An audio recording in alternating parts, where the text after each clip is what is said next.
Chilling tales for dark nights.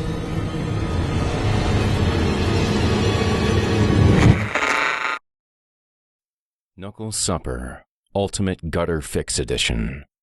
Written by Drew Stepek. Narrated by Jason Hill. Sound design and original score by Felipe Ojeda. Chapter 1. Merchants.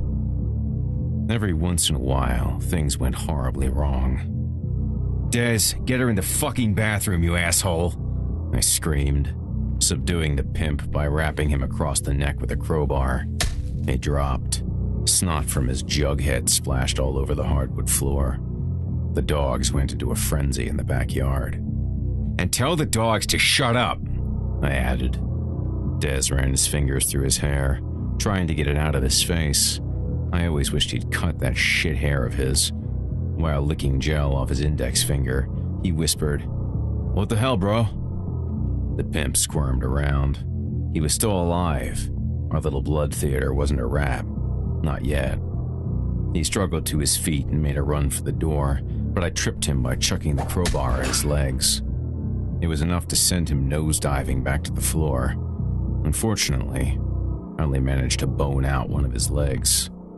I looked at Des. He was restraining the little girl. She wasn't shaking. I think she was just shocked. She probably figured we were going to rape her. "Just get her in the bathroom, dumbass. She's fucking 12. Des shot me a salute, opened the bathroom door and shoved the girl inside. He bolted it from the outside. "You can be a real pussy sometimes, RJ," he said. You'd think that more junkies would find it strange that our bathroom had not one, but 3 deadbolts that locked from the outside. Then again, I took some mean smashes. My diet didn't exactly consist of low-fat chicken breasts stir-fried lightly with organic veggies. That being said, I wouldn't envy anyone locked up with me in close quarters. Without acknowledging that once I got high, I was going to beat the shit out of Des for his stupidity, I proceeded to the pimp. While brushing the blood from his nose and out of his mouth, he crawled to our front door, trying to get at the locks that prevented him from establishing contact with the outside world. The bathroom wasn't the only door with deadbolts. His yellowed, chipped nails dug into the wood like he was holding on to the side of Mount Everest without a rope, a carabiner, or a spotter. Trembling, he got halfway up the door. His compounded left leg dangled sideways, more hindrance at this point than a method of propping him up. He felt around the first lock and dropped a little bit. I ripped off a stainless steel security chain from around my neck. Looking for these? I unhooked the clasp on the homemade necklace and let it unravel to my waist, revealing 3 keys on the end. The pimp looked at me, stunned. It was one of those moments when someone realizes that they're fucked. Des ran from the bathroom door and snatched the key and the chain out of my hand. The pimp cried as his head rested on the door. "Oh, please, bro. Oh, don't kill me. I'm nobody." He slid down to where his ascension began, defeated. They were always defeated in the end. Des walked over to him. "You are nobody, bitch. And now you're gonna get me high for the rest of the night." I grabbed Des on the shoulder. "Don't kill him, idiot. You know that's not what we want." He shrugged off my hand and proceeded toward the bitch beater who was crying against his last hope to escape. Wait a minute," the pimp whimpered. I know who you are." He braced himself up slightly by planting his palms onto the floor. "What are you? BVP? Sangre? Battlesnakes?" His words stumbled as he pleaded. I can help you." Des continued his trek. "Wrong, motherfucker. Do I look like a Beverly Hills shithead to you? Do I look like a Mexican? Am I a fucking Rasta? We're knucklers." He stood over the trapped rat and kicked at his almost emancipated leg. The pimp slid backwards on his mitts. Then, without even hesitating, my snaky friend began thumping the chain and keys down on his head, using them as a weapon. "Stop, Des!" In all reality, I didn't care if this piece of shit was mortally injured, but he had to be alive. We both knew that even a douche like this guy wasn't any good to us.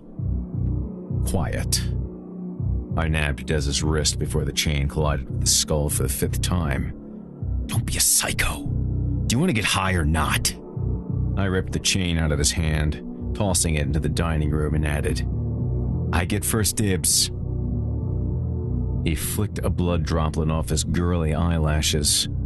"You always get first dibs." The pimp grabbed his leg and ran his tongue across his toothless gums. I walked back toward the coffee table, grabbed 2 loaded syringes, and wiped off all the asshole goop that had landed on them. Noticing for the first time that the vicious beating had pitched his gore over most of the room, I put 1 syringe in my front pocket. "Hold him still." I looked at the bathroom door. Not a sound. Either the preteen girl behind it was scared, assuming she was next, or she didn't care whether or not we killed the asshole that drop-kicked her down Sunset Boulevard on a nightly basis. Des got behind the pimp, secured him in a headlock, and extended his forearm toward me with the wrist held upright. Why did we go through all that? We should have just killed both of them at the same time. "She's a junkie, RJ. Just hold him still," I commanded. "You know there isn't another way to do this. You want to end up back on Skid Row eating rats?" I bent down on one knee, inhaled the warmth of human, and grabbed the pimp about halfway up his forearm. Des freed up his arms from the headlock and popped both of the pimp's ears, causing the scumbag's head to waver around like a cartoon cat who took a frying pan to the face. Without wasting a beat, Des replaced his restraint with the legs by crossing them over the dude's torso, and then he looped his feet back around. With his hands now free, Des yelled for me to hand him the needle. I did as he asked. His hand was jittery as he accepted it. "Don't fuck this up for me, dude," I insisted. "Stay steady." "Shit, you act like this is the first time something went wrong. Remember when that one homeless guy started squirting shit and piss all over the house?" "Who, me?" He squealed, and he flippantly tapped on the cylinder and pushed the air out of the syringe. He tightened his leg lock, and the pimp's eyes rolled up, showing nothing but white. I was pretty sure the guy wasn't going anywhere, and we have superhuman strength and all that. I knew this was going to be more of a problem than it was worth. You and these fucking cattle. Like they give 2 jogs about you. He shuffled his hand with the syringe, emulating jerking off. Brown blood bubbled out of the pimp's mouth. He tried to chew on his lip, but he came up with nothing but gums and crust. The chain sprayed his teeth all over the carpet like we were playing 52 pickup in a dentist's office. My grip tightened on the forearm. I felt his heartbeat, and an orgasmic flush swept through my body. Whatever. I grabbed onto the pimp's middle finger, pushing the other fingers down and out of the way.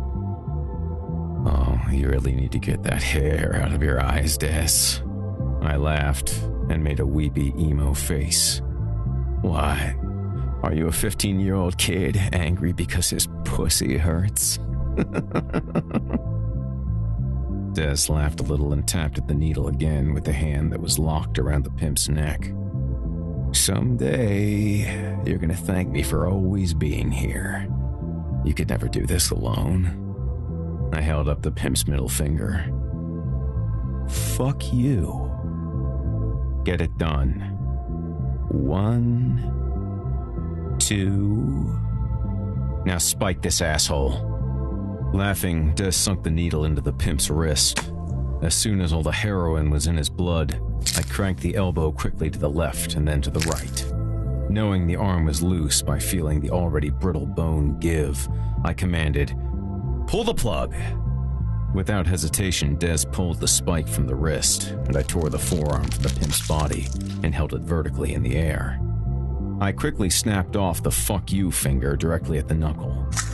Then, I sucked and allowed the blood to flow into my mouth like some deranged beer bong. As I drank the sweet nectar, I scuttled across the floor, back to the coffee table. I searched around with one eye in my hand and grabbed a powdery new latex glove. I stretched out the glove with my hand and capped the end of the severed arm. "Hurry up in there, RJ. This grid is going into shock and losing a lot of blood. If his heart stops, it's your ass." Both of Dez's arms were now taming the squirming body of the pimp. Knowing time was running out, I kicked over a glass bong and then inched the bong stand toward me with my right foot. "Hurry!" Dez screamed. Finally, I spit the knuckle out of my mouth, placed the arm in the bong holder, and dragged my rapidly fading ass across the floor. Dez released his legs and reversed his position quickly so he was facing his prey. He laid the body down on its back. I grabbed what remained of the already trashed arm, cranked it toward the sternum, and rested it above his heart. Dez dropped his weight onto the pimp's chest. Trying to prevent more blood from coming out of the torn appendage, I wrapped a towel around the breakpoint, then massaged my leg across his chest, toward the still attached arm, hoping to redirect the blood flow. Dez hopped to the intact arm more sloppily than I had. He severed it at the forearm. I nabbed the needle from my front pocket, forced out the air, and tapped it as I tried to hold in the blood from the other arm. Keeping the dying pimp still, I took the needle and plunged it into a vein on the wrist. When the syringe was empty, Dez cracked off the knuckle with his teeth.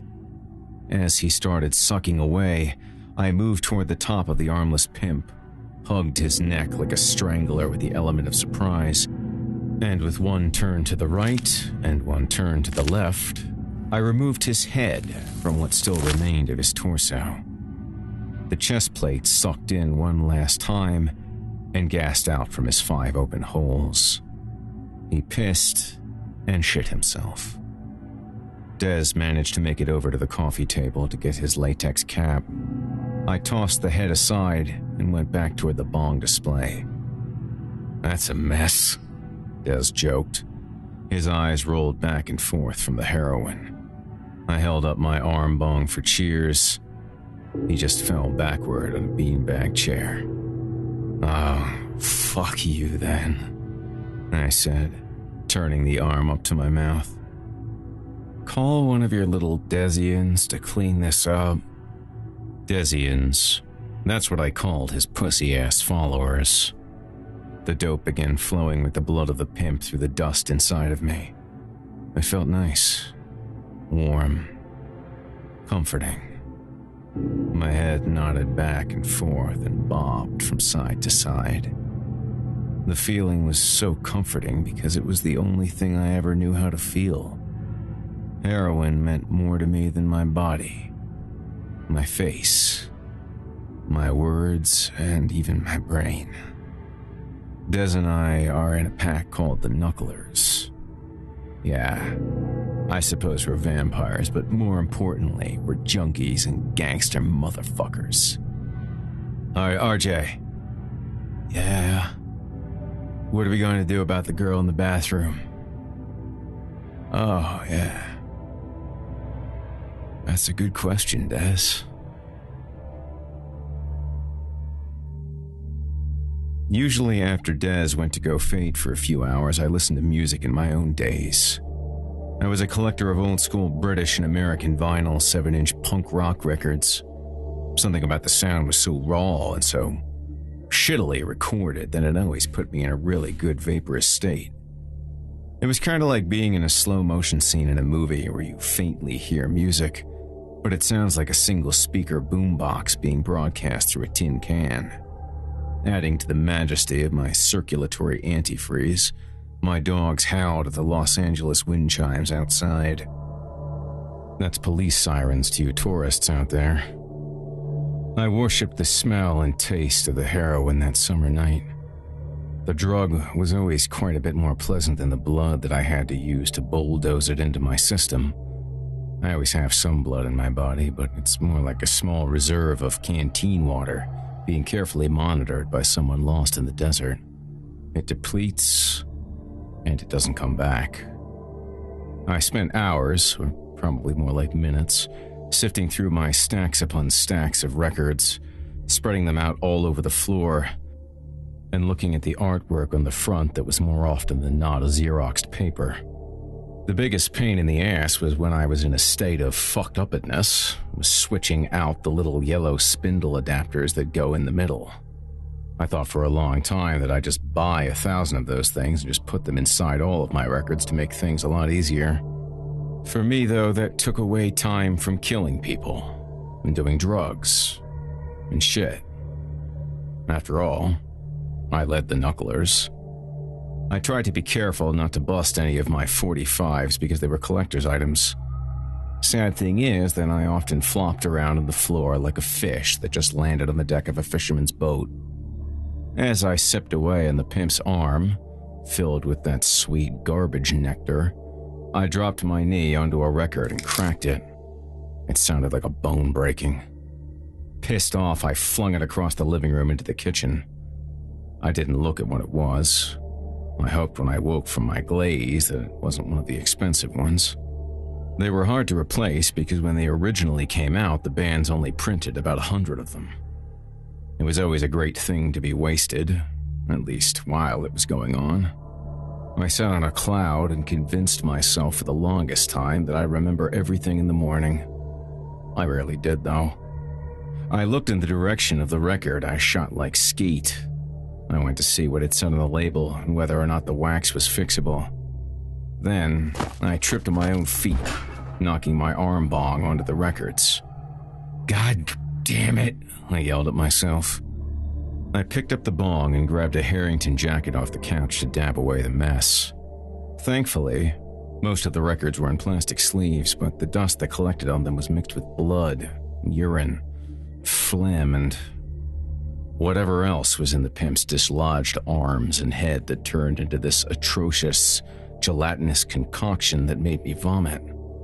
Barfing made things much worse. I tried to suck it back down my esophagus, but as soon as the barf retreated back toward my stomach, it snowballed and came back up, bigger, stronger, and far ranker.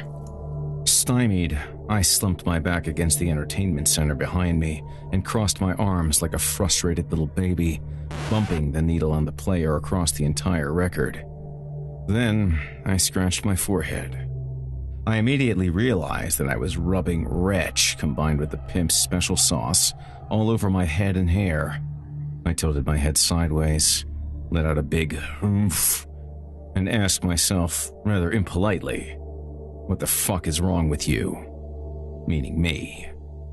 Looking around the room filled with heroin needles, body parts, shit, piss, vomit, records, blood, and a stiff pimp, I answered my own question. Oh yeah.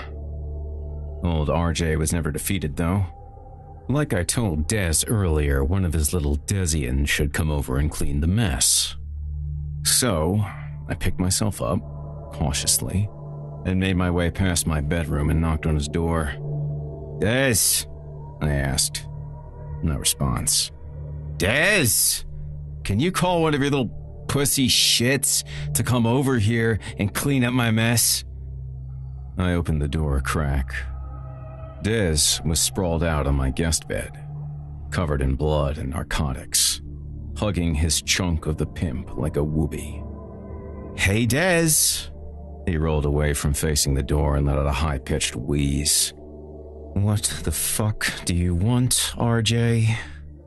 His whiny voice stabbed my ears. I stayed out of the light in the hallway. I didn't want him to see what a mess I had made of myself. Pigpen for the Peanuts gang would have been ashamed to hang with me. I brought my negativity down a notch. "So, Des, I was wondering," I began as I picked a chunk of puke off the side of my nose, "if you can call your friends to come clean up? The house is a disaster." Des shot up in bed. "Close the fucking door, you junkie. We'll have them clean it tomorrow." "Fuck, dude, the heroin wasn't that good." He threw his portion of the pimp at the door. The severed arm slammed across my face, creating a wind pocket that blew my own stench directly up my nose. I put my hands up to my mouth, but it was too late. Spunk bombed through the alleys between my fingers and drooled down my arms to my elbows.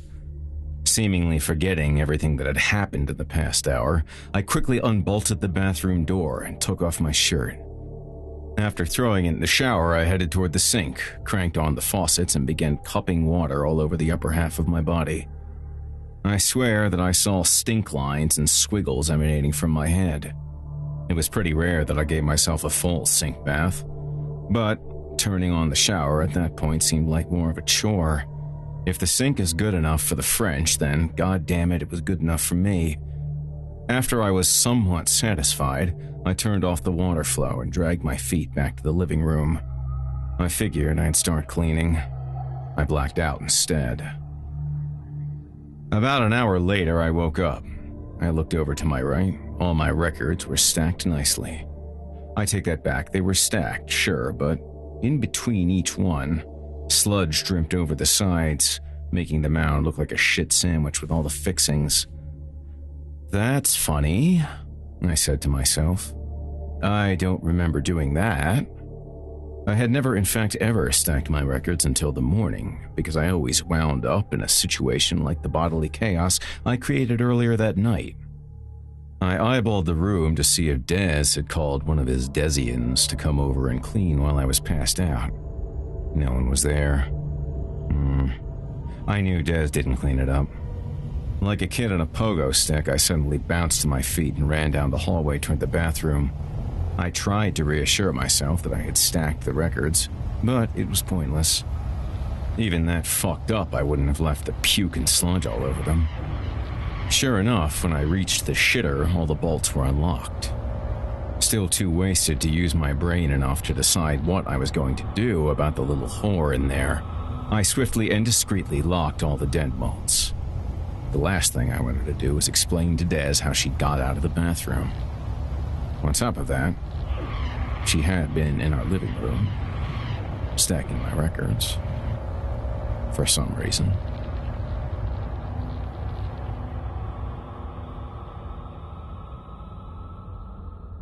Chapter 2: Delinquents. While the rancid stench from our dance with the devil still encased the living room, I, on the other hand, smelled like Irish Spring. After shaking off my buzz and having taken a proper shower in the master bathroom, I decided it was time to figure out what to do about the 12-year-old whore in the community bathroom. Thankfully, Des was still in bed. Typical of him. In his defense, it was my fault that the girl wasn't dead yet. I knocked on the shitter door. "Are you okay in there?" No response. I unlocked the first bolt. "I'm coming in. If you're thinking about ambushing me when I open the door, I wouldn't recommend it." Clink. I heard what I imagined was the towel bar dropping to the tile. I unlocked the second deadbolt and spoke calmly as I peered into the bathroom. Smart move. The brittle girl was standing on the edge of the tub with her toes curled over the porcelain edge like a gargoyle. Her body looked shaken, but her eyes told another story. The little human seemed indebted that we had offed the pimp and spared her life. "I'm coming in, and I don't think I'm going to hurt you." I opened the door to its full extent and propped both my arms up against either side of the doorframe, blocking any escape. "I know you're probably a little freaked out here. It's all kind of difficult to explain." She locked onto my eyes and boldly said, "Not really. Pimps owe people money." She smirked as she brushed her greasy, skunk-streaked hair out of her young face. Her blistered bottom lip quivered slightly, and her picky nostrils flared. Open, closed, open, closed. Her squinty, blood-cracked eyes rolled around slowly, trying to hatch her escape route. "So, are you gonna fuck me or kill me? Or fuck me then kill me? Or kill me then fuck me? You sure didn't seem interested when you came in here earlier to watch all that shit in the sink." She started to pull down her ripped jean shorts. "Oh, Jesus, keep your pants on," I said, dropping my guard to cover my eyes. As quickly as I covered my face, I was belted in the nuts with a stainless steel shower radio. "Ow!" I yelled, doubling over in pain. She booked past me and headed toward the front room. In an aggravated state, I attempted to appeal to any sense that this little whore might have. "You can't get out, stupid!" Reflecting, that probably wasn't the smartest thing to say. She ran back over to me and unleashed a barrage of blows to my neck and back with the radio as it dialed through 3 or 4 different Latino stations. "No shit, asshole!" After about 10 blows, I caught the radio with my right hand and nabbed her wrist with my left. I could have snapped the thing off so easily. For some dumb reason, I didn't. "Relax." I slid the radio across the room on the hardwood floor and grabbed her other wrist. Oh man, did I want to break both her arms backwards and crack them off and just beat the shit out of her. She felt my power. She tried to get me to release. "Don't you fucking touch me, creep!" she yelled. I nudged her with my eyes. "There's your pimp," and then threw her down next to him. "I know, fucktard," she roared. "I saw him earlier when I came out here to try to steal some of your heroin and see if I could sneak out. You were passed out with your hands in your pants, queer. Do you really want to end up like that? You aren't going anywhere until we figure this all out." She shoved herself away from the corpse. "What do we need to figure out? Are you going to kill me or what?" She backed herself into the corner. Her head twitched and she covered her face with her hair as she tried to avoid looking at the pimp. "Who are you, psychos?" I cracked my neck and fully stood up. Walking cautiously like a child trying to feed a deer, I moved in a little closer. "I come in peace." I put up my arms to show her that I wasn't planning any shenanigans. Kind of. She shoved herself farther into the corner and her hardened eyes started to swell. "What the fuck are you?" I hesitated, unsure how to answer that question. Then, I blurted out, "I'm a gangster." "You don't look like a gangster." Her eyes focused on my chest. My eyes inched down to see what she was looking at.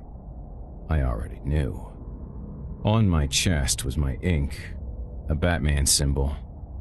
In my defense, it was actually the symbol of the skater Steve Caballero's band, the Faction.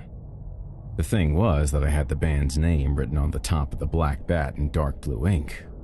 In other words, you couldn't really see it. I grabbed for a t-shirt thrown on the back of a chair and casually pulled it over my head.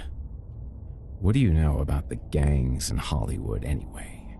You're like 12? She smirked. Obviously she knew I was embarrassed by the dumb tattoo. "Gee, I don't know. I've been on the streets turned out for over a year now." I didn't understand how she was staying so relatively calm with the shredded corpse on the floor about 6 feet away from her, or why she didn't try to kill me when she stacked the crud records. "Your name's RJ, right? I heard your lovers quarrel with your friend earlier." Lovers quarrel. What does that mean? Stunned by her ease in my slaughterhouse, I finally asked, "Why aren't you freaking out at all?" "You just killed my pimp. Now answer the question, Batman. What are you?" I scratched the tattoo through my shirt. "I guess you could call me a vampire." "You're kinda out of shape for a vampire," she chortled. She wasn't wrong. I stood just under 6 feet and had fried hair that I'd call a rat's nest if it wasn't an insult to vermin everywhere. I didn't have a lot of body tone because most of my flesh seemed bloated from narcotics and alcohol. I had a big lower lip and an even bigger nose. I tried to brush the tobacco off my teeth as much as possible, but since they were contained inside a walking carcass, they never really shined like chompers on a toothpaste commercial. I had nice eyes, though, so that could be considered a double helping of cherries on top of a turd. At least that's what I looked like the last time I stood face to face with my own reflection. Contrary to popular belief, we have always been able to see our reflections. No matter, I didn't like looking at myself. The only thing I ever saw was a serial killer looking back at me, laughing at me for somehow being able to live. Finally, I said, "Thanks. I know I'm out of shape." Thud, thud, thud. I looked at the front door and then at the little skunk girl. Thud, thud, thud. Shit. I grabbed her by the back of her striped halter top and rushed her back to the bathroom and threw her in. I put my index finger to my mouth. "Shh," I whispered. Down the hall, I heard Des fumbling his way out of bed. I snapped the outer bathroom locks in place and ran to his door to greet him as he opened it. "Hey," I said with a smile. Thud, thud, thud. Des looked up at me and squinted. "What the fuck is wrong with you? Answer the damn door, RJ." I improvised. "I came by to get you first. Is someone supposed to come by here?" He squinted at me a second time. "No." He shoved me aside and headed toward the front door as I kept my eye on the bathroom. Aloof, I followed him down the hall. He put his face against the door. I got into a grappling position, as if I was about to enter a wrestling ring. Des looked over at me. "Hey, retard, what in the hell is wrong with you?" I looked at myself in the mirror next to the door. I did look like an idiot. I did some blow. How? I kicked what was left of the pimp on the floor in the ribs. I'd just mix it in with the blood from this asshole. That was a waste. He repressured his head against the door. "Who is it?" he asked. "It's Linwood Perry," the voice on the other side returned. "What do you want?" Copper told me to come over. I need something taken care of." The illustrious Linwood Perry was the leader of a vampire gang who ran the Beverly Hills and Bel Air area. The BBPs, or the Blue-Blooded Perrys. They were a bunch of wannabe rich kids who loved coke and all dressed similarly in Fred Perry tennis sweaters, stack haircuts, and white leather tennis shoes. All of them had the last name Perry, Linwood Perry, Greg Perry, Lance Perry, etc. We thought it was pretty lame, but truth be told, they were a ruthless bunch. The name and look came from a gang of soccer hooligans in England called the Perry Boys. The originators were these poor kids from the streets that stole clothing and put out this vibe that they were these normal, preppy kids, and then they just kicked the shit out of people. Linwood surveyed the room. Looks like some partying went on here tonight. Wow, look at that loser." He wandered over to the pimp. "Damn. Oh, you knucklers sure are dirtbags." "So, what's the deal, Lynn?" I asked as I yawned, dipped a cigarette in the pimp's eye socket, and lit it. For some reason, the blood from the eye, mixed with the cigarette and fire, was tastier than just dipping it in blood. If Perry wasn't a vampire like Des and me, I guess he might have found it intimidating. "We have a snitch." Perry produced a pack of Dunhills from the pocket of his button-down that was nicely pressed under his V-neck sweater. Covering his nose with a monogrammed hanky, he bent down to the pimp, pressed the filter end of the cigarette into one of the missing tooth graters in the mouth, and then lit it with a Zippo by torching the roof of the pimp's mouth. I'm not going to lie. It was pretty cool. Des wasn't so impressed. "Yeah? And?" "Well, since the Knucklers have become the Battlesnake's whipping bitches since the, how do I say this? Incident." He looked at Des and then back at me. "We all feel it would be better if you took care of the problem." I arched my back to tower over Linwood. Who exactly is we? With his cigarette dripping between his index finger and his middle finger like a pretentious asshole, he took a drag. "Me? Copperhead. That's who we is." I popped my thumb in and out of my mouth. Copperhead. Copperhead? He has no say over what we do in our area. Des moved a little closer to me. RJ, he kinda does now.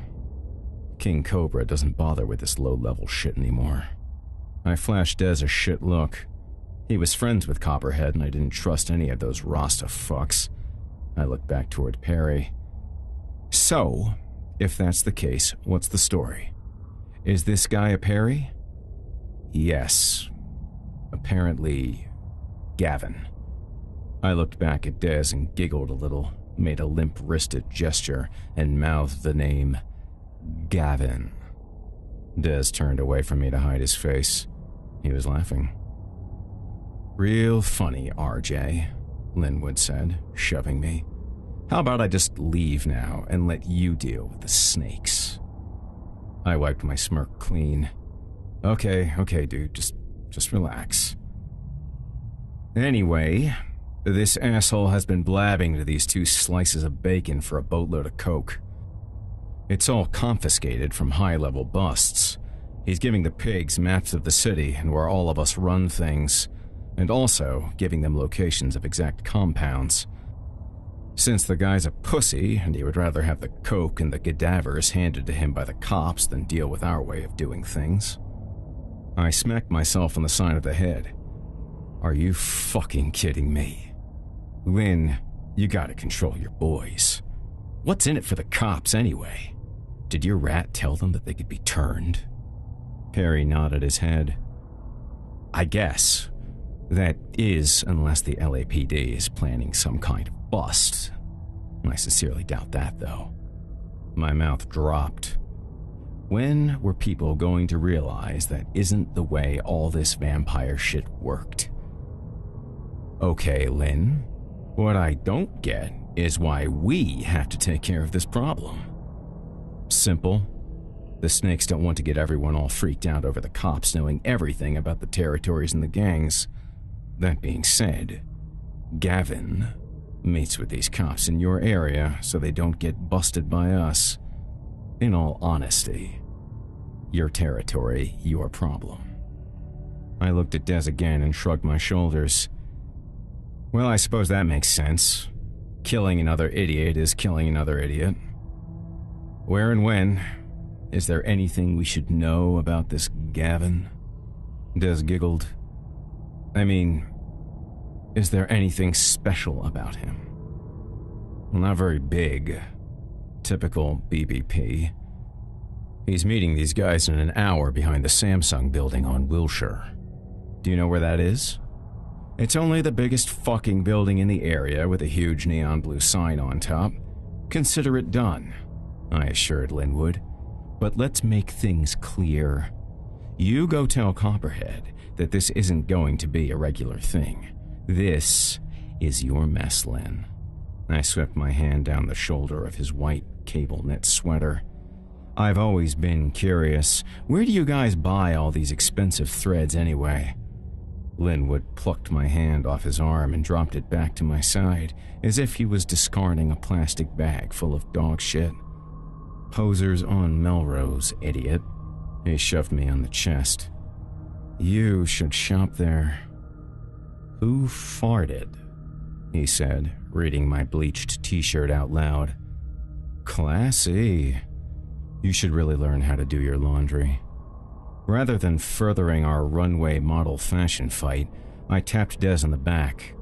Des, see him out of here and around the block. And then I flicked Linwood on the chin. You are just so lucky that a random knuckler didn't pop you for being over here. As soon as I shuffled them out, I headed back to the bathroom, unlocked all the deadbolts, and grabbed the whore from her new stoop atop the toilet. Shh, I reminded her. Throwing her over my shoulder, I rushed her down the hall and into my bedroom. I quickly opened my closet and threw her in there.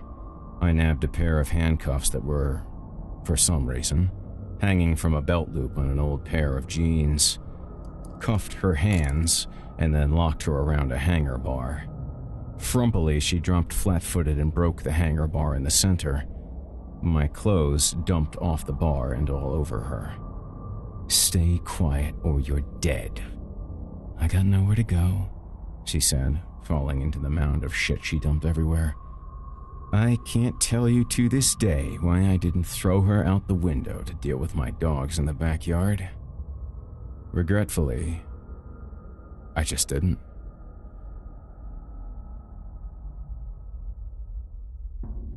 "This is lame. Why didn't you tell me the Battlesnakes were going to start using us for this vice principal bullshit, Des? Let's not get into this, RJ. You know why." I left it at that. I did know why we owed them.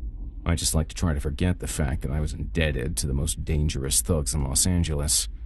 They were the faux Rasta, drug-running leaders of the vampy underworld. Regrettably, I had to bow down to a bunch of dingbats who couldn't have come up with a better name than the... Battlesnakes. We both sat on a fire escape on the side of the building, overlooking the alley where Linwood told us the snitch was going to be waiting for his pig buddies. Des and I dangled our legs over the railing, trying to be quiet.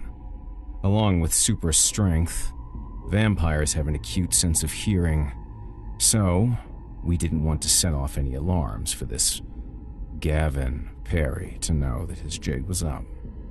I pointed to a billboard across the street, a vampire film called The Chronicles of Nightshade, Our Darkness.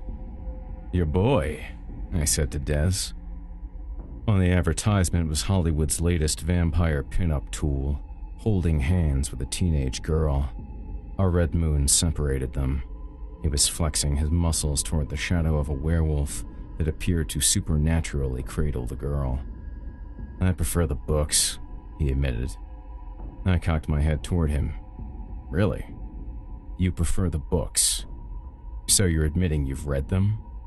He lashed back, becoming uppity. "Hasn't everyone?" No. God, RJ, leave me alone. So I read some vampire books. I put my arm around Des. It was better to leave him alone sometimes than to constantly bag on him for his idiotic pastimes and behavior. This was not one of those times. "Hello, Gavin. Would you like to take down your knickers and let me give you a good flogging?"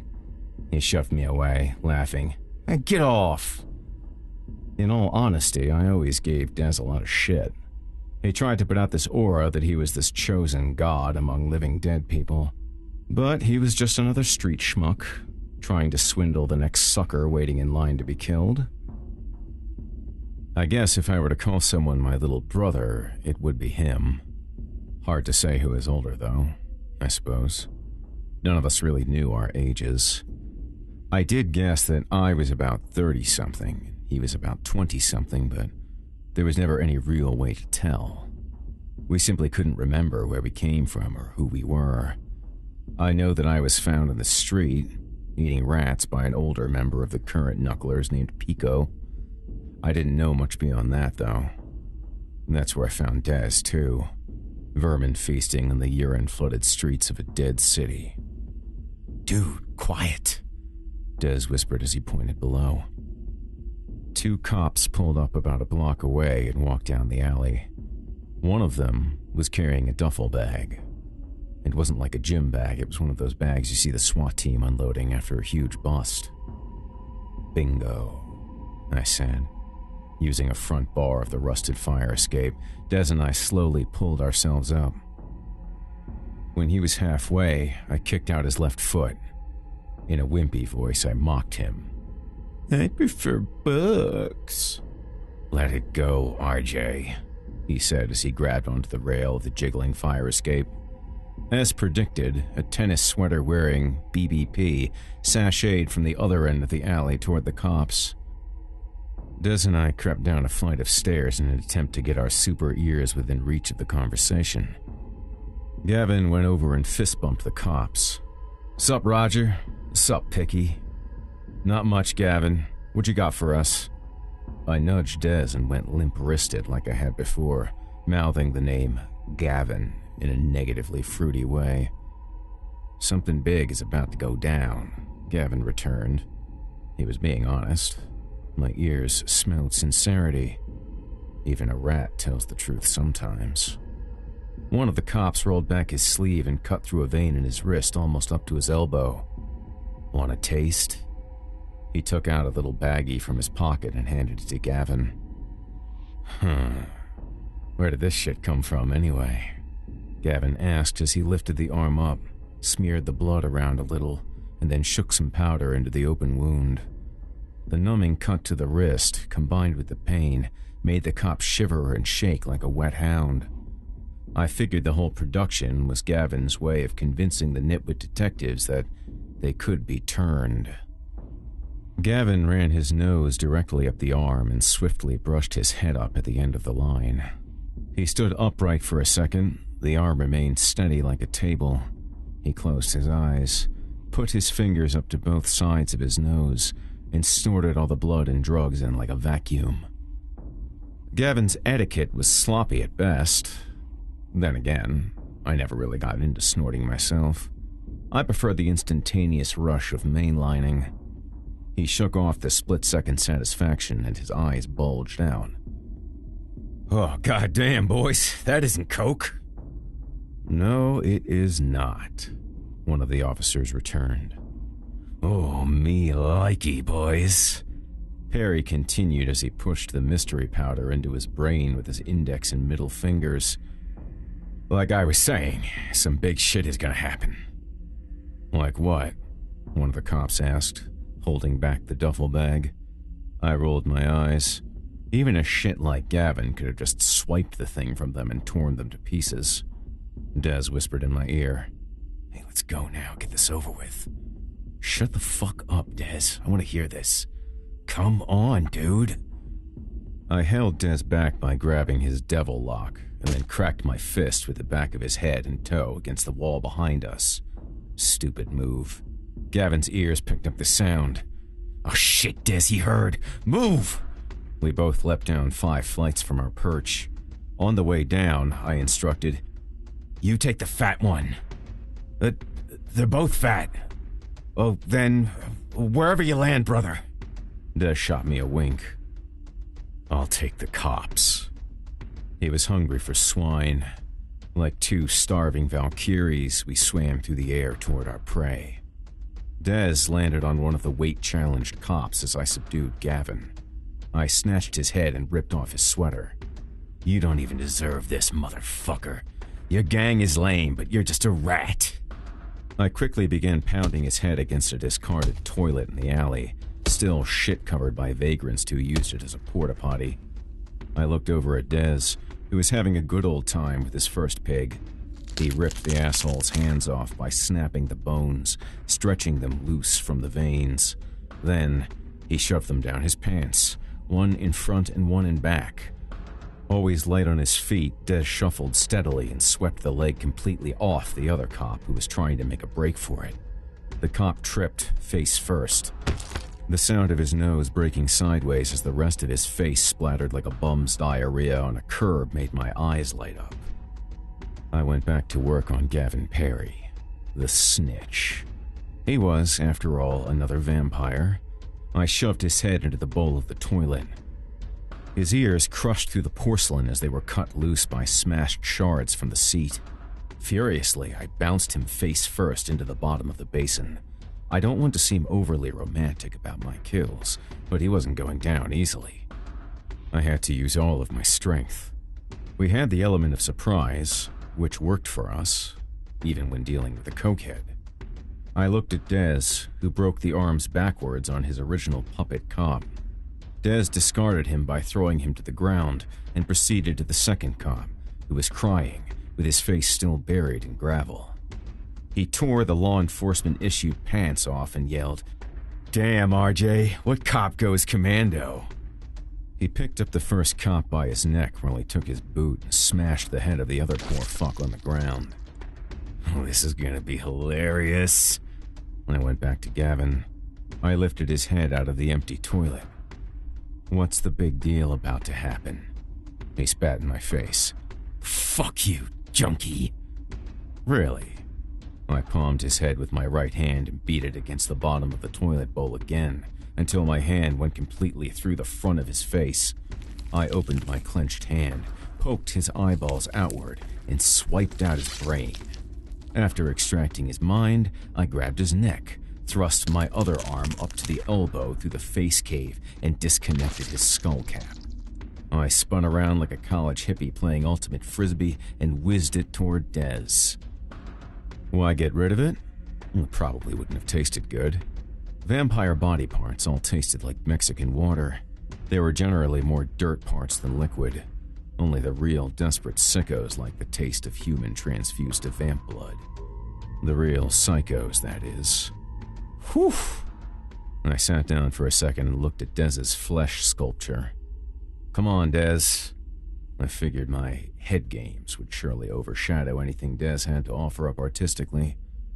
Do you think I'm a pussy for reading books now? He had taken the cops and put them on top of each other with their pants down. He might have even put the top cop's dick in the other cop's ass. Body parts from his showpiece covered the scene, but Dez lined them up as if he were delivering some sort of Al Capone-like message. Get your friend to pull the stolen car around. We gotta get rid of... I made the limp-wristed gesture again. Gavin's body. Dez snatched the hand out of the pitcher cop's pants and threw it at me. High five! I batted the hand away and picked up the duffel bag. It was heavier than I expected. Well, open it. Dez licked his lips and skipped over next to me. I'm serious. He actually skipped. That was how excited he got for a fix. Slowly, I zipped back the top of the bag. Dez's eyes ignited. Holy shit, Dez. I looked over at him. There's like 50 pounds of Charlie in here. He dug his hand down to the bottom of the bag and felt around. Then, he pulled out a brick and slit the top open with his bullet fingernail, scooped out a little taste tester, and dabbed it on his lip. He used his tongue to roll it around on his gums. After that, he picked out another dollop and sucked it into both of his nostrils. Immediately, his face puckered up so that his top lip touched the point of his ratty nose. Fuck, he sneezed, catching a handful of his own bloody snot. His mouth opened up as he gasped for air, and he cranked his head around in a circle. RJ, this ain't Charlie, motherfucker. This is heroin, dude. What are you talking about? Why would Gavin Perry be getting a big duffel bag full of heroin? We run that shit. I don't know. Maybe these pigs made a mistake when they stole the evidence. I guess I don't care. We just scored enough H to last us months. Dez, you nuts. King Cobra is gonna want this shit hand delivered to him, like, tomorrow. Fuck him, RJ. We'll tell him that the cops didn't bring shit. Tell him there was some kind of mix-up. We cleaned up their mess and we should be paid for it. I looked at the bag and licked my gums with my mouth closed.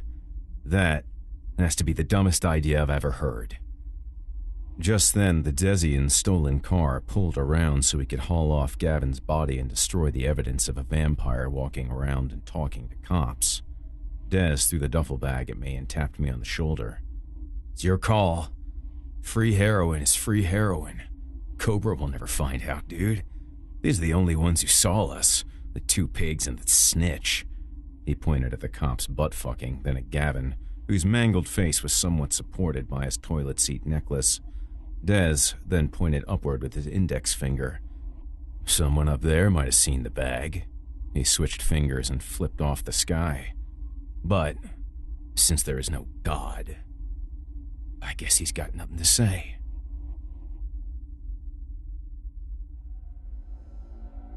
Chapter 3. Prostitutes. Dez dropped me off with Gavin's corpse. I dumped the body on top of the pimp and threw the duffel bag in the corner. This time, I didn't forget. I headed over to my room to see if the weird little girl was still there. Besides, the Dezians would be over at any time to start the cleanup process, and they didn't interact a whole lot with humans. The last thing I wanted was some dumb, dead kid on my hands. I shook off the feeling of carnage and tapped on the door to my closet. Hello, little whore girl. You still here? She cautiously poked the closet door open with her huge prostitute shoes. Yeah, she replied. I opened the door a little more so I could see her hazel eyes and sun-freckled face. Do you want to come out and talk about all this? All the bad people are gone? I'm not going to kill you, I assured her. All of the bad people? Then what are you? She held up the handcuffs. They weren't on her wrists anymore. Well, fair enough. I guess I'm a bad person too. I looked down at her platform shoes, expecting a nut shot at any minute. Please don't kick me in the sack. She kicked at the door and started to stand up. Do you want coffee or something? I asked. Is it going to have blood in it? Normally, yes. I think I can brew you up a cup that doesn't have any blood in it, though. I started walking toward the kitchen. I turned my head slightly to see her peering back toward the closet. A grin quickly came and went on my face as she picked up her tasseled silver purse and started following me. She sipped on the coffee that I told the Desian to make for her. She had showered and got most of the grossness off of her body. I was still somewhat bewildered that she was so calm. So explain this to me, RJ. Don't you think you're going to get caught killing people and selling drugs? I pointed across the room at the bottom feeder who was doing his job filtering and disposing of the pimps and Gavin's bodies. As far as getting busted for slaughtering a bunch of junkies, pimps, and lowlifes, not really. That's his job. She flicked at her puffy little cheeks. Well, how do you live in this house? I guess you could say I'm house-sitting. The truth was that I'd lived in a washed-up child actress's house. She ran into some hard times when her tweenie show, Dag Nabbit, got canceled and she turned to heroin. To avoid being caught in the act by the lecherous paparazzi, who seemed set on driving her to suicide by dubbing her Drug Habit, a play on the title of the show, she bought a heroin den in Hancock Park. The only people who knew about the place were her accountant and me. I paid the bills and everything that came in the mail, so by chance it became my house. I figured she forgot about it and about me. I doubted that I would ever see that bitch again.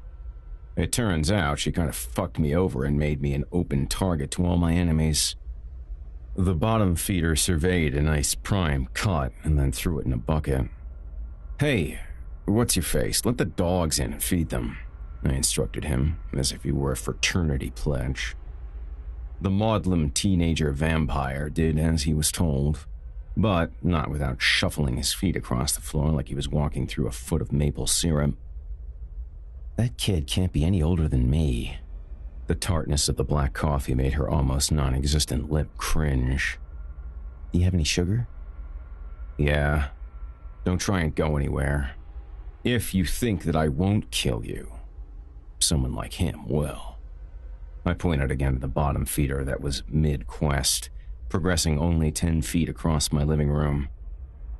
Let's just say he's anxious to make his first human kill. She opened her legs in the direction of the dork. I took the liberty of kicking them closed before he saw her. I walked into the kitchen backwards, continuing to watch her. He's actually only 13. His balls haven't dropped yet. Meaning? We haven't jumped him in yet. He's Dez's big progeny. I returned to the corner. The girl had slowly glided her way onto the couch. My Great Dane and French Mastiff came bounding into the house with the slug-lord kid trailing them at a turtle's pace. First, the dogs came to me in the kitchen, sniffed around a little, licked my hands, and then proceeded to introduce themselves to my guest. What are their names? She scratched the top of the Mastiff's head, causing a leg tantrum. The dog tried to give the girl his paw as the Dane leapt on the couch and started salivating all over her shoulder. The big one drooling on you is Leroy, and the littler one trying desperately to have you shake his hand, is Skillet. Leroy stretched out his long legs and dropped himself into her lap, to which she gasped. She put both her hands on both the dogs' heads and compared their sizes. She looked at me, avoiding eye contact. Why don't they attack you? Did you hypnotize them? Skillet somehow managed to sniff his way into the girl's crotch.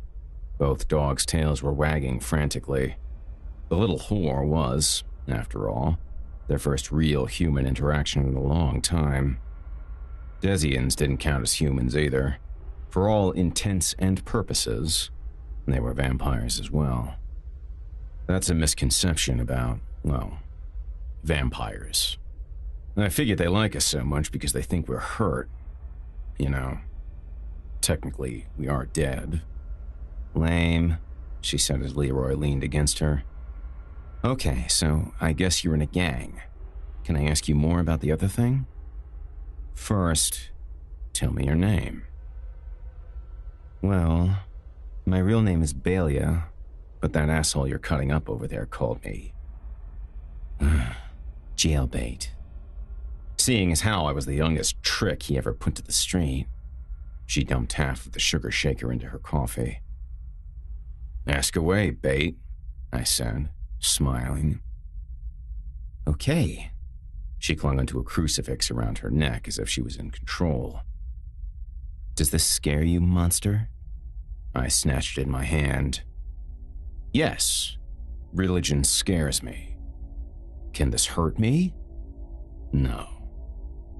She let out a defeated puff onto her hot coffee. Skillet, not alarmed by her sudden movements, gave up looking for attention and walked over by the door and sat down. Leroy had given up seconds before that and was fast asleep in Bates' lap. What about garlic? She scratched at her temple. Can it kill you? That depends. It can probably kill my chances of getting laid. She laughed and her tightened shoulders dropped a little. Her eyes widened a bit. How does it work? Can you be killed?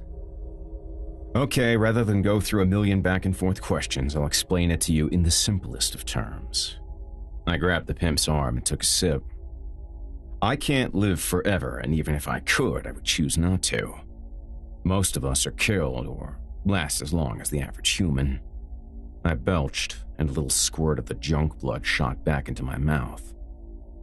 The blood was getting stale quickly. We are more powerful than regular people, but we can't fly or anything like that. On top of that, we have this insane healing ability. Huh? Yeah. If I get stabbed or shot or something, my body rejuvenates and heals pretty quickly. Then how do you die? I imagine that you probably have to pull our heads off to put us down. Can you turn into a bat, Batman? Leroy looked up at her and yawned. Then, without hesitation, put his monstrous noggin and mite-infested floppy ears back in her lap and moaned as if even he was sick of the conversation. I lit a cigarette to get the rancid taste of the arm out of my mouth. No. That's all bullshit, smartass. Being whatever it is we are, and there are hundreds of us, is more of a blood disorder. I guess what makes us hypersensitive to light. If I went outside during the day, I wouldn't melt or turn to dust or anything like that, but I would be in a great deal of pain after about a minute. From what I read online, it's called photophobia. Beyond that, I don't know who my parents were. I don't know if I have some weird disease or not. I do know we can walk and talk and think, but I don't know why we're here. So, wouldn't that make you a zombie? I hadn't explained this to anyone besides a peewee in a long time. I shook my head. Not really. I can function. I do need nourishment, though. That's where the blood comes in. We can eat raw flesh, but blood from a beating heart is the best because the blood in our bodies always dries up. We need to replenish it to keep us walking. And what about the heroin? Well, Bait, that's called addiction. I looked at her arms and couldn't tell if she was familiar with skag like most Hollywood hookers. As far as I knew, it was the easiest way to get a tween to turn tricks. Get them hooked. The thing is that you can't inject it into a bloodstream that doesn't have enough blood to support it. I tried it. It's kind of worthless and the buzz doesn't last. She tickled Leroy's ears.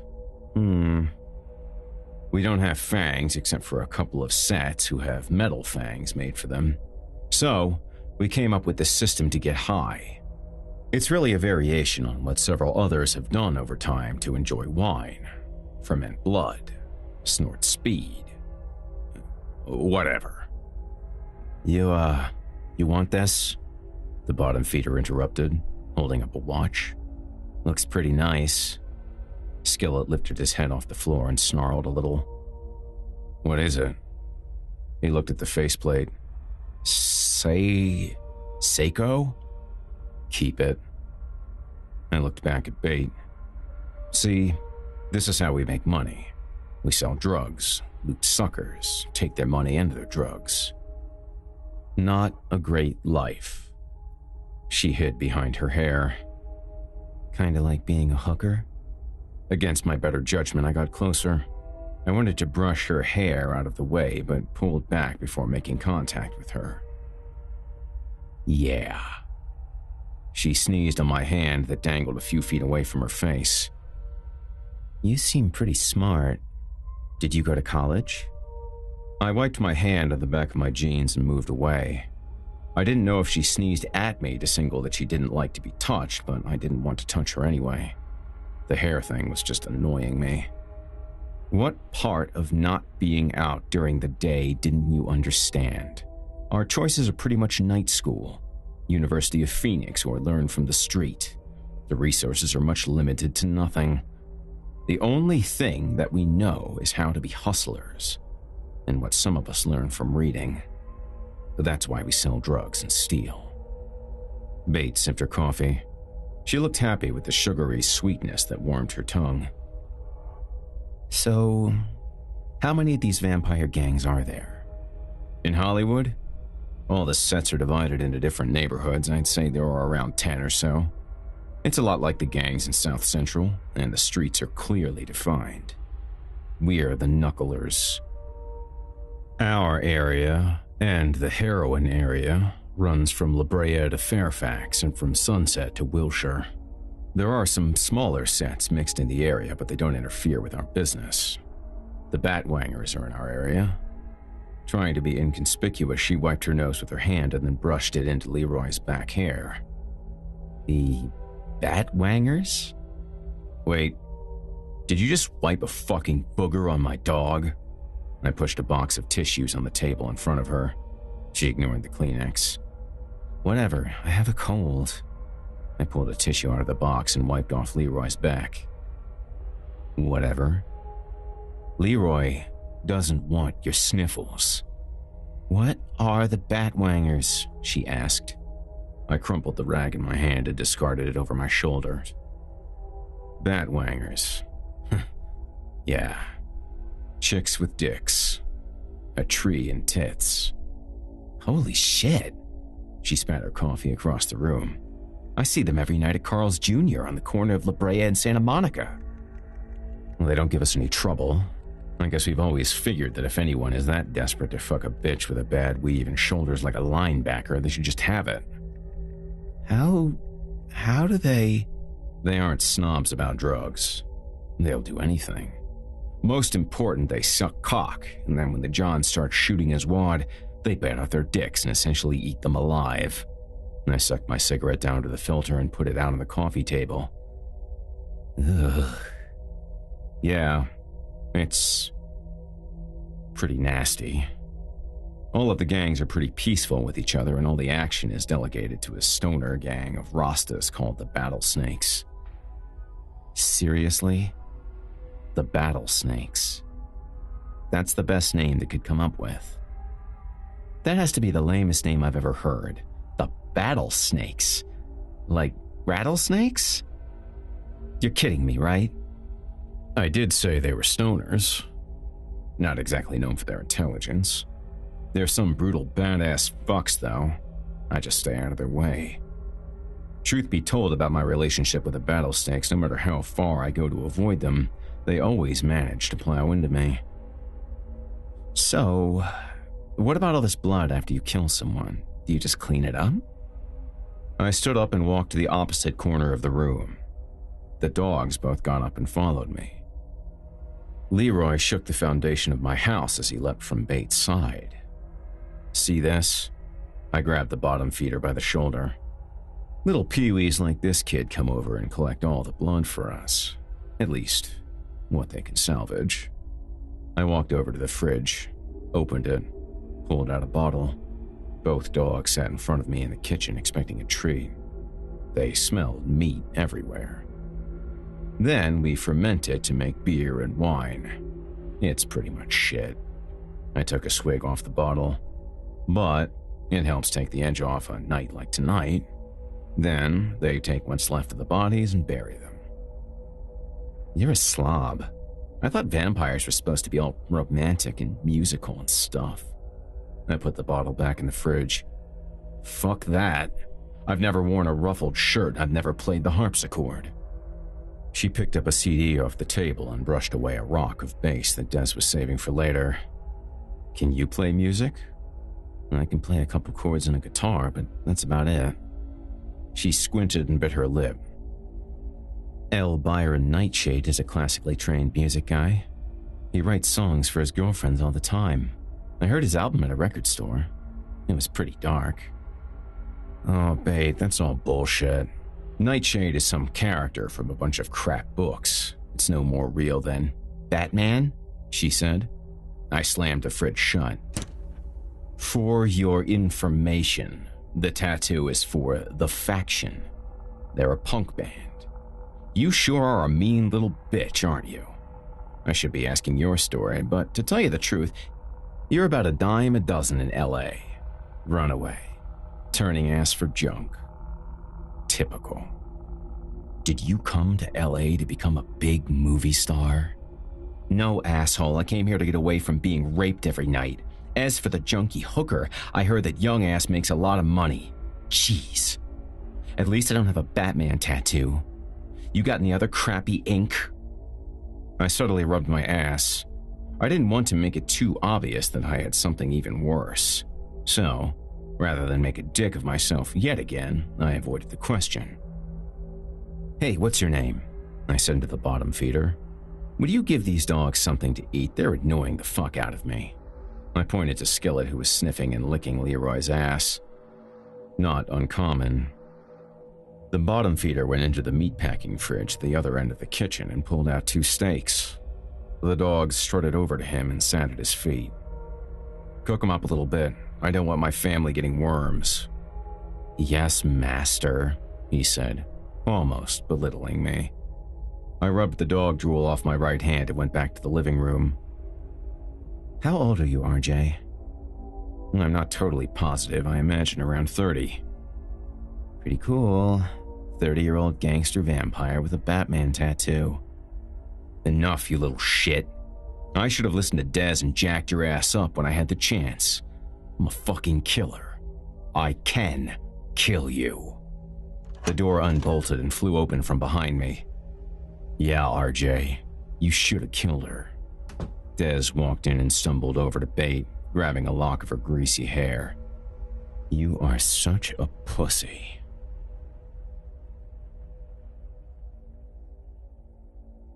You can't keep me locked up in this bathroom forever, Bates squealed. You shut the fuck up, whore, Dez yelled back. You'll be dead soon enough. He turned to me with his hand in an L shape and brushed his devil lock out of his dilated eyes. How stupid are you, RJ? If I remember correctly, Dez, you were about that age when I decided to jump you in, bitch. I let you off easy because you're such a little pussy. Remember? His head tilted to the side and he let out a disgusted sigh, almost as if he just farted. That's not the same. I'm like you. She's not. Bates' muffled voice interrupted. I can be like you though, right? I mean, You can bite my neck, right? You shut up before I kick this door down and bite your neck off. Be quiet, Bait. Let the big kids talk now, I said. Bait? RJ, what the fuck is Bait? Did you name it? What is wrong with you? Me? I'm Bait, she said from behind the bathroom door. So you can bite my neck and make me a vampire, right? Shut up! Des and I both yelled at the door. There are no girl vampires. Listen, Des, I'm not about killing kids. Humans are cattle and all that, but I really can't bring myself to kill anyone who's 12. Maybe I should have killed your ass before your balls dropped. Dude, you're being so stupid. What are we gonna do? Keep her around and bang her until she dies? Will that make me a vampire? In the Nightshade movies, Al Byron bit Amethyst Rose and turned her to save her from the elders. Bait? I shook the doorknob. Seriously, shut up. You can't make someone a vampire. That's another dumb myth. It's horseshit. Bummer, she whispered. You seriously can't think we're going to keep this little girl around? Do you know how much trouble we would get in? With the elders? Bates said. I pounded on the bathroom door. Christ, there are no elders. Be quiet for 1 second, please. Whatever, Batman. Jesus, RJ, you showed her your gay tattoo. He didn't show me the one on his ass. So, you didn't show her your ass. You didn't even screw her. It's a tattoo of the Tasmanian devil. Oh God, RJ, you sure can pick 'em. I rubbed my ass a little, but acted like I was picking a wedgie. Both of you, fuck off. The bottom feeders walked over and handed Des a wallet. Looks pretty filled, Des. Des snapped it out of his hands. Better all be there. You have your shit meat, now finish cleaning up and get out of here before the sun comes up. Des then spit in the kid's face. Thank you, the bottom feeder said. I heard Bait move close to the door. Is this some kind of club? She teased. Without even hesitating a second, Des kicked the door off the hinges, knocking Bait on her back. I'm gonna enjoy ripping your sarcastic little ass to pieces, whore. She was terrified for the first time that night. Des lifted the door out of his way and bent down. What's it going to be? He drilled his heel into her stomach. Do you want me to just flat out pull your head off? No. That would be much too easy. I'll just take off a limb one at a time. Starting with your tongue. Leave her, Des, and a tongue isn't a limb. I lunged at him, knocking him against the broken door. I shoved his face into the bathroom mirror and smashed it into the sink a couple times. It didn't hurt him at all, but he got the message.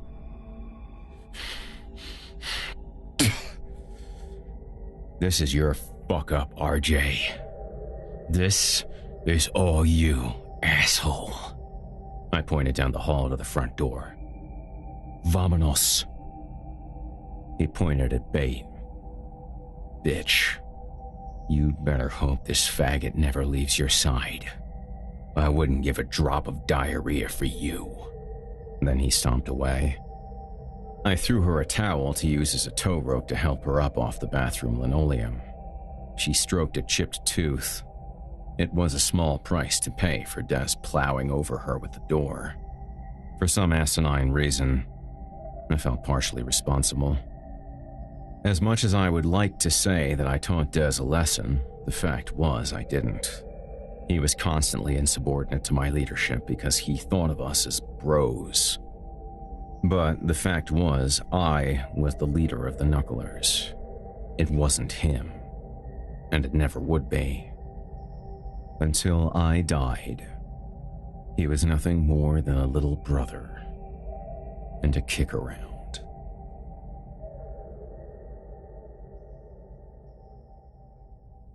Chapter 4. Children. I looked at Des across the kitchen table. The duffel bag full of heroin sat in the middle. "Okay, tool, what's your big super-duper plan? Don't be a dick," he said as he dug into his teeth with a toothpick and then flung his hair out of his eyes. "The way I see it, no matter what I come up with, it's better than that." He pointed to Bate, who was sitting on the couch, flipping through the channels with a remote. Leroy and Skillet sat on both sides of her, dead asleep. They were protecting her from Des, nonetheless. "I'm not going to tell you again. She's staying here for now until I can figure out what to do with her." Des picked up a knife from the table and put it to his neck. "How about," he dragged the knife across his throat, "we kill the bitch?" I stood up and knocked the knife out of his hand, scraping his ear. "How about I kill you?" Des threw up his arms, surrendering. "I'm just goofing around, brother." His shitty attitude was starting to get old. "What's your awesome plan, Des?" "Jesus, RJ." Des picked up one of the dog's tennis balls and lobbed it across the room. "Ouch!" Bate squeaked as the ball pelted her in the jaw. I slapped him across the head. "That was totally unnecessary." "What?" "I was trying to throw it to the dogs." "The dogs are sleeping and they hate you anyway," I reminded him. Des looked over at Bate. "Hey, little whore thing." "What?" Bate said, annoyed as she massaged her jawbone. Des swiveled his fists over his eyes and in a baby voice added, "Sorry."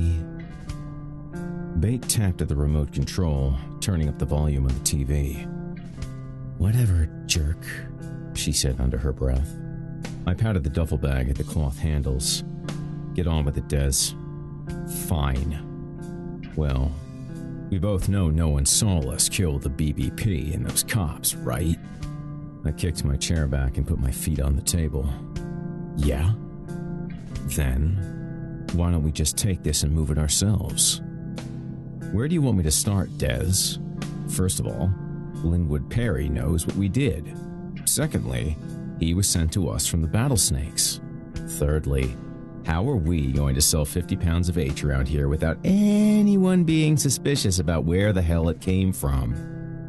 Des became animated like a TV pitchman delighting an audience of retirement home suckers. "That's the beauty. They don't even know this heroin exists. They were expecting coke. So, they think we traded the coke for heroin.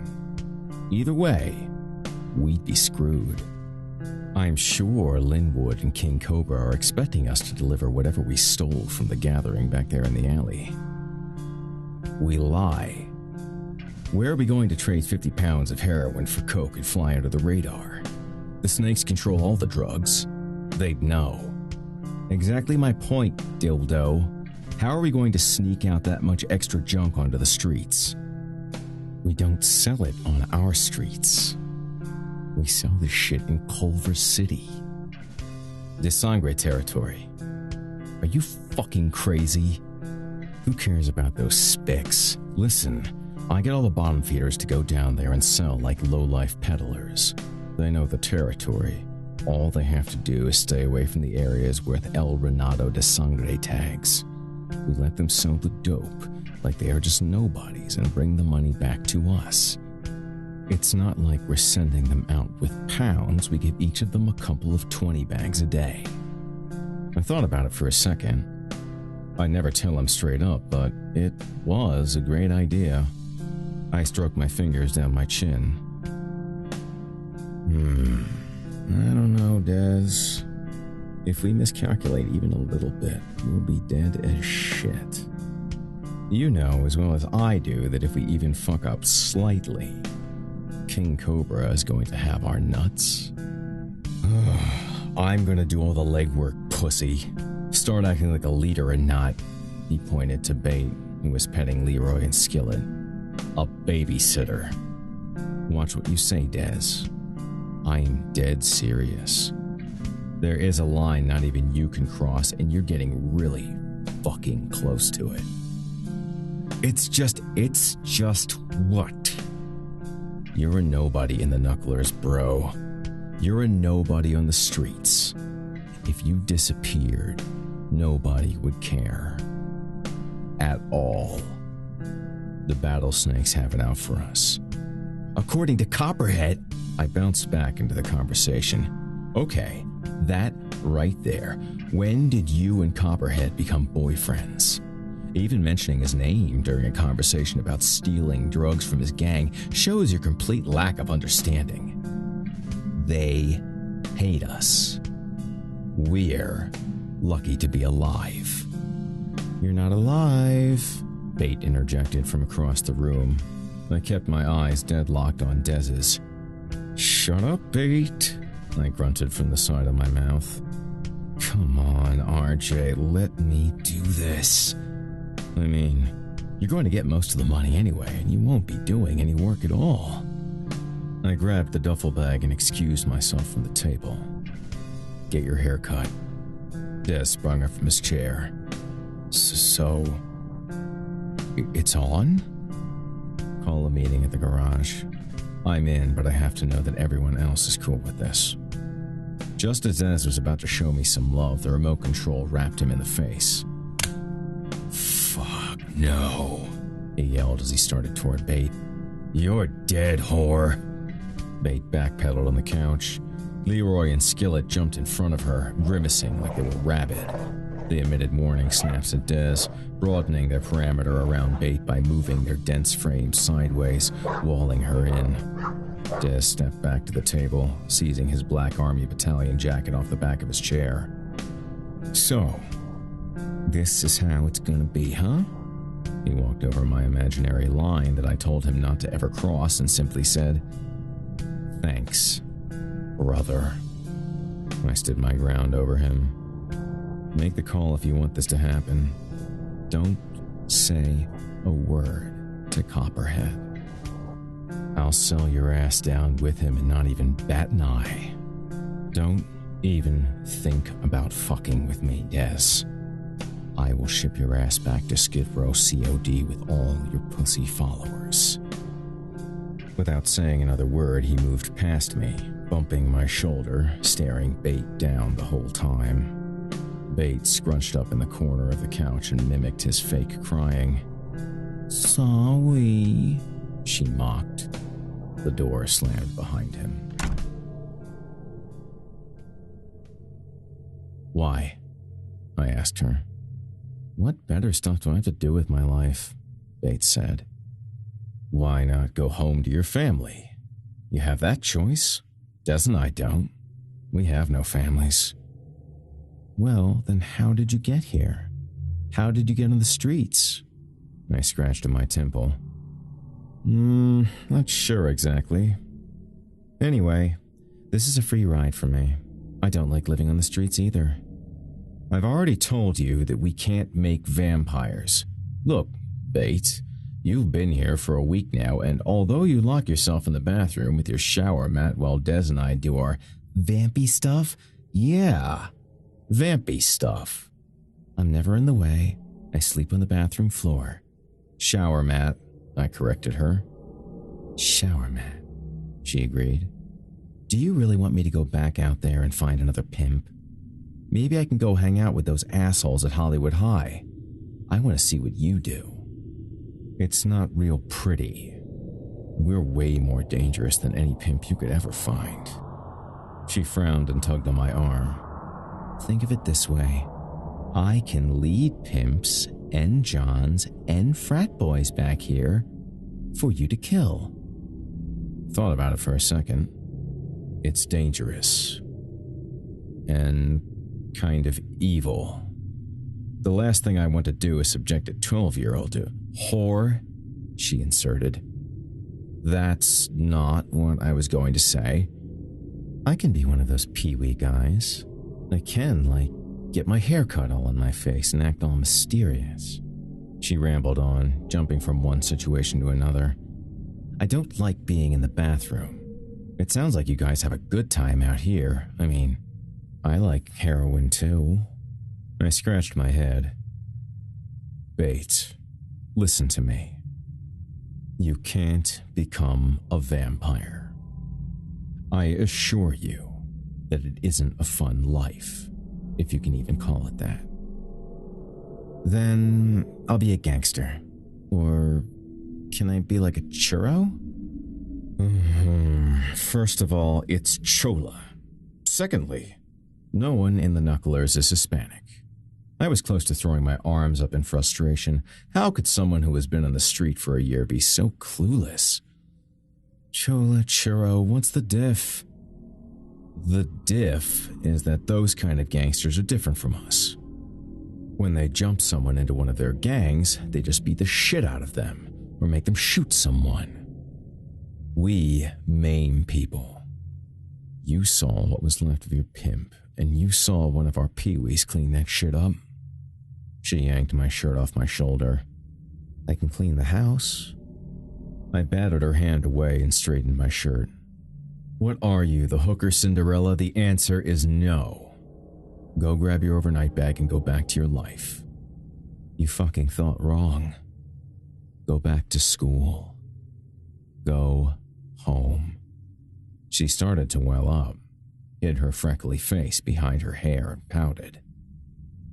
Jesus, don't do that. Why would you cry? Did you ever think your parents might be concerned about you? You've been on the run for a long time now. They don't give a fuck at all, RJ. They don't care about me at all. My parents hate me. I want to live here and do what you do. God damn it, Bate. She looked up from her skunky hair and blinked her eyes. Has that shit ever worked? I asked her. If you wanted a doll or a toy, maybe. It did work when I asked my pimp if I could get a pair of higher-heeled shoes. It didn't work when I asked my mom to get my stepfather off me. She smiled a little bit. I wanted to return the laugh, but the fact was it just wasn't funny. This isn't a joke. She reached over to me and gave me a quick hug. Thanks, RJ.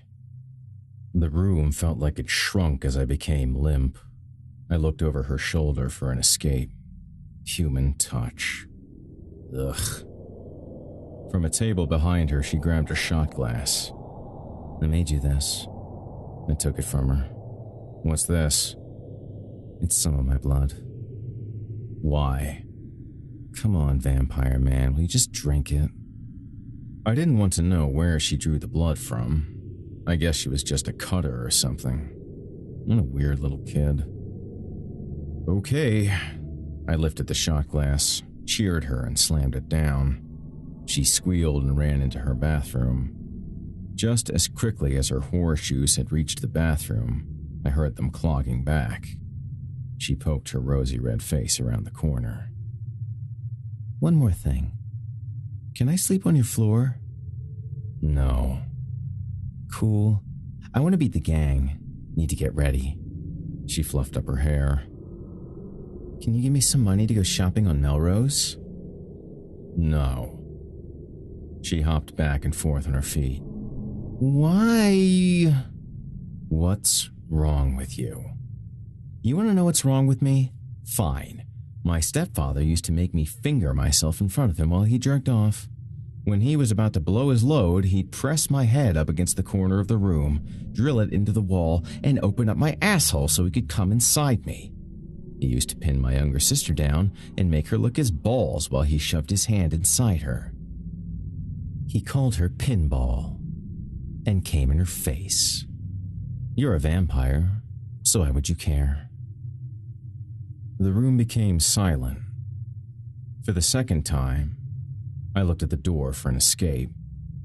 But rather than deal with anything, I pulled a bunch of blood-stained wadded bills from my jeans. Take it, go to Melrose, go wherever you want. She nabbed the money out of my hand and turned off the tantrum like it never occurred. Thanks.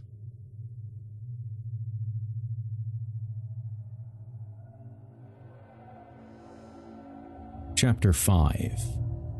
Colleagues. Bate and I turned the corner to the front of the Knuckler's garage.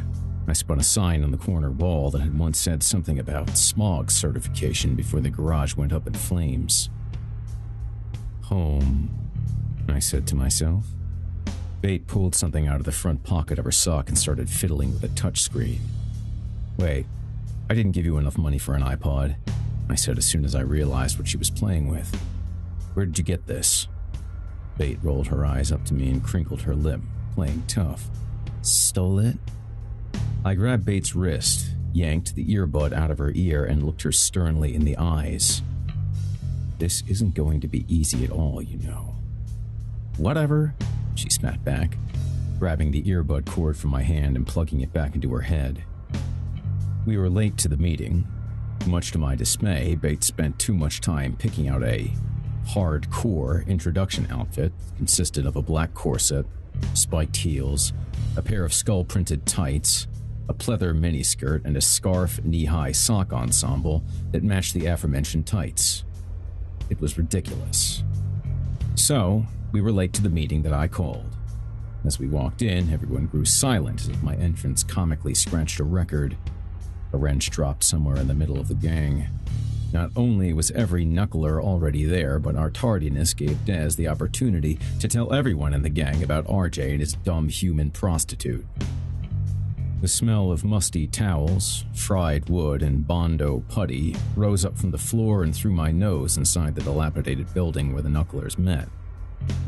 It used to be Al's body shop till it burned down. The Friars Club it wasn't. See, told you. Des pointed at Bate. She slid behind my arm. No outfit could have made her look hardcore in the eyes of those asshole derelicts. What's up his ass? She said, tugging on the back of my belt. I ground my teeth. Shut up, Bate. I warned you about the hearing. She shot me a thumbs up. Everyone, I asked you here to talk about something that could put us all in a shitload of danger, I said. Krang! A socket wrench beat against the blackened brick of the building, causing a snowstorm of torched building innards to fill the air. Des lowered the wrench, hacked up and spit a huge phlegm ball onto the floor. Aren't any of you going to say anything about him bringing a human to this meeting? His eyes scanned the room for support. Knucklers gathered in a circle, scratched at their necks and flinched around trying to avoid making eye contact with him. It was nice to see Dez's ill-planned coup d'etat going nowhere. The kid didn't have an ounce of leadership in him. I knew that nothing made him happier than the dream to overthrow my rule and then rape and suck down all of Bates' blood. Yeah, a badass bunch of vampires that team up on a 12-year-old junkie girl. Feeling good that the mutiny lasted less than a minute, I decided to push him back into the corner where he belonged. I looked at my wrist to the watch I didn't have. Oh, are you here for the Girl Scout meeting? Little girl? I cracked with a sarcastic jeer. That was at 6. The garage instantly erupted. Fuck you, RJ. Des shot back. I called this meeting for you, jerk. I'm here to tell everyone about your stupid plan, and then, if we unanimously agree, we'll do it. They all looked over to Des. This has nothing to do with the little girl, Des. This is about you, and I'm giving you the chance. So, speak. He cleared his throat. It was the first time that he ever had the chance to really propose anything important to the knucklers. The other night, RJ and I took down some Perry snitch who was getting drugs from the cops. Turns out they were moving about 40 pounds of H. I want to put it back on the streets and sell it. Does Cobra know about it? Someone asked. We're not sure, Des continued. We were supposed to intercept a bunch of coke. I figure we just tell the snakes that there were no drugs there. Maybe say that the snitch was double-crossed by the cops or something. The gang whispered amongst themselves. I called across the garage. Pico, beer. Pico dragged his leg over to the cooler. He had been out already that night hunting. His stalking gimmick was brilliant. He'd snap his leg backward and act like he was a vagrant. He constantly spent his time reading medical journals, so he knew exactly where to break himself so that it wouldn't cause any lasting damage. I guess you could say the old man was our doctor. At night, he'd collect change and then devour what he considered the best suckies, drag them down an alley and have at them. He looked older and grumpier than the rest of us. His Shar-Pei wrinkled face was filled with gray whiskers. He stood crippled in his mid-fives, and his body was made more awkward by his enormous forearms. The old bastard looked like Popeye's dad after a violent tour in Vietnam. Pico handed me a beer that he bottled himself. "So, are you going to introduce us, RJ?" He bit at his cracked lips and shot me a wink. I snapped the beer from his hand. "Pico, you dirtbag, she's 12. 12-year-old whore junkie," Des interrupted, drifting away from the conversation about the heroin. "What the fuck is your problem, Des?" Big Tahoe walked over and put his elbow on Dez's head to rest. "He's jealous because he thought he was your only bitch," the mammoth balked. Des shook him off and whipped a machete out that was tucked into the back of his belt. Always with the weapons. "Whose bitch do you want to be, ho? This is just another one of our fearless leader's shit ideas, just like the habit. We all know how that turned out." "Des," I said, "calm down and tell everyone the rest of your plan. Then, we'll decide." He looked at Bait and then started again. "We sell the heroin in Culver City.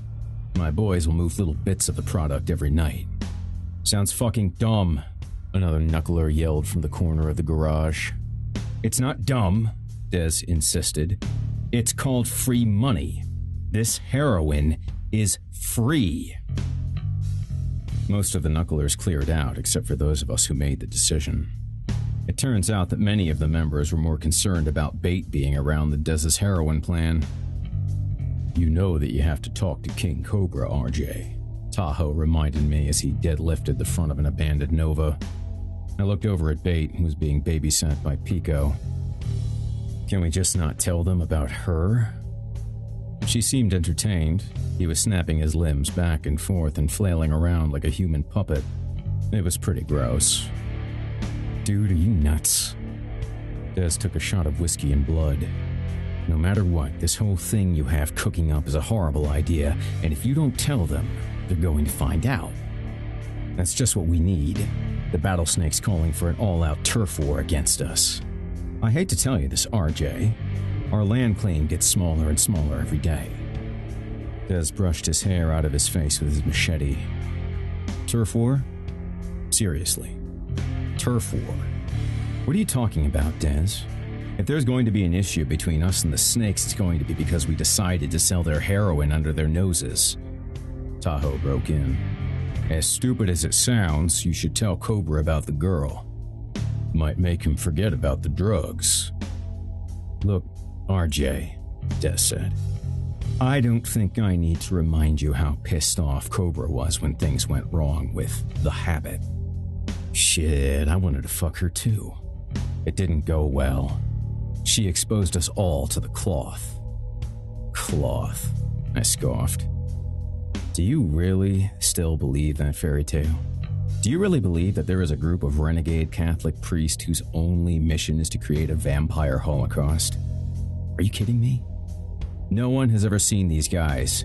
It's bullshit created by the Snakes to scare you. Stupid."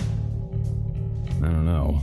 A lot of gang members from every set have gone missing," Tahoe declared, dropping the Nova to the garage floor. "Copperhead told me." "Copperhead? Great. Your little alliance with these assholes just confirms everything I've said. The habit was never working for some mercenary god group bent on vampire genocide. She was just some washed-up loser who wanted to see what it was like to kill people, and it just happens to turn out that she was a junkie. I got a free house out of the deal. You guys really need to start thinking about what you're saying. We aren't in some big good versus evil battle with anyone. You know what our battle is, Des? We battle to get high. So, some gang of Rastas thinks they're running something that's bigger than it is. It isn't. I blew smoke in his face. The cloth? Are you kidding me? Hey RJ, check this out, Bait yelled across the garage. The few knucklers left had gathered to watch her. I couldn't tell if they were sizing her up because they wanted to drain her or if they were sincerely entertained by her childish antics. She cracked one of Pigo's legs out. Broken, she said. She cracked it back in. Fixed. I looked back at Des and Tahoe, who seemed completely miffed by her display, and shrugged my shoulders. RJ, Des said, turning away from the romper room. You've completely lost your mind. Not us. Listen to me. I know you took my ass in when I was living in the streets, trying to shoot heroin, sucking rat blood. Well, you're just that lucky, aren't you, Des? I took you in because you were pathetic. I took you under my wing because you seemed like a good enough kid. Are you jealous that I'm doing the same thing for her? You are such the fucking bastard kid here, and you know it. You should be glad that we accepted you then, and that we accept you now. Do you think your buddy Copperhead would think highly of you if he got a look at you on the skids, picking through people's feces, hoping to find some blood? I grabbed him by his shirt. Don't be a little bitch. Call your friend and set up some FaceTime between me and Cobra, if that makes you happy. Just remember, little man, you aren't all that different from her. Des flipped his hair over his head. What about the drugs? I say we do it, Tahoe answered. I pushed Des back into his chair. His eyes glossed over with stone as he nodded that he'd get it done. I stared at him. I didn't want to hurt his feelings, since I knew his pussy emo ass actually had feelings. But he had to know that pissing on my leadership and trying to make a joke out of me wasn't his right. This is hilarious, Tahoe chuckled. I patted Des on the shoulder, trying to mend the rift growing between us, then turned back to Tahoe. What's hilarious? He pointed back to the bait show. Hey RJ! She was spazzing out like she had just found the greatest toy in the world. Look at it. Broken. Fixed. Broken. Fixed. The knucklers continued to observe her like she was a new pet. That's when I agreed to tell Cobra that Bait was staying with me, and we all agreed that we should sell the heroin.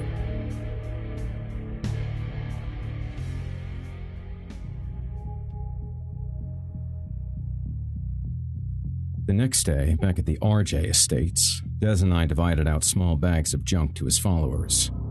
One by one, they lined up, all looking like Des, desperate, hair in their eyes, mopey with their backpacks open.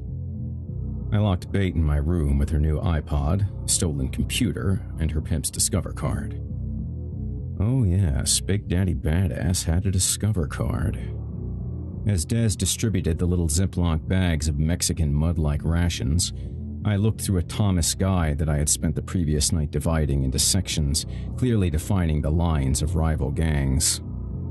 I had all the pages of Culver City earmarked, and I flipped back and forth trying to figure out a somewhat centralized yet widely distributed area that only fringed on the Sangre territory. Personally, I didn't care whether or not Des's followers got torched. Unfortunately, they had such a clearly distinct and similar look that all paths would surely lead back to the knucklers. Is there any way we can shave these kids' heads and give them, like, Slayer shirts or something? I asked. You know, get them out of those tight pants. Make them more... More what? Des asked. You know, I said. More Mexican. I grabbed a kid by his choker and dragged him in front of Des. Throw a black carcass shirt on this kid or something. I shoved him to the floor. Des's lowly secretary whispered into his ear, hiding behind his bangs that almost touched his shoulders in the front. I snapped the kid over to me. No whispering, dork, I said. I need to know everything about this. There is more on the line here than you seem to understand. I started pointing around the room. Your well-being, your well-being, I finished on Des. And even yours. The kid cleared his throat. I was just telling Des that it was a good idea to move into Culver City unrecognized, but, rather than shaving our heads, I thought maybe we can tuck our hair into caps? Are you done? I asked, turning back to Des. Come on, Des, this isn't about being fashionable and looking hip.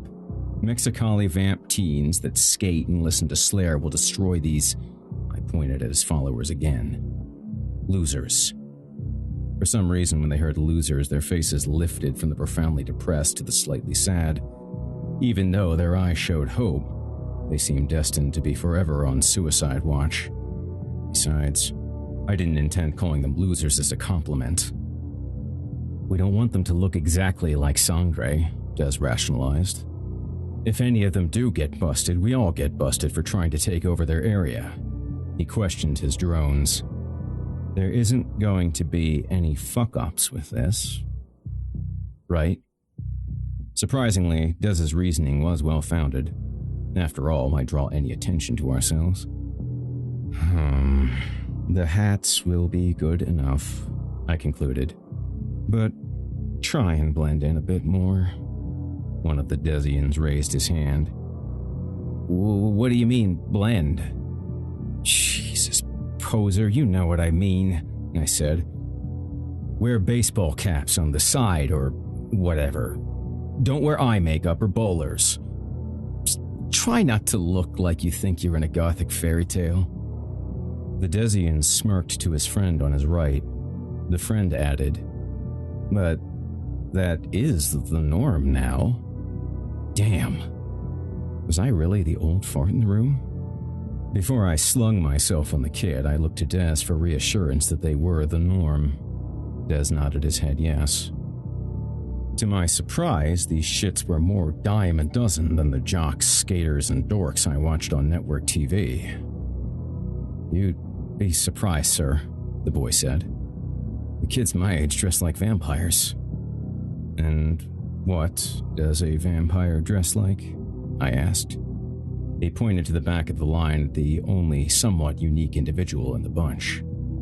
He was the kid I'd heard them calling Piglet. He was fatter than the rest of them, and instead of the covered eyes look, he apparently opted for the disgusting, stringy black hair look.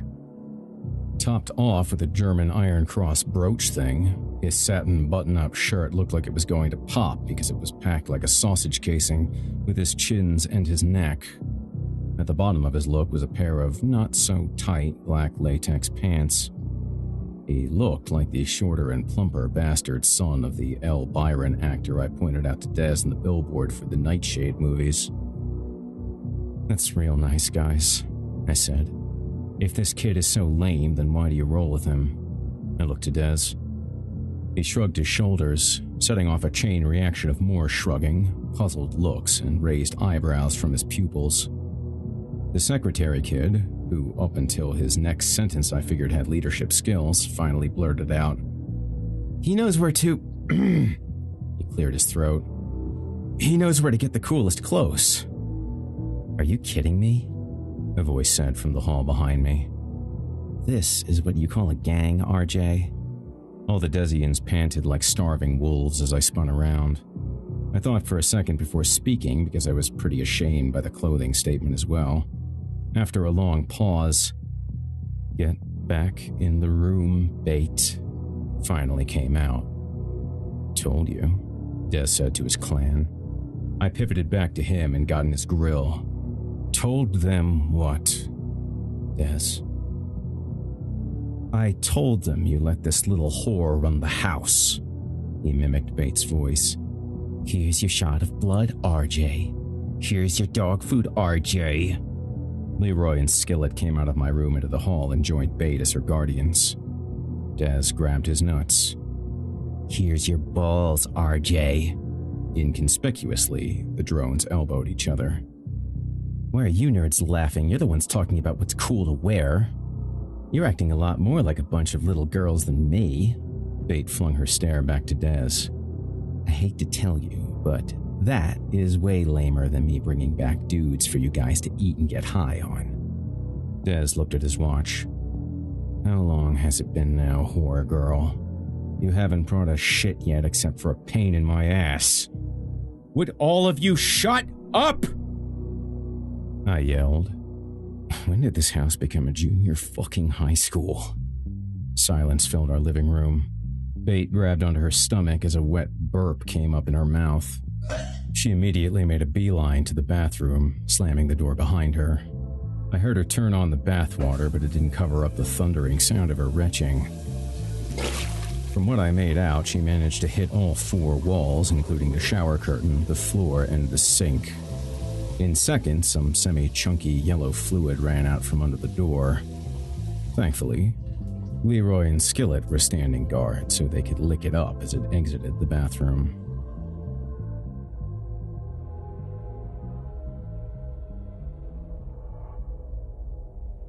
What was all that about? I asked Bait. Her hair was a Medusa mess on top of her head. I thought about gently patting the mess out, but I didn't do anything. I didn't want to take the chance of getting her kid mange on my hands. Her swollen eyes looked up at me and she tried to speak through her bloated cheeks and glands. It's the smell of this place. I told you several times that our lifestyle is gross. It's not going to smell like a room at the Ritz. I know, I just think that when Des and his friends teamed up on me, well, it just reminded me of when I went to school.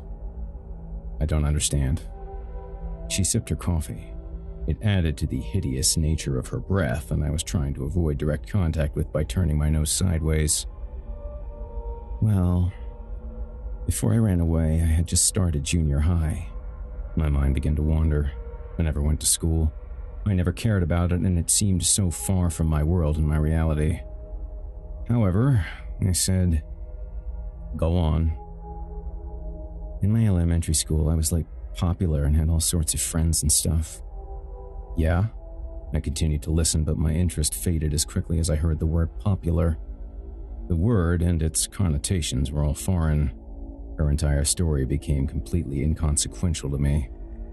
I wasn't very popular when I was 12. All I remembered was being in an alley dumpster, only living to score heroin and find rats. I'm sure my smell alone was taken into consideration when my eligibility for popularity came into question. Anyway, over the summer before I went to this new junior high school, I told my best friend Brianna about what Thomas was doing to me and my sister. Thomas the train? Thomas the stepdad? I salvaged the conversation. Oh, yeah, and your sister is Pinball, right? Hey, you remembered. She smirked inside her inflated shell. She looked like a marshmallow dropped in a cat box that ended up sticking to all the discarded hair, turds, and litter inside. Huh, how could I forget a name like Pinball? I said. I love Pinball. Her smile dropped and she went cold. What is it now, Bait? She picked a barf biscuit out of her front teeth using the plastic lid of her coffee as a toothpick. She proceeded to wipe the discharge on the arm of the couch. Nothing. If you don't want to hear the story, then I don't care. It's lame anyways. I stood up, pretending to get something from across the room while she closed her eyes. Unnoticed, I grabbed a tissue and gathered up the asteroid that came out of her mouth. I shot a quick basket across the room. Swish.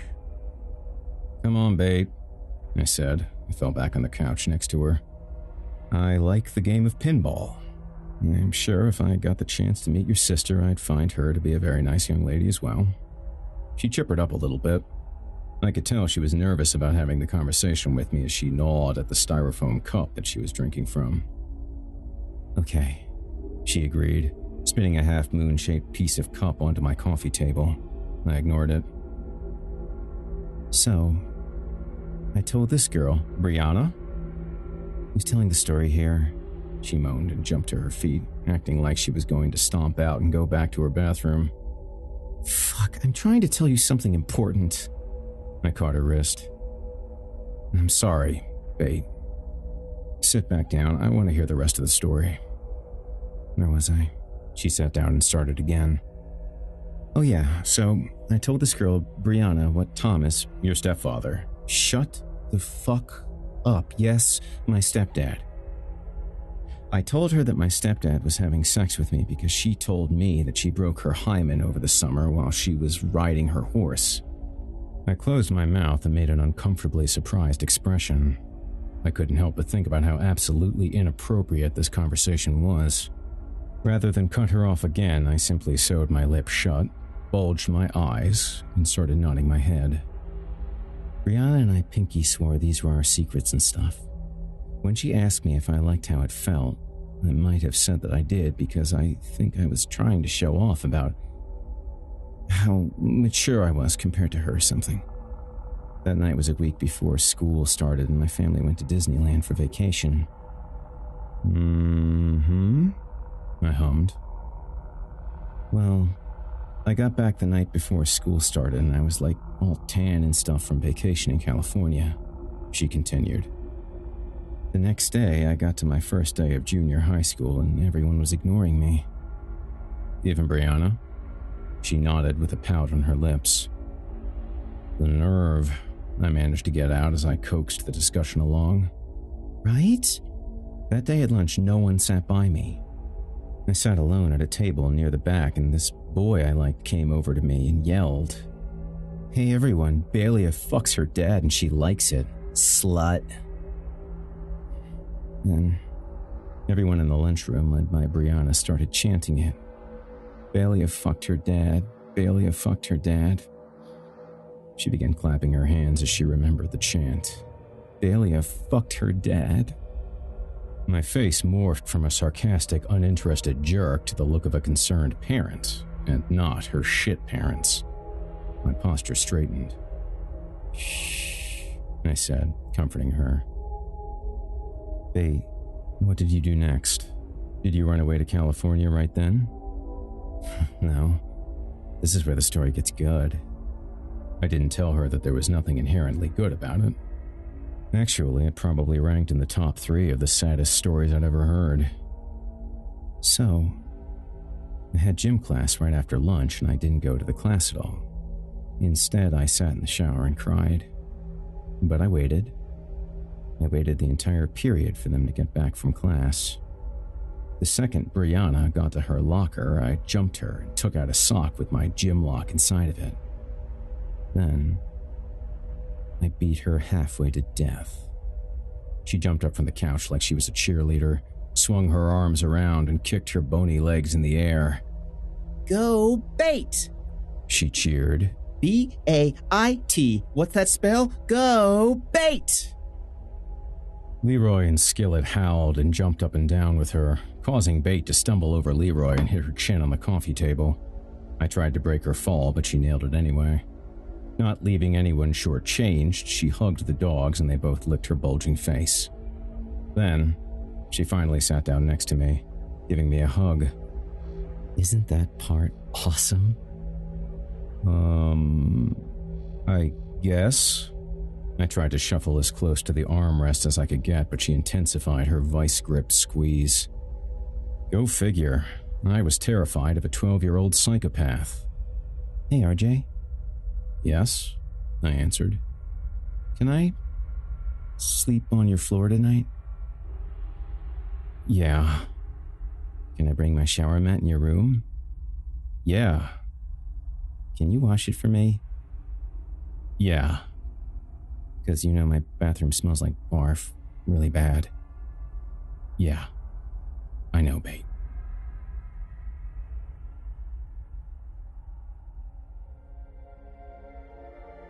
Chapter 6. Thespians.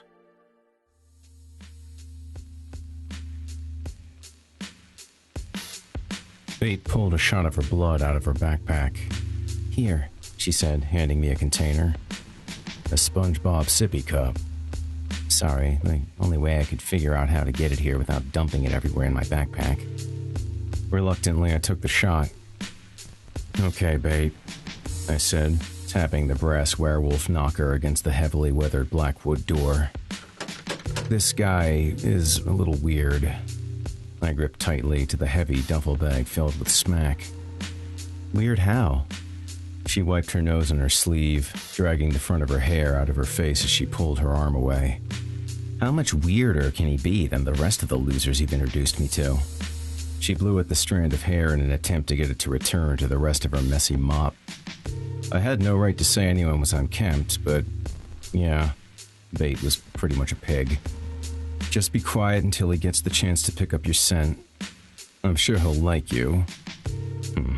As far as people like us go, he's very tame. Okay, what's his name? She crossed her eyes. The lock of hair was now sticking straight out from her face. She blew more profusely, but since the hard-boiled hair hunk refused to comply, and because it somehow managed to mix with snot, it just shot further and further up like a unicorn's horn. I licked my hand. God damn it, Bait. Not wanting to touch her, I quickly pushed the hair down and back into place as best I could. His name is Eldritch. Would you stop being such a... She bucked out her teeth and shook her head. 12-year-old? Yeah. Yeah, you talk about how street you are, but you act like... Before I could finish my lecture on booger wiping in public, the large door crept open on its own to reveal an oversized and overpriced high-ceilinged loft. The main room was only lit by a few candles. Without missing a beat, Bait bravely stepped in and looked behind the door to see who had opened it. I thought he knew we were coming. She turned back and surveyed the room that was decorated with bad vampire movie cliches. Oh, he knows we're coming, all right, I sighed. She stepped in a little further, cupped her hands around her mouth and shouted, "Hello!" Her voice, combined with lame goth music, echoed and bounced off the cathedral ceilings. I put my hand over my mouth. Shut up. Go sit over there. I pointed across the room to an area of red Victorian couches. Frustrated, she stomped across the hardwood floor of the loft to the couches like a brat whose mother wouldn't buy her a pack of gummy bears while waiting in line at the supermarket.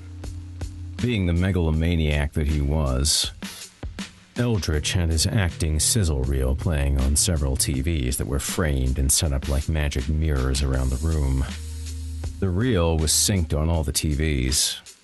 It pathetically showed him acting in bit parts, intermixed with him playing with swords, shooting fireballs from his eyes, and vigilantly overlooking Los Angeles from the tops of old, Gothic buildings.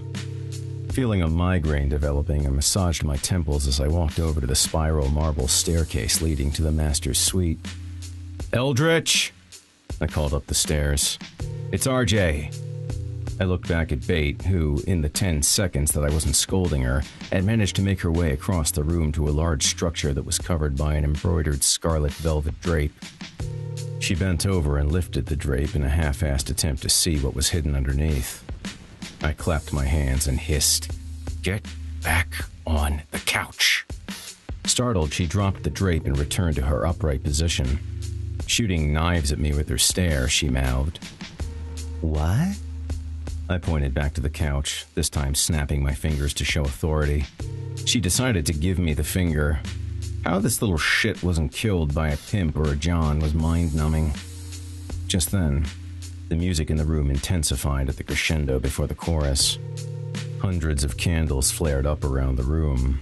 Startled by a living human shrine that lit up last in the corner, Bait scurried back to the couch and sat up straight. Knowing the curtain had been lifted and the show was about to begin, I followed her lead and plopped myself onto the couch next to her. She pointed to the lethargic body in the corner. "What is that?" she whispered. "Just shut up and watch." Incense and smoke, I'd guess originating from a fan blowing a dry ice machine, materialized from an open doorway at the top of the stairs. Growing shadow broadcasting from a red light bulb engulfed the room as Eldritch's white, high cheekbone face appeared from what he must have figured was the beyond. The pulsating sound of a Vox organ followed his steps as he seemingly floated from the perched room. I tried to close my eyes so their blatant rolling at the spectacle would go largely unnoticed. Train wreck. Half-assed. over-dramatic. None of those words properly described Eldritch. Eldritch stood about 6'6", not the biggest guy I'd ever seen, but big enough. Still hovering, he floated down the winding stairs, candles to his left and right illuminating as he passed them. His medieval metal fingernails clamped onto each of his digits, including his thumbs, brushed the faux antiqued handrails of the staircase, reflecting small rays of light that were being projected out of motion-controlled track lasers. I looked down at Bate to get a feel for how she was accepting the production. She rubbed her eyes, probably trying to get the overpowering density of patchouli and the sting of street urchin incense out, and looked up at me. "He's hot," she whispered. Eldritch continued his descent into the living room. Over his shoulders was a coat made from a white wolf that puffed up so that the eyes of the dead animal covered his own. The only thing not covered on his face was his jaw and carved chin line. Almost in tempo with the music, he smirked, dragging his tongue across his metallic fangs. The front of the fur opened to reveal every bony protrusion and muscle on his lanky but carved torso and waist. Just below his hip bones, he wore a pair of skin-tight leather pants that looked aged enough to be an auction item from Jim Morrison's estate. But I figured they came from the Jim Morrison collection at an Armani exchange. As the rest of his body came out of the smoke, a pair of bondage-strapped creepers finished off his ensemble that could only be described as counterfeit at best. He walked over to us, withdrawing the wolf's head from his face. His long, ebony hair swirled around him and fell perfectly down to the middle of his back. "Greetings, my friend," his bottomless voice boomed. I stood up as he reached us, kicking Bate to do the same. She seemed to be under a spell, fixated on his greasy pecs. While she ascended slowly, her head barely reached Eldritch's abdomen. He moved toward me for an embrace. Derailing him before he got too close to my personal space, I put up my hand to shake. Dumbfounded, but used to the treatment, Eldritch grabbed my hand. Rather than bringing me in for a full European-style reception, he settled for the less touchy, chest-to-chest bump. I didn't find it too disrespectful. After all, I just sat through a spectacle that combined the resurrection of Christ with the Rocky Horror Picture Show. I'm sure the vampy teens that aligned themselves in Eldritch's Legion, the Nightcrawlers, thought it was pretty awesome. I knew better. I was there at least once a month, and this was the first time I'd ever seen that particular production. Eldritch turned his attention to Bate, who was still enchanted by his theatrics. "And this must be the young damsel you spoke of?" With one clawed hand, he lifted her chin, and with his other hand, he brought her down-turned hand upward. He bent over and kissed it. Controlling her like a marionette, he brushed her hand down his makeup-emphasized cheekbone and pulled her close. Lifting her so her ear was close to his mouth, he whispered, "Are you the trick or the treat?" Bate's eyes rolled back and her mouth panted. "Jesus, come on!" I grabbed Bate's arm and dragged her close to me. "What the fuck, dude?" I yelled, trying to stabilize Bate as she stumbled back to her feet. "She's got fucking snot in her hair." "Why are you so mean?" she shrieked, pulling from my grip. "I'm pretty, RJ." She kicked her foot up and back and pulled off her horseshoe. Then she started thumping away at my crotch with it. The joke was on her. I invested in a cup immediately after I told her she could move in. As if I needed Eldritch's help to fend off a 100-pound when soaking wet little girl, he heroically came to my rescue by tranquilly placing his hand on her shoulder, his signature spellbinder. He lit a clove cigarette that materialized out of nowhere in his mouth. "It is nothing to fight about, young temptress. Sir RJ is simply marking his territory." Bate calmed and returned the shoe to her foot. I rolled my head back and closed my eyes. The combination of smoke, red lights, incense, and overall gayness were making my head throb more. I exhaled as much of the bullshit in the room as I could and bounced my head back into position. First, I looked down at Bate. Calm the fuck down, please. I'm sorry that I don't get excited when a grown man makes sexy talk with a little girl. Then I proceeded to Eldritch, towered over me. As for you, can we get down to business here? This isn't a casting call for your next wannabe victim, dude. Eldritch stood his ground, snarling with his steel fangs. Not really wanting to have the guy rip me in half, I turned away from his stare and looked down at Bate. In an attempt to look threatening, she snarled as she pawed at me. She looked more like a kitten, batting at a moth than any creature from the streets of Los Angeles.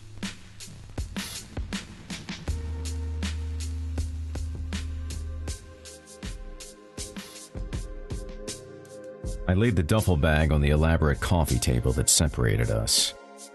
Can you take this from me, or would you rather have no part in this?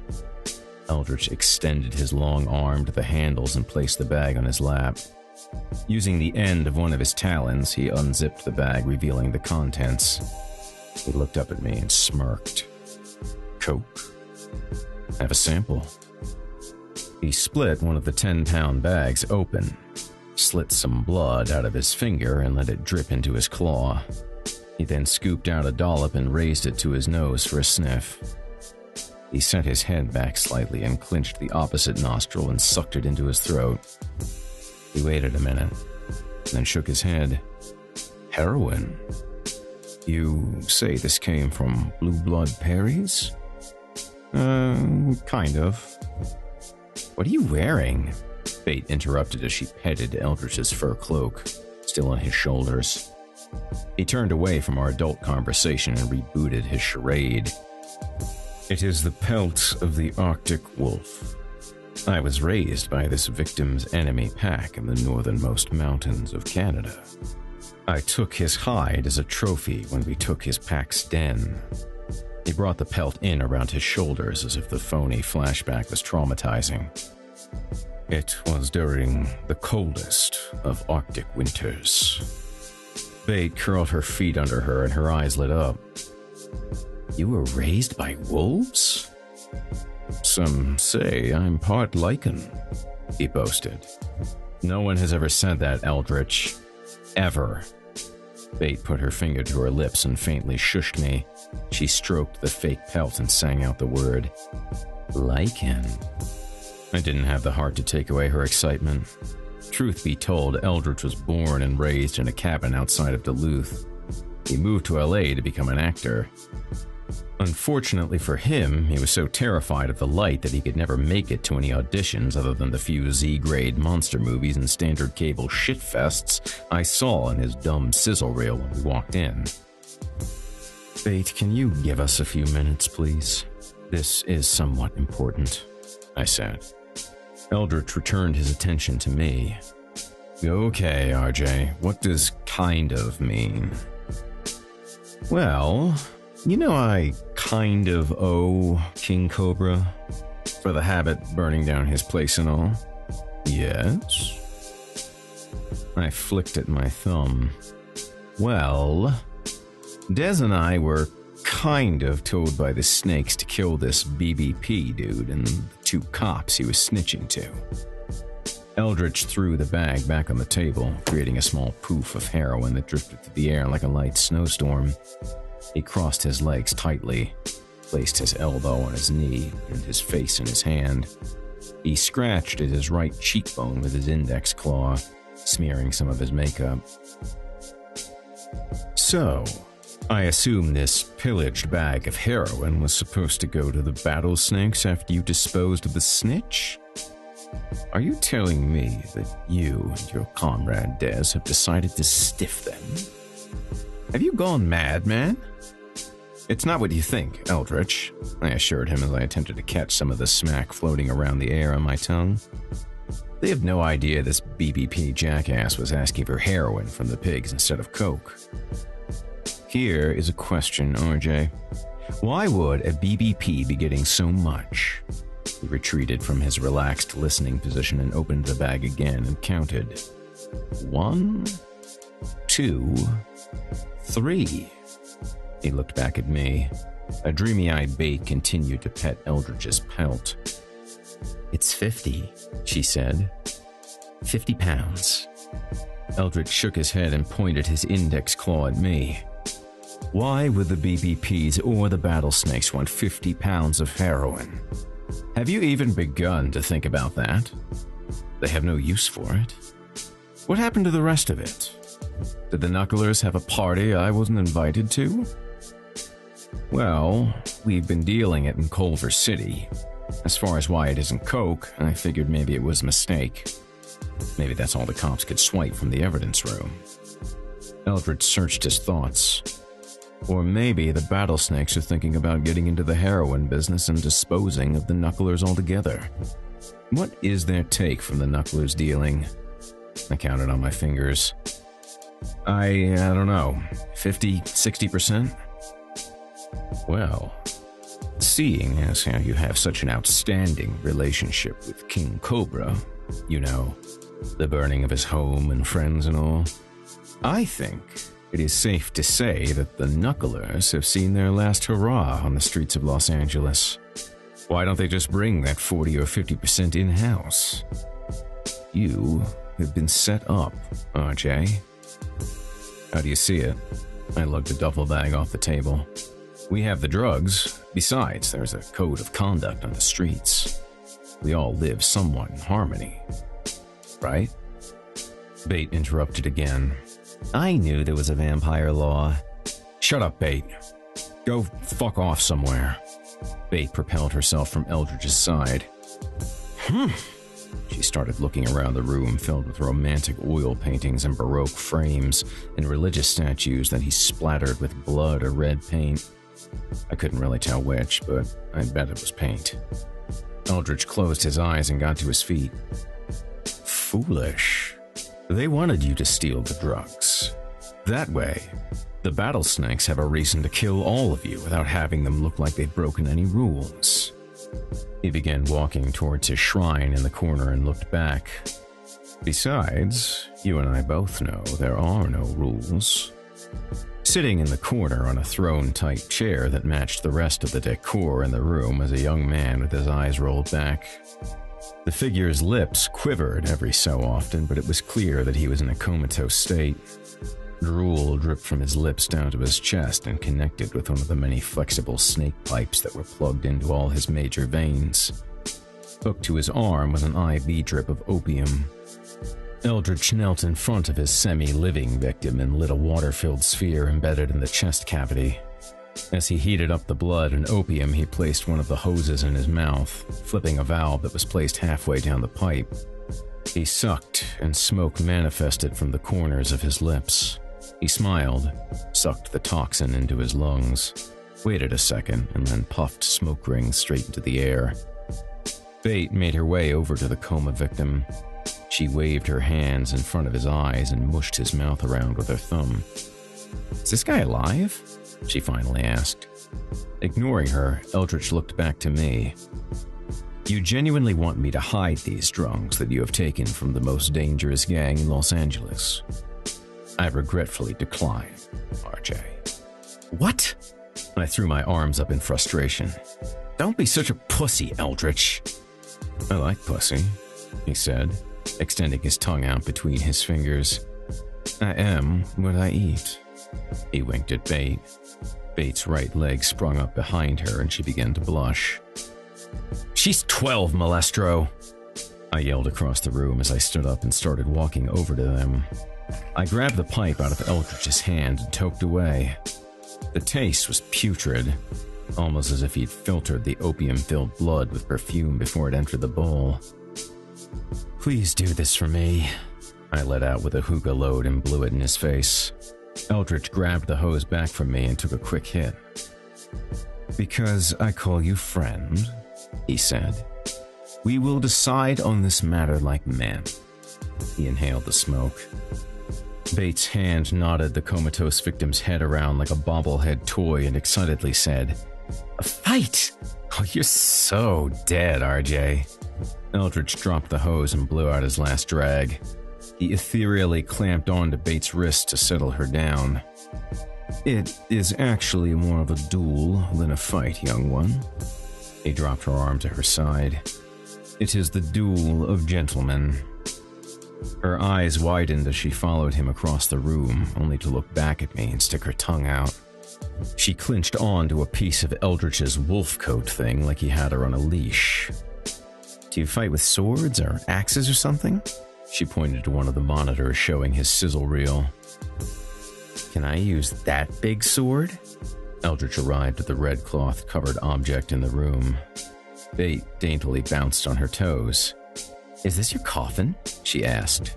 Eldritch simply smiled and romantically stripped the shroud into the air with one hand as he used his other to spotlight his showpiece. Lights turned on as a faint humming sound rumbled at our feet. The majesty of the professional-sized brushed metal phenomenon was open for all eyes to see. As the cover fell behind him, he announced, "Air hockey." I never thought many of Eldritch's things were cool, but this was the sole reason I came to his place all the time. There was nothing better than getting wasted for free and playing ghetto hockey on his ginormous table. To prevent it from getting demolished up by our vampy power, he reinforced the frame with steel, which also fit the other furnishings in the house. Although I didn't think one way or the other about all that garbage, I loved this table. It was perfectly level, and he always kept it in top shape so that the hoverability of the pucks never died out or got sticky. Disappointed, Bait turned to study a picture of Eldritch dressed as Count Cracula. I flipped my personal paddle out of my back pocket and whirled it around in front of me.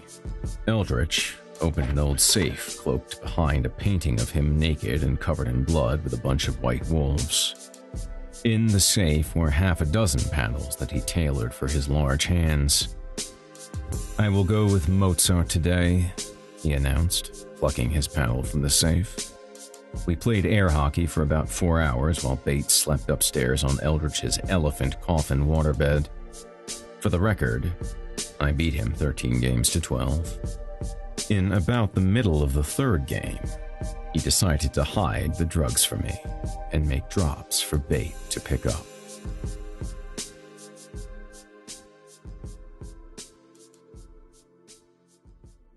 Chapter 7. Imposters. It was Halloween night in Los Angeles. Contrary to popular belief, it got really fall-like that year. The leaves changed color and the wind picked up on most nights. So much so that thick tree limbs lined the streets. It never made for a solid sewage system during rainy winters because most of the shit filled the drains, causing neighborhood flooding everywhere. From what I read and had seen on TV and the internet, I only guessed what winter and fall were like in the rest of the world. I'd never seen real snow, and despite my physical aversion to sun and heat, I hated the cold. My body was always cold enough for me. Bait had been staying with me for around 4 months, and although the plan was to have her lead Johns back to my place, it didn't end up that way. I tried to justify her being alive, saying that she had become quite a housekeeper. In all reality, her version of upkeep in labor involved running a vacuum across the hardwood floors only long enough to carelessly chip and scratch them. It was hardly worthy of room and board. But she was doing her part with the stolen drugs. She had become a solid go-between, and her involvement seemingly kept us off the Battlesnake's radar. Des didn't see the point of her being able to breathe another day at all. As the antagonism grew between them, the questions about her relevance increased and drove Des and me further apart. Beyond anything else, he was pissed off that I never asked him to stay with me unless he was too faded to get out before daylight rolled around. I truly felt bad because, well, after all, he was like a brother to me. However, what didn't seem to register with him was that Bait was a brittle human girl living on the streets. He, on the other hand, was this otherworldly street hustler who always managed to land on his feet, especially when killing to get ahead was involved. I was only worried about Des surviving when he was first jumped in. After that, he seemed fine once off the rat blood and on his own. As for Halloween, I guess I didn't have the right to comment on the holiday much at all because I never remembered being a kid. but I never liked Halloween. It wasn't as much about me getting angry about a bunch of punk asses around the world mocking my disease as much as it was the spectacle of Halloween in Hollywood. However, it didn't irritate me as much as the holiday being hijacked by adults. When did little girls dressing as princesses become abused porn stars dressed as drunken whores? Chances were pretty good that I would never have to answer the door to a gaggle of kids to give them candy, because they didn't trick or treat in my neighborhood anyway. Seeing how I lived in a predominantly Orthodox Jewish area, Halloween was frowned upon. Besides, for all intents and purposes, I was a serial killer, so it was better they just stayed away. I had enough stupid kids in my life. The Jewish version of Halloween in my area was called Purim, and it took place in mid-March. When it rolled around yearly, it was less about dressing as box office superheroes, demons, wizards, and vamps, and more about them celebrating their religion. Sure, it always involved getting wasted, dressing up and feasting, but I always likened it more to Mardi Gras. I was never sure if it was a recognized part of the Jewish holiday calendar because it seemed unorthodox. I saw the conventional Jewish people more like vampires than Christians because of their strict adherence to the following of the Shabbat from sundown on Friday to sundown on Saturday, their closeness with their family, and their overall demeanor. The Orthodox traditions, for the most part, generated internally, and to some extent, so are vampire gang traditions. Fact: our existence depends on drugs and blood. Also a fact: their existence is based on their spirituality. Although I would never consider a religion a gang, they still follow a pack system much like we do. The most obvious comparison would be that you can't make someone an Orthodox Jew. Marrying an outsider is considerably frowned upon. With us, we can't bite someone's neck and make them vamp out. Which brings us back to Bait. She doesn't belong. Not so much that it's a private club or that we think we're too good for her. She just didn't belong.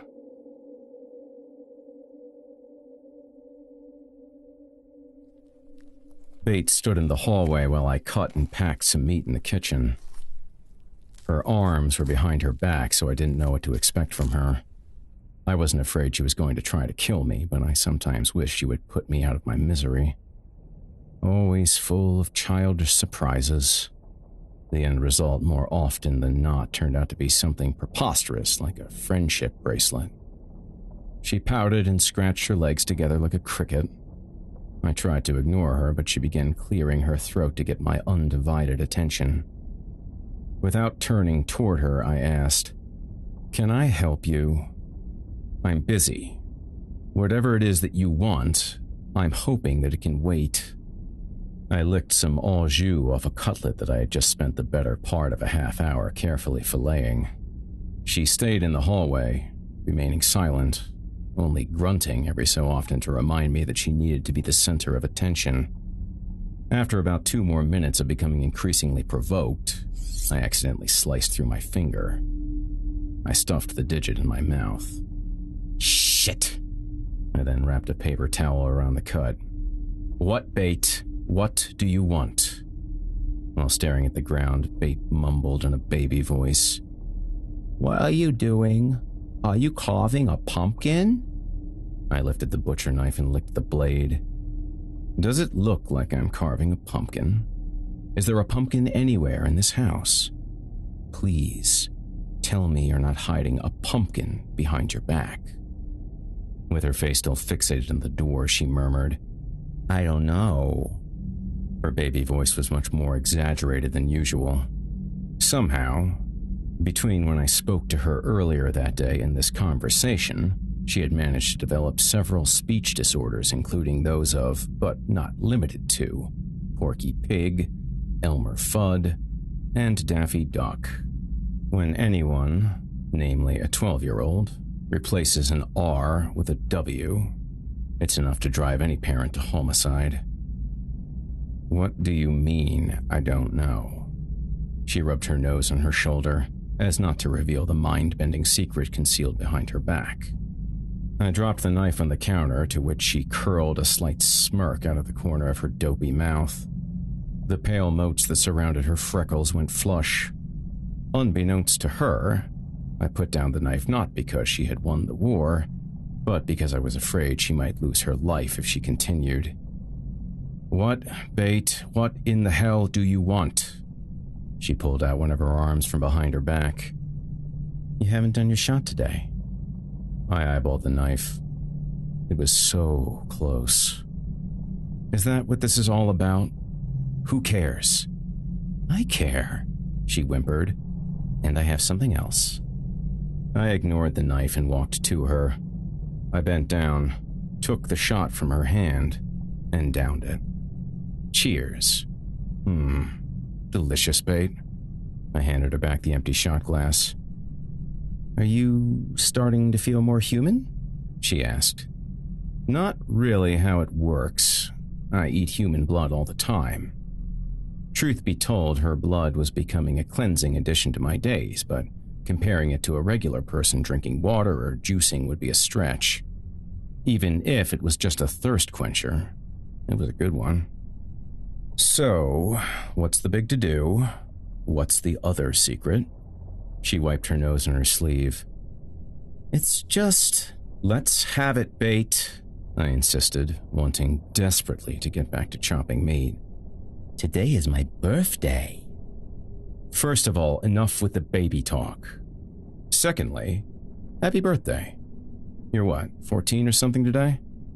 I never celebrated my birthday because, frankly, I never had any idea when I was born.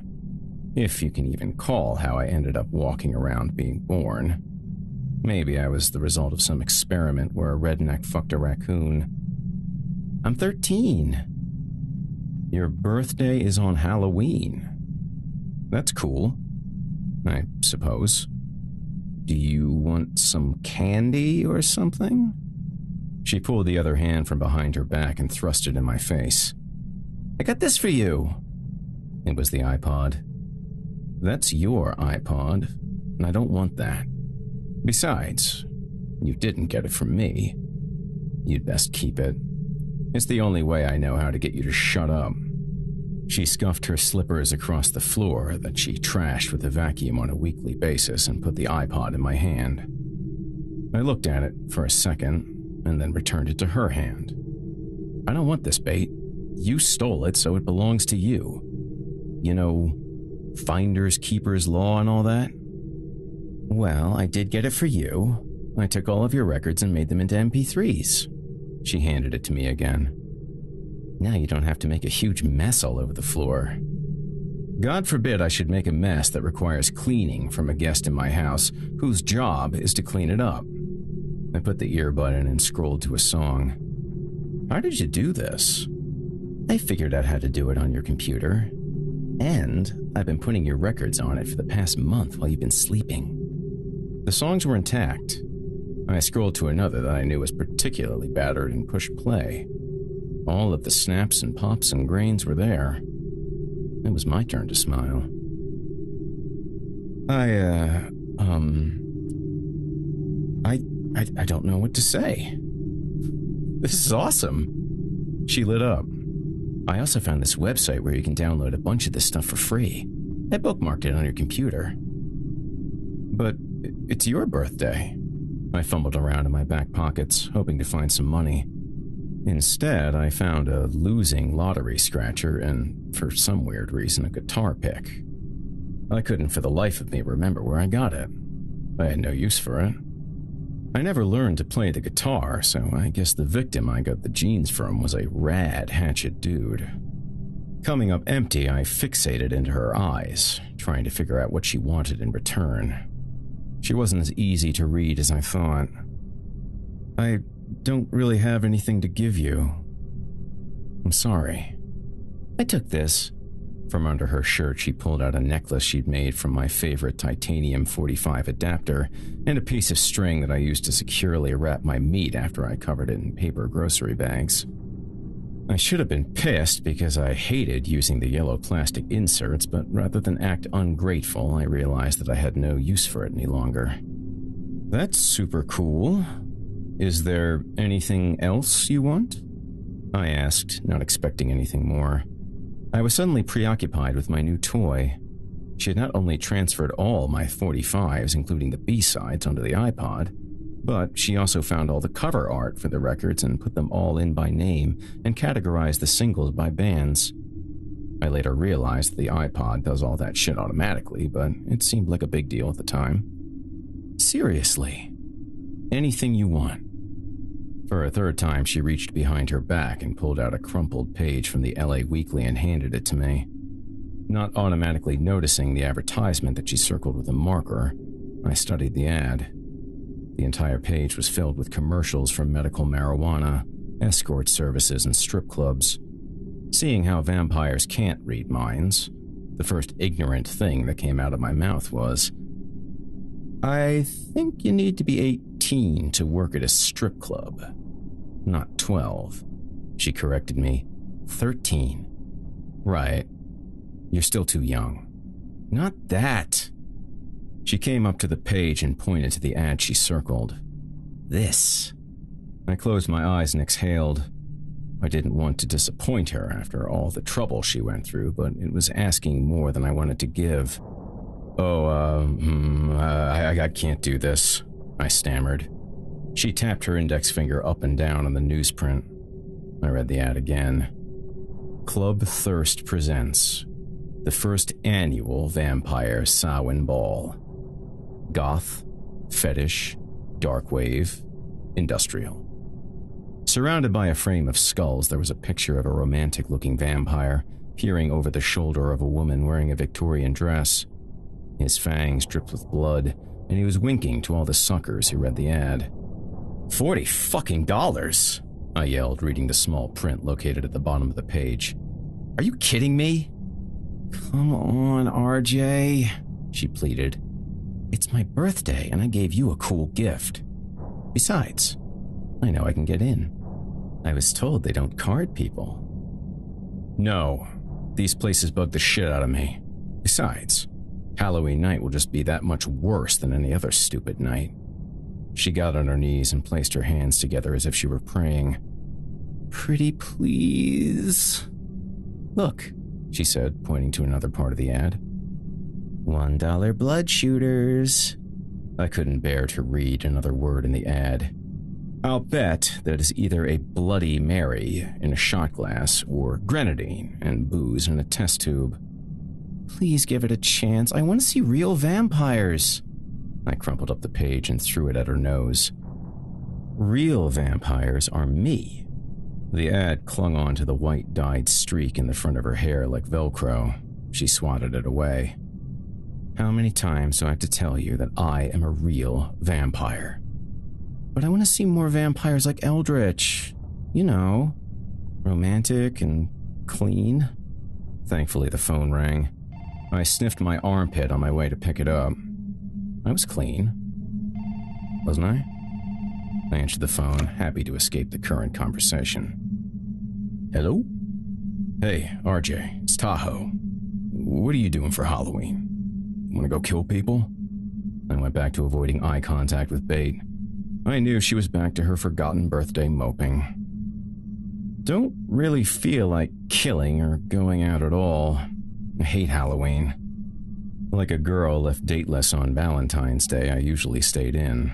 Instead of a love story and a pint of ice cream, however, I usually had some microwaved blood and heroin. Maybe I'd watch a horror movie. Bait started tugging on my shirt, and for some unlikely reason, or maybe guilt because she had given me such a thoughtful gift, I gave in. God damn it. Ugh. I'm thinking about going to this stupid club in Hollywood called Club Thirst. I heard whatever Tahoe had in his mouth spit across the room. You're kidding, right? Unfortunately, no. Bait has some desire to see what real vampires are like. You dummy, RJ. That's that stupid place where your butt buddy Eldritch recruits members for the night crawlers. I covered the phone and signaled for Bait to get ready. She chirped away, delighted, kicking the newspaper page in front of her. She banged her hands on the wall like she was a drill sergeant waking up a bunch of recruits at boot camp. Halfway down the hall, she lost her balance and slipped on the floor that remained unmopped. She bounced back up as quickly as she hit the floor and crawled into the bathroom. You're kidding me, Tahoe. I shit you not. I thought he picked those kids up off the street of the mall. No way, bro, Tahoe said. Once he convinces them he's the real deal, he brings them back to his place. He either hooks them up to that hookah thing or he has them to be his slaves. Trying to trick the big ox, I injected, "You want to come with us?" "Oh, fuck no." "Then don't tell anyone I'm going. Bait hasn't gotten us any victims yet, and I'm sure you know better than me that the shit talking about my leadership is running rampant." That's actually why I called. Des has been talking a lot of smack." "What's he saying? And stop talking with your mouth full of food." "It's all his chest pounding about the money he and the Desians are bringing in with the Battlesnake's heroin and Culver." "Really? Just a second." I beat the earpiece on the kitchen counter, shaking off my anger, but not before getting a good fuck out of my mouth. "Take it easy, RJ. No one is listening to him." "It's not that. If he has the balls to talk shit about me to you guys, how long is it going to be before he slips to someone else? How long before he confides in his good pal Copperhead and lets everyone know what we're doing?" Jesus. Why doesn't that scrawny little bitch just start his own gang with those idiot followers of his and the battle fakes? Like I said, no one's listening. Not the point, Tahoe. Well, why are you taking the kid to a club tonight? Man, I think she's cool and all, but it's her fucking birthday, dude. I hung up the phone only to be sprayed from behind. I turned around and saw Bait holding a blood drop-shaped glass bottle. I wiped the liquid off my neck. Ugh, what is this? It smells rancid. She read me the bottle. It's Nightshade. The essence of L. Byron Nightshade. I shook my head. She rubbed her thumb on the bottle. He's that hot vampire from the Nightshade series. I snatched the bottle out of her hand and smelled the syrup she violated me with.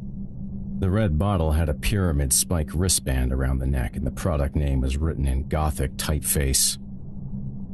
In the center, on the back, was the silhouette of the same messy-haired asshole that I kidded Des about on the Samsung fire escape. I gagged. Oh God, it smells like ass in a Fish concert. I smell like a stinky, rotten hippie.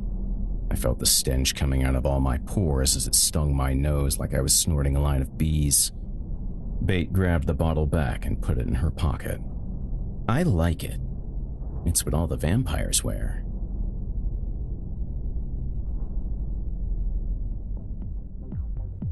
As we waited in line to get in, I remembered what Club Thirst used to be back in the day.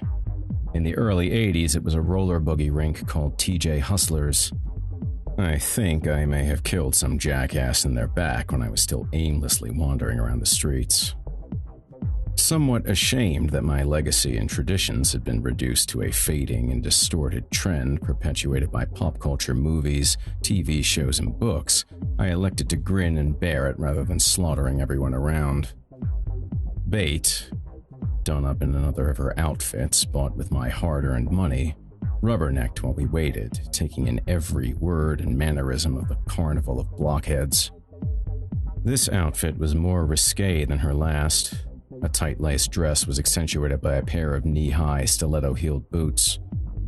It was a disgusting outfit for a 13-year-old, and I decided that if I did run into Eldritch, then I was going to borrow whatever ridiculous coat he was wearing to cover her. I wasn't sure, but I think she might have washed her hair and blown her nose before we left the house, because her hair was combed out of its usual frantic, matted shit style, and as far as I could tell, there wasn't a buildup of snot on her naked arm.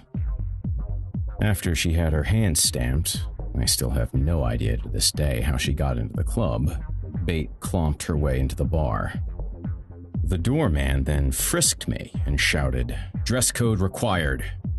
I guessed that, like many of the other bar patrons, he had recently made the transition from white-ass hippie hopper to vampire. I brushed any lint off the front of my body. What are we talking about, bro? He decided to get all hard-ass on me. I'm not your bro, friend. Okay. What are you referring to? I took a second look at my outfit. There weren't any rips. I wasn't wearing a hoodie. I wasn't wearing a bandana. Nothing gang-related. As a matter of fact, I was wearing a yellow Cramps shirt and a new pair of stolen jeans. I was even wearing shoes rather than flip-flops, which was rare for me. Desperately flexing his biceps under his mesh Danzig shirt, he pointed to a sign above the entrance and then read it aloud, dictating his authority. Vampire, gothic, and fetish attire required. Strictly enforced. Read the last part, friend. He brushed strands from a long black wig out of his face. Strictly enforced, I replied.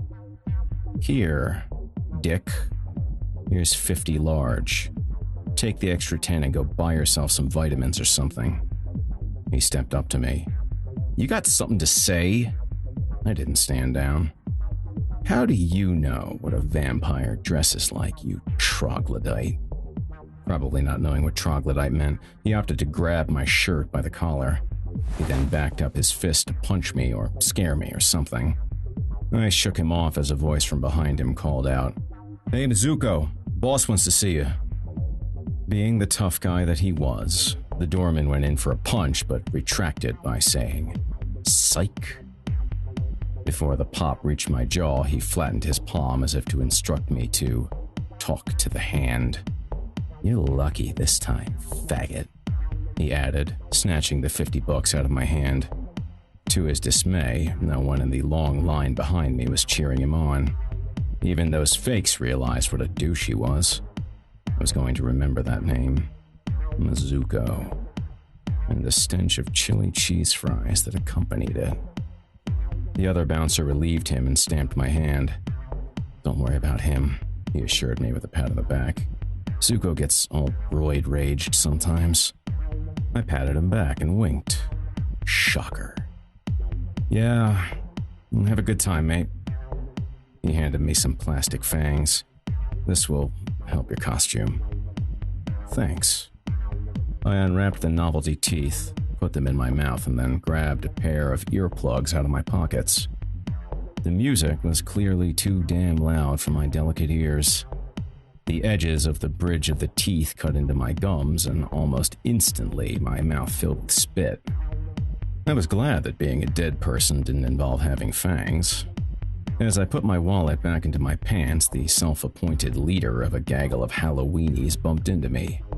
Hey, I said. He snorted at me like a dandy. Hey, buddy.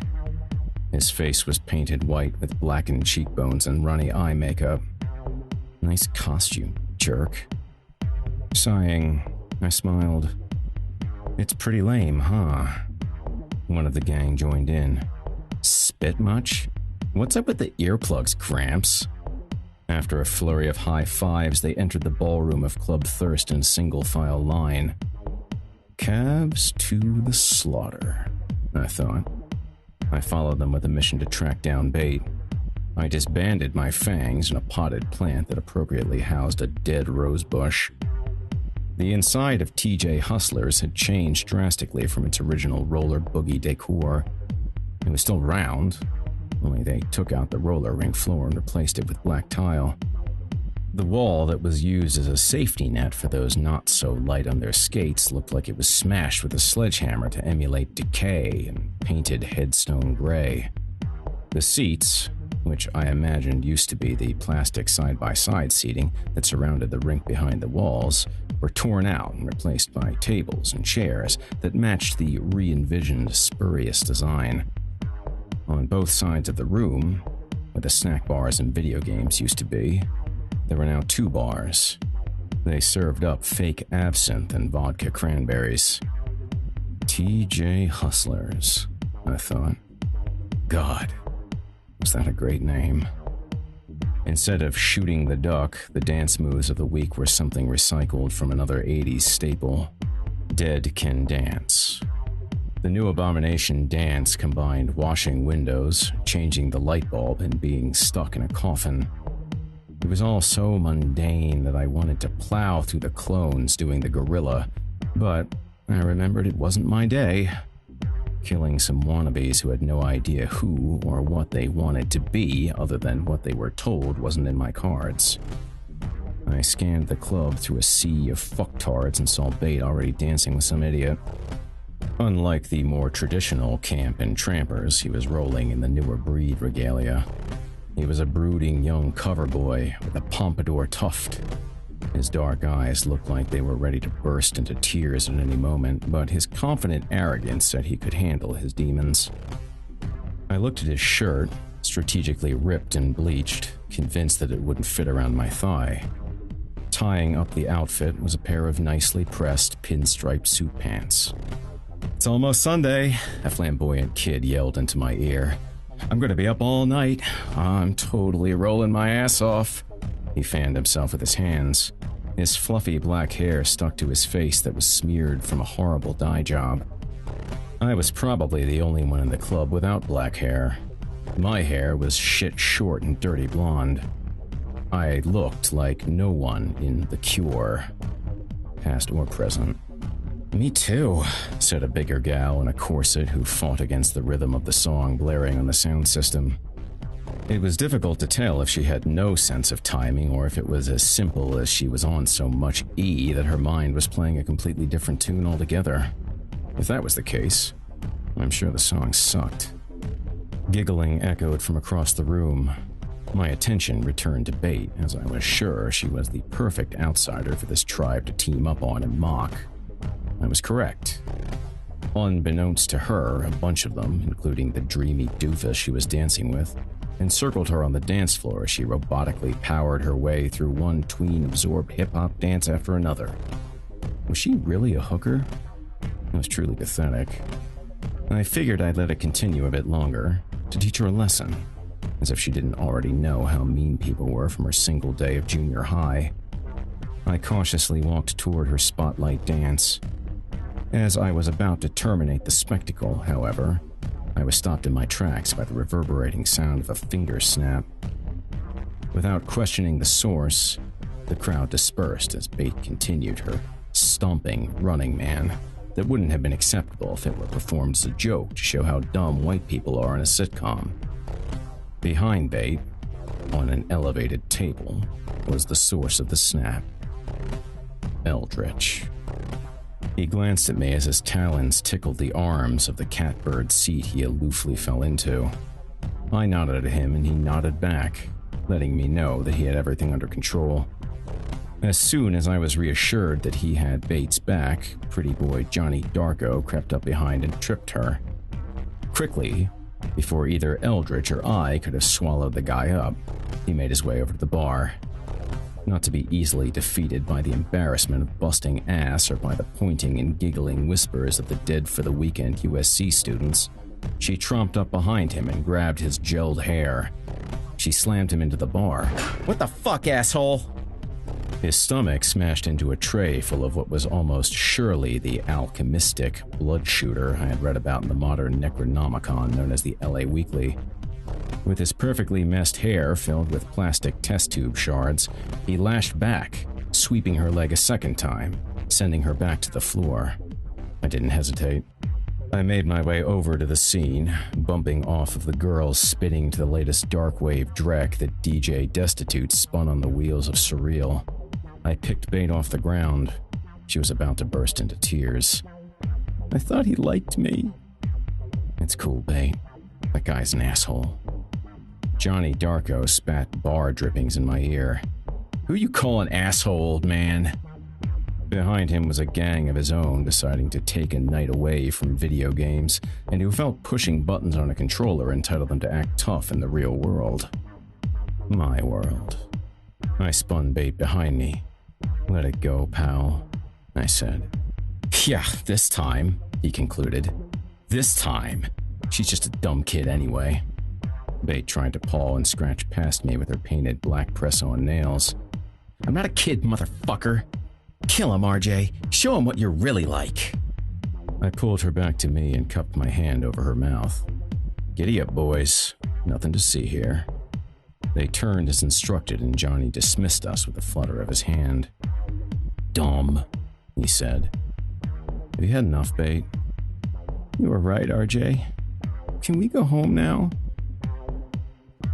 Yeah. I looked over to Eldritch, nodded at him, and then again at Johnny Darko. Eldritch nodded back. It was almost certain that idiot wouldn't be returning to his dorm room early on November 1st to take notes from vampire TV shows in his quest to impress young women with the darkest depths of his soul. His soul was either going to be splashed all over the alley behind the club or become a month-long fixture in Eldritch's veins. Either way, the kid was getting exactly what he deserved. Bate latched onto my arm as we made our way out of the metamorphosed roller skating rink to unauthentic vampire crypt. It wasn't so much that I disliked humans. It was more that I disliked followers who covered themselves in a facade of loneliness because of a fad transmitted in their tiny little brains. Everything I believed was confirmed for Bate. These were the same cocksuckers who called her a whore on her first day of junior high school. The only difference was their costumes. They were true monsters. I tapped the doorman on the shoulder as we exited. Have a nice night, Zuko. I'll be seeing you real soon. Yeah, I'll see you, friend. In hell. He chortled oafishly to the oblivious and self-consumed goths waiting in line.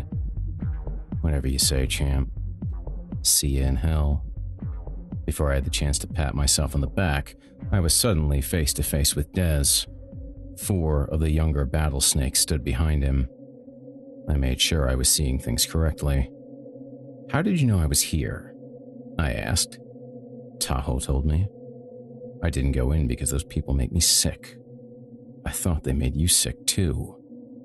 It was easy for him to brag about how much cooler he was than the losers inside Club Thirst. Unfortunately, I was starting to see that Dez was substantially more like them than I was, and maybe even more so than Lord Eldritch. Dez remained quiet, waiting for me to make any move. He signaled the battle snakes behind him with his eyes. I rolled mine back at him as if I couldn't see that he was 5 deep, 4 of which not being knucklers. One of the snakes inched in front of Dez. King Cobra wants to speak with you. I shoved my hand into my pocket, pulled out a wad of bills and the key to my house. I handed the package to Bate. Take a cab back to the house. The Rasta parted our hands before the exchange took place. He wants to see her too. A black Escalade rounded the valet booth. One of the heavies opened the door as another made its way around. As the snake talking to me retrieved the keys, he pushed the parking attendant to the ground by his head. Bate grabbed my arm. All the talk about the battle snakes and how much they hated me since she lived under my roof suddenly became reality to her. As we walked to our chariot, I whispered to Dez, "What the fuck are you thinking? You told me to set up a meeting. Tonight, Dez? Why would you blindside me like this? It's your fault for coming here on Halloween." Not fully realizing the dark days ahead, I simply ended the conversation with a snide. Thanks, little bro.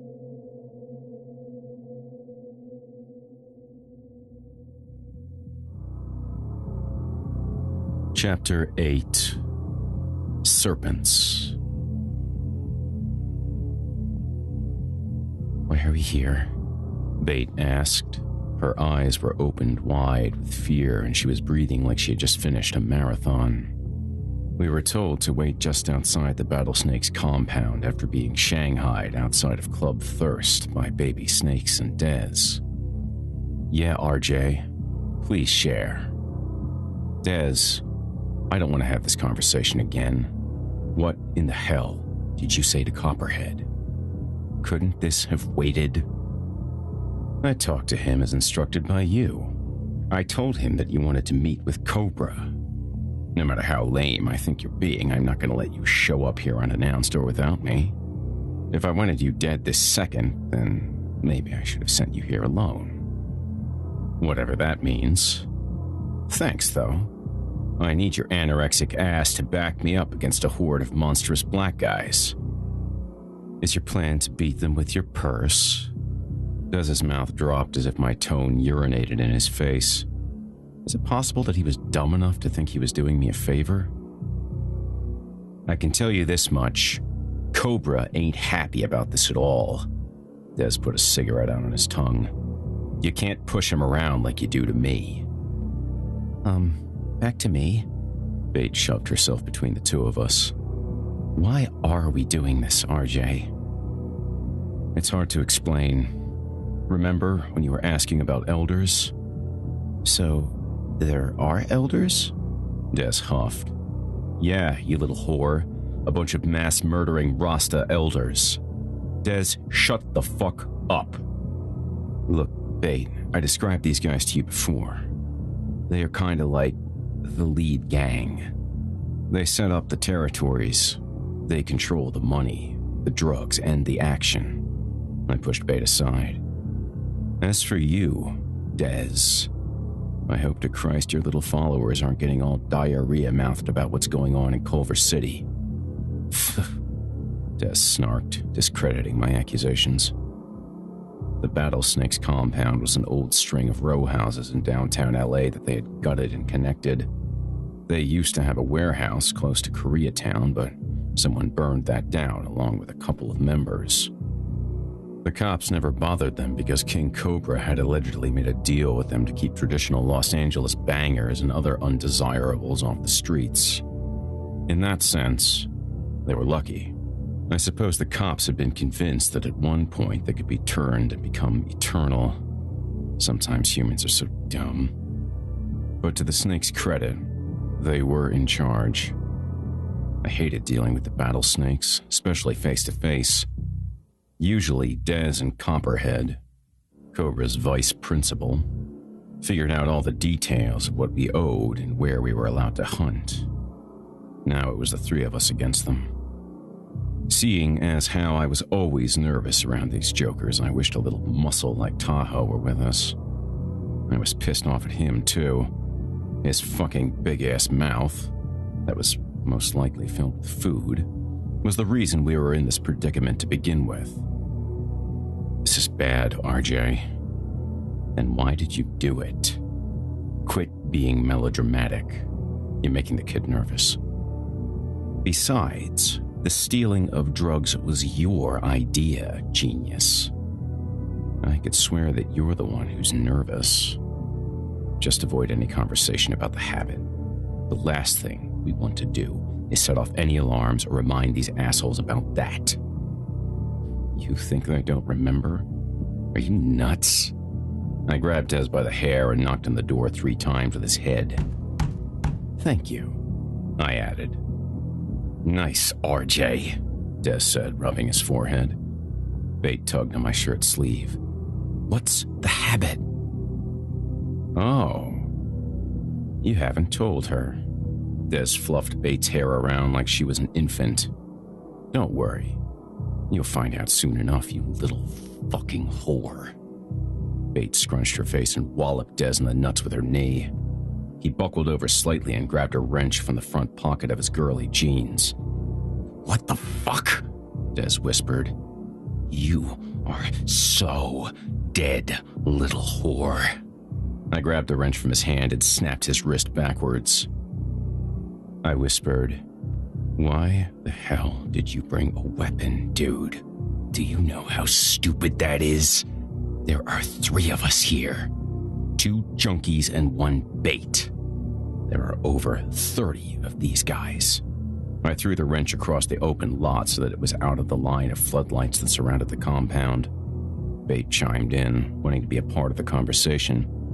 All this talk about the habit, whatever that is making me hungry. I want a hamburger from the habit. What is wrong with both of you? Jesus Christ, stop! This isn't a joke. What are you looking at, you faggot? Bate got up toward Dez's chest. He looked down at her and stared, licking his lips. Bate, take this and stop. I handed her the iPod she gave me. She held the iPod back toward me and pinched her nose. I don't like your music. I'm serious now. These guys aren't like the Knucklers, and they aren't like Eldritch. Reluctantly, she did what she was told. The door to the compound flew open. All carrying Tech 9s, Copperhead and 2 other snakes came out and began patting us down. Sorry about these days. But you know the deal, he said. Copperhead was tall and gangly, with his short, awful orange-colored dreads sticking up everywhere. He looked like a palm tree. You could barely see his eyes because they were always beet red and filled with pot and blood. Dez had gone through a big stoner period. That's when they started hanging out. Is this the whore, Dez? He put his hand under Bates' chin and directed it towards his eyes. Don't look like much. KC is not gonna be happy. I stood there, nervous, hoping Bate didn't think it was a good time to make one of her stupid faces. Luckily, she seemed too frightened. Dez tried to smooth things out before they got miserable right out of the gate. That's her, cop. What kind of mood is KC in? The 2 guards finished patting me down. Copperhead shot me a wink. Ah, Jay. What's up, cop? Seemed like we already been through this, eh, RJ? Come on. The stinkweed permanently on his breath swirled around. It made me want to vomit. Took off them shoes, Knuckles. I tapped Bate on the shoulder and signaled for her to ditch her boots. She mouthed, "Why?" I made a fist, insisted with my eyes, and snarled. Reluctant, she took them off. Her socks had skulls on them. Jesus. We followed Copperhead through the sparkling gold of the main foyer.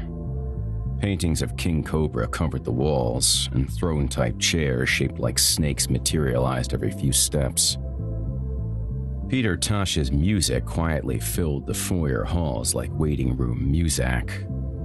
Battle snakes, who seemed to get bigger and blacker the further we made it through, whispered to each other and laughed. I made out Knucklers, the Habit, Crackers, and punk asses. Yeah, I wasn't loved inside the Battlesnake's compound. We reached the center of 2 marble staircases that were woven like snakes into the main chamber. Copperhead led us to the very back of the room that looked too big to be inside the compound at all. Only one of the snake henchmen was present. Sit down, King Cobra commanded. We obliged. A massive being, he stood close to 7 feet. He never wore a shirt when I saw him, so he could show off how shredded his body was. If his mind was as big as his body, I'd be much more uncomfortable around him. It seemed obvious to me that anyone that would name a gang Battle Snakes was not the brightest businessman in the world. Then again, I was told he started the gang from scratch in the late 70s. I wouldn't call the guy a visionary, but the Battle Snakes, without a doubt, were the first of their kind. In front of King Cobra was a girl strapped down securely in a steel chair.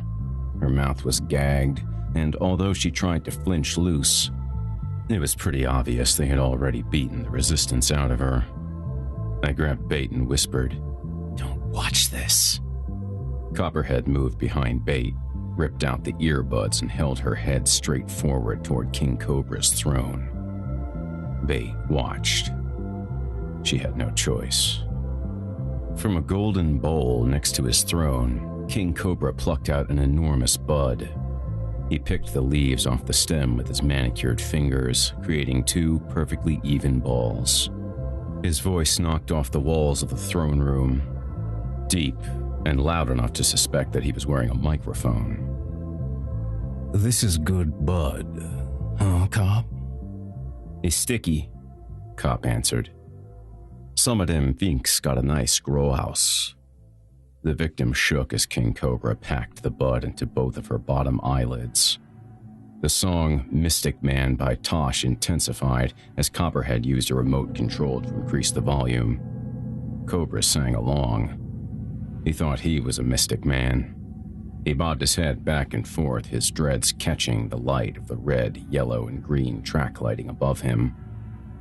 Don't know if the modern vampire's propensity to stage a show was in the lack of blood or if it was tribal. I thought it was dumb. Loudly, he sang, "I don't take no heroin, no. It was a direct dig at the Knucklers. Sure, he claimed he didn't do anything besides smoking bud, but he sure wasn't afraid to sell those other drugs. Like most criminals who try to justify their actions, Cobra was a hypocrite. The girl in the chair blinked to get the bud out of her eyes that was packed in there so tightly that they looked like the cheeks of a chipmunk filled with nuts.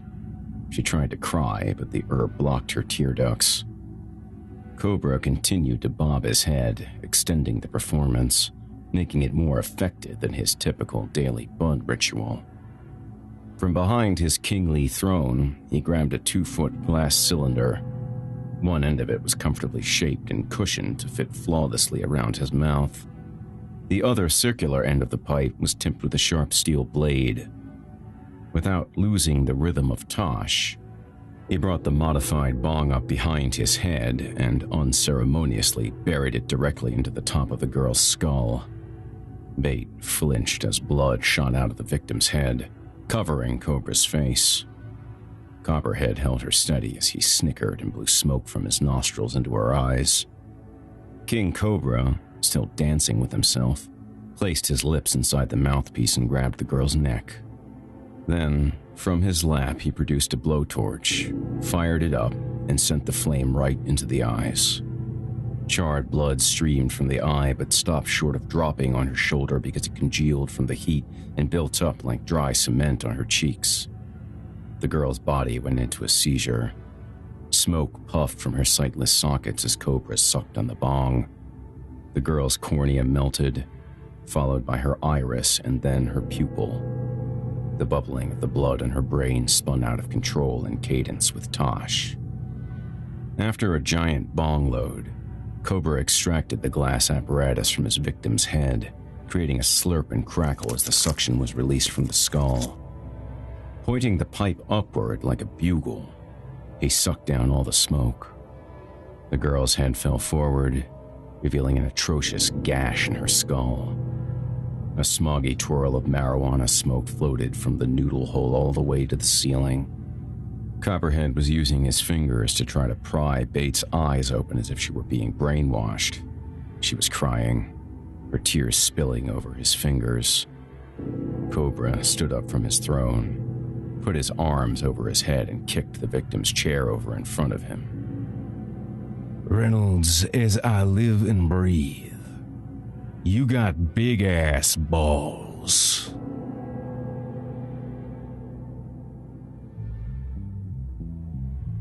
After peacefully shaking hands with Dez, Cobra told him and Copperhead to leave the room.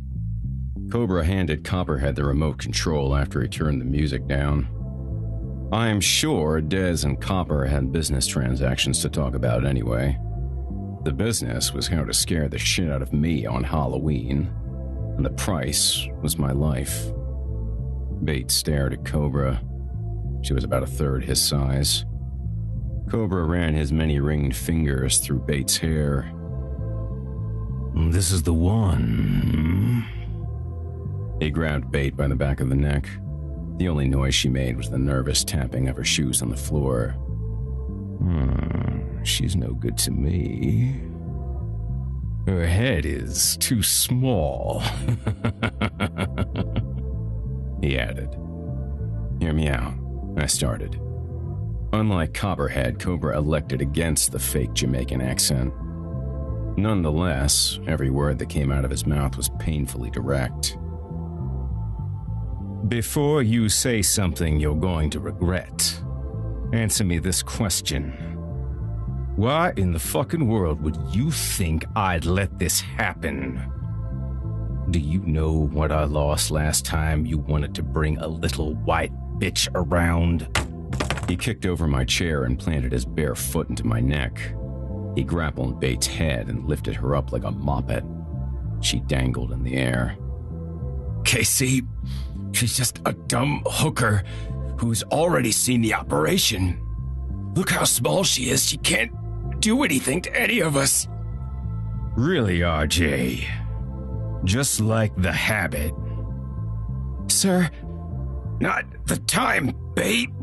The words barely escaped my lips, my trachea nearly crushed under King Cobra's foot. Cobra pulled her towards him and coughed in her face. RJ, tell her to shut the fuck up if she doesn't want to die right now. He lifted his foot from my throat. Bate, shut up. Sir, she continued. What's the habit? Her stomach growled. I'm kinda hungry. Can you get habit burgers delivered here? Meanwhile, I was on the floor approaching a pant leg full of shit. Cobra returned his foot and almost smashed my throat. Then, he chuckled and released his foot again. He lowered Bate to the floor.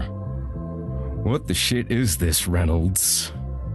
Is this some kind of joke? Get up. Doing what I was told, I stood up and cracked my neck. I heard Des and Copperhead laughing in the shadows of the musty room. Get out of here, motherfuckers!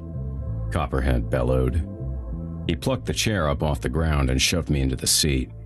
He picked up the other chair next to it and swept Bate into it. Let me tell you a story, little white whore. The habit almost destroyed everything that I built. She was another white bitch who my butler friend Reynolds here brought to me just like this.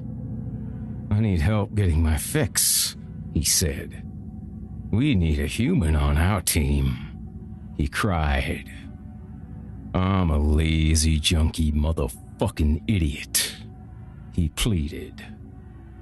You know what happened when I allowed this bitch in? She fucking torched my home and killed a bunch of my brothers. What did Reynolds get out of it? A new house. He smacked me in the face. Isn't that what happened, Reynolds?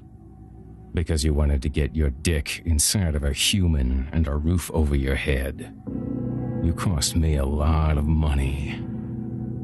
And a lot of friends. In my defense, Cobra raised his finger to my face. Don't. He knelt down to Bate, not taking his finger out of my face. Your friend Reynolds here didn't understand that there are people who want to destroy this operation and my way of life.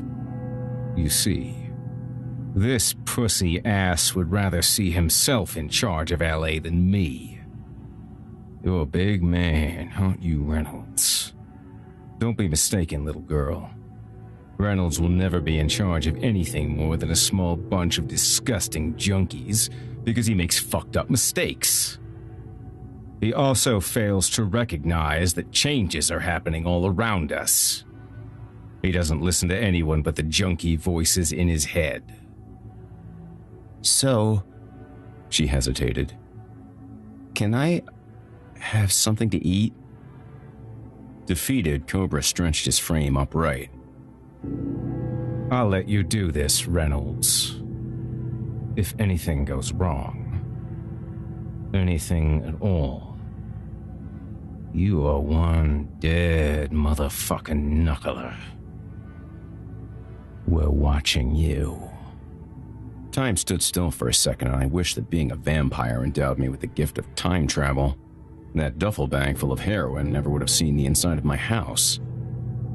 Fuck, Des said to Copperhead from the shadows. Bitch, get the fuck in here and bring that queer ass with you. Des and Copperhead shuffled into the room. You motherfuckers want to get us something to eat?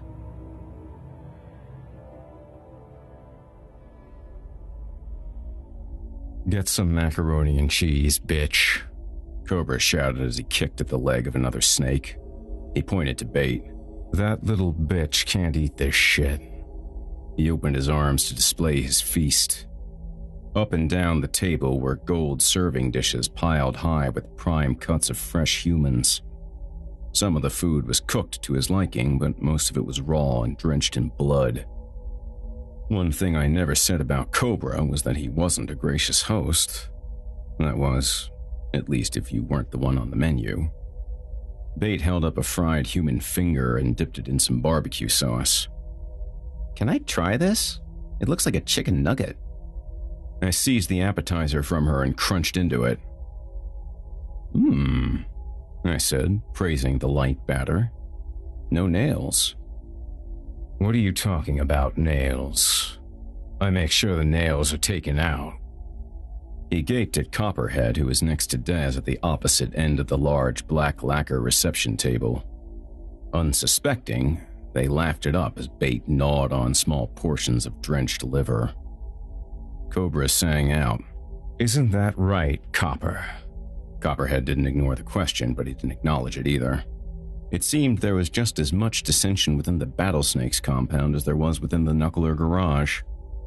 King Cobra continued. That son of a bitch used to run my kitchen, talking about reading cookbooks and watching the Food Network and shit.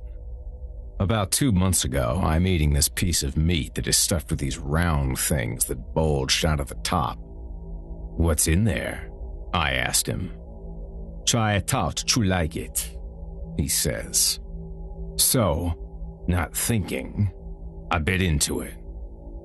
Copperhead hid his face behind the large candelabra that separated the authority from the peons. Dez's nudging and chuckling ended. He knew better than to coax the volleying between the two.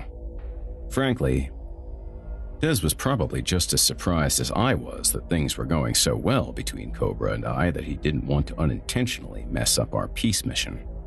He was probably just as surprised that Bait was still among us. Not knowing the outcome of the story, but not necessarily wanting to further Copperhead's unease, even though he sent out his boys to pick me up at Club Thirst, I tried to put a freeze on the conversation. Well, I'm a pretty bad cook too.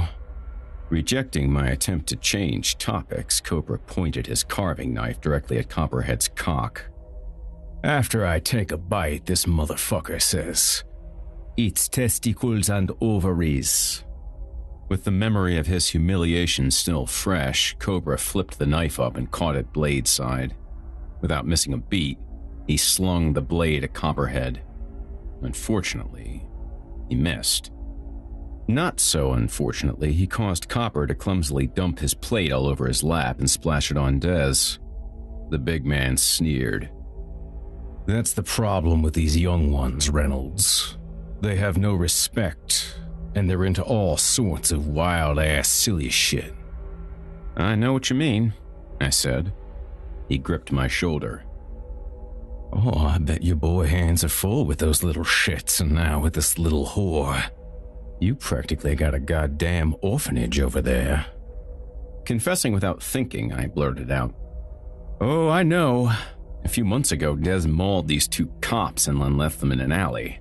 He left them to be found like they were butt-fucking." Across the table, Dez's face tensed up. His white face became whiter, and he looked to be having difficulty swallowing his food. I realized the grave mistake my mouth had made as I saw the horror in Dez's eyes. I tried to suck it into my body to drop it through my sphincter, where the rest of my insides were currently in a holding pattern to be delivered out of my body. It was as if I was a ventriloquist dummy being controlled by a blabbermouth. In my attempt to gain acceptance, I led us all into a conversation that I specifically told Dez not to bring up. Cobra leaned on the table, using both his forearms as support.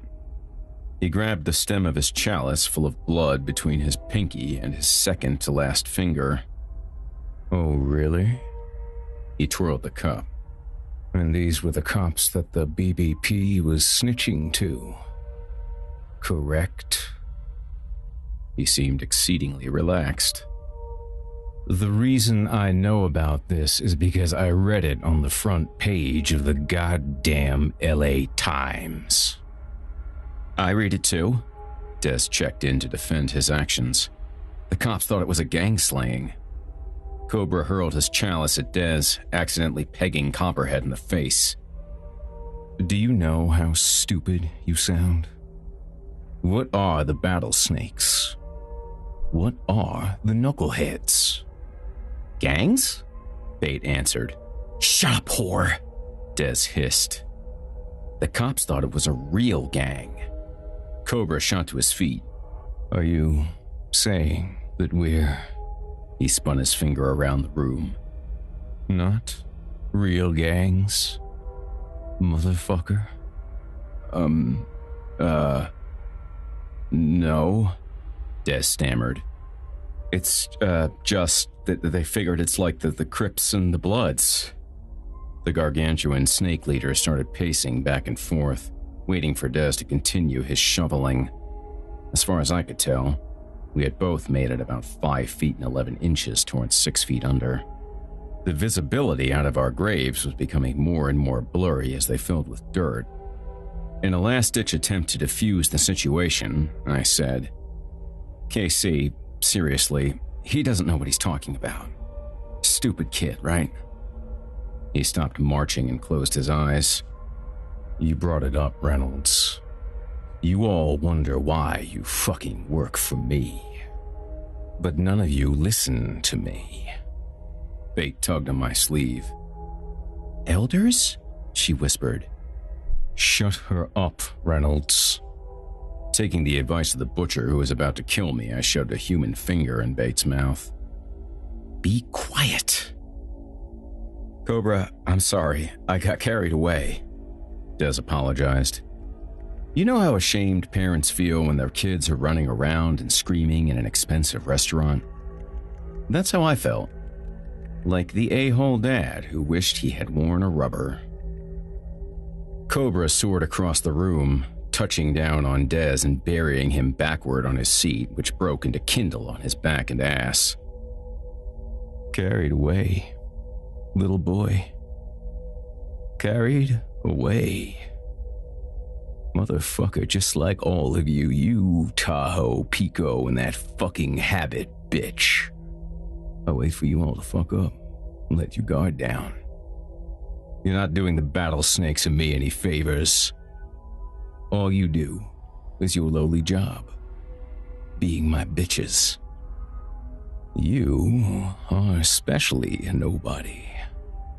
Feeling Cobra's impending wrath, Copperhead began inching away from the table. Where the fuck do you think you're going? Cobra panned over to him and coaxed him back to the table with his all-authoritative finger. We're going to play a little game here, boys. Cobra flipped Des over, grabbing him as if he was preparing for a high school wrestling match. He steadied Des in a doggy-style position. As Copperhead moved like a slug toward the scene, Cobra reached up, threw him on Des's back, taking his position. Hold him tightly. Des, pull your pants down. Twitching from fright, Des did as he was told. Good. See, boy, you can do as you're told. Copper, rub his body and kiss his neck. Scared and twitchy, Copperhead submitted. I wanted to get up and stop the demonstration, but my hands were pretty much tied down by my pussy when it came to Cobra.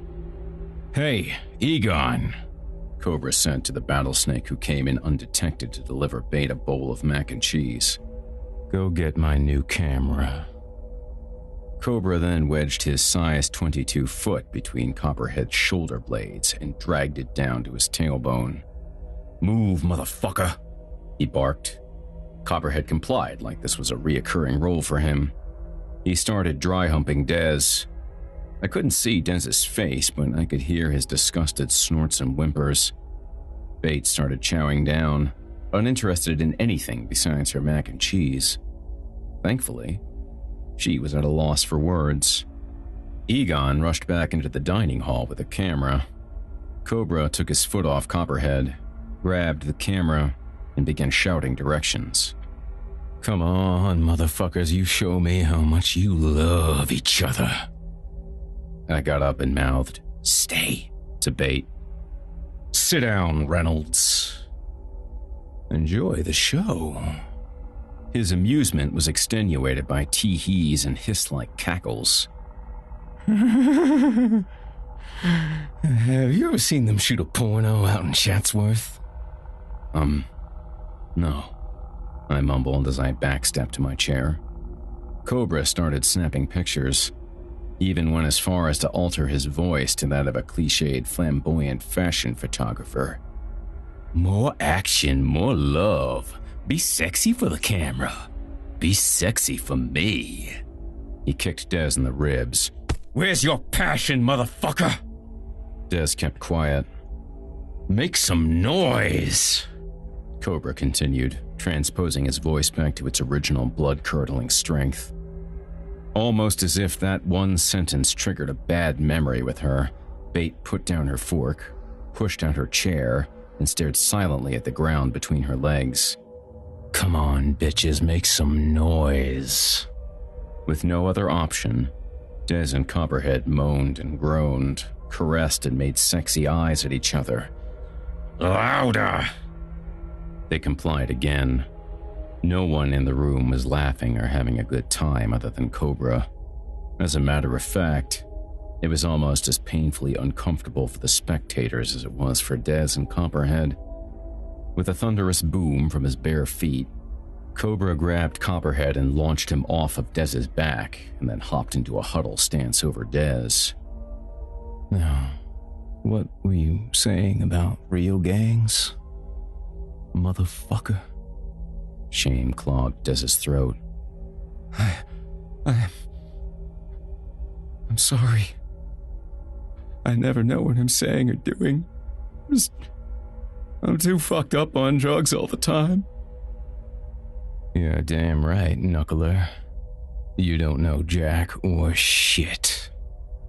Cobra pressed the camera against Dez's cheek and snapped one last picture. The light agitated him. Bloody tears ran down his face. In large doses and close to the skin, artificial light can still be hurtful to people with photophobia. Cobra offered his hand to help him. Get up.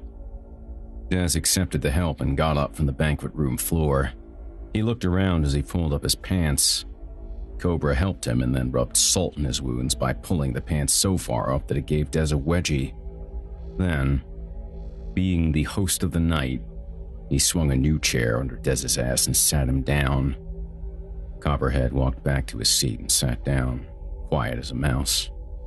Bait, on the other hand, continued looking at the floor.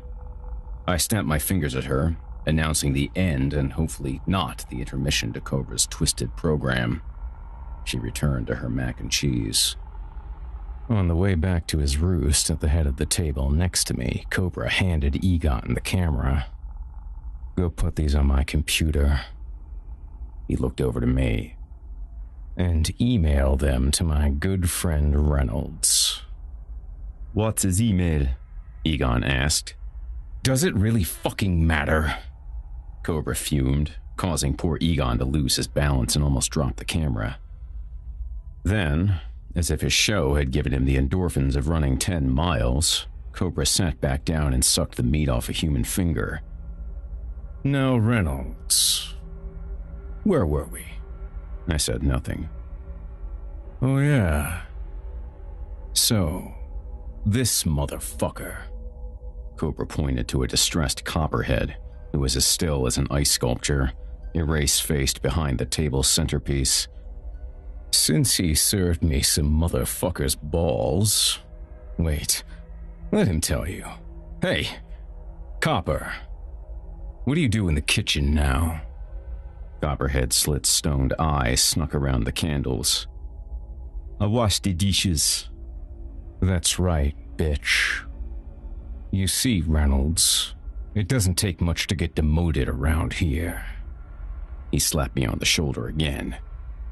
So take away whatever you want from tonight.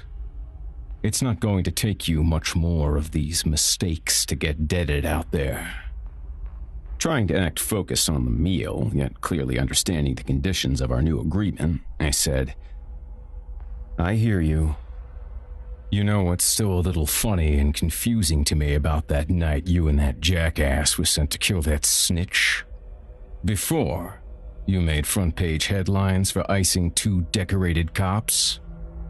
Shit, I thought. He knew. He cleared his throat. Where in the fuck is my cocaine? Trying not to reveal my tell and be an unconvincing liar, I simply said, wasn't any coke there, dude. Like we were playing poker, Cobra read my face for any abnormalities. Luckily for me, I was telling the truth. There wasn't any coke there that night. I wished my brain had told my heart that, though, because it was thumping so hard I could feel it inside my earlobes. Yeah, that's what I figured, because that pussy, he pointed at Dez, told that pussy, he panned over to Copperhead, that there wasn't any coke. The thing is, Reynolds, the BBPs were expecting 50 pounds or so of yayo. So, not only did your fucking dumb knuckler show raise some eyebrows to my business, I'm also out a bunch of money. Rather than state what everyone else in the room was thinking about the fantasy cocaine, I elected to simply state, we were sent there by Linwood Perry to kill a snitch and some cops. There was never any talk about recovering and bringing back any coke at all. I got a little bold. We did everyone a favor, and even though Dez was stupid, we got it done. No coke anywhere. As much as I disliked intentionally throwing Dez under the bus, I was readily reminded that it was his idea to steal the drugs. I knew it was stupid, and if we walked away alive from that Halloween feast, I was going to make sure Dez realized that. In all honesty, though, it didn't seem like Cobra or Copperhead had any idea that we fell into a huge duffel bag of heroin. Whether or not we were dealing it outside of our designated area didn't seem to matter. Cobra gripped my shoulder with his giant hand and dug his nails into me. Besides, Reynolds, you would never betray or steal from me. There is no way you could possibly be that fucking stupid. Especially after burning down my home and killing a bunch of my brothers. He scanned me one last time, making sure I was telling the truth. There was no coke, Cobra. I promise. His hand regressed to its less intimidating pat. That's what I figured, he said. No one is that dumb. With a mouthful of runny instant pasta, Bate finally spoke up. He's pretty fucking stupid. He has a Batman tattoo. Cobra pounded his fist on the table as he erupted in laughter.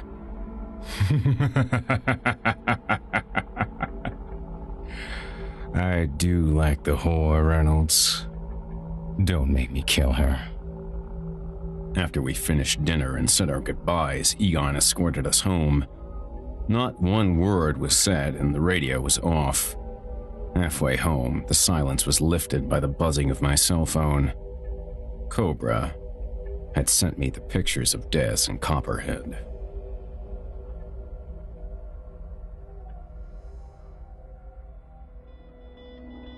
Chapter 9. Sacrifices. My anxiety was at an all-time high after Cobra's threats toward the Knucklers. Even though he said that he believed me, I kind of had a bad feeling that he knew about the drugs we stole from the cops. However, we were moving the drugs undetected, and after one near confrontation with El Riando de Sangre, Dez got his followers to start wearing red bandanas like the Culver City Boys 13. In an attempt to throw them off the trail of us infringing on their territory, the Dezians also started carrying spray cans and dropping the CXC13 tag everywhere. We all figured it was smarter to start a neighborhood war rather than a vampire war. I tapped Bait on her bony shoulder. Before we start in with you bringing Johns back to us, you need to know how this works. I need to show you what we do. And I also have to make sure you have the stomach for killing. I don't think my stomach can get more grossed out than it was when we went to the snake pit, or whatever it was called. Reynolds. Why does he call you that? We aren't born with any names, so we create our own names based on products, things we see, stuff like that. It was farther than that, though. Cobra called me Reynolds because it was a constant reminder to me that I opened up the battlesnakes to the habit. Although Cobra didn't put two and two together at the time when I introduced the habit to him, her burning down his compound was about more than killing vampires. Her kiddie TV show, Dag Nabbit, had a stereotypical butler character on it named Reynolds. Essentially, when the studio ignored the outrage from the black community over the modern-day equivalent of Step and Fetch It, someone burned down the soundstage where they filmed the show. Those someones also left snake symbols sprayed all over the studio lot. Well, since the show had reached its peak long before the arson and little Dag Nabbit had grown up, the studio canceled the show. Typecast as this cutesy little girl, the habit stopped getting jobs immediately. 2 years later, she was a full-blown junkie whose camera time was limited to inflammatory muff shots of her falling down on Sunset Boulevard. The tabloid served up the pics ad nauseum with a yuck and a nudge to give working saps in America a good laugh. The show had a resurgence a few years later, but it became the children's show equivalent of watching a Naked Gun movie only to remind your friends that Nordberg is a murderer. Of course, I knew none of this when I brought her to the original Battlesnake's compound. King Cobra simply didn't recognize her because she had fallen so far from her star. I shuddered thinking about how Los Angeles tore her up, so I switched topics away from the habit. Dez has changed his name a lot. A few years ago, he named himself after this local artist, Des Einswell. He thinks he's pretty cool. Okay, whatever. Not whatever. You have to be serious if you want to be involved in this. Trust me. I told you before and I'll tell you again, Bait, I can't turn you into a vampire. So the reason you're doing this is to kill and hunt people and do drugs. I'll protect you, but that's about all I can offer. What if I'm faded and I let things get out of control? She sipped an iced coffee. Like I care what the hell happens. It's free drugs. She started listing the positives on her fingers. It's a free place to live, and I'm not getting beaten up, and I'm not fucking to make money for someone else. When she reached her fourth finger, she made a fist and grunted. It was pathetic. And you don't think our pimp is the Battlesnakes? Bait giggled. That name still cracks me up. It's so retarded. I chuckled as well. I know. It's like Ninja Turtles or some shit. I know, right? She paused for a second. Ninja Turtles? Is that another gang? No. Bait put up her left hand for a high five and put her right thumb down. Battlesnakes. Lame. I didn't have the heart to tell her that I didn't engage in the high five, the fist bump, or the shaka. She was a kid. I had to remember that. So I high-fived her. Anyway, if you think someone as stupid as me has some sneaky plan to burn down your house or burn down the snaky guy's house, I don't.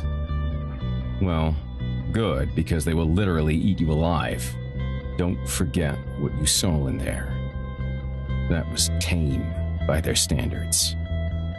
What was the deal with this chick, the habit, anyway? Did you love her or something? I mean, can you even feel things like that? Do you have any feelings or anything? I have something because I let you live, didn't I? I slugged back some of Pico's beer and blood-dipped a new cigarette, then lit it. I guess I have feelings. Well, were you in love with her or something? I don't know. I know I wanted to love her. I loved her house. It's pretty much my house now. No one knows about it, and she's probably dead. A jealous flush came across Bates' face. So, how do you fuck anyway? Do I have to answer that question? I mean, isn't like your insides all filled with dust and dead shit? No. There is blood in there, and my heart circulates it around. But there's not much, and we need a constant source of it. That's why the bottom feeders always keep some on hand for us. As far as sex, that's a little more difficult to explain, and I'd rather not have this conversation with a 12-year-old. 13. Whatever, I'm a whore. She rubbed up against me. Dude, don't touch me. Don't do that. Don't ever do that. Are you like gay or something? Why not? I'm a hooker. I ashed my cigarette on the coffee table. You're a child. I'm a child that you're willing to put at risk for you to get high, you selfish cock. I bet your wiener doesn't even work. Enough!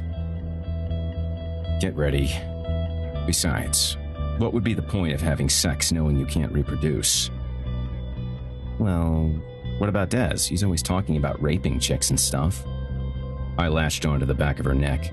Stay the fuck away from Des. I shoved her toward my room. And get ready. Wear something stealth, please. I don't want to see a scarf with skulls on it unless you're hanging from it.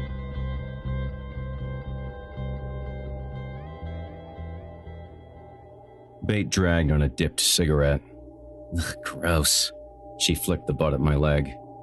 Why do you smoke like this? You should smoke cloves.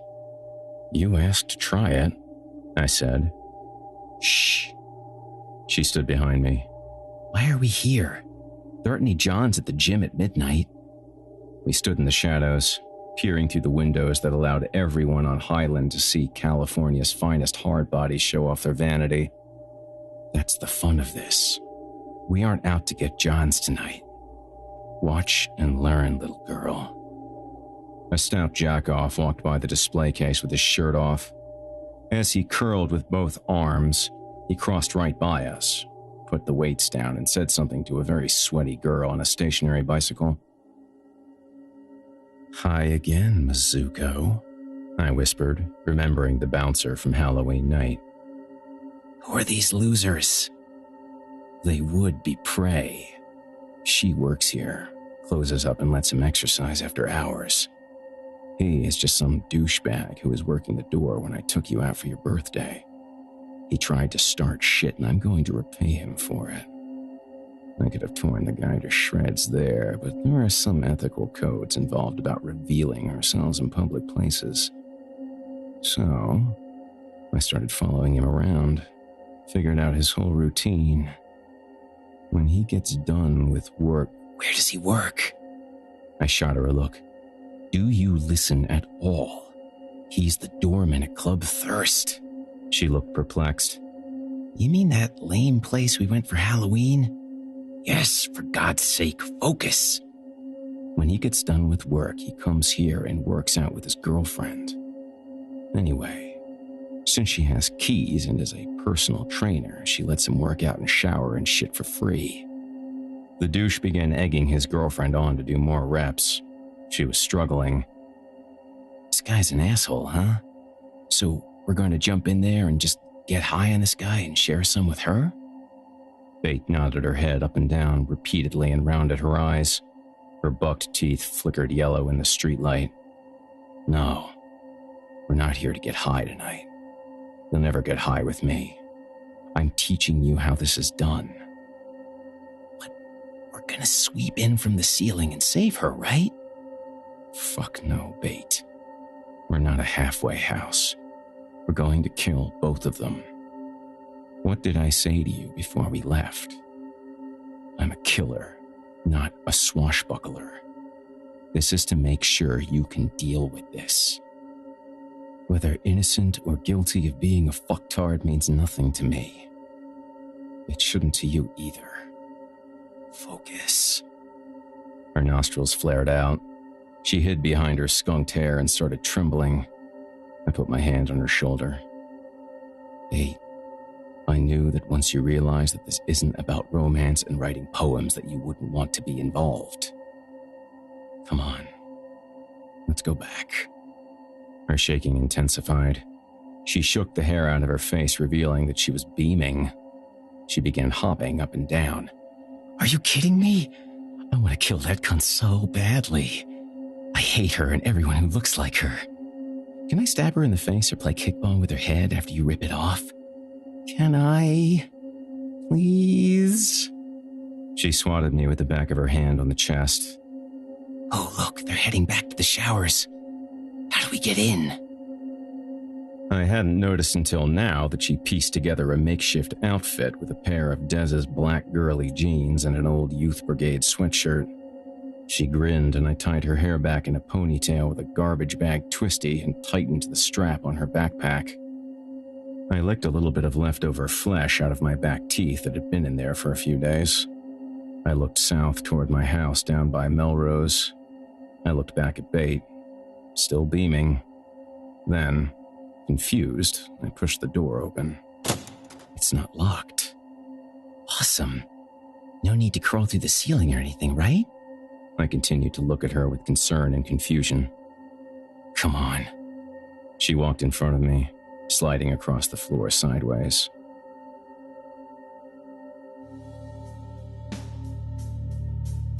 I reached into my pocket and grabbed a handful of change. Okay, Bait, we rarely just hunt people for the hunt, but if we're going to, why not make it fun? Now watch. You'll get the same reaction every time. I lifted a couple of pennies and threw them over the stalls. They landed one shower before her and spun into the drain. Clink, clink. Nothing. I held Bag back with my forearm. Wait for it.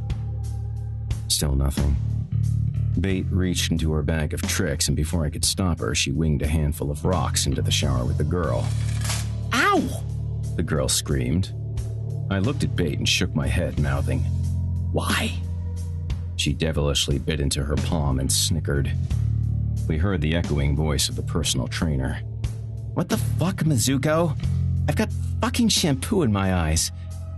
What, you haven't gotten enough of coaching my fat ass? Bait couldn't contain herself. She pulled my ear down to her mouth. He called her a fat ass. Bait snorted. My cheeks filled with laughter and I closed my eyes. I waved my hand at her to stop and pushed myself back up on her head. She attempted to lower her voice and shouted, Clean your pussy, fatso. I smacked her on the back of the head. Shut up.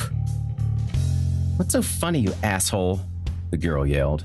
That hurt. What are these, rocks? Nice. Much better than your dick, you limp shit. Bait and I looked at each other in surprise. Playing along at this point, I whispered to Bait, Listen to this.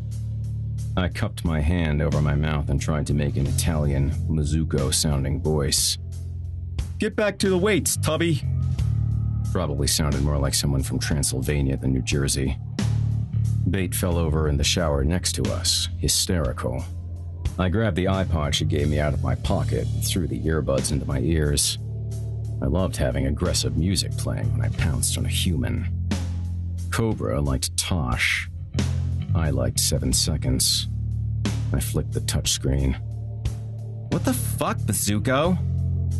The personal trainer turned off the shower and stepped out of the shower, rubbing the water out of her eyes with a towel and scratching her ass. I sped toward her like a Greyhound bus, passing 5 showers on both of my sides. I jumped. As soon as the towel was off her face, I was on her like a beast. I didn't have time to turn around to see if Bait had gotten up to witness what I was about to do. The bitch had to be taken care of immediately as not to alarm Mizuko. Not yet. I pried her mouth open with my right hand and quickly ripped off her bottom jaw, tongue intact, so she couldn't scream very easily. I immediately put my left foot into the portion of her face where the mouth used to be and pressed my foot down hard. She squirmed around. Her defined arms reached towards my face. She tried to lash around with her ultra-cheesy, jewel-encrusted French manicure. I kicked my boot up into her skull, busting through her nose and blowing out her eyes. Her arms dropped, and as I held her head down, I grabbed both arms and twisted them outward, breaking them off entirely.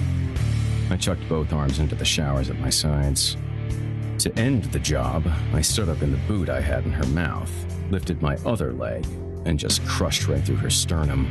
If there was even a second of life left in her, it was done after that. A successful workout. She lost some of that extra weight Mizuko obsessed about. I dug my face into her chest, and while picking the bone slivers left from her ribcage out of the way, I tugged out her pulmonary vein and sucked the life directly out of her heart. In the middle of the carnage, I spun my head around. I made sure that my face was drenched in blood and that heart parts were hanging out of my mouth. I even growled like a monster. I saw Bait standing underneath the low lights of the gym shower back at the end of the hall where we began. Her face wasn't beaming anymore, and her backpack spilled from her shoulders to the middle of her back. I shook the veins and grabbed the personal trainer by her hair, ripping off what was left of her crown. Bait looked at me in shock. Tears rolled down her eyes. Another handful of rocks that she had prepared fell from her hand. RJ? She whimpered. I howled again. If she didn't know yet, now it was clear that I was a monster. That was totally fucking awesome. She reached toward a rack next to her. Do you need a towel, dude? Pieces of heart fell out of my mouth as I slam dunked the head to the tiles, splashing it everywhere. I secretly wished the more noble Eldritch were there to perform my public service announcement about the inherent dangers of vampirism. I knew that if I saw myself in the mirror, that it would have been laughable.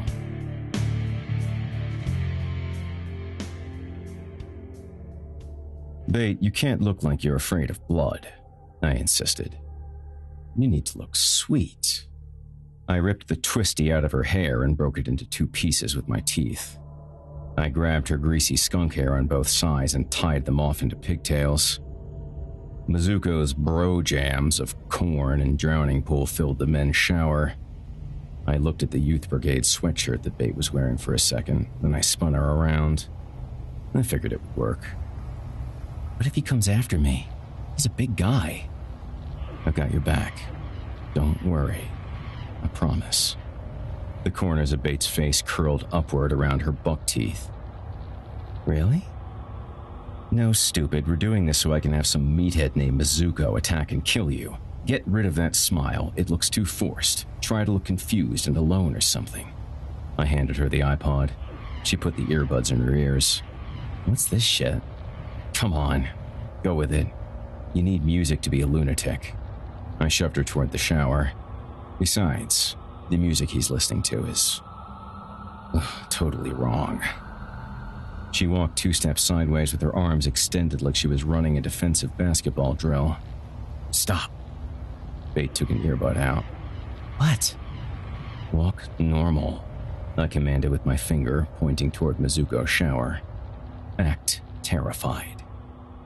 Reluctantly, she continued her trek. When she had gotten right to Mizuko's stall, she turned back. I nodded my head, assuring her that everything was going to be cool. Then, I leapt to the top of the mold-lacquered, once blue-tiled stalls and held my finger up to my mouth, letting out another subtle shh. Bait curled her little piggy nose in excitement and shot me a thumbs up. Then, as if she were about to audition for a part in a B movie, she put her flattened hand in front of her eyes, moved it down to her face, and changed her expression from one of excitement to one of dread. I smoothly kept stride across the tops of the shower stalls. Bait kept her eyes on me. I stopped right above her. With my fingers, I signaled 1, 2, 3. Bait tore back the shower curtain, looked up at Mizuko, and sweetly said, "Is this yours, mister?" She lifted the personal trainer's annihilated skull up with her left hand. I gave the meathead a second to take it in. He shrieked like the bitch he was. The cry was my signal to plunge down from on top of the shower and grab him from behind. Without delay, I ripped off a hollow metal rack inside the shower that was bolted to the wall with my left arm and subdued the Guido with my right.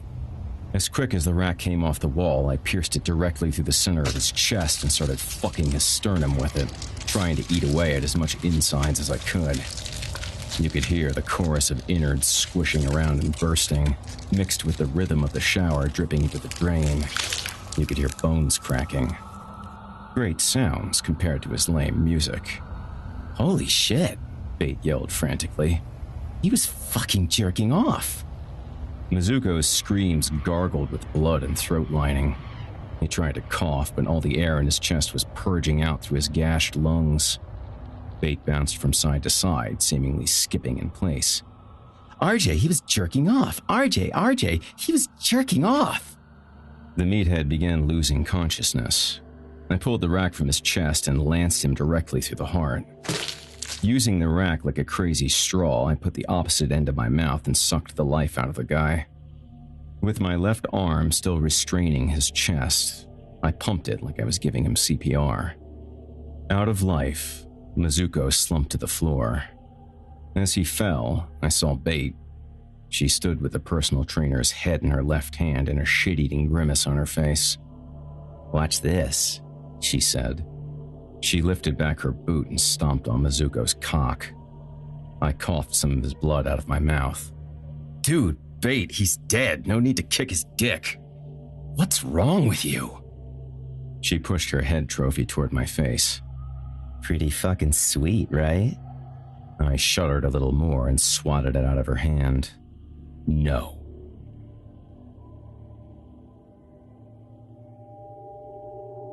Hey, asshole, wake up! I felt the sunlight fry my skin. Ow! Des, close the curtains. What are you doing? I howled, pulling the comforter over my body. Where were you last night? Copperhead and I were up in Hollywood. I thought we were going to get high last night. Close the curtains, I said. It might hurt me like shit, but I can still jump out of this bed and kick your ass. Des had already moved on to where Bait lay. Ow. A tired Bait grunted. Why are you kicking me? Oh, it's you. Get up off the floor, little whore. The men need to talk right now. Des, close the curtains, I insisted again. Dude, that hurt. You kicked me in the stomach. Bait squealed. I felt the warmth of the room return to dark and I threw the comforter off. You better have a really good explanation for doing that, Des. Bait left the room and headed into the bathroom. I think she was crying. Sorry. I just thought maybe you wanted to tell me what you were doing last night. Seriously, what is wrong with you? Why would I want to hang out with Copperhead? Why are you hanging out with Copperhead? He's my friend. He's a lot better of a friend to me than you have been lately. Okay, let me explain this in a way you can understand because obviously you're way too dense to get it. I took Bait out last night for a hunt. You know, we have this big plan to lure assholes back here so we can get high whenever we want. Remember? That was never the plan, RJ. What are you talking about? This is something that is going to benefit the Knucklers. This is less work. This is cleaner. This is a way for us not to have to deal with any police. Too bad everyone else just thinks you're soft. Soft how? When was the last time you went out and just hunted someone, Des? I rubbed off the dry skin that had fried when Des exposed me to the light. Did you happen to clean up the bodies? Des threw me the LA Times. At a health club?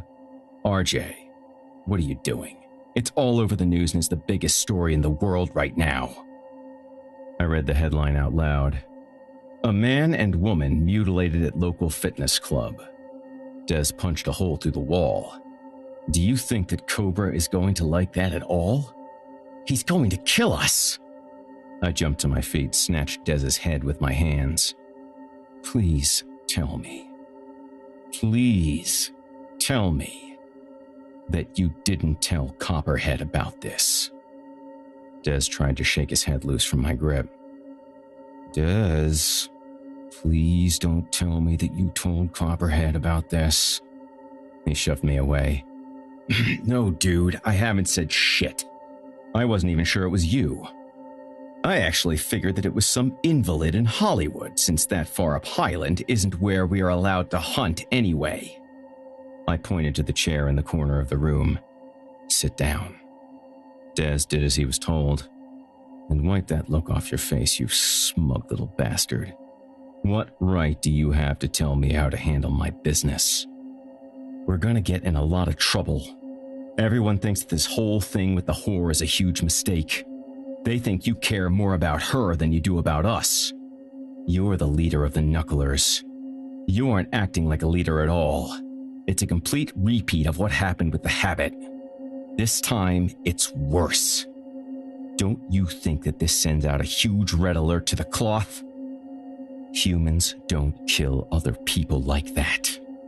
It's being called the most despicable murder since Richard Ramirez. This isn't gang violence or killing some pimp or drug dealer and then getting the half-wits to clean up our mess in our house or on our territory. You specifically went against every single law that we have lived by since I can remember. I sighed. Call everyone. We need to have an emergency meeting tonight. Des stayed in the chair and looked at me with his mouth open. Well, what are you waiting for? Go. He got up and shoved the chair across the room. Bait appeared from the bathroom and Des strutted by her, shoving her into the bathroom door. I wish you would have stayed in there, he yelled. Shuffling her feet, Bait walked into my doorway. I'm sorry, she moaned as her face collapsed into her hands.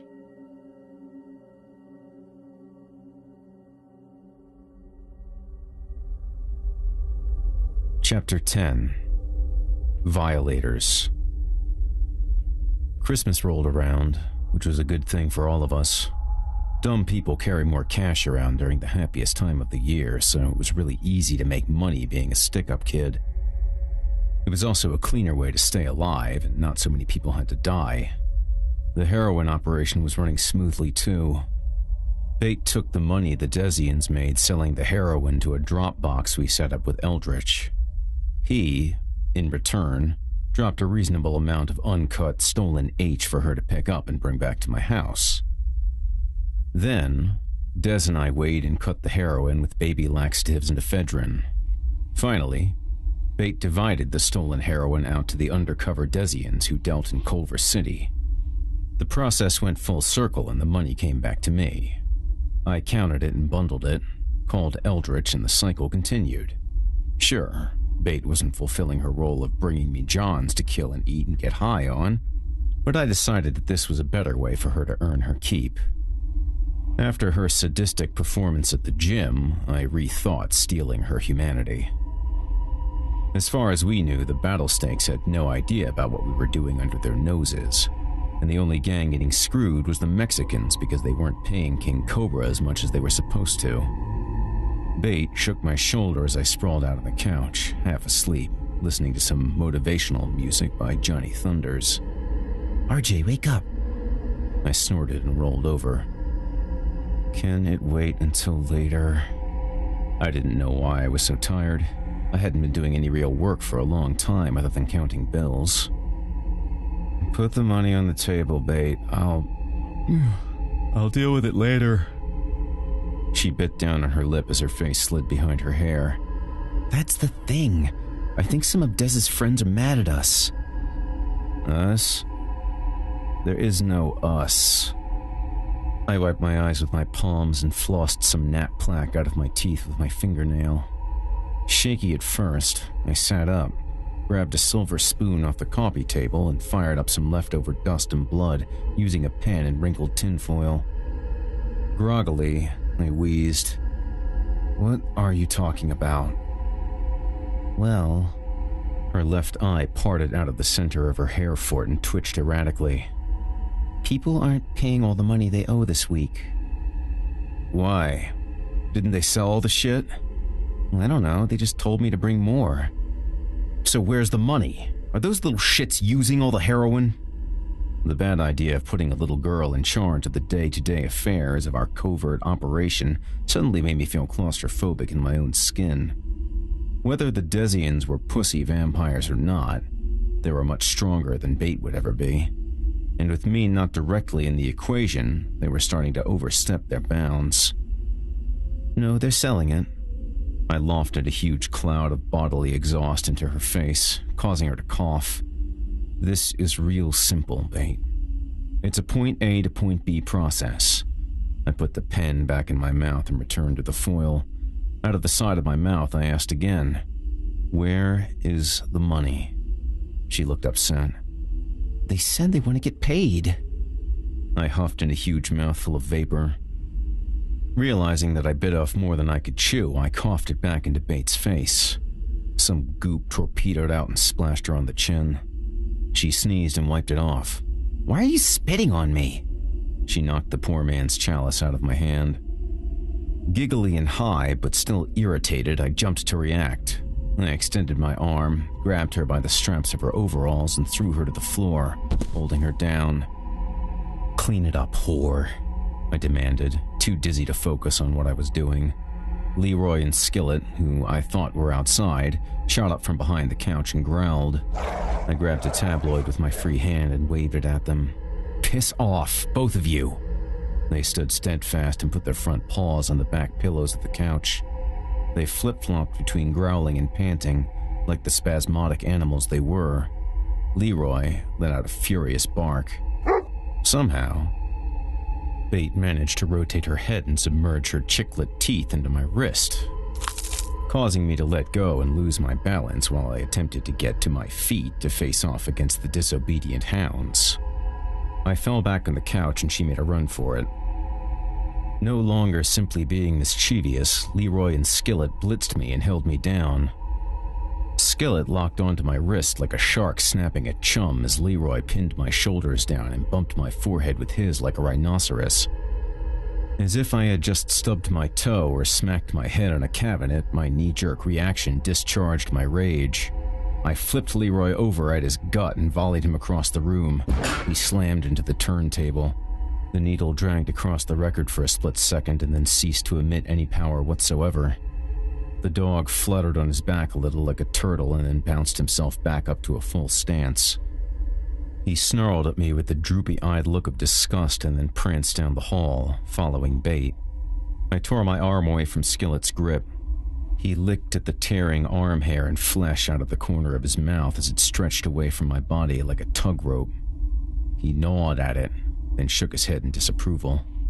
Before I got situated again on the couch, Skillet smacked me in the face with his tail as he followed his unruly canine co-conspirator. I sunk down into the couch cushion, grabbed a t-shirt and wrapped it around my arm. "Get back here!" I bellowed at the three of them.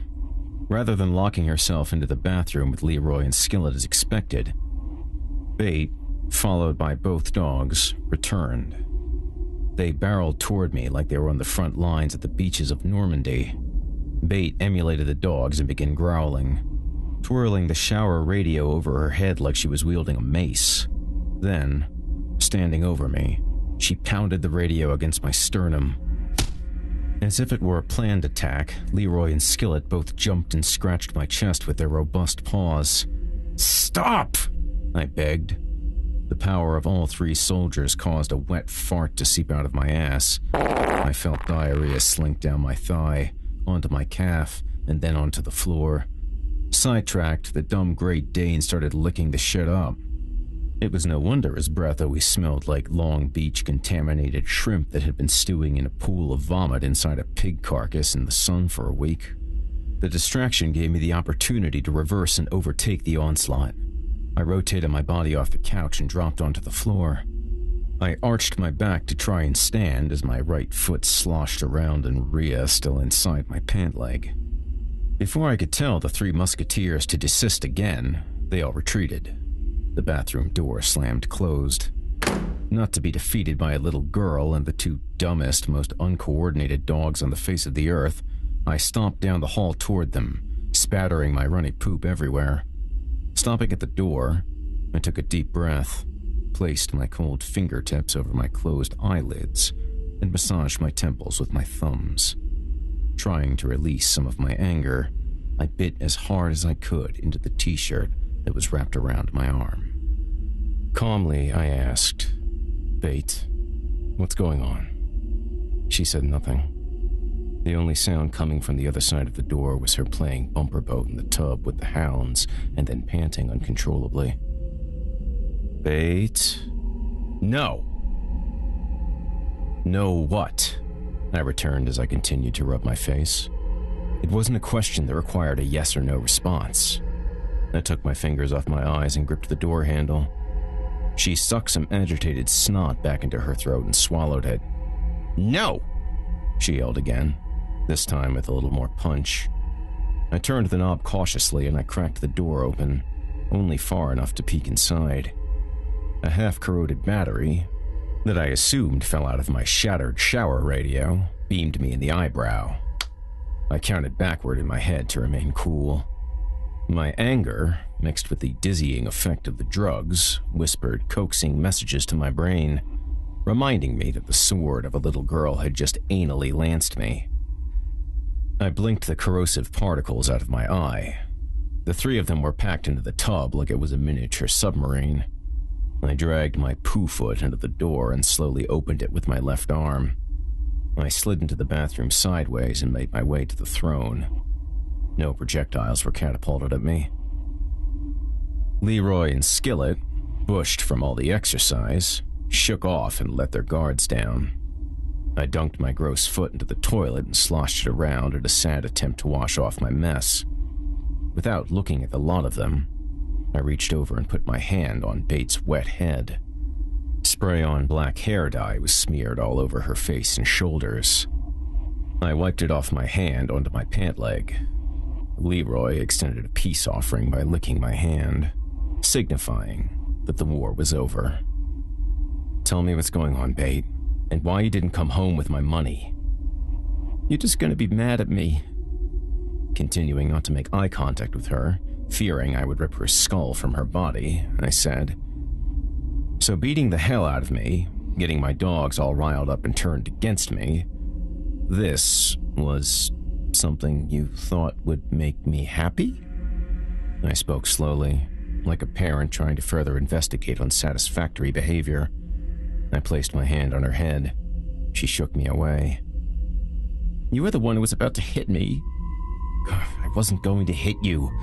You knocked the last little bit of drugs I had out of my hand." "Oh, so your drugs are more important to you than I am?" She pushed herself against the soap dish in the tub. I reached further toward her and placed my hand back on her head. For all intents and purposes, yes, the drugs were more important to me than she was.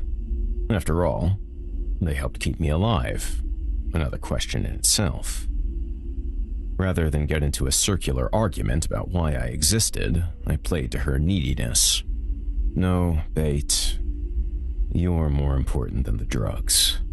I dipped a half-wet cigarette into a claw-induced laceration on the back of my neck and flicked it into my mouth. "You mind if I smoke?" "I don't care," she huffed as she started petting the dogs. "It's your house." Or is it that bitches? Although I continued to avoid locking eyes with her, I heard her voice starting to give way to whimpering. "They... please answer the question. Why aren't they going to pay me? I thought we all discussed how the system was going to work. No one was going to get paid until we refunneled the cash we made from the heroin into buying new heroin that wasn't stolen from the battle snakes." I stepped back. "I'm not blaming you, but that is what we all agreed on. It was all really simple." She hugged Leroy's big hairy mane. "I've been getting high with them for a while now. They've been giving me heroin." My eyes shut. Concerned, I continued to calm the conversation. "I thought we agreed that you wouldn't use if I let you live here. You told me that since you'd been on the street, you didn't use that much and that you didn't even really like it. Trying to camouflage her response under the thundering tongues of Leroy and skillet-guzzling bathwater, she quietly admitted, "I lied." Petting her head, I asked, "So, you've been using this whole time?" "That's not what I lied about." Remembering why I hated kids, I steadied my hand. "Okay, what did you lie about?" Figuring that a day full of surprises had come to an end, I looked over to her. Nonchalantly, she answered, "Pretty much everything." "Huh?" "The first night I came over here, you remember, right?" "Yes," I exhaled. "How could I forget?" "You were supposed to be my first screw. I had just met the pimp you killed that day. I only ran away from home at the beginning of the summer." My forehead dropped into my hand that wasn't straddling her skull. Damn it, Bate. I should have known that someone who was so lacking in any kind of street smarts could never have been on the streets for 2 years. "I'm sorry, RJ. I didn't have anywhere to go." "So, you chose here. Here. Of all the places in the world. So, now you're going to tell me that Dez's little assholes have been paying and that you've been stealing my money, right?" Her whimpering built into bulbous teardrops that plopped into the half-full bath.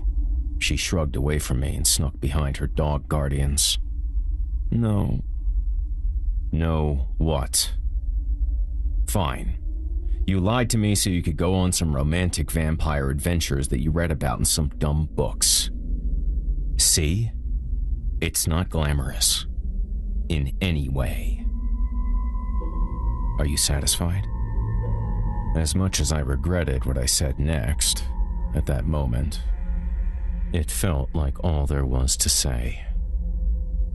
"Now dry off, and take the money you stole to the bus station, or airport, or wherever, and go home to your mommy and daddy."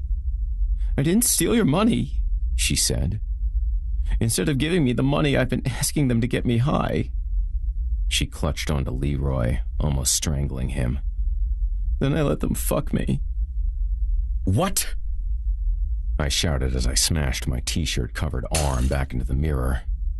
"I'm sorry. I wanted to feel like one of you. I thought if I got high and fucked them that maybe they would bite me and turn me into a vampire." I plucked my hand out of the smashed glass and the rest of the wall behind the vanity. I nabbed my cell phone out of the sink and opened it to call Dez. She lunged toward me, trying to grab the phone. "Don't tell them I told you," she pleaded frantically. "Don't call them." Dez's voicemail picked up. "Dez, it's RJ. Did you know that your little idiots are raping Bate? What's going on? We agreed that you would help us and that none of this could ever happen." I hung up the phone and tossed it back into the sink. "Dez knows." "What do you mean, Dez knows?" "Dez was the first one to fuck me." Too mad to think, much less speak, I raced to the door, grabbed my phone again and called Tahoe. He picked up. "Yo, RJ. Tell everyone to get to the goddamn garage, now!" I screamed. Relax. Relax nothing.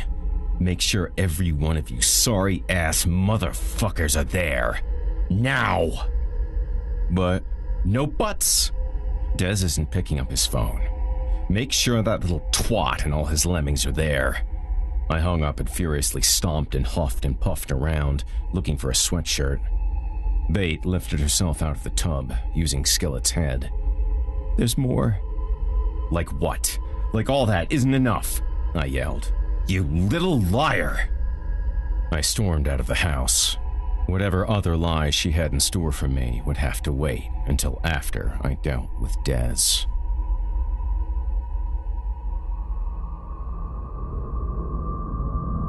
I think we all know why we're here. I said to a packed garage of knucklers. Des was the only one missing. I left Bait at home. The meeting was no place for children. Nobody spoke. They all just looked down. So, no one has anything to say to me. They continued to look at the silt-covered cement. I walked over to Tahoe. Nothing to say, huh? Big man? It's just... I fired into his ear like a drill sergeant. What the fuck is wrong with you all? You big, retarded twat! You have killed hundreds of people you didn't like. As a matter of fact, I saw you rip a guy to pieces. Well, that's right. Pieces. For giving you a cooked-up bag full of ephedrine. That's nice. Who was there to clean up your mess that time? I swatted Tahoe in the back of the head and continued down the line. Parker, how many family pets have you shredded and filled with heroin? No red flags there? Most fucking coyotes don't leave syringes next to their prey. I stood over him and shoved him into the ground. I held his face to the floor. Who cleaned up your stupid little ass when you were passed out in some old lady's backyard? I guess we can just say that you're lucky that the sun didn't come up. Struggling to talk, he hacked out. You! Pico laughed. I jumped across the room. Did you just laugh, you twisted old fuck? I grabbed both his legs and pulled them out from under him. When his back hit the ground, I flicked my arms outward and snapped both of his femurs. Why don't you tell everyone here about when you tried to anally rape a batwanger? Feel free. Who saved your ass that time? Oh, no red flags there either.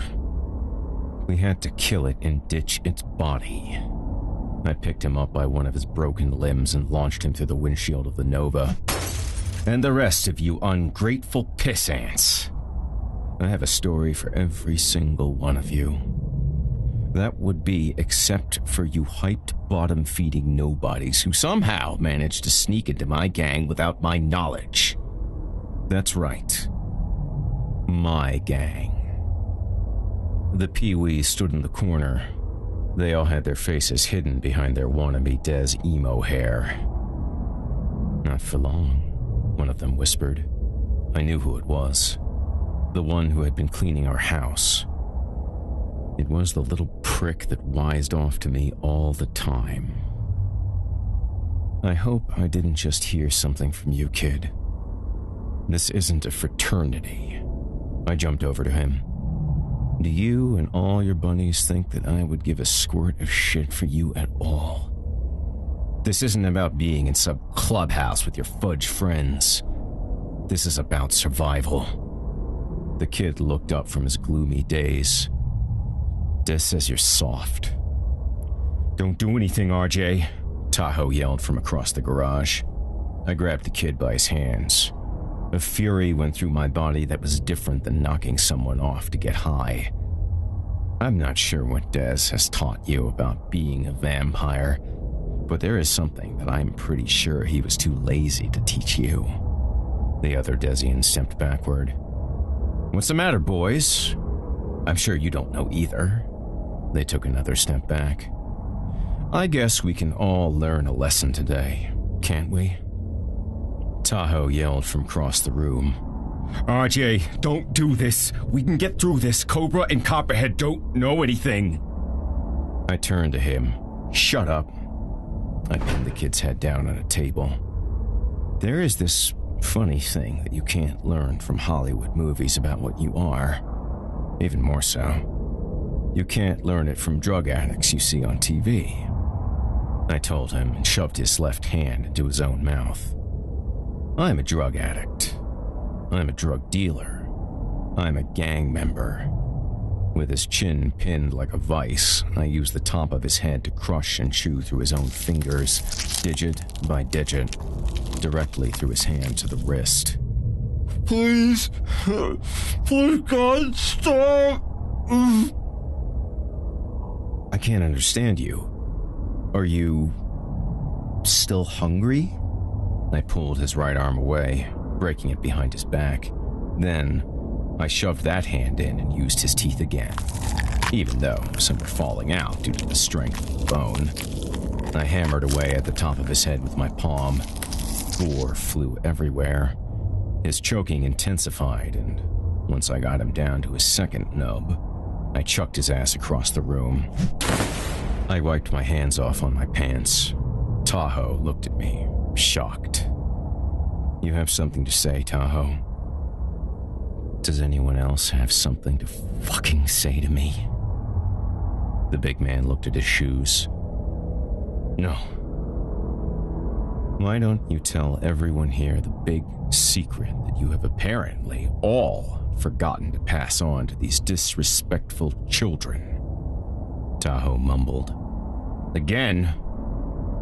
"I can hear you, but let's make sure they can hear you too." Limbs don't grow back." I looked at the kid in the corner, one of his boys trying desperately to wrap his stumps with grease rags. "Not much of a badass knuckler anymore, are you, Big Mouth?" "Pico, when your legs heal, go drop this wise ass off in an alley. He didn't make the cut. Let him starve to death." I surveyed the rest of the Desians and pointed at them with my index finger and my pinky. "You don't rape little girls. If you think that I'm soft, then so be it. Step up and tell me how big of a pussy I am." They all looked at their friend in the corner, and then back to the floor.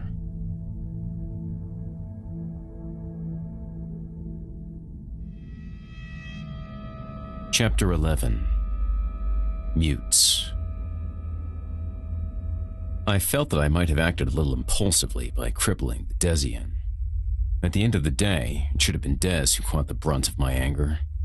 It was just like him not to show up, knowing how pissed off I was. He was always such a chicken shit when it came to facing the music. Chicken shit kid. He sent his peasants to feel my wrath rather than admit to me that he was fucking bait. The way I looked at it, the line at that point was clearly drawn between the young and the old and the knucklers. They fucked with one of mine, and I fucked with one of theirs. The kid would eventually die. If a vampire wasn't able to feast, stalk, and kill to support their habits, they dried up. I had to face the facts. What right did Des have to live more than bait? After all, she actually was a legitimate living creature. We just were. I opened the front door to my place and wasn't greeted with the usual slobber hose from Leroy and Skillet. I hoped Bait had taken everything I said to heart. Just then, a funny image went through my mind. Bait being pulled around Union Station by the two dumb dogs, trying desperately to purchase tickets out of Dodge for the three of them. I called out as I locked the door behind me. "Bait!" I rounded the hallway toward the bathroom. The two dogs, their tremendous bodies fully stretched across the floor, scrunched their snouts under the bathroom door. They had scratched the hell out of the white door to get in, but obviously Bait was too tied up in her web of lies to let them in. As I got closer, I noticed that both dogs were also frantically licking the floor. I wasn't shocked, nor did I find anything out of the ordinary about their behavior, as they proved earlier that they had no problem tongue-kissing my diarrhea-soaked pant leg. It was safe to say that they would drink and eat anything. I crossed my bedroom and saw her precious bath mat on the floor next to my bed, empty. "Bait, where are you?" I dropped my change and a handful of the Desian's fingertips on my dresser and proceeded back down the hall to my bathroom. Was I too hard on her? Hardly, I told myself. She put herself in danger's way from day one. Everything about her living with me and mooching off me was a lie. I looked down at the dogs before I politely knocked on the bathroom door. I slid Leroy and Skillet out of the way with the outsides of my boots. They weren't licking water or poop at all. It was blood. "Bait, What are you doing?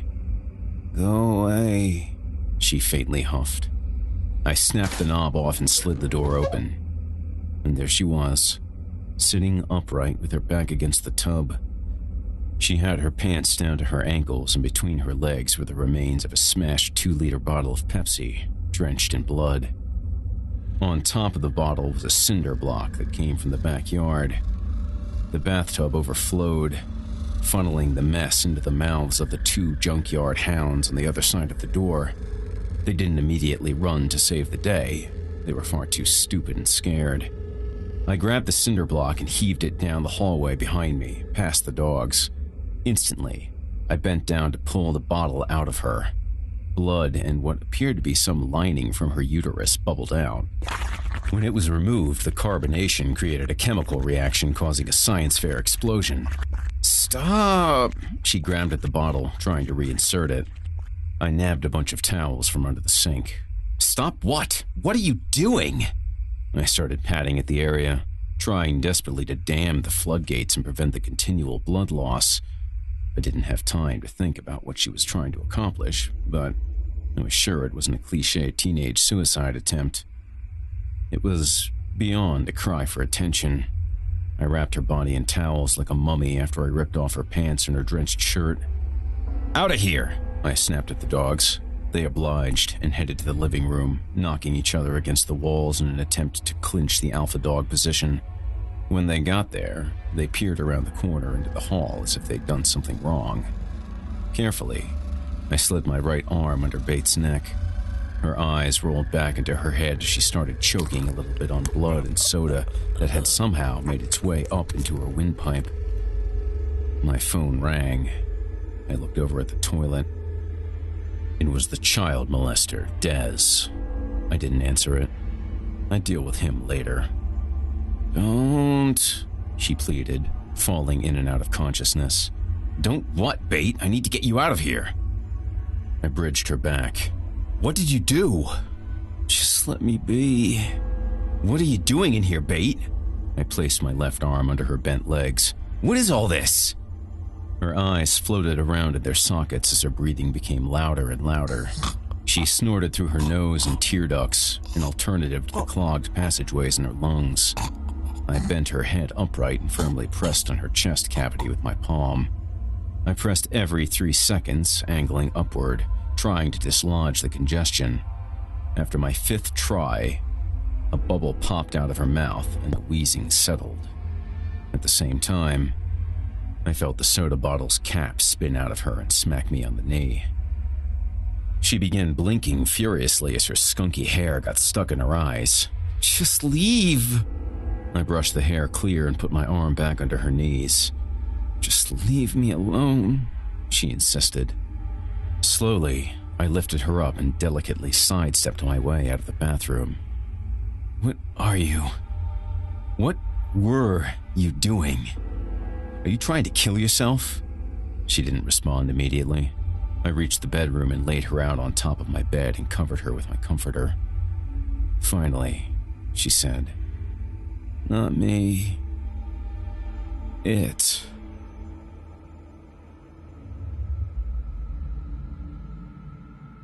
Pico signaled me into the living room as he injected some heroin into Bates' thigh. I patted Bate on the forehead with a warm washcloth and wiped dried blood from her mouth. "Are you sure we can leave her?" Dragging his gimpy leg, Pico ignored the question and walked into the other room. After I made sure Bate was sleeping and breathing, I followed. I fell back into the couch, exhausted. What is that? For the previous 3 hours, we had gone through the constant ups and downs of an emergency room that consisted of Bates screaming in pain, not breathing, and hemorrhaging from every orifice on her brittle body. Luckily for Bate and me, old Pico was quite a seasoned physician. I suppose that's how he knew how to break himself in all the right spots whenever he went out on the streets to hunt. She gave herself an abortion, RJ. What? With a soda bottle and a cinder block. Yeah, I had to clean out what was left of it, but she definitely terminated the pregnancy. She almost terminated herself in the process. I was shocked. Are you serious? Where the hell did she learn to do something that stupid? Pico lit a cigarette and threw one to me. I imagine she learned it on the internet. It's pretty common for desperate kids to do dumb things like that. Or at least, contemplate it. I lit my grit off a candle I was using to try and get the smells of the day out of my house. Wait. How did she get pregnant? Oh, come on, RJ. Don't be so naive. She's a hooker. That's the thing. She told me right before I left for the meeting that she never actually hooked. Wait. Is that the right word? Hooked? Well, she got pregnant somehow. She told me that she's been fucking Des and the kids to get a fix. But that couldn't get her knocked up. Pico rolled his eyes. So, that's why you crippled that little prick at the meeting. It wasn't just fucking little girls. He was fucking bait. What's gotten into you? I like the little girl as much as you do, but you can't just go around and kill your own. She's not a pet, RJ. Our own what, Pico? What are we? Do you even know where we come from? You've been around longer than me. At least, that's what I've been led to believe. Right is right, and wrong is wrong. I told all of them the bait was not to be killed, fucked, or fucked with. She was doing our job for us. Our job? You mean our deceit? The drugs aren't ours. They were stolen from the cops, and that means that they were the property of the Battlesnakes. I tilted my head in disbelief. And you think now is a good time to speak out against all of this? We all met and agreed we were going to give that little shit Des his chance. This was his idea, not mine. Pico dragged hard on his cigarette. You're the leader, RJ. He blew out a smoke ring. Therefore, it was your idea, and your decision as far as everyone else was concerned. I slumped back further into the couch, almost attempting to hide. I wished that none of that day. The day Linwood Perry came over and the day Des and I killed the cops and stole the heroin ever existed. As much as I hated to admit it. Pico was right. Who was I to put all of us in so much jeopardy because of some dumb human girl and an even dumber emo sidekick told me to? Nothing would ever be the same again. On top of being completely overwhelmed by the scope of everything, something still itched at the back of my neck. So, Pico. If she was only fucking the Desians, then how did she get knocked up? I mean, I think it's pretty much a known fact that we can't breed. Sure, with a little help we can get hard and come and all that, but I know we can't reproduce. It's impossible. Isn't it? Well, most people will tell you that it's impossible for us to be walking around at all. But you and I both know we exist. We think, we move, and we feel. And tell me something I don't know. All of these cherished emotions have done for me is caused me to make horrible decisions. Well, there are two possible scenarios here. Either one of Des's friends isn't a vampire, or one of them has evolved. I ashed my butt at him. Horseshit. Horseshit what? That's the only plausible explanation unless the girl is lying to you. She said something to me while I was stitching her up. Which was? She said, "You're right, RJ. The world doesn't need any more monsters." Meaning what? I never said anything like that. It means that she was definitely impregnated by one of us. To her, we're the monsters. I discountered him again with a wave. Horseshit. The world is filled with monsters. So not every one of them kills other people to get high. How far along was she? Like that even matters. She could be out hooking when I sleep. Stupid kid is probably too dumb to use condoms. He cupped his cigarette into his hand. I have no idea how far along she was. Her insides looked like a casserole. Why would she lie to you? What could she possibly achieve by getting you to cripple the Desian? She knows you have a temper. She risks getting thrown back out of the streets by telling you her secret. Ash on the floor, you cripple. It's not like this place can get any more jacked up. Pico flicked his cigarette. Anyway, one of us got the girl pregnant. Okay. Let's just say that some of us can reproduce. Wouldn't that mean that there would be some girl vampire things out there somewhere? Shit, the odds say so. Like I said, this is something new.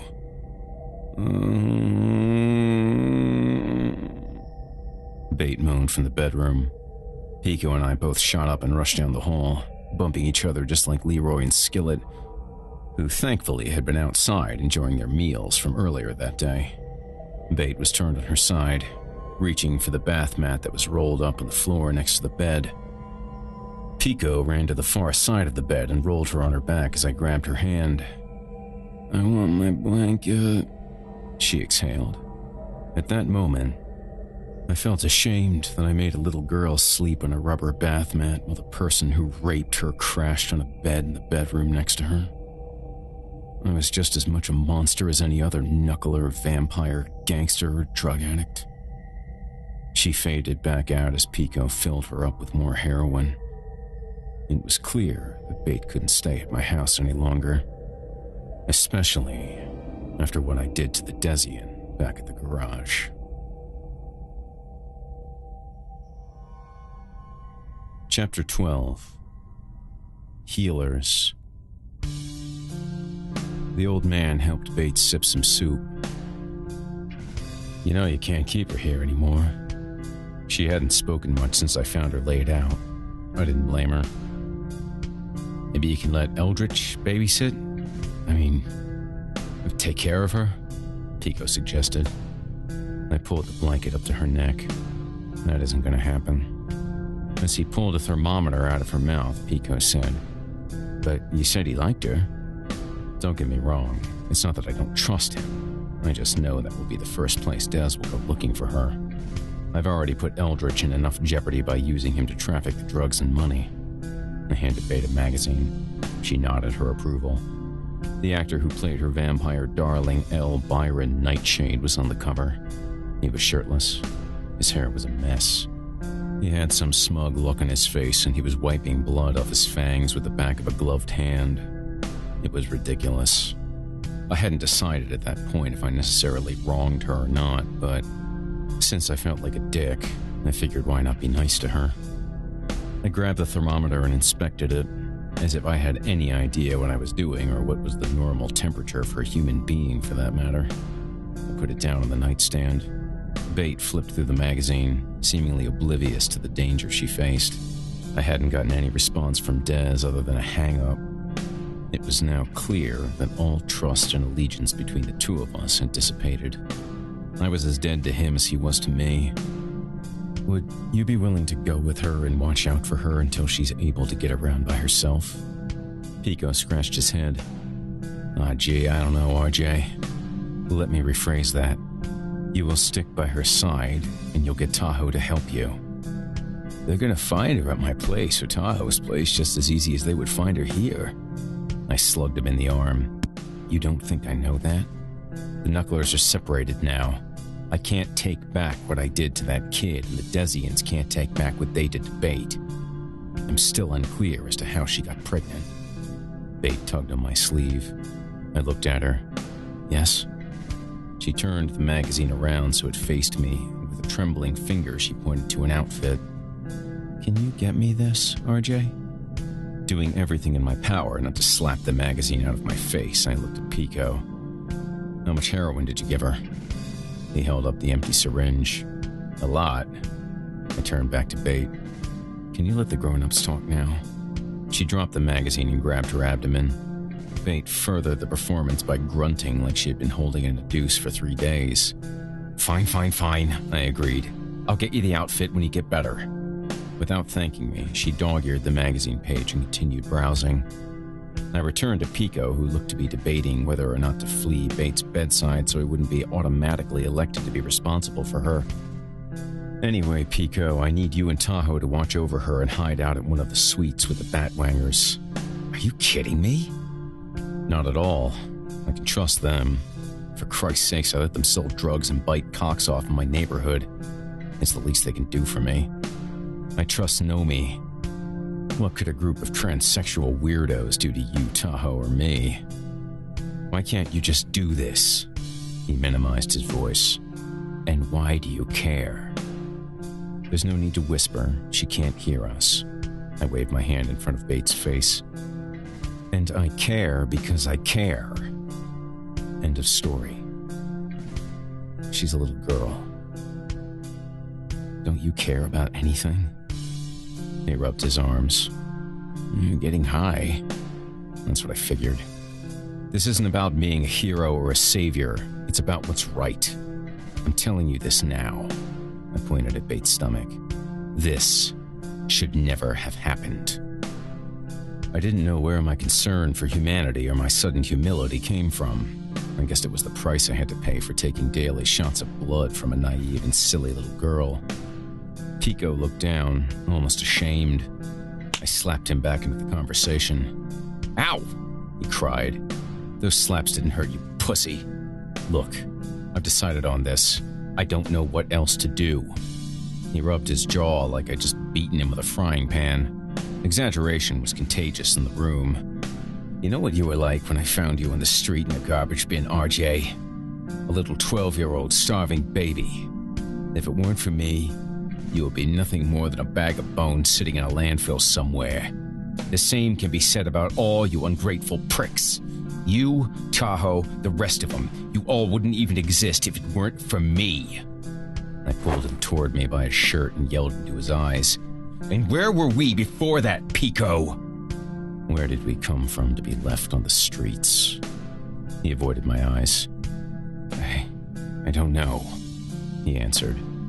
You don't lie very well, old man. To be honest with you, I don't care where we came from at this point. It's my turn to speak, little boy. Please don't lecture me on the right or wrong things to do. I know. He shook himself loose from my grip. I know more than all you self-indulgent pricks. Not one of you has ever thanked me for saving your lives. Thanked you? Thanked you for what? Gee, Pico, thanks for bringing me into a world where I am sentenced to being a drug-addicted killer who is sensitive to light, can't get a hard-on, or live a normal life. I snatched his chin, drew him close to my face so he could see my anger. Look at me. All of us. We survive on the blood of our disgusting victims and fucking narcotics. Tell me, Pico, how is it that the drug seems so much more important than the blood? I've never seen a vampire movie where drugs keep them alive. Rather than ask these questions or even think about them, we simply settle into this justification that it's just the way we are. Well, what is that? What are we? Where do we come from? I took my other palm from the magazine that was pinned to Bates' face. I ran my hand up and down my torso. Do you think I like this? You know what, Pico? I wish you left us all on the streets to die. As a matter of fact, I pointed between Bates' legs. I wish that my mother, if I ever had one, which I'll never know, had the good sense to jam a fucking soda bottle up inside herself and drop a cinder block on it. Wouldn't that have solved all this misery? He didn't answer. I sighed and patted Bate on the head. Sorry, Bate. She was fast asleep with the magazine covering her face. I'm going to call Nomi. Do me a favor and call Tahoe. All of this isn't going away, and I'm 100% sure that Daz already ratted us out to Copperhead. Guess what that means, old man? Cobra knows we stole from him by now. I couldn't be happier that someone who has searched high and low for a reason to kill me for years now knows I stole a lot of money from him. The safest place for you to be right now is away from me. Pico did as he was told, began dialing Tahoe's number. He knows more than you think, RJ, he sneered under his breath. Rather than continue my tirade about being a fake human, I dialed Nomi's number.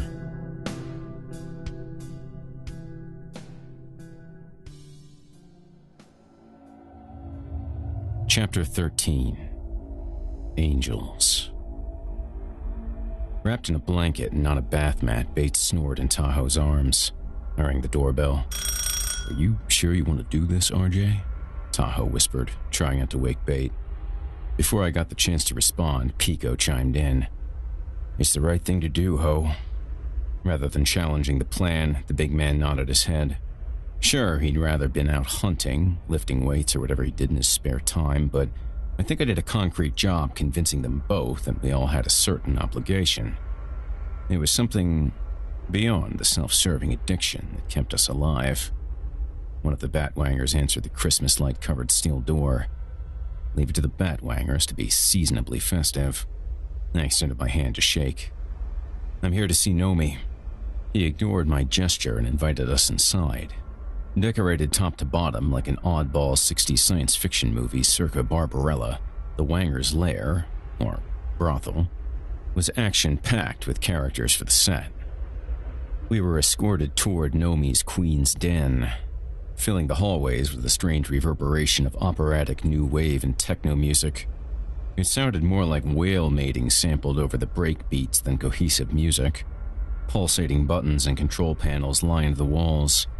As we passed rooms, Batwangers came out in silver and gold-stretched catsuits, winking and making passing comments at Tahoe.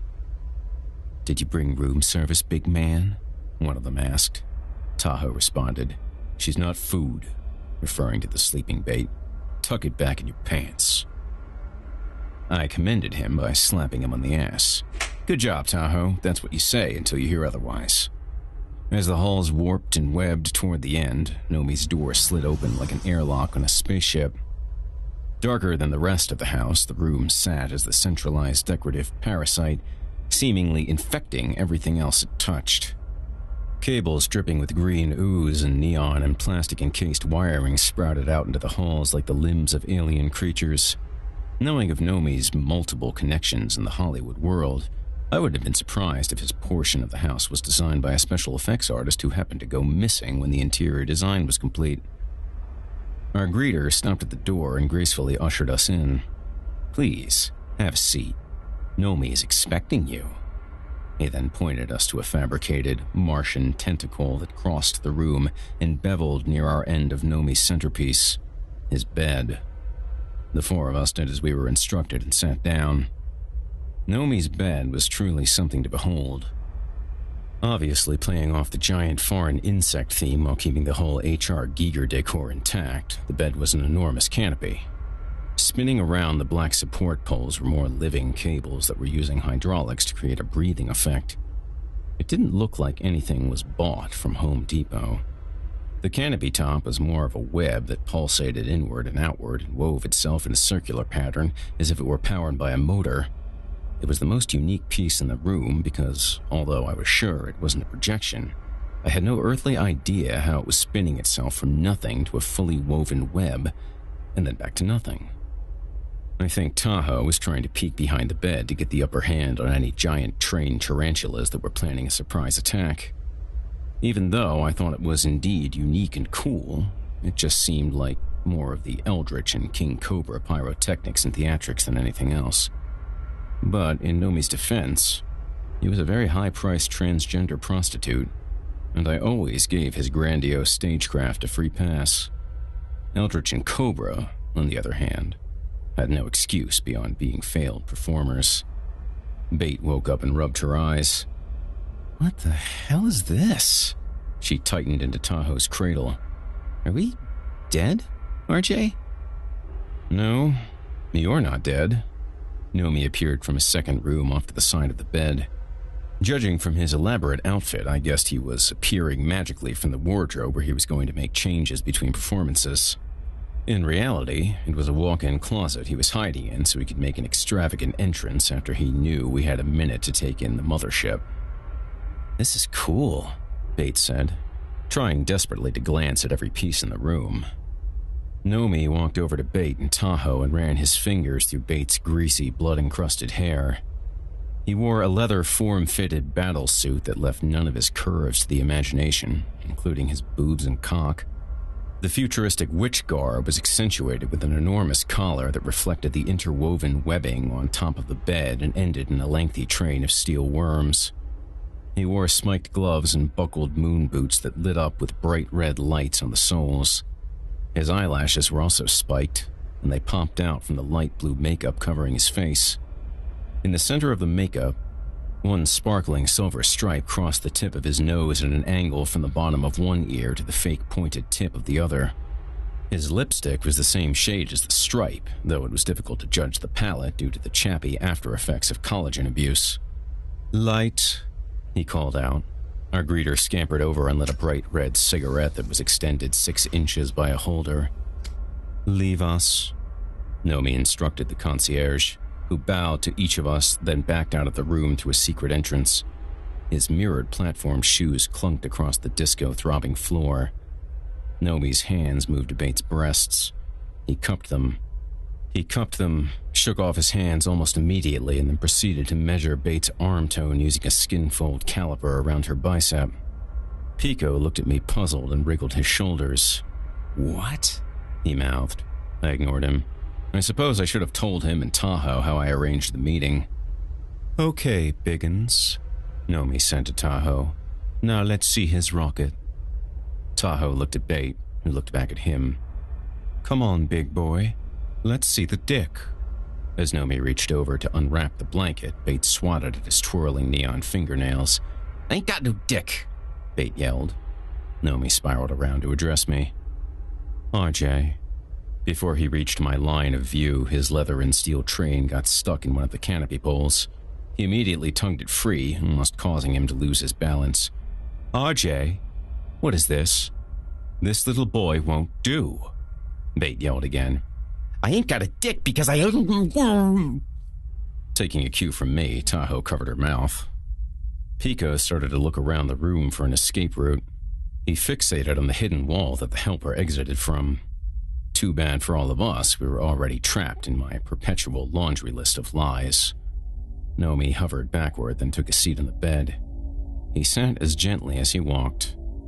"Does anyone want to tell me what the fuck is going on here?" Pico, Bate, and Tahoe looked to me for answers. Bate waved at me. She was still in pain and completely jacked up on drugs. Nomi snapped his fingers. "Anyone answer? Besides R.J. Reynolds." He stood up and began pacing in front of us like a schoolhouse principal that was disciplining a gang of unruly hooligans. He pressed a button on the glove of his left hand that flicked out a Swiss Army, cyborg-like ashtray. Impressed, Pico nodded his head. After ashing his smoke, Nomi continued. "How is it that R.J. Reynolds called me a few hours ago and told me that he found a new member for my..." He stopped and took a drag from the long fire stick. "Group." He started pacing again. "How is it that you 3 idiots walked into my house with a human teenager? Not just any human teenager, mind you. A female human teenager." Bate managed to inch out through a gap in Tahoe's fingers. "Oh yeah, you're one of them dick-eaters." Ignoring the ridiculous child, Nomi stopped directly in front of me and puffed away. "Correct her," he advised. I cleared my throat.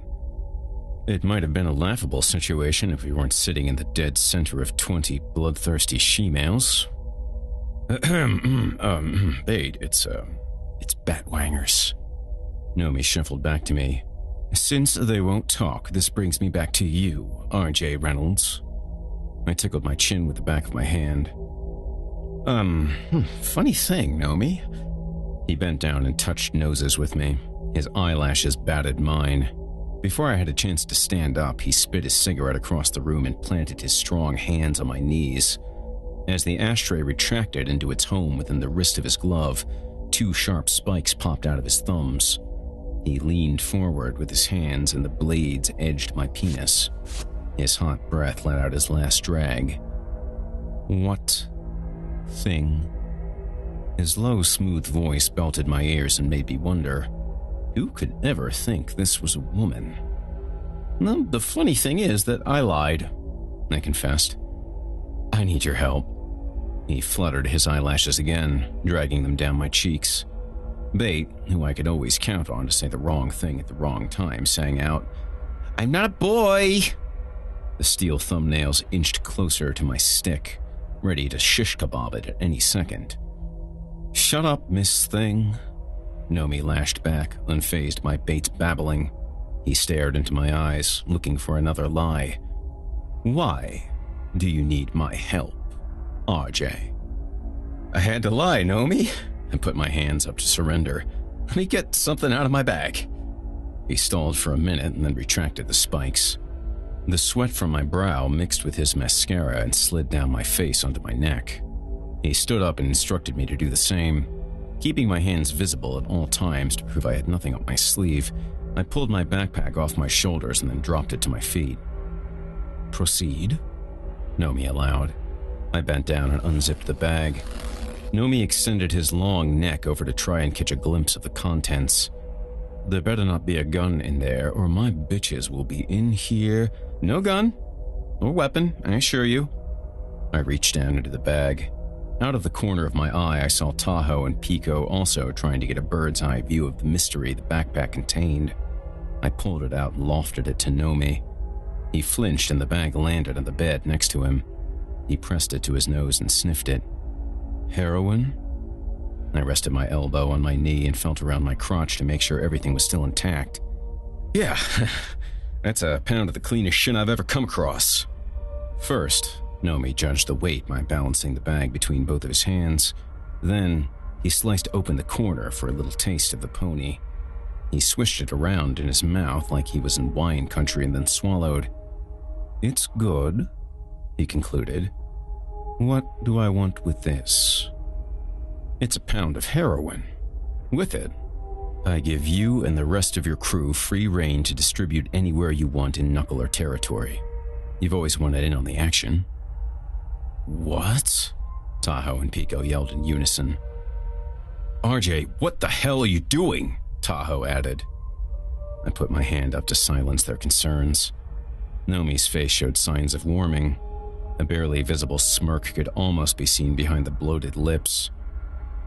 And what do I have to do for you to be honored with such a privilege?" I sensed cynicism in his voice, but I needed his help. Besides, the Batwangers could eat the four of us alive. I played to his female side, pointing to Bait. "This little girl was raped, and she gave herself an abortion with a soda bottle. She's 13 years old, and I'm concerned that she'll get killed if she stays with me any longer." Bait waved at Nomi. Nomi walked back over to Bait. "As if that weren't obvious when you walked in here.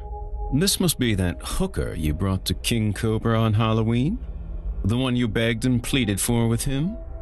How humane of you, RJ." Nomi put his hands around Bait's head and cupped her ears. Then he moved down to her thighs like he had with me. He didn't bother with the blades. "Go on." I cleared my throat. A snot rocket was whistling up and down inside my face. "Just please let them..." "Them?" "Yeah. Pico, Tahoe, and the girl. Please, let them stay here, out of sight until I can get this nightmare sorted out." Nomi patted Bait on the hips and got back up. "I need to make sure we're all on the same page here, RJ. You want me to take this fruity old man, the roided-out retard, and this 13-year-old hooker, human hooker, and in return I get to deal the heroin that you stole from King Cobra and have been hiding with Eldritch and dealing not very secretly in Culver City?" A jittery feeling of surprise slammed through my neck and titillated my armpits. Rather than respond to the reading of my death certificate, I remained fossilized with my elbow on my knee. "Come on, RJ, don't be so shocked. You didn't think I knew all of that." Nomi put his hands up like puppets and made them talk to each other. "How could I possibly know that?" one hand said. "I don't know. Aren't you just some stupid faggot bitch?"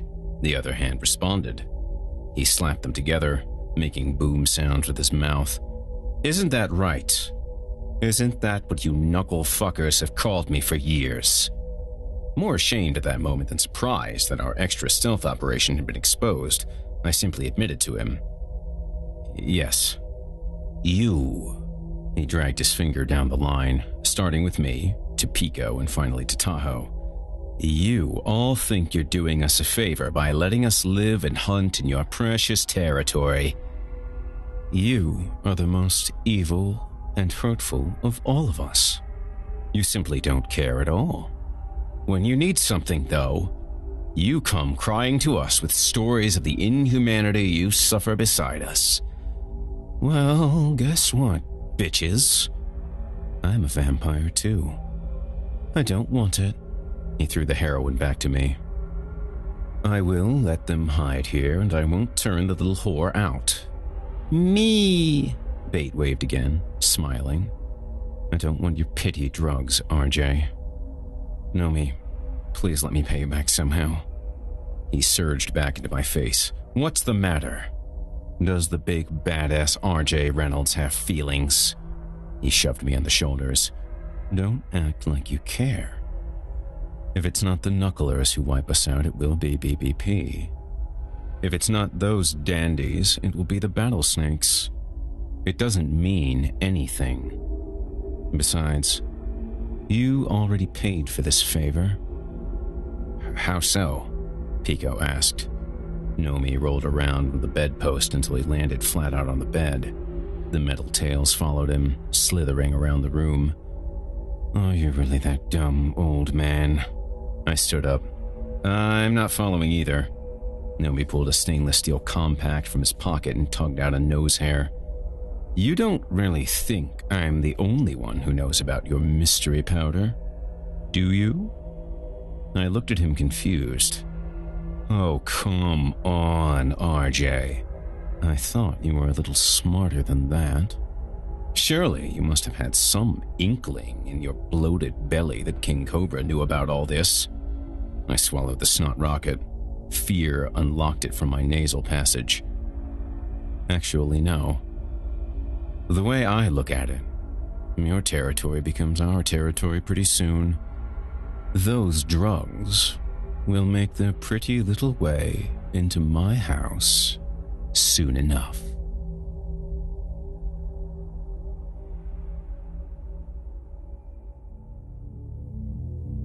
Chapter 14. Mongrels. Copperhead's Escalade sat purring in my front yard.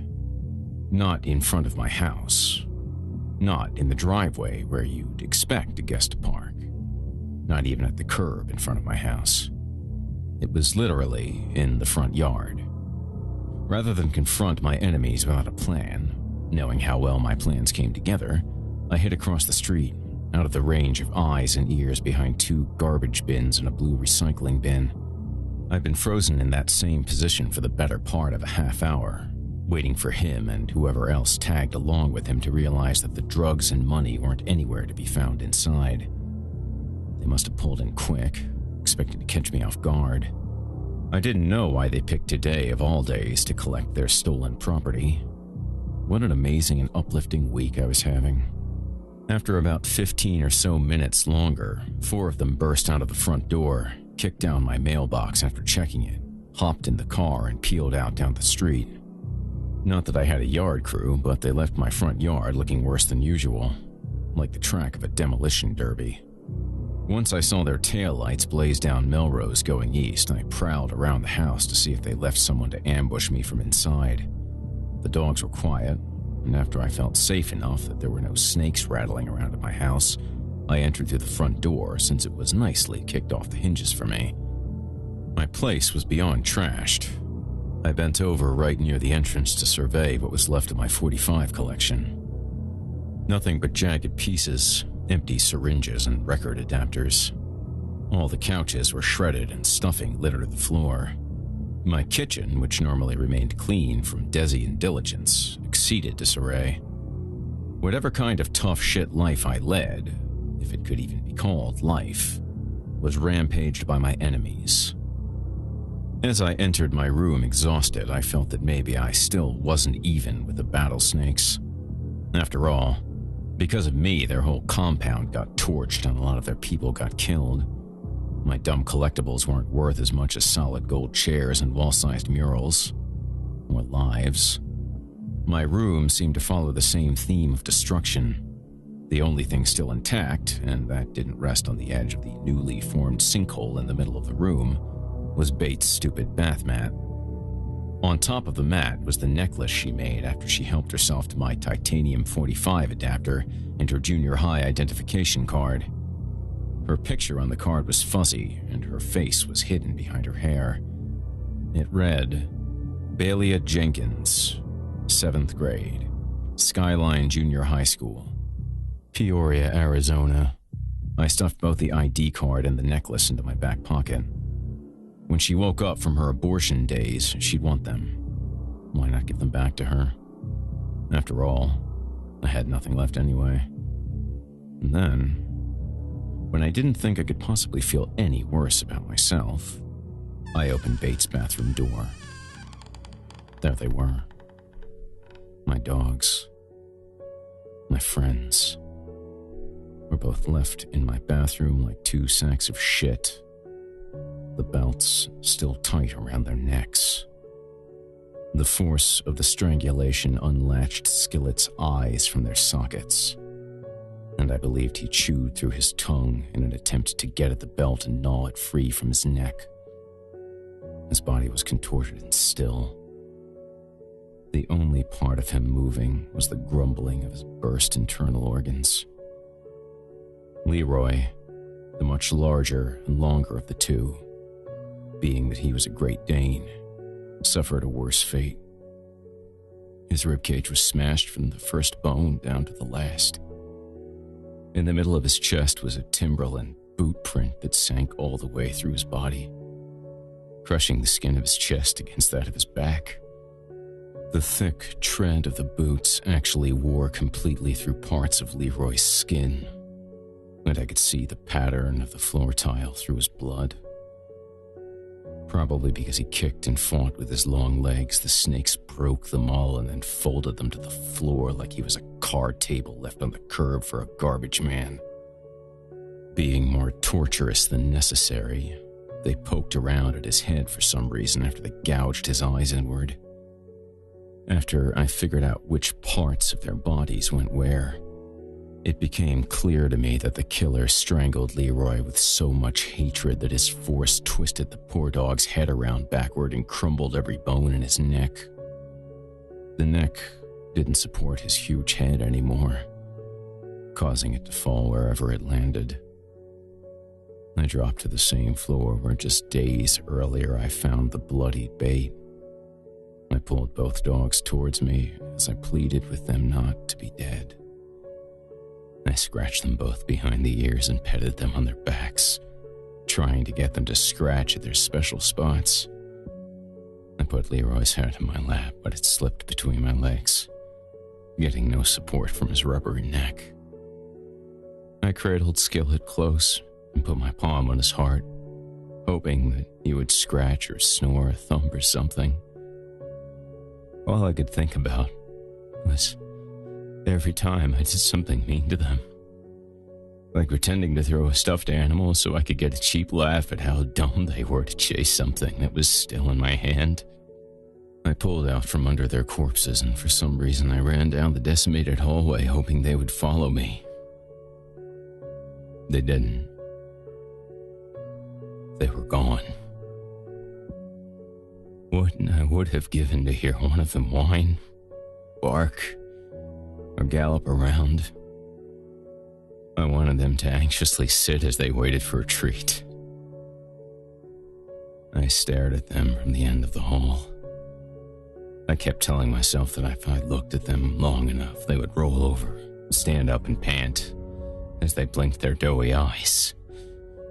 I knelt on my butt, begging, "Please, get up, Leroy.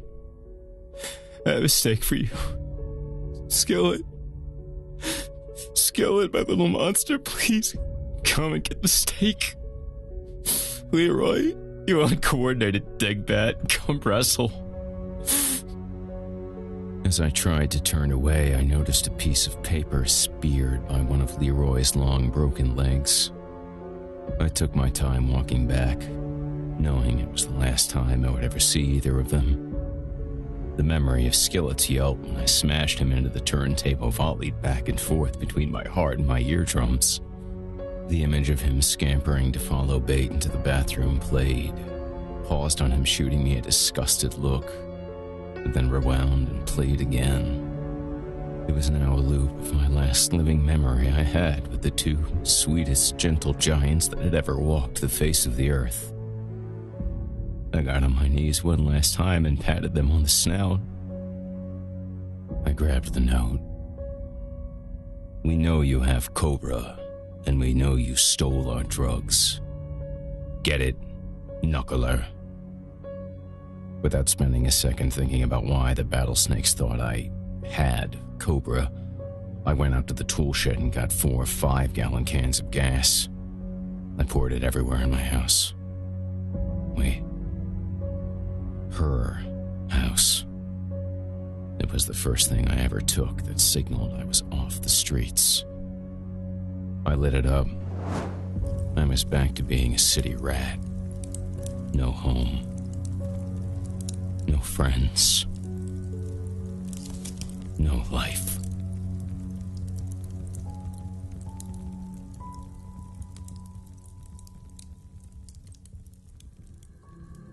Chapter 15. Jesters. I jumped on the closest MTA as 3 fire engines roared by.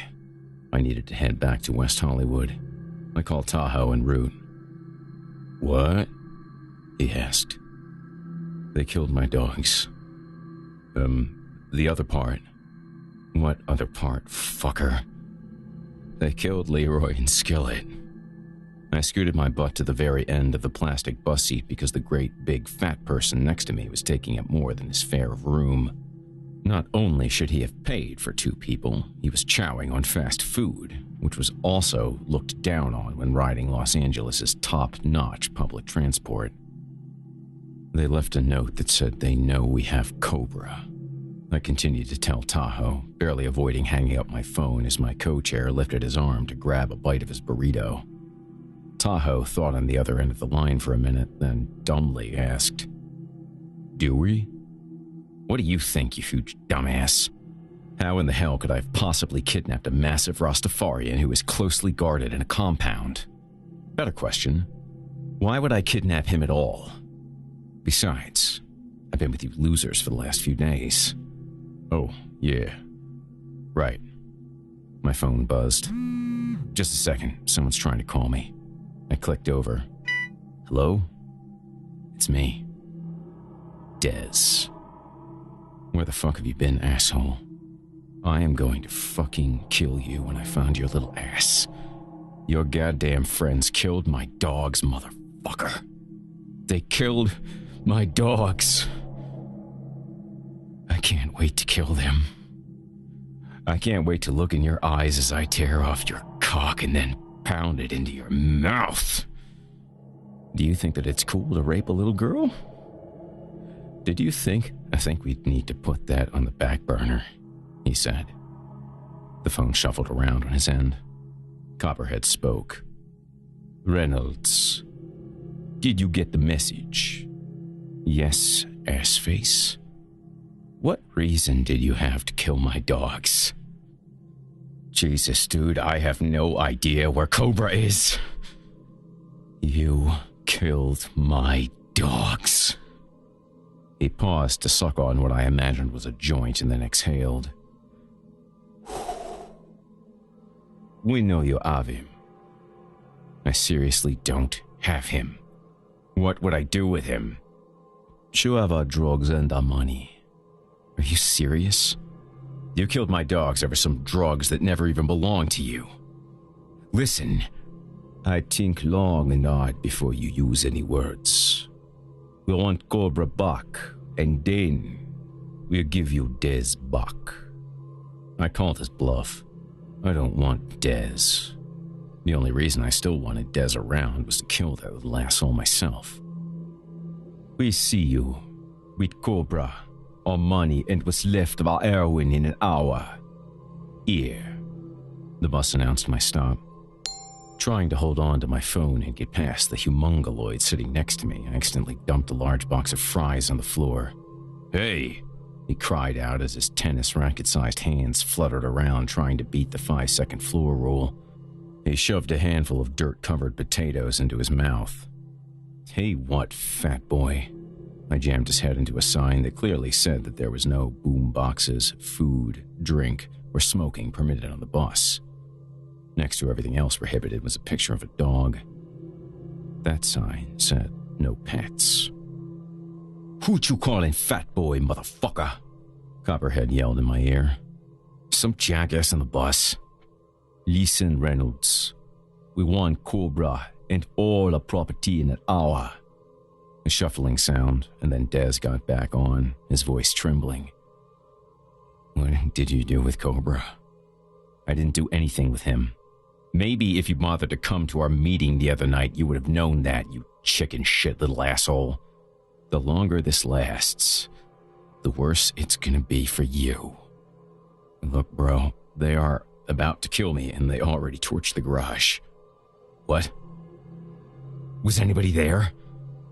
I don't know. They picked me up on Sunset yesterday. Where have you been for the past few days? No one has heard anything from you." "Never mind, asshole," I told him, hiding my involvement with Bait and her abortion. "Who are you with?" he asked. "I haven't seen anyone for days." "Oh, like I'm going to tell you that when you're sitting right in front of them." "Tahoe and Pico are fine. I don't know about any of the others." "Get here, RJ. This is bad. They've known about the stolen drugs the entire time." "Thanks, fucker. I'm not going to turn you over to them anyway. That would be far too nice of me." "They killed my dogs." I hung up. The fat ass that was sitting next to me had a fast food napkin shoved into his nose. I patted him on the back. "Sorry, mate. You caught me on a very bad day." "Jerk," he said as the bus started to slow to my stop. I looked at him, flinched at him with my fist, and then exited the bus.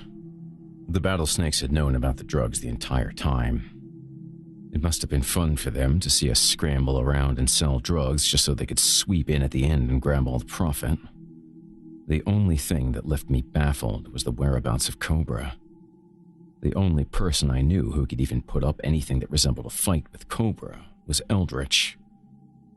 Hopefully, the Battlesnakes didn't know about his involvement at all.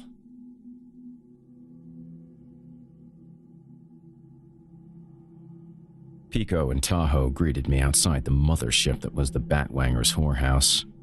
Pico ran his fingers through what was left of his hair on the sides of his head. "Where do you think Cobra is hiding?" I fought thinking about my murdered dog so I wouldn't give in to my softness. It was time for me to put on a leader's face. "I have no idea. The only two people I know who are strong enough to get him on the ground are you or Eldritch." I slapped Tahoe on the butt. Judging from the eyeliner and blush on his face, I guessed that Batwangers were having a good time with him. Since Tahoe is here and Eldritch is an enormous pussy, I don't have a clue where he is. Strained by the situation, Tahoe grumbled, probably hoping I wouldn't take note of his glittering lip gloss. "Then where is he?" "Sounds like a setup." "No shit, it's a setup." I rubbed my palm down his face. "For God's sake, you look like a female bodybuilder." He buffed his forearms across his face. "But we were just having some fun with the kid." "Thank you, but dress up is over," I said. "Now clean it off, you're coming with me." "But I don't want to die." I shoved him back toward the door and kicked him in the rump. "Go clean it off. If I have to die, then so do you. Besides, you're already dead, Juicehead. Think of it this way. You'll be putting your simple brain to rest. But nothing. Go wipe it off." He spit on his hand and wiped his face. It won't come off." "Jesus, go ask one of the queers for makeup remover or something." With his face half covered by the collar of his t-shirt, Tahoe reluctantly headed back into the house. "This is a bad idea, RJ. I agree with the big man. This is the most obvious trap ever. Who cares about Dez? You said this whole fiasco was his idea to begin with. Let him suffer the consequences. Let's get the Knucklers together and go over their full force. At least we'd have a fighting chance. I smacked the old man in the back of his head. They destroyed my house and the garage. Who knows if any Knucklers even exist anymore outside from Dez and the three of us. Besides, I agreed to steal the drugs and, like you said, I'm the leader.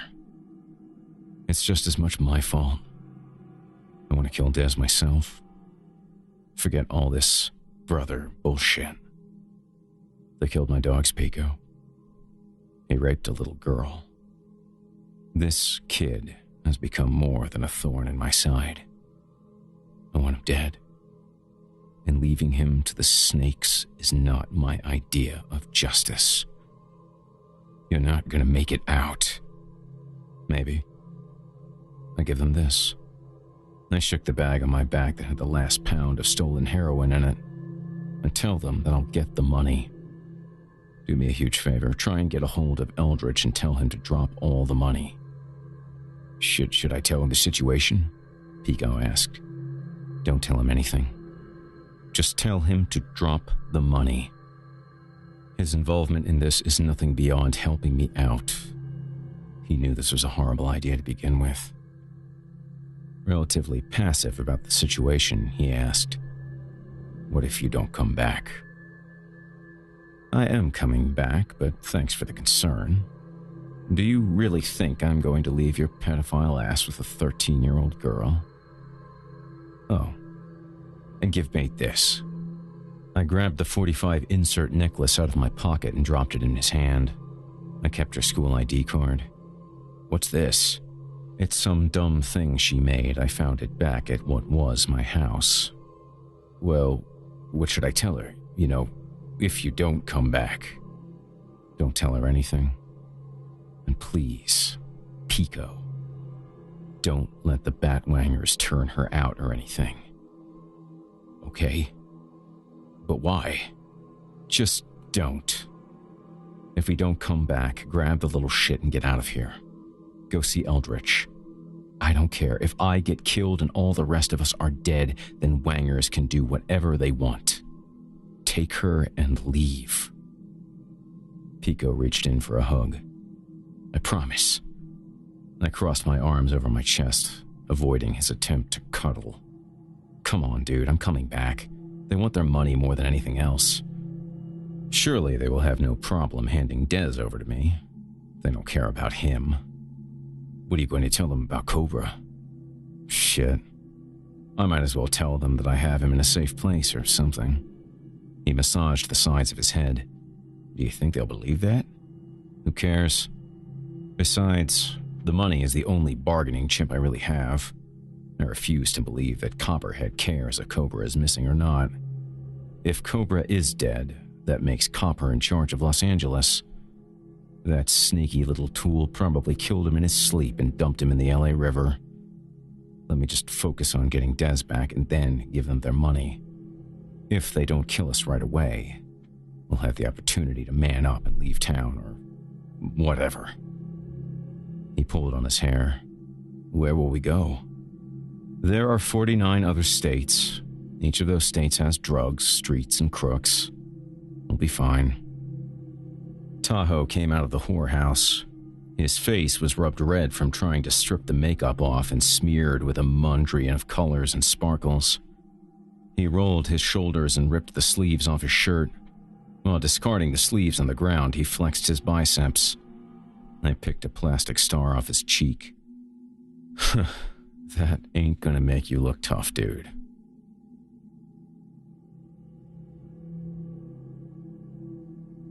Are you sure you don't have any change, Tahoe? He tried to dig his big flapjack hands into his tight jeans. Evaluating from the back, I decided that all of his pockets had holes in them. Coming up empty, he said, I don't have any money. Shocking. I dumped 5 bones into the bus's pay station. That's the great thing about Los Angeles transit system. If you don't have exact change, you're pretty much ass-fucked. Tahoe and I headed to the back of the nearly empty bus that took us directly down Santa Monica Boulevard. At first, Tahoe tried to sit next to me on the 2-seater metal and plastic seat. What are you doing? This isn't a love seat. I shoved him off and pointed to the front of the bus. There's barely anyone on here.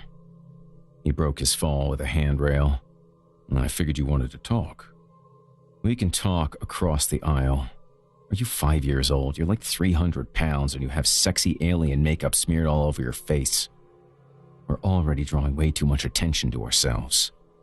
Fine, I'll stand. If that's what you want, crybaby.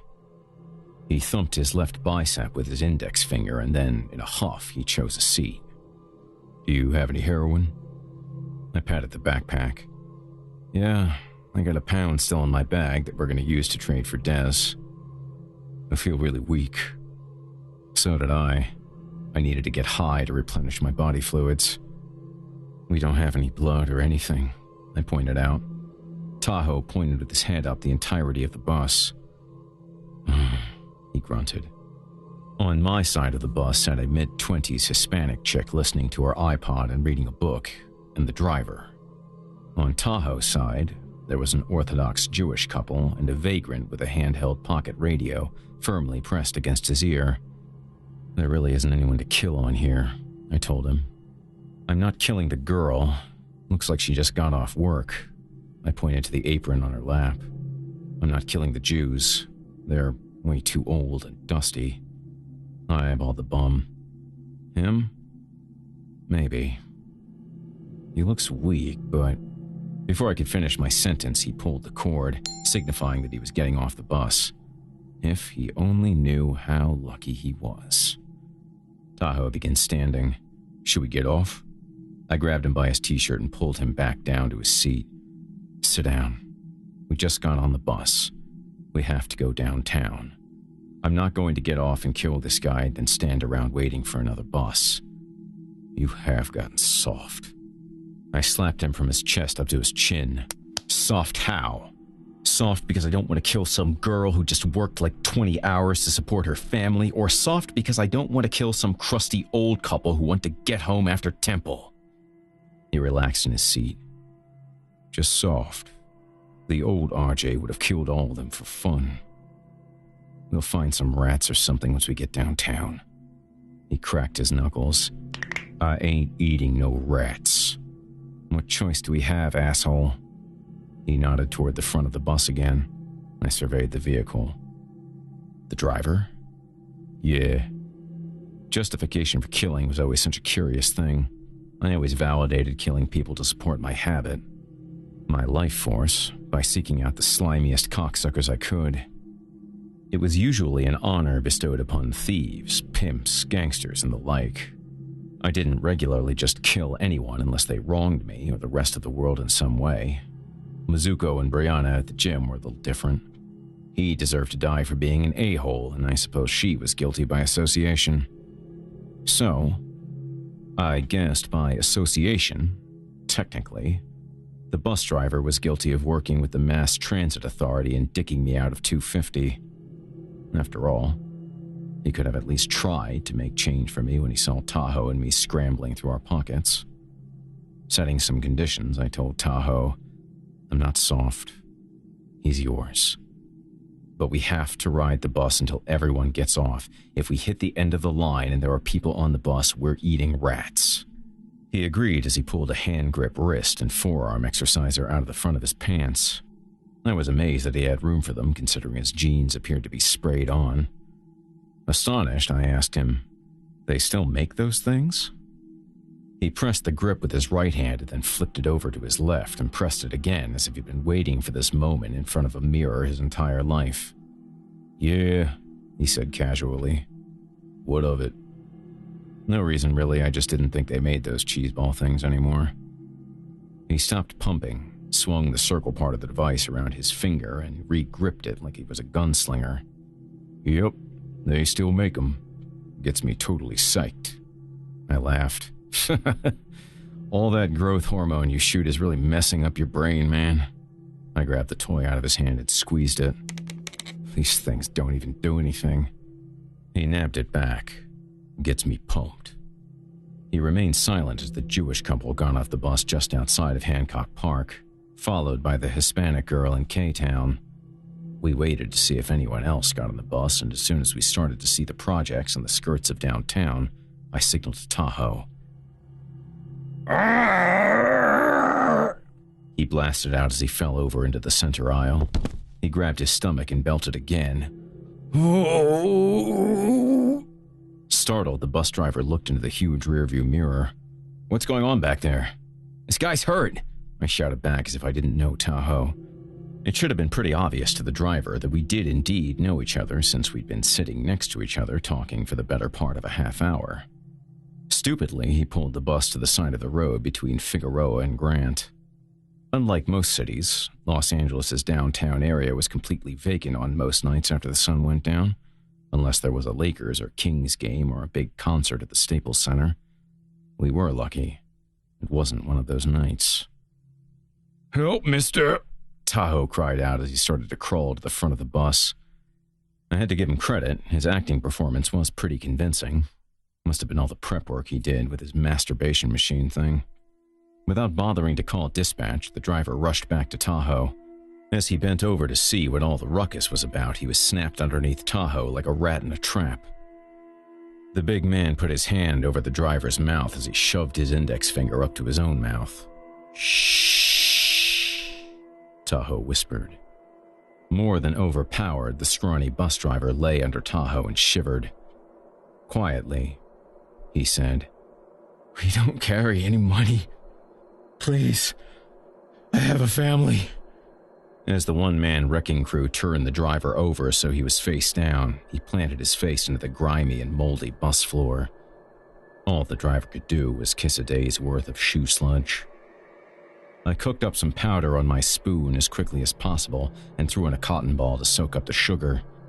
Tahoe spoke into the driver's ear, reassuring him that everything was going to be fine. Jumping the gun a little, as the drugs weren't fully cooked, I slurped as much of the liquid into my needle and threw it to Tahoe, which, of course, he caught with his teeth like a pirate. Knowing that he didn't need my help to get his desserts, I let him take care of the driver himself as I cooked up my share. Before the driver had a chance to call out for help, Tahoe manhandled his arms like a doll by bending them backwards until they unhinged from the torso. Tahoe firmly pressed his knee into the man's neck and snapped it sideways. He was dead instantly. And while we normally kept our prey alive until we were both high, drastic times called for drastic measures. While the driver's heart let out a few last beats, I sipped my heroin into another syringe and grabbed my arm bong from Tahoe just as he adjusted his weight, injected his drugs into the arm, and snapped the knuckle off with his teeth. I turned my arm upright so as not to spill the blood everywhere, injected my needle into the wrist, snapped the knuckle off, and followed suit. Knowing time wasn't something we had on our side, we took a seat next to each other and slugged away at our arms. Feeling too guilty to cheer Tahoe for his hard work, I went about finishing the deed. There was no time to sit back and enjoy the nectar. I looked at the limp body of the driver spilling blood all over the center of the bus. "Shit," I said. "It was either him or us. Right? I mean, kinda." Tahoe didn't answer. After we were satisfied and refreshed, we turned off the bus's hazard lights, shut it down, and closed the doors behind us. The rest of the journey to the Battlesnake's compound was on foot.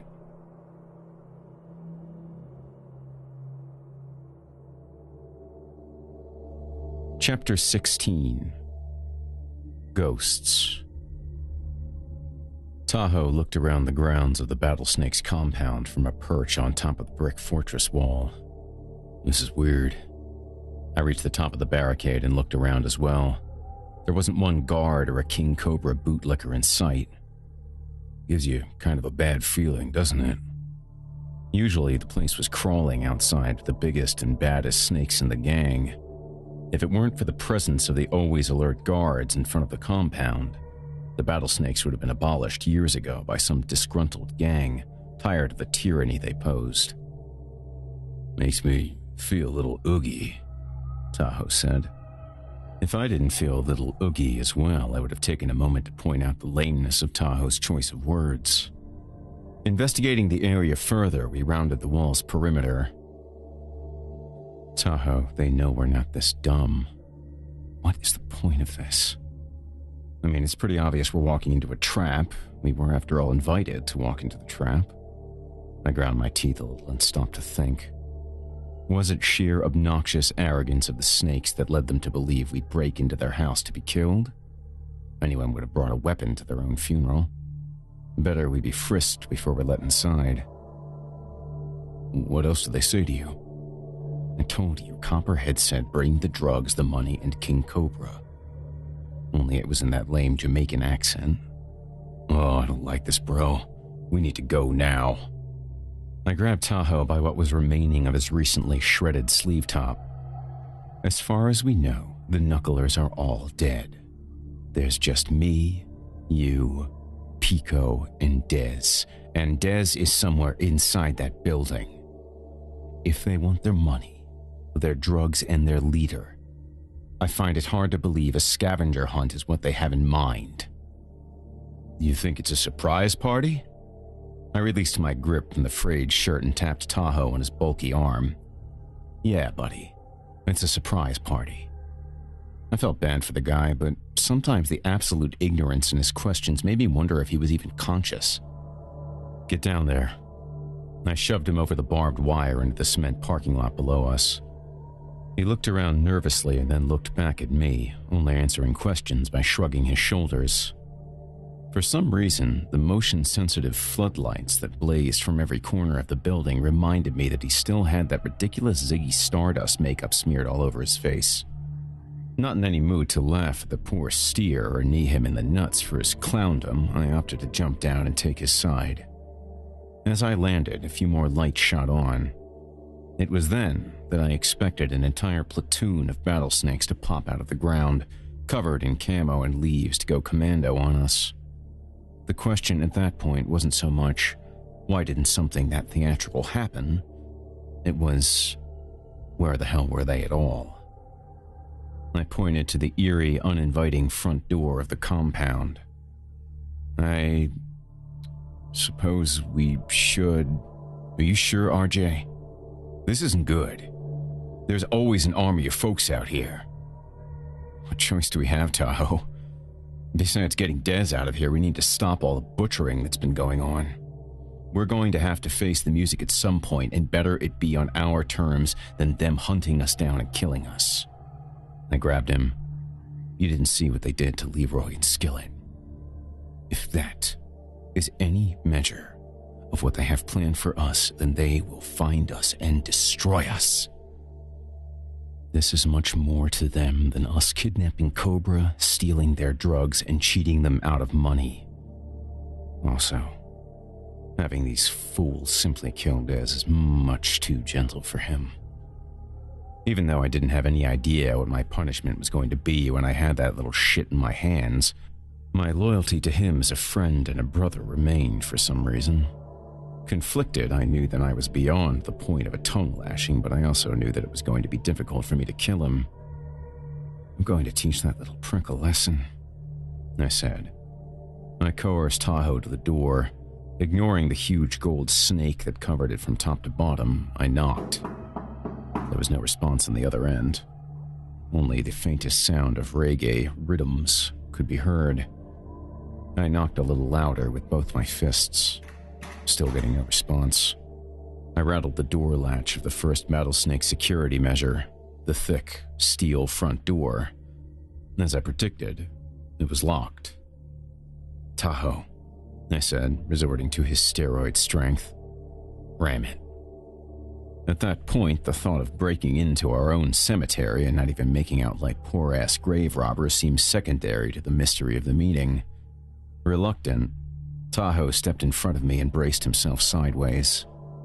He closed his eyes, hiding the fear of being blitzed by an arsenal of weapons under his mascara. He plowed into the door once with his shoulder and compounded the steel. It only crumpled inward slightly because its half power and hesitance weren't enough to disengage the lock. After shaking his shoulder, Tahoe backed up further on the front stoop and switched sides. He looked at me, hoping I was going to give up and call it a day. I said, "We need to do this, dude." He wheezed a few times, unsatisfied by my persistence, and rammed into the door again.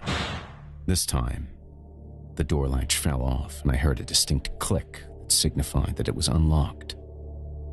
Getting into berserker mode, Tahoe and I both hacked away at the compound door with the soles of our boots until it flung open, and then stopped midway after the top hinge fell off. Lights flickered on and off inside, and the tawdry gold fixtures, stairs, and chairs were dulled with the blood of what we could already tell was a battlesnake holocaust. I moved Tahoe aside and took the lead. At first glance, all we could make out were dreadlocked heads and body parts throughout the foyer and lining the ostentatious staircase. As I walked further, I noticed much more. Not only were heads decapitated everywhere, the brains and internal organs were completely, almost surgically removed from the Rasta's corpses. It was as if whoever killed them wanted to make absolutely sure they were dead. Apparently, they didn't get the memo that all it took to kill a vampire was taking off the head, ceasing any brain activity. We sidestepped over body parts and innards to pass through the entrance and into the dining hall. Tahoe stopped at one of the pompous paintings of King Cobra that was framed inside thick, solid gold. "RJ, why didn't they take any of this expensive stuff?" "I don't think that's the real question, Tahoe." "Why? I want some of this stuff." I slapped his hand off the picture frame that he was giving a Thai massage to. "The question is who they are. No gang did this." I looked over toward the doorway to the banquet room and saw a white head stuck under a part of the sweep. Responding immediately, and somewhat hoping it wasn't Dez, I rushed over. With my boot, I kicked the head over. It wasn't Dez. He was still mine. Wasn't even a gang member. At least, this guy wasn't from any gang that I was familiar with. He was an older man with gray hair, smashed wireframe glasses, and bushy eyebrows. "Who's that?" Tahoe asked as he paced around the proximity of the head looking for a matching body. "I don't have any earthly idea," I answered. Jokingly, I added, "Maybe the snakes were having problems with the IRS." Either Tahoe didn't get my attempt at a joke, or he was scared shitless by the aftermath we walked into. Rather than explain the one-liner, I instructed him to follow me into the banquet room. If anyone was still there, our cover was far from blown after we barreled through the front door. Cobra's table was filled with a true feast reminiscent of the Last Supper. As in the foyer, more corpses were left in pieces. Some were still in chairs and others under the table. And again, there wasn't any sign of the attackers. All we had to suggest that it wasn't the impact of a civil war eruption between Cobra's snakes and Copperhead's younger followers was the head of some middle-aged nobody. I caught Tahoe licking his chops after eating one of Cobra's finger snacks off the table. I gripped the straps of my backpack tightly. "Come on," I said. With a mouthful of delights, he gasped and shrugged and said, "You always talk about how awesome these are. I've never really been invited over here for dinner. Besides, I love soul food." "Quit fucking around, come on." I led him toward the throne room where Cobra loved to put on his little reggae Sunsplash concerts, like the one he had performed for Bait and me on Halloween. Well, I told myself, at least we wouldn't have to worry about these assholes ever again. We shoved our way through the electric wall that opened the throne room theater into the dining hall. Before I had a chance to investigate the area and clear it for entry, Tahoe beelined to the center of the room where several white corpses laid in a line, as if they were being prepped to be bagged and removed. They were all wearing Catholic priest garments. The cloth. "Tahoe, no!" 1, 2, 3, 4, 5, 6, 7, 8, 9. That was the number of Christmas lights that I counted in a split second that popped up on the back of Tahoe's head. He turned around to look at me like an excited little boy who had been playing in his mommy's makeup to tell me he'd unraveled the mystery. A finger hung from his mouth like a lollipop. When he realized his face was nearly covered in red lights, the smile dropped, as did the finger. He brushed at the target lasers on his sleeves, arms, and chest. He then looked at me and blinked one last time with bewildered eyes as gunfire erupted and his face was torn off section by section, leaving only the top of his spine peeping out from his gold Jim's t-shirt. At first his arms whipped around and his hands fluttered uncontrollably. Then his immense shoulders released and his knees buckled, and he fell to the floor. As his entire torso collapsed, the line of corpses behind him bounced around like jumping beans as they were riddled with bullets. Slipping at first, I ran back the way I came in, through the banquet hall and into the foyer. I squashed the head of the bodiless enigma outside the dining room as I rounded the corner toward the door. I leapfrogged from body to body in an attempt to exit, and then I stopped dead in my tracks.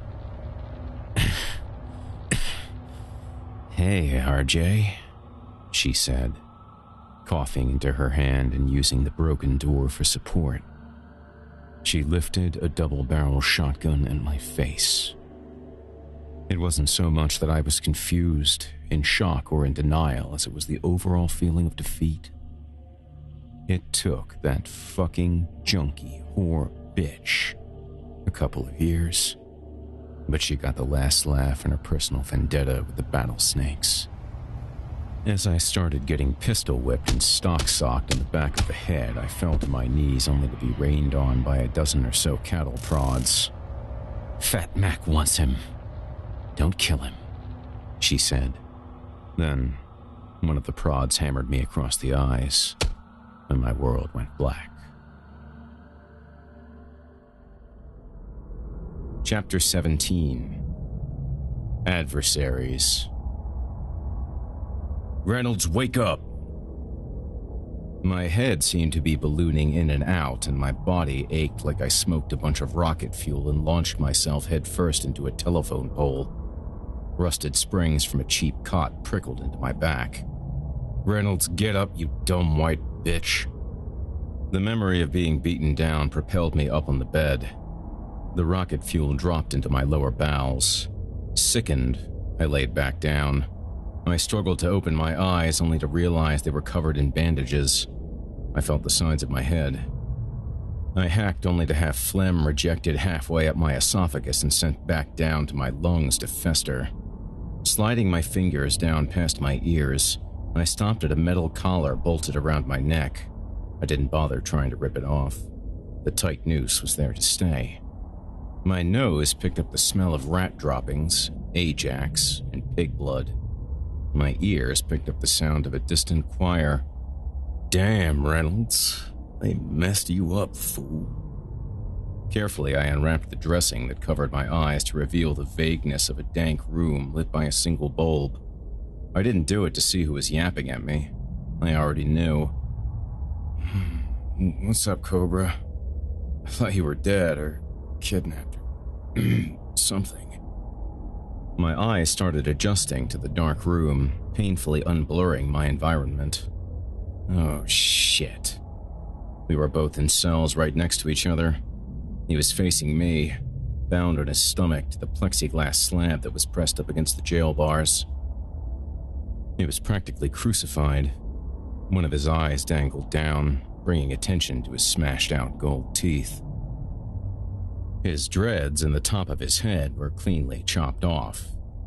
A few pins stuck out of his brain that had post-its adhered to the balls on the ends. His entire body was potholed and scaly as if his enemies had tortured him with massive amounts of high-energy light. Around his neck was a collar. I'm sure it was the same as the one I felt around mine. His tongue lapped out of his mouth. "Bitch, I wish I was dead." Man, if you're telling me I'm jacked up, I must be the Walking Dead. He coughed. "Don't make me laugh. It only hurts."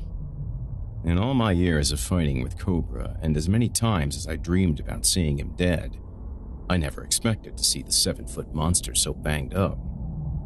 It wasn't quite as sweet as I envisioned it. I squinted my eyes and scratched some goop off the roof of my mouth. Where are we? Where do you think, you dumb fuck?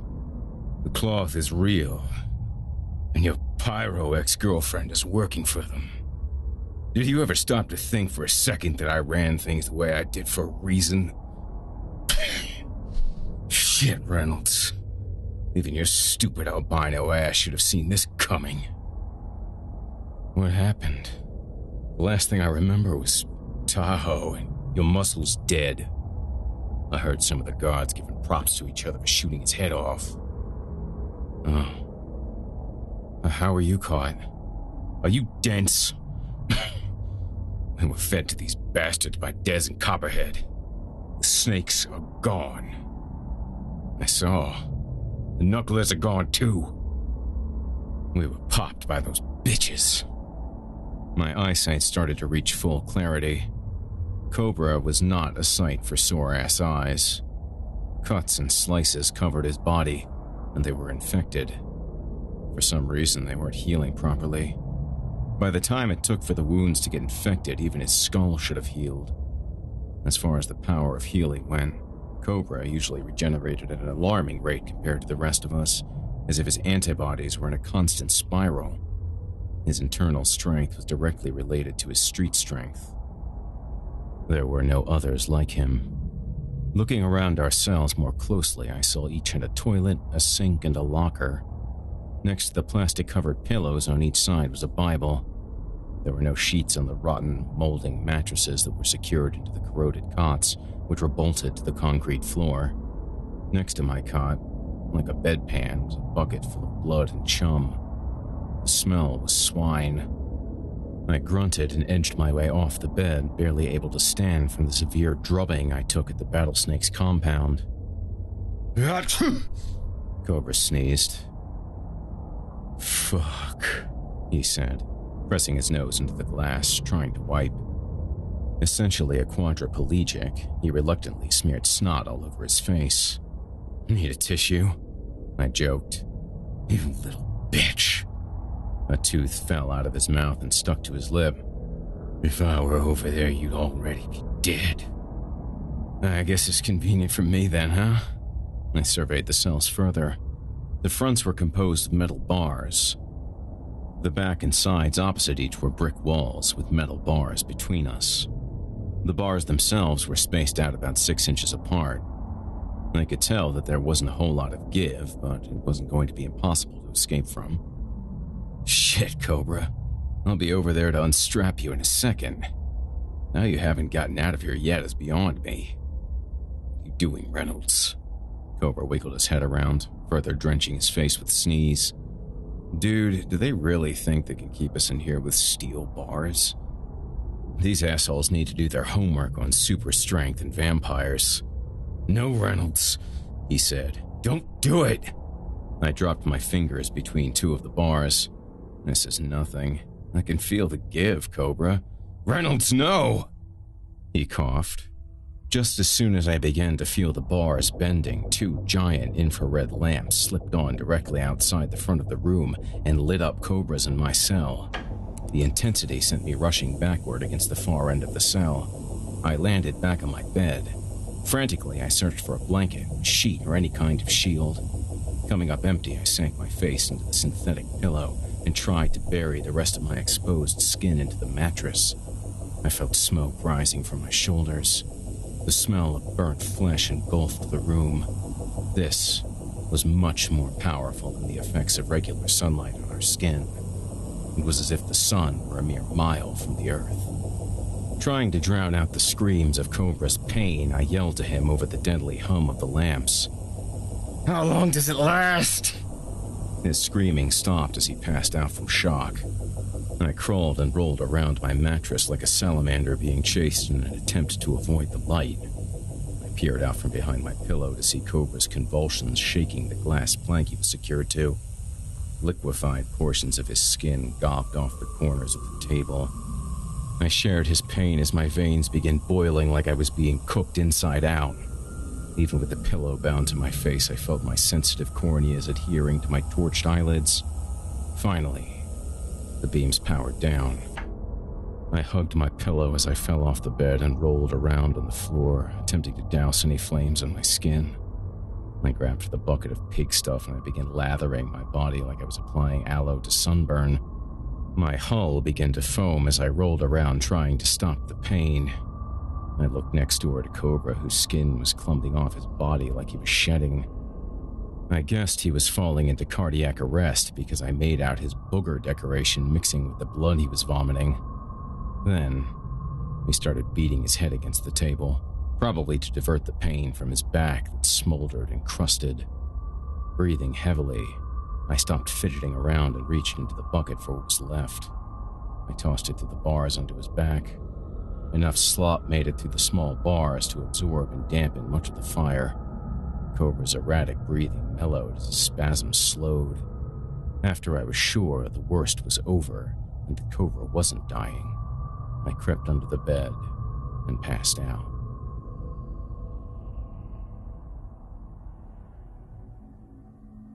That night they shut off the lights completely, except for, I counted, 10 red motion detectors that continuously scanned both cells. I was hungry. I was hungry for heroin, but since I used my bucket of pig slop to save our lives, and because I was still recovering from my beatdown at the compound, I was much more in need of blood. A neon clock that centered on the back wall between us helped light up our cells. When the clock hit midnight, the looped, soothing female voice recited the Lord's Prayer. In the relative tranquility, I thought about Bate and all the horror I had gotten her involved in. I pulled her ID out of my back pocket. Skyline Junior High, Peoria, Arizona. I only hoped that Pico took Tahoe's death and my disappearance as a signal to take her from the Batwangers and get out of Los Angeles. If the Wangers didn't turn her out, I feared somehow that Dez and whatever crew he was rolling with would get their hands on her. Most likely, Dez figured the cloth just killed us. If he and Copperhead had a brain to share between them, they would stay clear.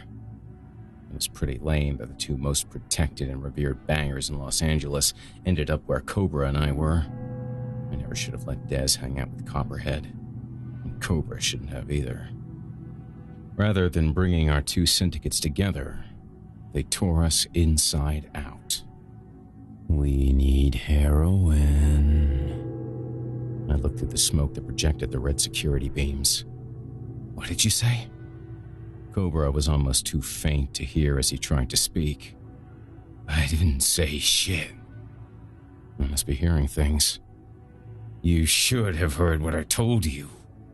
His tongue clicked around in his mouth. You gonna listen to me next time? I've been in here a few more days than you. I know the deal. How are you feeling? How do you think I feel? He coughed. Damn it. I'm strapped down, you stupid white bitch. I ripped the cover off the Bible next to my bed and began brushing dead skin off my body. Even if you weren't, I think I could kick your ass. You messed up.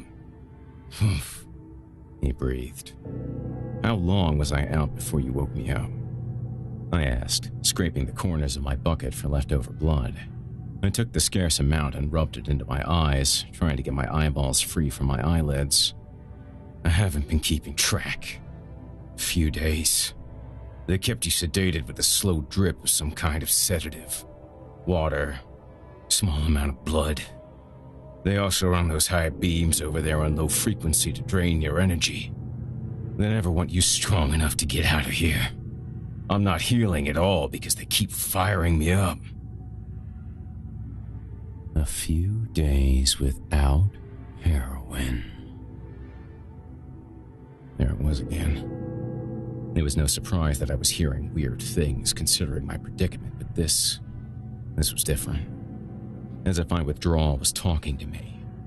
I blinked my gooey eyes free. Why? Why don't they just kill us? He groaned. Exactly. I limped over to my sink and splashed warm water on my face. Then, I tilted my head back and swished some more water around my eyes. How did you end up on that table? I'm tougher than you. They can't really keep me down with anything. From the get-go, they tried a couple different things that didn't do nothing. At one point, I ripped one of the guards' arms off. That's when they brought in about 10 assholes with cattle prods and started the tanning lights. After I was weak enough, they stuck me onto this table. I tried to pull a paper towel out of the dispenser next to my sink, but it was empty. Come on, I griped. I wiped my hands on my jeans and walked across the motion detectors. Don't worry, they don't do anything, he said. I think they're just monitoring our movement, or studying us or some shit. I moved closer to him to get a bird's eye view. A portion of his brain was visibly absent. When did they scalp you? I asked. They didn't scalp me, bitch. Your little asshole friend and Copperhead did this to me. They came at me like 40 deep. They fucked me up and left my body on the doorstep of this place with a note. That's when these psychos started in on me. I bent my neck and studied him. Hey, what are you looking at, Reynolds? Get back to bed. I conceded and returned to the mattress. I was happy he couldn't see himself because he was an awful specimen to observe. What are these clowns doing to us? I don't know. Saving us, maybe. The amplified Lord's Prayer being piped into our cells grew louder. I tried to talk over the prayer. Why? I asked. Don't you know where you are, Reynolds? This is where you were born. Yeah, right, I was born in the streets. He coughed a little more and swallowed another loose tooth. You weren't born on those streets, fool. None of us were. We were all born here when we were kept alive in a coma until they thought we were ready to be on the streets. Whatever. How do you know all that? Because I'm the one who dumped most of you out there. I set up the territories. They made us. With some kind of experiment. I don't know much, but what I do know, you don't want to know. As unconvinced as I was, I couldn't help but believe him. It made sense in a lot of different ways, and it answered the most basic question of why didn't we remember being kids? Why? I don't know. I just did as I was told. I rarely talked to anyone. I'd get a delivery time. I'd come out to the alley behind the church we're in right now and then go dump people on Skid Row or any shitty alley. If the kid looked queer, I'd dump him near you. If not, I'd dump him near me or just take him back. All I know. You're going to have to ask them. When did it stop? About 15 years ago. Well, how long have you been around, Cobra? Wait. Is there any chance I can call you something other than Cobra or King Cobra? I feel weird calling you that. I always have. His voice dropped. I ain't got no other name, bitch. That's the name I gave myself. It's just that... I slowed down to think through how to approach the lameness of the Battlesnake's name. He was nailed to a table. There was no better time. It seems kinda comic booky. Obviously it came from somewhere. Are you dumb, Reynolds? I'm not going to give you a history lesson. It's simple. It sounds like rattlesnakes. It sounds badass and it commands respect. Maybe in the 70s, I said. What did you just say? You heard me. If you guys are such hardcore Rastas, why wouldn't your name be, like, the Judah Lions or something? He paused for a minute and confessed. We weren't always Rastafarians. In the 70s, we wanted to be more about black power and that shit. We wore berets with snakes on the front. Then, why not the Black Mambas or something? He paused again. After that, we rolled into the blaxploitation Petey Wheatstraw shit. I tilted my head. Hey, I saw that movie. I named my dogs after Leroy and Skillet, as two comedians from Sanford and Son. You named your dogs after black people. Fucking cracker ass. What does it matter now, asshole? Copperhead and your boys killed them. Every one of my gang's an adult bitch. There ain't no boys. What's your problem? Don't you think we should be worrying about more than me naming my dogs after comedians? You started this shit. With the battlesnakes. Deal? The whole thing is so cheesy, dude. You better check yourself, bitch. You're named after a brand of cigarettes, and your gang name reminds me of a bunch of skinny little white assholes jerking off in a circle. What about Herman? What about Herman? What, motherfucker? I pointed at him. You must be out of your goddamn mind, Reynolds. Shut up and try to get some sleep. They're gonna come down here tomorrow to fucking feed us. If we're lucky, they'll tell us what we want to know. Battlesnakes. Weak. He coughed up the tooth he swallowed earlier, but rather than spitting it out, he sucked on it like a throat lozenge. I'm not even about to listen to you anymore, fool. I'm also going to kick the living shit out of you if we ever get out of here. Good night, Herman. I yelled over the Lord's Prayer. You're a dead-ass bitch, Reynolds. Dead-ass bitch. Good night, RJ. Good night. Weird, creepy voice.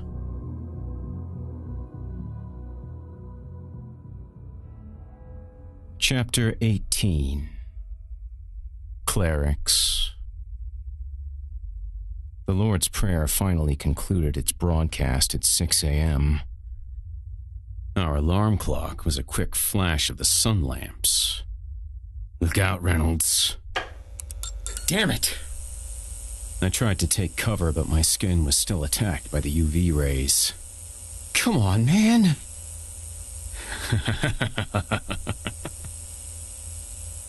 Herman laughed. It only lasted a few seconds, and I rushed to the sink and splashed some water on my chest.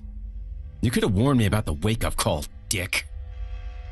Yeah, but I have to suck it up every morning because I don't have the luxury of a pillow to hide behind like a little girl.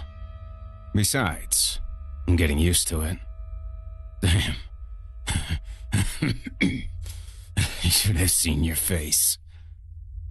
Forgetting that the custodian didn't refill my paper towel dispenser, I tugged on the lever only to come up empty. There ain't no towels. They know better than to give you a bum's blanket. I punched in the dispenser. Obviously, they were never going to give me anything to dry my hands on, so my jeans would have to do. Hey, Reynolds, check this out. Herman closed his left eye and inhaled. Slowly, his right eye began squirming up the table back into its socket. With one last pop, it went back in. For the record, it went in crossed, but at least it was in its home. Impressed, I asked, How'd you do that? They didn't knock my eye out. I did it myself. Figured the worse I looked, the easier they'd be on me. They are religious folk, after all. He smiled through the pain, obviously congratulating himself for his cleverness. The sound of a bank vault door being cranked open down the walkway from our cells was followed by the sound of combat boots clomping their way on the cement toward us. I jumped back onto the bed like a little boy playing video games after bedtime and closed my eyes. That's not gonna do you any good, fool. They've been watching us all night and all morning. You're so stupid sometimes. They know you're awake, so get up and get ready for breakfast. My stomach boomed. What's for breakfast? Denny's? Pig slop. The same stuff you wasted last night. I didn't waste it, Herman. I used it to save your life. My name ain't Herman, he growled. Good morning, boys. I peeked out from under my pillow. 2 guards dressed in Gestapo vestments stood in front of our cells. One of them held 2 buckets and an IV bag. The other held a cattle prod and a gat. The guard with the gun leaned up to my cell bars. "I know you're awake, white guy. That's a pretty cool tattoo you have there." I rushed the front of my cell but restrained myself before I reached it. The guard with the buckets and the IV snickered. "Well, he must be confused and thinks you're the Riddler, Tim." The other guard chimed in. "Go for it, junkie." Tim nudged him with his elbow. "Yeah. Do you need to be reminded of what happened last night, demon?"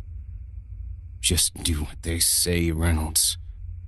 Take a good look at me." Herman rolled his eyes around. "It's just a matter of time before you end up like this." Even though his advice didn't necessarily calm me, I was reminded that both of us were in this predicament because of my awful decisions. I looked at both priests. "Demon? What are you talking about?" I figured if I played along, they might cough up some information. Not Tim walked toward me. "You're a demon who shouldn't be alive." I inched my face by extending my neck as close to the bars without setting off the sun lamps. "What's your definition of alive, friend? I'm walking and talking, aren't I?" Real Tim jumped back into the conversation. "You're walking now. We'll see how long that lasts." Herman sighed. "Christ, just let them give you some food, Reynolds. Face it, your tattoo is gay. Let's move on." I snapped my fingers at Herman. "Wait a second. I deserve an explanation." I looked back at real Tim and not Tim. "Why are we here?" "Well, you'll find out soon enough, demon." After patting real Tim on the neck, not Tim went back to Herman's cell and hit a button on a car alarm keyring. The cell door slid open. Cautiously, he walked in and exchanged the IV bag on the stand next to Herman's legs on the table. "Damn, you stink, Cobra." Herman lay crippled as the adventurous guard moved close behind the Rasta's head. "Check this out." He put his finger in Herman's brain, causing his legs to jolt. "Dance." Both guards laughed. All Herman could do was lay there and try to enjoy the pig's blood they fed him intravenously. Not Tim exited the cell, clicked his keychain again, and then walked back toward me. He pressed another button and a small doorway opened up at the front base of my cell. Real Tim observed my curiosity and fired up his cattle prod. "Keep staring at it. Even if you broke every bone in your body, you'll never be able to get through that opening." He tapped the UV lamps behind him with the prod. Not Tim walked up to the hole, dropped his bucket and kicked it in toward my feet. The top of the food bin skimmed the edge of the hatch, but it didn't trigger the sun lamps. Satisfied he'd fed the stray dog, he clicked the keychain one last time and the cubbyhole closed. "Max says, 'Have a nice breakfast,'" Real Tim added. The two priests bumped arms again. "Hey, Cobra. Tell him who Fat Mac is." After shooting me sarcastic, sad faces complete with pantomimed tear-rubbing, Real Tim and Not Tim yucked their way back down the hall. I think I might have heard a high five when they reached the door at the end of the hall. "Herman, what kind of priests are these guys? Some kind of religious militia?" "Don't call me Herman anymore." I picked up my bucket and began shoveling guts into my mouth. "Well, since I've made it clear that I refuse to call you King Cobra, get over it and deal with it." "What are you going to do about it anyway?" As the energy dripped back into his body via the blood bag, the crust on his back started to heal, becoming a taffy-like yellow pus. "I already told you, Reynolds. They're the cloth. We're in a basement of the goddamn church. I think it's where we were born." I flipped a morsel of pig liver out of my cell and onto Herman's table. He snorted and inched his head up. With the aid of his forehead and nose, he slipped it into his mouth. "Look," he said as he consumed the food with his near-toothless gums. "I don't know the whole story, but I'm almost sure this is why we're the way we are. I threw him another piece, hoping that if I gave him more treats, he would tell me more. And, using the same head-to-nose trick, he inched the food into his mouth. And nothing. That's all I know. Then why didn't you ever tell anybody, Herman?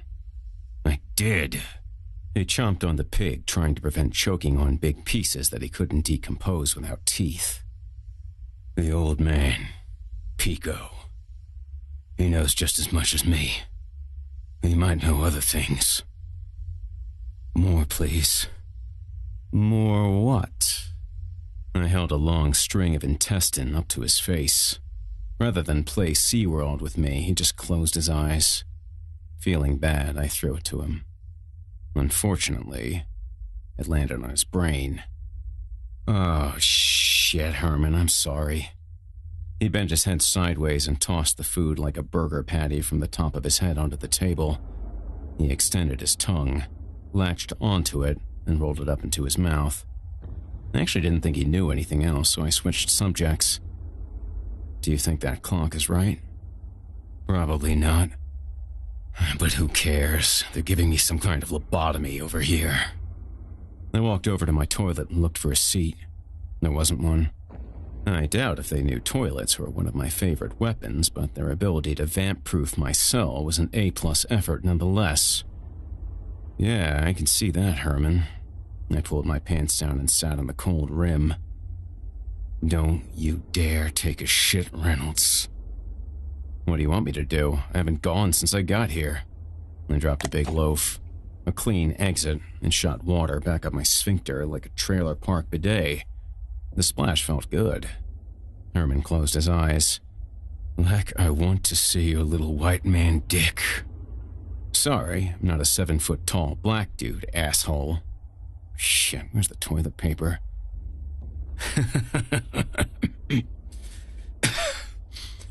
You're going to have to use your hand. I looked up to a camera on the wall. Hey, I need some TP in here. I'm not going to give you any paper, Reynolds. Use your hand and then wash it off after. I eyeballed Herman's colostomy bag resting on the floor next to his bed. At least when I lived on Skid Row, there was always something to wipe with. Making a sour face by scrunching his eyes and nose together, Herman tried to avoid my stench. Deal with it. I waited until I was finished and then wiped myself. I flushed, walked over to the sink and used almost half of the pink juice in the soap dispenser. My hand smelled like free grooming at Incontinence Dog Park. So, who is this fat Mac I keep hearing about? Herman relaxed his scrunched face. God damn, you stink. He's their leader.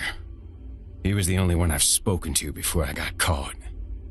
I took some innards out of my bucket, walked back to my cot, and then placed the pieces over my seared eyes like cucumbers. So, let me get this straight. Mac is the leader of a crew of lunatic priests. Come on, that's almost as asinine as a gang of pothead vampires called the Battlesnakes. I told you where that came from, Reynolds. Not really. You told me a bunch of stories about Black Panthers and Superflies. Now, you're telling me a crazy story about us being part of some experiment. Do you even have any idea where you come from, or are you just throwing bullshit my way to annoy me? I know where I'm from, bitch. The only one of us that's older than me and knows more is the old gimp. Did Pico save you too? Hell no. I didn't even know he existed until I saw an old-ass man running with your junkie crew. Look, Reynolds, we exist. We do drugs and we kill people. What more is there to know? I don't even care what I am or where I come from right now. All I do care about is being jacked up on this table with my head cracked open. The steel door latched open at the end of the hall and then closed again. Those pricks again? I asked. Herman licked his lips. We should be so lucky. A single pair of soft-soled shoes squeaked down the hall. They didn't clomp like the boots the guards were wearing. They stopped directly in front of my cell. "Hello, Mr. Reynolds," the priest began. "Low lights." He then whispered into a lavalier microphone hanging near the center of the white square on the collar of his standard-issue clerical uniform. The sun lamps hummed to life. They weren't on a high enough frequency to burn me, but they were powerful enough to deplete all my energy. I rubbed the pig parts on my eyes. Although the lights didn't bother me too much, I didn't have enough energy to get up and take cover. And the warbling heat massaged me almost into a daze. "Open cell," he said into the mic. The cell door popped open. He grabbed a wooden chair from the hall and dragged it into my cell. Having difficulty moving, I took my fleshy tanning specs off. The priest pulled the chair into the center of my room and pointed to it. "Do you mind?" he asked. "Whatever," I said, unsuccessfully recovering my eyes. As the pig part slid down the sides of my face, my arms loosened and dropped to my sides. He put out his hand to shake. "Well, Mr. Reynolds, it is a pleasure to meet you as an adult." Too exhausted to shake, I said, "It's not mutual." He lifted the lavalier back up to his mouth. "Increase lights. Feed Bible." Per his demands, the lights intensified slightly and passages from the Bible blared from the speakers. I tried to roll under my pillow for cover, but I was too weak to move. He sat down in the chair and plucked an apple out of his pocket and brushed it off. Taking a bite, he said, "Oh, I'm not offended that you won't shake my hand. I understand." The only thing I wanted him to understand was that if I weren't incapacitated, I would strangle, mutilate, and kill him. "My name is Father Martin Nicketeer. Most people call me Fat Mac." I turned my head to get a closer look at him. Mac was a small man in his 50s or 60s. He had slicked back hair that mixed reds and browns with gray highlights. The hair tried valiantly to cover odd thinning patches all over his head. His eyes blinked constantly and were submerged in a strange population of freckles that fused together, almost forming a birthmark. The pigmentation blotches created a raccoon-like mask on his face. His bulbous nose started small at the bridge and ended in two huge nostrils that opened and closed erratically. It was a bizarre tic for someone who presented himself so calmly. He had extremely slight lips, which was unfortunate because his teeth were chipped away and riddled with gaps. Below the burst dam that was his mouth sat his butt chin that swirled into a repulsive scab. Still lower, his liver-spotted turkey neck sprouted from his priest outfit. Covered from that point to the floor, I didn't have to use my imagination to think about what other horrors were under the cloth. He pulled a rubber hood over his head to protect him from the rays. "Hot enough for you?" "Fuck off!" I squeezed out as I tried to shield myself from the sun lamps in the shadow of his oblong head. "God bless you, my son," he said, standing up and making the sign of the cross. His eyes twinkled as they followed the movements of his hand. "Do you know who I represent?" He took his seat. The artificial sunlight blew across my body like an oscillating fan, blowing fire across my exposed flesh. "Cloth," I said. He patted me on the leg, deepening my blistering pain. "Correct. We are indeed men of the cloth. Did your adversary—" He produced a small notepad from a pocket as he took another bite from the now smoking apple. Here it is. Herman. Did Herman tell you that?" He looked over at Herman and waved. "Hello, Herman. That's a much better name. Don't you think?" He chomped on the apple and licked the roof of his mouth. Having trouble reading through the sweat that rolled into his eyes, he produced a pair of reading glasses from yet another pocket. As he wiped off the lenses, he rested them on the end of his nose. Herman stayed silent. The light was still dim in his cell, and he wanted to keep it that way. You seem curious as to where you come from. More so than anyone else like you. Well, this is it. He raised his arms in praise. This is where you were brought into the world. I fell in and out of consciousness, wishing that I weren't subdued because I did want answers. This joker was pulling my dick to prove that he was in control. I can tell that you're tired from all the excitement, so I'll let you rest until you have more time to let this information sink in. As he stood up, wiped some sweat off his cheeks and littered his apple core on the ground of my cell, he closed his little notebook and placed it back in his pocket. Then, he took off the reading glasses, folded them, and placed them in the breast pocket on the front of his uniform. From the same pocket, he pulled out a bottle of holy water. Pressing to overcome my nausea, I felt my gums getting weak and my teeth loosening.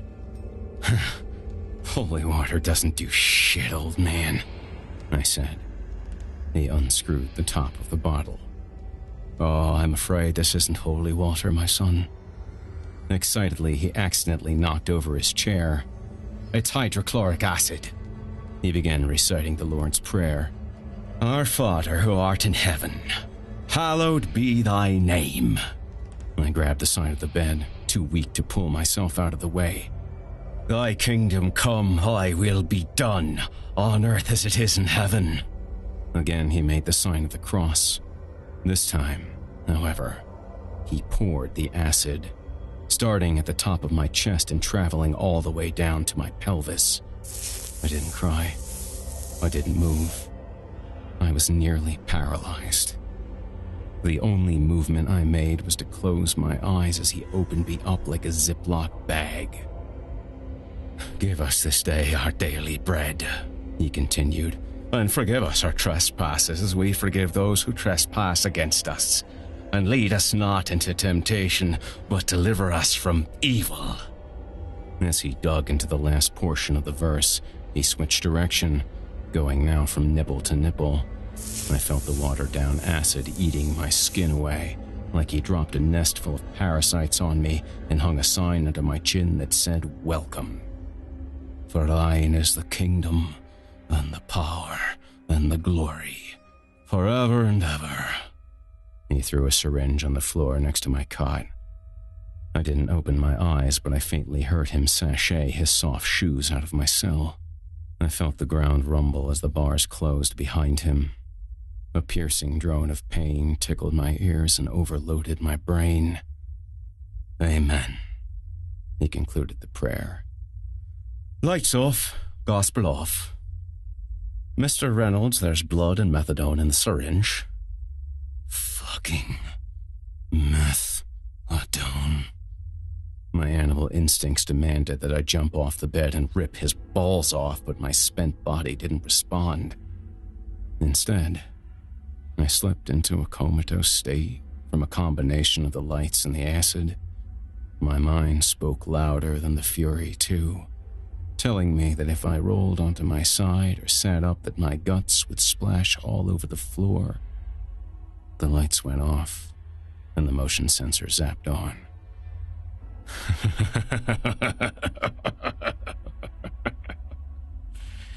Damn, son, Herman laughed. You just got fucked the fuck up.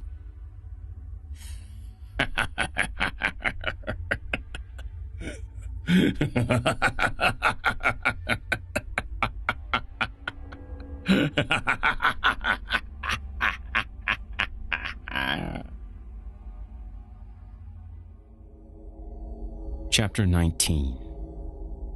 Watchers. It was a rough heal. I lay on my cot for endless hours, trying to gather enough energy to reach the floor and grab the syringe. Not long after my attack, real Tim and not Tim came into my cell, hooked me up to an IV like Herman's, and whispered threats into my ear. Making things worse, vomit from my heroin withdrawal burped up out of my mouth and landed in the gaping caverns cut into my chest from the acid. Every time I stretched my arm out to grab the syringe, I felt my insides waddle around, almost spilling over my skin. The withdrawal fevers didn't help my situation and were a constant reminder that I needed the heroin to survive. How does it feel, Reynolds? Herman badgered every time he saw the needle eluding my reach. I shook frantically. I grabbed onto the side of the cot to steady the bowl containing my ingredients so none of them escaped. I was positive that everything would rejuvenate over time, but since I had never been in a situation like this, I felt it best to keep everything as stable as possible and intact while my shell pressed forward to mend itself. I never felt withdrawal symptoms before. If I needed the fix, I went and took it. I stole drugs from dealers and I took their lives to satisfy my needs. Even when I rummaged around in the gutter, I always somehow managed to score. I don't know exactly when my hunger began, but once I was aware of my needs, I smelled the heroin and sought it out. I was now in my most desperate moment, and my existence seemed frail and useless compared to the power of the drugs, the torture from the acid, and the constant exposure to the sun lamps. Herman laughed away. How does it feel, Reynolds? In between his bouts with consciousness, he flung insults at me simply because he knew I could hear them but was unable to respond. To him, even as fragmented as he was, this was his way of reminding me that all problems were my fault. Every couple of hours that passed, I'd run a finger up and down and across the wound, checking for progress. The hours became days. Fat Mac didn't pay us another visit. Our only visitors continued to be real Tim and not Tim. They came into our cells, made jabs at us, and switched out our IV and colostomy bags. They didn't bother dressing any of our wounds. About 2 days after Fat Mac left, the Tims upped the sedatives on my blood bag. Either they were concerned about my slow heal, or they just wanted me nice and loopy so they could hatch a more nefarious strike against me.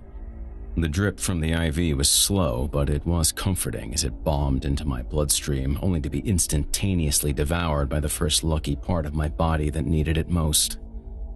It was a seemingly never-ending game to them. They laughed and drank wine while they flicked the sun lamps on and off. There wasn't a damn thing I could do about it. I vaguely remembered a game that the Tims played called Fireball, where they would turn on the lights and see which one of us stayed responsive the longest. Whomever picked the loser had to drink. They stopped playing the game after only a few matches because whichever one of them picked Herman always won. I felt like I was hovering above my bed like some out-of-body experience. I was floating over the shit pile that was my life. Feeling the light bouncing off me, I would scratch at my butt, making sure that Bates' ID was still there. It was my single motivation to escape. Before I met her, I never felt things like guilt or pain. I didn't know whether or not that was some sort of blessing or curse. Thinking about her made me feel nothing but guilt. On the third day after my punishment at the hands of Fat Mac, my gash had healed just enough for me to get at the methadone syringe. Without sitting up on my bed, I carefully ripped off a shred of denim from the side of my jeans and tied off my arm. Is it worth it, lowlife? Herman yelled over to me. I tested the durability of my chest cavity and its contents. My arms trembled as I bent it to an upright position. Terrified, I started to prop myself up, attempting to keep my sternum as flat as possible. I used my free arm as a safety net just in case important organs manifested themselves into a wave and overflowed. Remaining vigilant but anxious, I let the brace of my arm down. The cross on my chest fizzled and oozed. Although raw, it was secure enough. As I arched myself slightly further upward, I relaxed my shoulders. If I even yawned, I would have sprung open like a jack-in-the-box. Herman carried on. Hey, hillbilly, they did you a favor. They torched that stupid-ass Batman ink. You should thank them. I sunk the needle into my arm. The blood in the syringe was room temperature and the taste was putrid. Nothing like the fresh blood hijacked from a beating heart. I felt sour in my body, like I was just giving my dead veins a transfusion with urine. My eyes rolled toward Herman's cell. I wish it was worth it. This isn't even heroin. It's fucking methadone. Ask for heroin. The voice wasn't going away. I'm hearing a voice, I confessed. Yeah, I'm hearing your voice right now, and it's pissing me off. Not like that, dude. I'm hearing a voice that keeps telling me to find heroin. What the hell does it sound like? I don't know, like a weird, scratchy whisper. Oh, you dumbass Reynolds. He laughed. That's just the gooch. What? What's that? It's the bully you never see, telling your dumbass what to do. I think it's withdrawal. Oh, sure, it's that too. On that TV show, Different Strokes, Arnold was always pushed around by some big-ass bully that we never ever saw. That was the gooch. Arnold was always bitching and moaning about the gooch. He was always the scapegoat, the reason for all his problems. That's really fucking stupid, Herman. You sure about that? What's it telling you right now? Is it telling you to get some heroin, even though we're all fucked up in that cell? I didn't respond. Sucks for you. Pot ain't addictive. Ain't no gooch running my life. I curled my dry tongue inside my mouth as I tried to enjoy my fix. Cut the shit, Herman. I ain't cutting any shit, fool. We're both here because of you. If you would have listened to me even once, we wouldn't be here. You bring me one washed-up actress bitch that burns my house down, then you bring me another little bitch who steals my drugs and my money. Then, the first bitch comes back and kills everyone I know. They didn't play any part in it.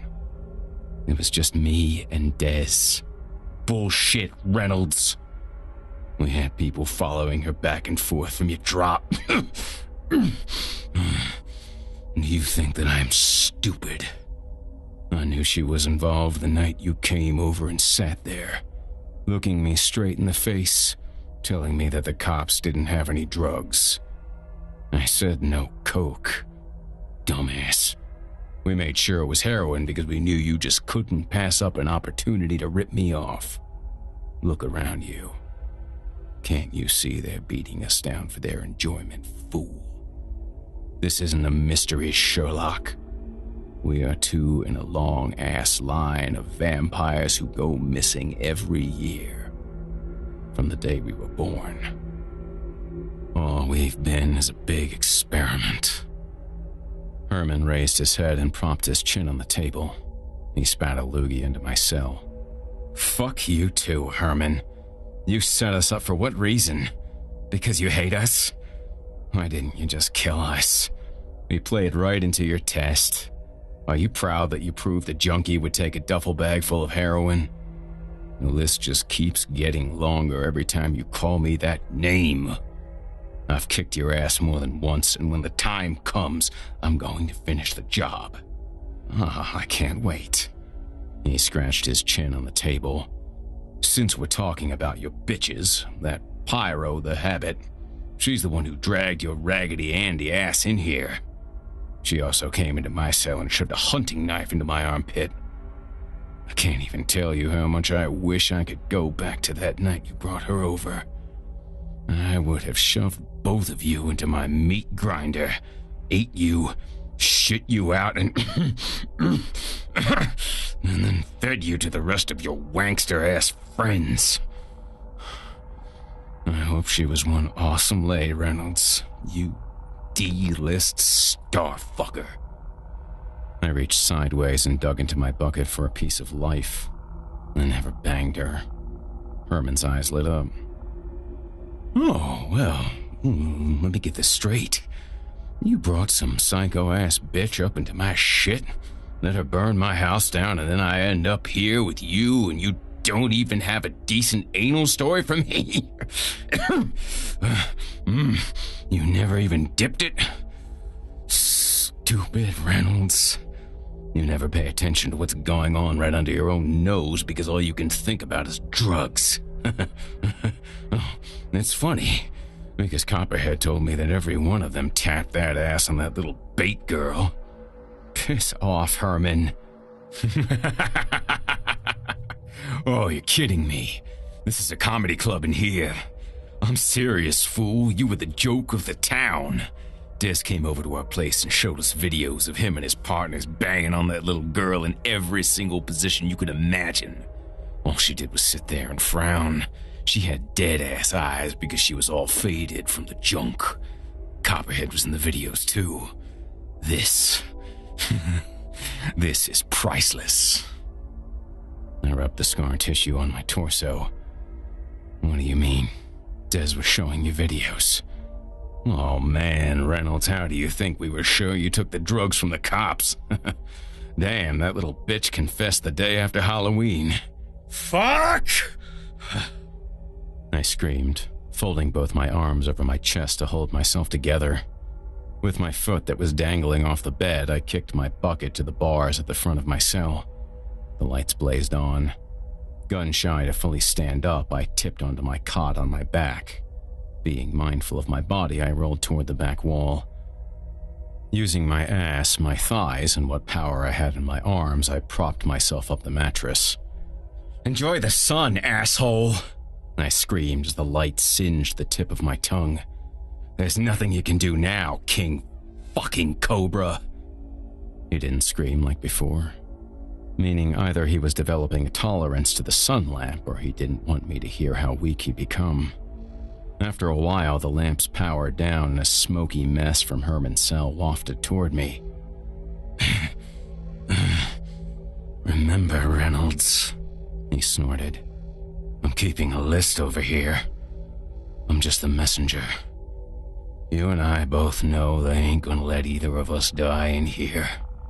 Like I said, they need us for something. If and when I get the chance to square up with you, it'll be much worse than anything that happened to that little girl. And when I finally get my hands on that bitch that burned my house, fucking forget it." I snuck out from behind my mattress.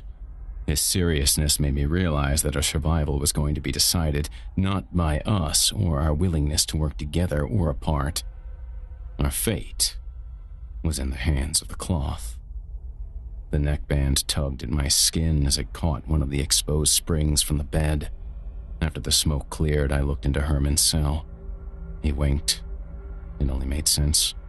If Cobra and I were ever going to see the light of day, scratch that, the outside world, at night, again, we would have to come together against a far more dangerous gang than the Snakes and the Knucklers combined. His voice grew louder and more powerful. "It happened, Reynolds. We all hit that little girl. What do I have to gain by making that shit up? We had a hell of a time laughing at you back at that compound." I scratched at where the faction tattoo had been. The only thing left was pus. "We should talk about building up our own cartel," he babbled on. "You know, so when we get out of here we can make our own dollars, you and me." He nodded his head, coaxing me to agree. "I'm in. If we get out of here, we work together." He winked at me again. "How bad do you want Des?" I thought for a second. There isn't even a scale that can weigh that question. Then I turned the question to him. "How bad do you want Copperhead?" "Oh, you don't even know." Using a combination of budget sign language and camouflaged gang slangs that we both knew, Herman and I formed an alliance. We veiled it in discussions about the big plans we had after we got out of jail. "Hey, Reynolds. Yeah, that was a pretty dope move with the mattress. I didn't even see you break it off the frame." Flattered, I smiled. It was pretty nice, wasn't it? I realized I was scratching away at the bindings the entire time I was healing without really paying attention. Right before I kicked the bucket, I noticed that both sides of the mattress were free. I pressed my mouth up to one of the bricks behind my bed that I knew hid one of the many pinhole cameras used to observe us and yelled, "Okay, you dumb Catholic cunts. We want to know what you want."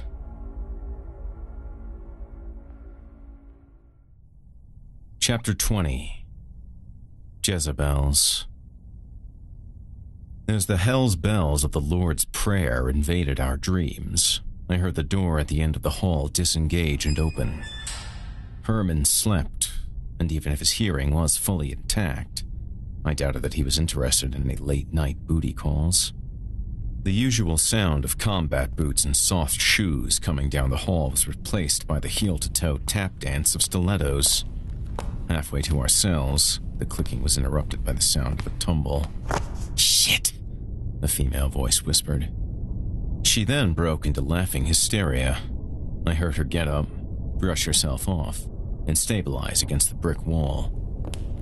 Unbelievably, the process of a junkie picking herself up from a fall and making herself presentable without dozing off took an unsubstantial 55 seconds.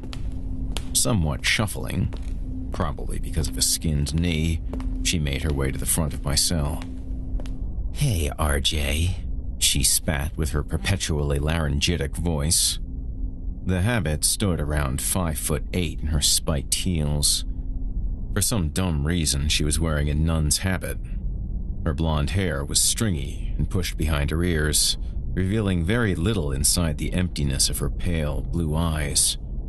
She was blessed with naturally mesmerizing eyes, but since she chose the path of waste, her black pupils blanketed the color.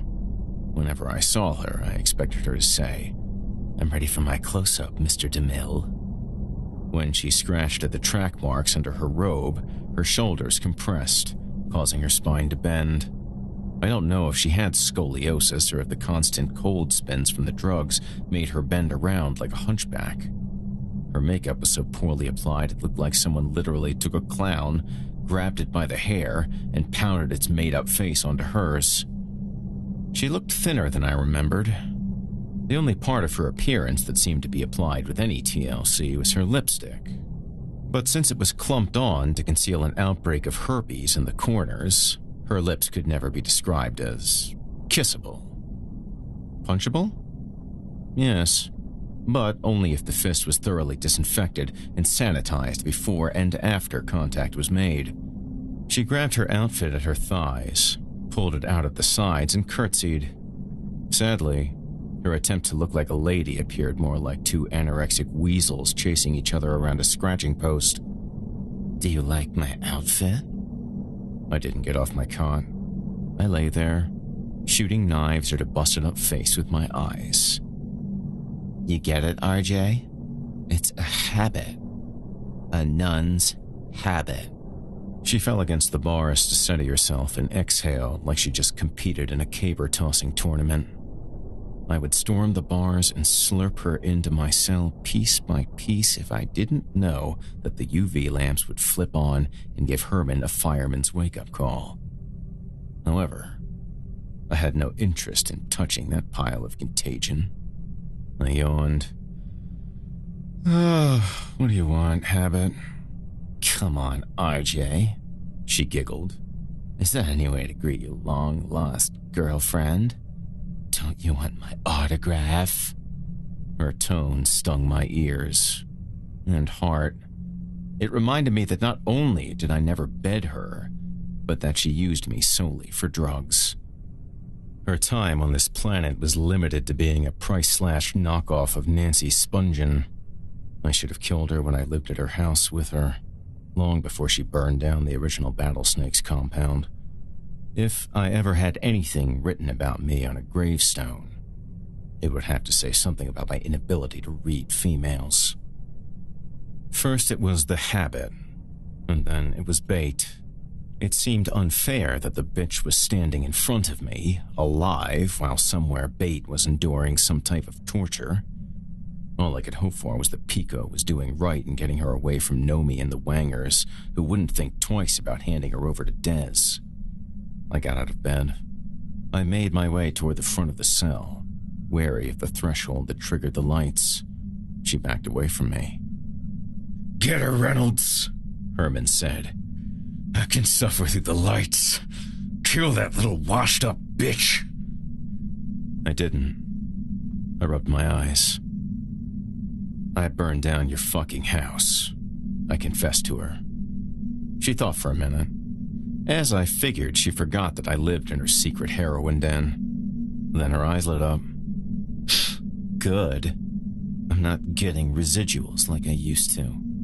I can collect the insurance money." Totally forgot that place even existed. I thought you would have stopped paying the mortgage. Thanks. Oh, I wouldn't be thanking me. When they open that place up, they're going to find a shitload of remains buried in the floorboards. Good thing I don't have any record with the cops.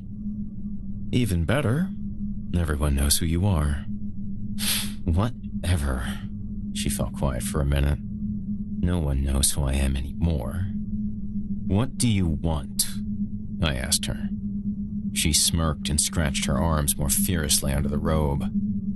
"I just wanted to show you my outfit," she repeated. "Get it?" Her eyes swam with the effect of the heroin. "Yes, I get it. It's stupid." "Please kill her, you soft ass," Herman said. I said, "What do you want? Why are you here?" Struggling, she stood up, breaking off her heel in the process. "You're an asshole." She bent down and kicked her shoe off. I turned around and headed back to my cot. "How did you get in here?" Realizing that she had the upper hand because I wasn't going to kill her, she came closer to the bars and picked up her shoe. "They let me in to talk to you. They gave me all the security shit because I helped them find you. They know about our history and they figured I could convince you." "Fluff," Herman scoffed. She threw her nun's habit over her head and started scraping at her inner thighs with her broken heel. Her arms were beyond blotchy and black and blue from collapsed veins. Her left arm, her preferred shooting arm, looked like a tattooed sleeve of ominous thunderstorm clouds.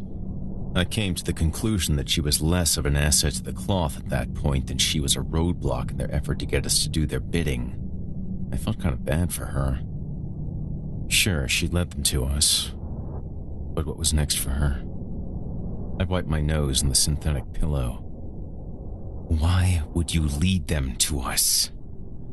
Who are these guys? What the hell do they want? She tugged away at the skin on her arms and legs with the heel so hard that she started bleeding in numerous places. Usually, I quite enjoy the smell of blood. Her blood smelled like a sulfur mine and celluloid burned up inside an old movie projector. Heroin had not only killed her mind, it also digested her insides straight through to her soul. She was the next childhood actress waiting in line to one day get back on top. If Hollywood history foretold when that would be, her star wouldn't shine again until the day she died. Only then would her fans remember how great she was. "She's just another worthless junkie," Herman said, dismissing the conversation. He definitely doubted she could deliver any insight to our captivity. She stomped crookedly on one broken heel over to the front of Herman's cell. "You sure didn't feel I was too worthless when I burned down your house, or when I killed all those assholes inside. That's right. I turned them inside out the last time I went over there. You ruined my career, you motherfucker. I had it all." Herman rattled the table, trying to break out of the straps, cuffs, and chains that clamped him down. The habit ran her finger down one of his bars. "What's the matter?" He turned his head away from her to the back of his cell. "Don't worry, girl. This ain't over. Not even close." Just so you know, the Battlesnakes didn't kill anyone when we burnt down that set. You killed my brothers. I'll never forget that." She shivered. I don't know if she was being theatrical or just a junk rat. "Ooh," she sang. "What are you going to do? Are you going to beat me with the leftover body parts of your gang?" She clomped back to my cell like she was an uneven bar stool. "They aren't going to kill you, RJ." She pulled the nun's habit back over herself. "I think they plan to rehabilitate you or something." I sat up against the bars on the back wall next to my bed. Rehabilitate me? Are you sure that's what they want? "Something like that." The scraping with her heel resumed and made its way to her neck and big hickey near her jugular. "I don't know. I wasn't paying attention or anything like that." "You never do," I said, frustrated. "You should have paid attention to your agent before you got kicked off TV." She pointed back to Herman. "I lost my show because this motherfucker destroyed it." Tired of playing charades with a dope fiend, I asked one final time. "So, again, what do we owe the pleasure of this enlightening visit, Habit?" She ran her finger over her lips and soothed the bedrock in her voice. "I wanted to see you, my little RJ." "Why?" "Because I haven't seen you since I got back from rehab in Malibu. These priest guys paid for it. They said they may be able to get me on some TBN show." "I see it was successful. And here I was wishing you'd fallen off the earth or died from an overdose. Is that where you went after you torched the Battlesnake's compound? You realized that they came really close to killing me for that, right? Where did you go after that?" "I don't know. I did a couple porns." Herman rotated his head back to her. "Get the fuck out of here. I've been tortured enough."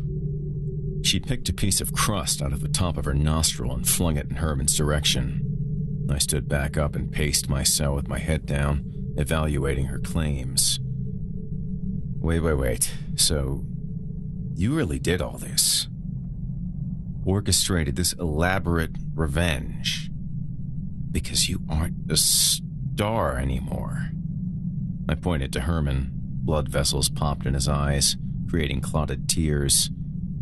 You burned down his compound and killed his friends, thereby leading him to set me up with the cops a year later, then landing both of us in this fucking jail to be tortured? I stopped and swayed my head back to her. All of this because you aren't a star anymore. I hesitated for a second and then rushed toward her. As predicted, the lights didn't blaze on. "Kill her, Reynolds! Kill that junkie whore!" Somewhat prepared for my reaction, the Habit pushed herself out of my reach as I tried to snatch a strand of her fried hair. Again, she lost her balance because of her uneven shoe. She trembled as she pushed herself further and further from my reach. She seemed more surprised that the cloth wasn't protecting her than she was at my reaction. She scanned the room for the lights to zap me. She was worthless to the cloth. She was nothing but a dry, smelly, bottomless sinkhole to dispose of needles and pour shit into. You could still turn on a standard cable channel to watch her show, but the canned laughter seemed all too fitting a mockery of what she'd become.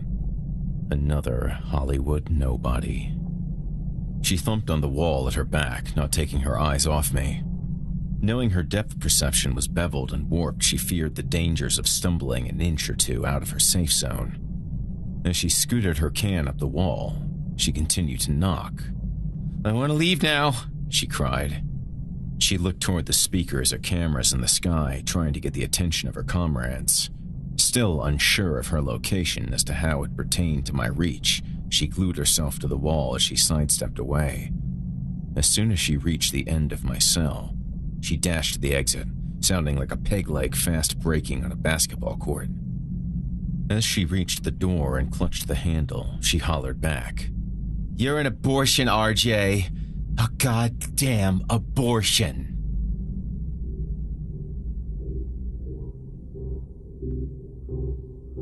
The lovely music turned off as it had every day. However, we weren't greeted with the routine morning dose of artificial vitamin D. Nonetheless, I was prepared. I'd gotten in the practice of beating the lights every morning. Seemingly bored by our predicament, Herman yawned. "You can come up from behind your mattress, Reynolds. I don't think they're going to hit us anymore." Trying to play it cool rather than continuing to cower, I upended the mattress back onto the frame by using both hands. I might have even flexed. I dusted my hands off against each other like I had done something productive. All in a pussy day's work, I suppose. "Why are you fronting like you just did something? You blew it." I sat back down on the bed and cradled the back of my skull with my hands. The lacerations on my sternum were almost fully healed, and my body was beginning to feel cleansed from heroin. I ignored his badgering. "Why are you saying stuff like frontin'? You're an educated man. Enough of the thug life talk. It's only you and me in here. Got nothing to prove." Knowing I was right and his mobster facade was useless inside, he simply said, "Whatever." "Do you think the lights might be broken?" Herman coughed and wiped his face on the table. "The lights aren't broken. It's back to more cat and mouse shit." I shot him a glance and noticed that his body was noticeably more intact than it had been in weeks. He was starting to look normal again, and less like a melting candle. "Seriously, why didn't you kill her, Reynolds?" "You should be thanking me, asshole." I pointed to the front of our cells. "No lights." "I can stand the lights," he said, "and I'm not thanking you for anything. Ever. You brought that white trash bitch around to begin with. You brought a card-carrying member of the KKK into my house." He twirled his arms around, showing off his cell. "You're to blame for this." I jumped from my bed. "Herman, holy shit, your restraints." "What about them?" "They're off," I said, pointing at his body. Taking a second to adjust, he put his hands in front of his face. Then, he scratched his ass. "Damn it, Reynolds, I've been waiting to get at that itch forever." "Careful, dude. Maybe you should grab the top of the table so you don't slide off." When he satisfied his itch, he firmly latched onto the top of the table. Cautiously, always expecting a trick up the cloth's almighty sleeve, I inched toward the bars that separated us. "Can you get up?" He delicately rolled his torso from side to side. I could tell that his front hadn't been as viciously scaled by the lights and tortured as his back. "I don't know." He tucked his legs up under his pelvis and then slipped back down. "Legs work." He tried again, getting similar results. Because the middle of his monstrous body was so weak, he was as reluctant as I was after the acid incident to test his body's durability. He was either afraid he was going to break in half, or he was afraid his insides were going to spill out of the paper-thin remains of his back. The once vicious gang leader and most notorious killer in Los Angeles had been reduced to a defeated and crumbled shell of his former self, reluctant to rediscover mobility. Herman tugged his body up the span of the plexiglass table. As he wormed upward, globs of skin broke off like tightly secured twine snapping a Christmas tree from the roof of a car. He wiped a week's worth of sneezes and teeth off his face. Presumably more annoying than the constant reminder that his ass itched, he seemed relieved to release that diamond-encrusted gold tooth off his cheek. While supporting most of his weight with one arm, he tucked the tooth into his pocket. "Why are you keeping that? The tooth fairy isn't going to visit you here," I joked. "Hilarious." He brought his hand back to the table and redistributed his weight as he pulled himself toward my cell. "Careful, Herman," I advised as he began arching his back. "I can't tell how solid that part of your body is. The last thing you want to do is have your guts drop out of you. He attempted to get a look at his back. Oh, what's this thing around my neck? I pointed to my collar. I'm guessing it's probably some kind of shock collar. I have one of those around my neck. I thought you were trying to be punk rock or something. I smirked. He thought I was a bigger poser than him. Unable to drag himself any further without causing possible permanent damage, he lost his balance yet again and slipped back to where he started. Shit! He looked at both his hands and reset the process a third time. Can you see my organs or anything, Reynolds? I stood on my tiptoes to look further down his body toward his back. It's mainly charred skin. I can't really tell if there's anything beneath it at all. Try and scrape some of it off so I can get a better idea of what's going on there. He rolled his eyes. Oh, you'd like that, wouldn't you? Meaning? You know what it means. I felt that we had made a lot of progress being locked up next to each other. I guess I was wrong. Actually, Herman, I don't know what it means. Do I have to spell it out for you? You want me to open it up further? From what I can feel, he pressed on the burn with the balls of his fingers. There isn't anything there now except for charred-ass Tommy Burger. I dropped down off my toes. That's what it looks like from here. He pulled himself up to the table's edge to create a little more support for the rest of his body. I could tell he was doing everything in his power to devise a scheme to somehow hopscotch onto the floor and then onto his bed without shaking up his innards and disturbing what little protective support his backside offered. I looked around his cell for an answer, wishing there was a gurney for him to transfer onto and then push himself to the bed. There was his IV machine and a small metal surgeon's table next to that. There was nothing that would support his weight. However, there was a roll of duct tape on the table. I turned away from being his lifeguard and headed back to my cot. Wait a second, Herman. In a rare showing of uncertainty, he blubbered. Where are you going? I nabbed my bargain pillow and rushed back to the bars.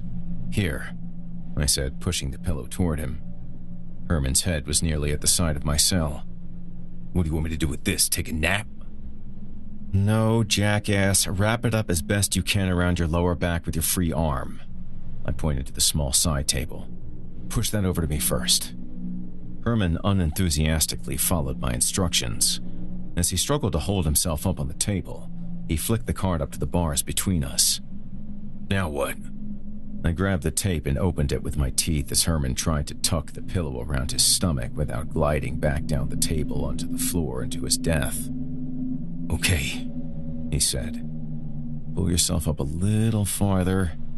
Seemingly defeated, he whined. I can't. Shit, I said, reaching both of my hands into his cell, extending my body as far over him as I could. I stuck the open end of the tape on one of his shoulder blades and then ran it across his back. Inch up a little. Herman pressed himself up slightly so I could run the tape roll under his chest. As I spun it back around for a second pass across his back, I felt how mushy his protection actually was. I didn't say anything. There wasn't any reason to alarm him before I gave my plan a try. Up again, I said. As carefully as if he was carrying a tray full of antique china, he arched himself up again. Quickly, I rolled the tape under him. His strength was fleeting. As soon as I signaled to him that the tape was clear, he thundered back onto his stomach. I stretched my arms further into his cell and threw the tape down to his side. I know this is going to be tricky, Herman, but you're going to have to try and secure the pillow onto your back. My arms won't reach it any further. Looking toward me like a helpless child, he continued to whimper. How? You've got to do it slowly by switching arms and maneuvering the tape roll under you across the table. I can't, Reynolds. Just as unsure as he was, I still tried to comfort him. Yeah, you can do it. Trembling and agitated, he sucked in the front of his body as he continued to grip onto the edge of the table. First using his rib cage, he pressed the roll under him by lightly rocking his body back and forth. As soon as he felt it pass through to the opposite side, he stuck its sticky side down so it wouldn't topple off the table. Then he brought his right arm around to the back, grabbed the tape and pulled it over to the right side of his body. Seeing that he was about to drift down the table again, I reached back into his cell and anchored both my arms around his wrist. I dug my combat boots into the cracked cement to give him more support. With me lending my strength to the equation, Herman started winding the tape around the pillow and his body as quickly as possible. His carelessness caused the tape to twist so the gummy side wasn't sticking to the pillow. "Tighter," I advised him. Too busy to think about anything other than getting the chore done, he struggled furiously to get every inch of the sliver of tape around him until it ran out. His breath became heavy and sweat soaked his face. "It's gone, Reynolds." The empty cardboard roll bounced off his floor into my cell. "I don't think I got enough tape on the bottom to hold." Continuing to pull him up and myself backward on my heels, I tried to look over the hump on his back. "I can't tell," I told him. "How far down did you get?" "I don't know," he gasped. "Maybe just past my kidneys." Reluctantly, I said, "It'll have to do." Herman gripped his loose hand back to the top of the table. I eased off some of my pull and stepped sideways, trying to bridge the gap between his table and his bed. "Hold on really tightly for a second," I directed, switching my support from his left wrist to his right, one hand at a time. "Okay, I need you to do something now." His throat rasped as he tried to pace his breathing. "I need to rest." "Herman, if you rest, you're going to end up in 1,000 pieces all over the floor. Listen to me." I let go of his wrist with my left hand and started dragging his other wrist off the table. I used all the strength I could muster as he let that arm off the table and into the security of my free hand. Once again rocking his torso, Herman shuffled across the table. "Drop the leg now. I've got you." I squinted my eyes, preparing to have 300 pounds of pressure yank me into the metal bars. "Be careful. As you hit the floor, continue arching your back. Keep your head upright, too." Without any comment, I steadied him as his first leg dropped toward the floor. "Okay, now I'm going to pull you sideways so both of your legs can make contact with the ground." I pulled him around until I had turned his body about 45 degrees laterally. Then, I started to give him leeway as he wiggled his way down so that his bare toes touched the floor. He looked at me from under squinted eyelids. "Are you sure?" "We have nothing to lose," I half assured him. He shuffled down until his bottom half stabilized his top half. I let the wrist go slowly until he was standing on his own. His back hunched over as his neck stretched out like a hungry giraffe. It was the only thing supporting the bowl of chili that used to be his cranium. You can let go now," he said, still unsure. I did. One carefully plodded foot at a time, he made his way to the cot in his cell. He placed his hands on the mattress and collapsed his knees underneath him. As soon as his sternum was safely on the bed, he let the rest of his limbs loosen with the exception of his neck, which he propped up under his pillow to keep his head upright. "I need this pillow, Reynolds," he said, letting out a convincing sigh of relief. "Don't sweat it. I hated that pillow anyway."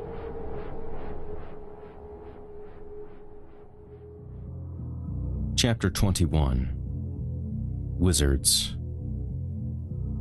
Real Tim, not Tim, and new Tim parked in front of my cell. "White guy, wake up." "I'm up," I responded. "Get out of bed and turn towards the back wall," new Tim commanded. Playing dumb, I pointed at them. "What's all that for?" Despite my confused behavior, I knew that the shackles, cattle prods, and shotguns were to remove me from my dungeon. I got no answer and groggily did as they instructed. The car alarm sounded. My cell door unlocked and then opened behind me. Almost as instantly as the wheels that controlled the doors began to click, I felt the barrels of both shotguns shoved into the back of my head. "Don't move," not Tim barked. Sparks from the prods tingled up and down my spine. The new Tim crouched to my feet and swatted at my boots. "Open your legs," he said. "Do you want me to not move or open my legs?" Real Tim and not Tim moaned. One of them eased a prod closer to my skin. "Open your legs, idiot." As I separated my feet, new Tim clamped the shackles around my ankles and handed me the other end of the chain through the center of my legs. "Put these on." I reached between my legs and dragged the connection upward as I clamped the metal cuffs around each wrist. "You know these can't hold me, don't you?" I said. One of the barrels knocked at the back of my head. "We know. The chains are just another deterrent." I picked a dry booger off the inside corner of my nose and flung it over my head. "Who's to say that I won't turn around, break the chains, disarm you, and then rip the three of you to pieces?" The prod zipped and zapped, and I felt their heat at my kidneys. The shotgun tapped at the steel collar around my neck. "This does," Real Tim answered. I elongated my neck and swallowed as if I was loosening a tie. "Yeah, I was wondering about that. No respect." "Turn around slowly," not Tim ordered. I did. The three Tims stood like a defensive line, 2 arm lengths in front of me. Each of them had a shotgun pointed at the center of my face. I tried to adjust the collar with both my hands. What is this thing anyway? "Insurance," the always witty not Tim said. "Okay, I got that. What does it do? Does it shock me or something?" The three Tims looked at each other and chuckled. "Hardly," not Tim returned, tugging on my shackles to make sure they were secured. He stepped backward, refocusing his gun on my face. "If you do anything, and I mean anything that we're not sure about, we just say something into this," he rubbed the lapel in his priest uniform, "and it takes your head clean off." "Lights on," he spoke into the mic. "Medium frequency." The beams on my side of the cells flicked on. Entire hallway. The lamps down the hall turned on as well. Almost immediately, I felt the drain. Since Herman and I had been spared the light torture for a few days, the bite felt stronger than I remembered. Even if I didn't have the collar on, my sudden lack of energy prevented me from doing any damage to the three Tims before I ended up headless or with a cattle prod jammed up my cornhole. "Where are we going?" "Father McAteer wants to speak with you," new Tim said. "Oh, are you taking me to confession or something?" "I hope so. I have a shitload of sins, you know, being a demon and all." Not Tim smacked me on the forehead with his gun. "Pipe down, smart guy. It's not a confession, I assure you." Dismissive, I replied. "Yeah, I assure you." We exited my cell. Real Tim and not Tim on my sides with their guns still fixed on my skull and their prods grazing my ribcage. New Tim walked behind us, targeting the base of my neck and my lower back. The walk was painful, but I sluggishly trekked onward to the door. Not Tim spoke into his microphone again as security cams above us feverishly scanned the scene for any funny business.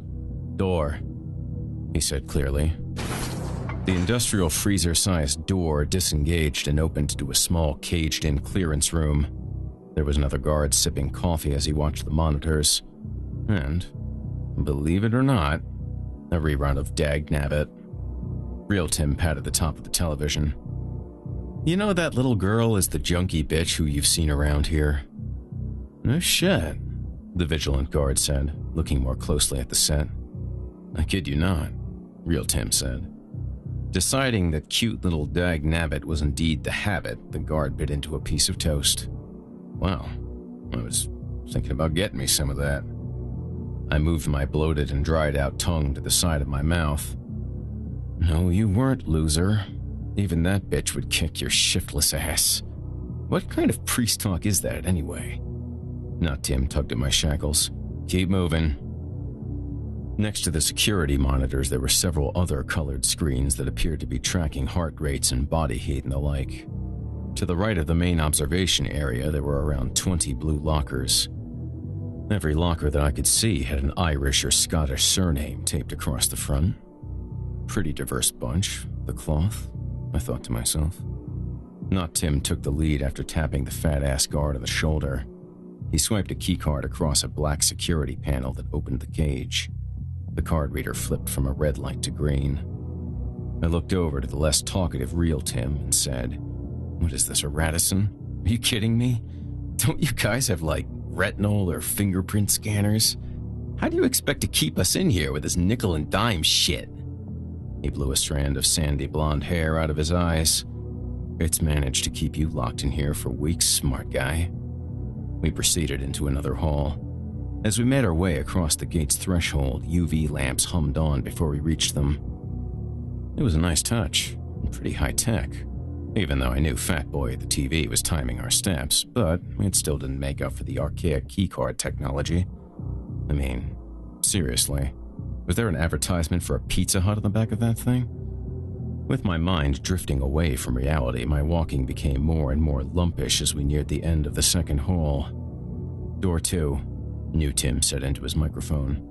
I guessed it had to be a tag team effort to open the labyrinth from the inside out.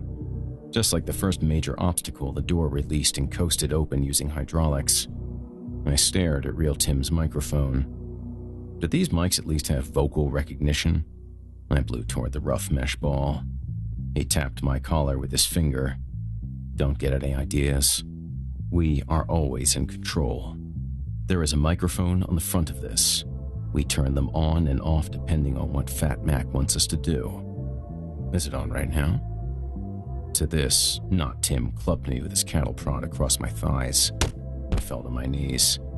"Fuck, dude! Why?" They dragged me back to my feet and we entered a large gymnasium with basketball hoops at either end. It looked more like a homeless shelter than a recreation center. On one side of the court were 10 more cots like the dream bed I had been sleeping on every night. On the other side, there were approximately 5 rusted incubators. They were older and looked as if they hadn't been turned on in over 10 years. Past the incubators was a secured and barricaded set of double doors that had a large "Do Not Enter" sign. Yellow caution tape zigzagged everywhere. It didn't take Matlock to deduce that it was a makeshift hospital where I was born.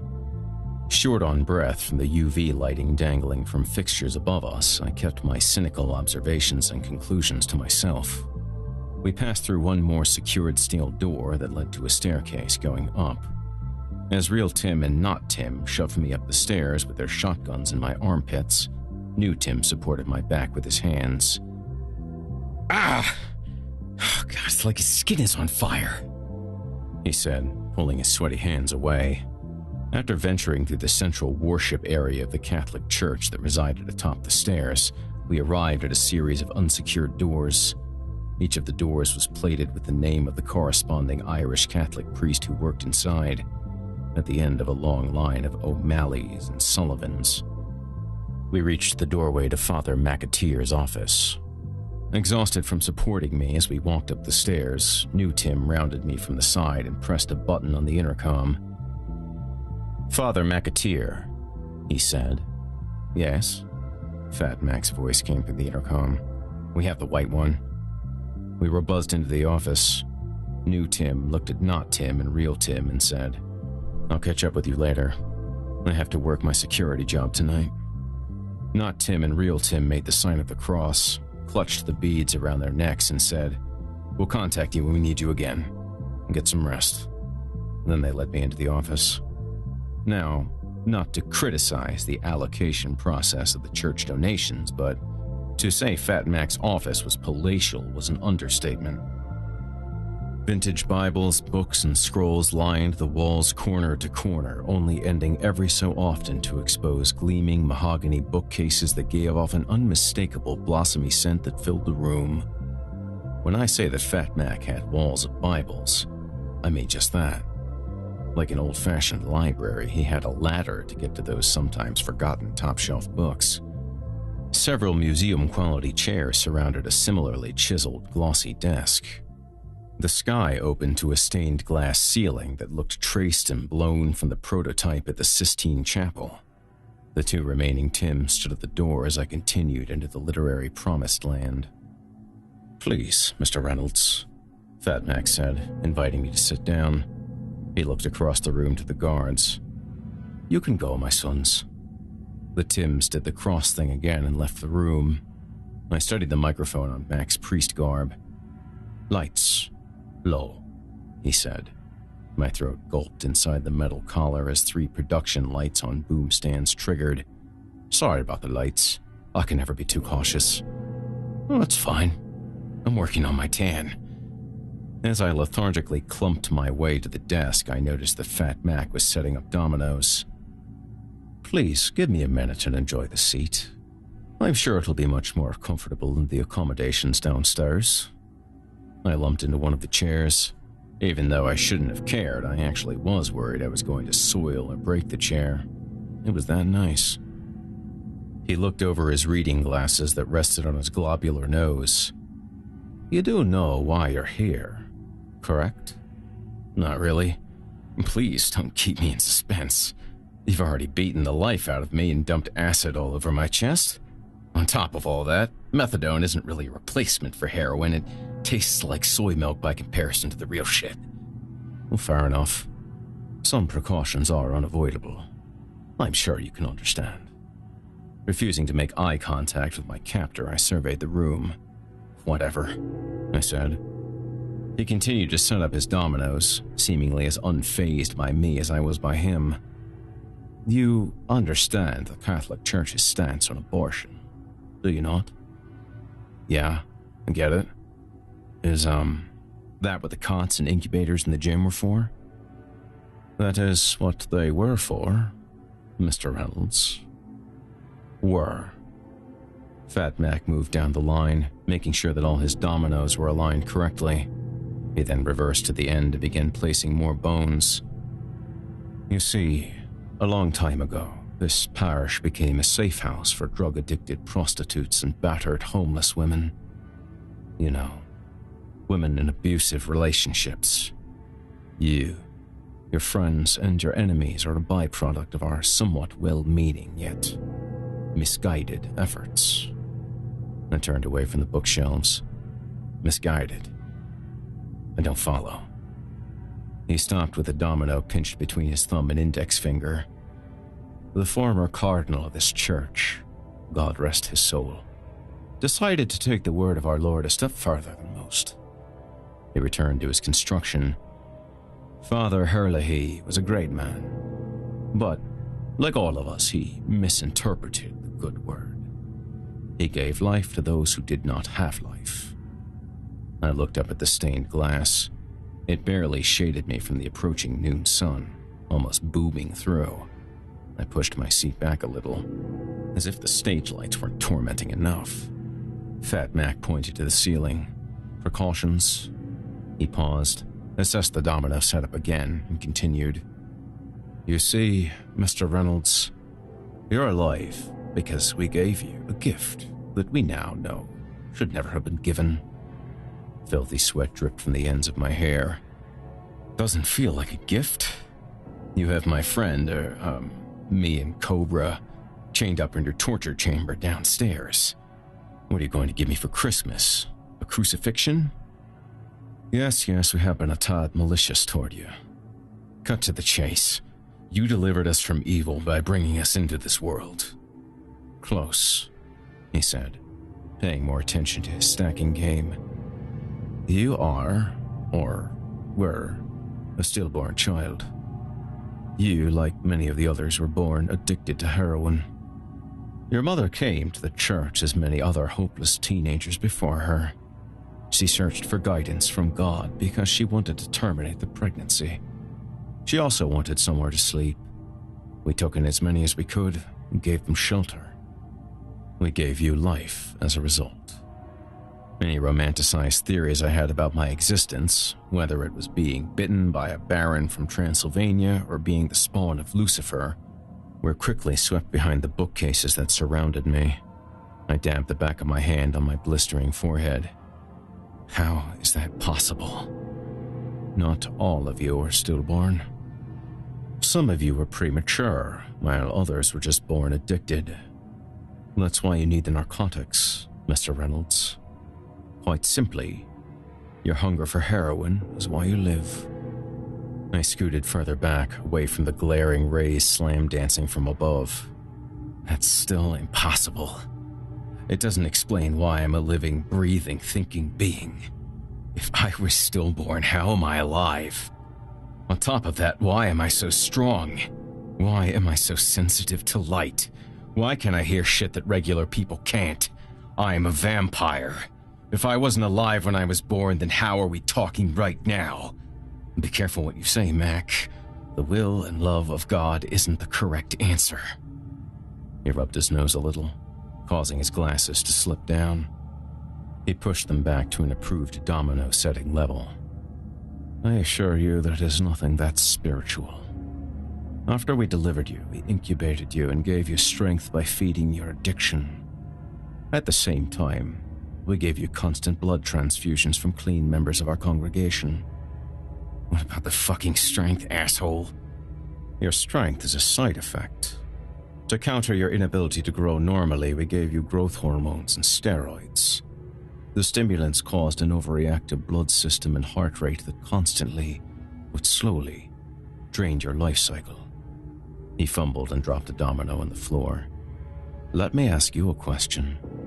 I crossed my legs, uncrossed them, and put my elbows on my knees. Shoot.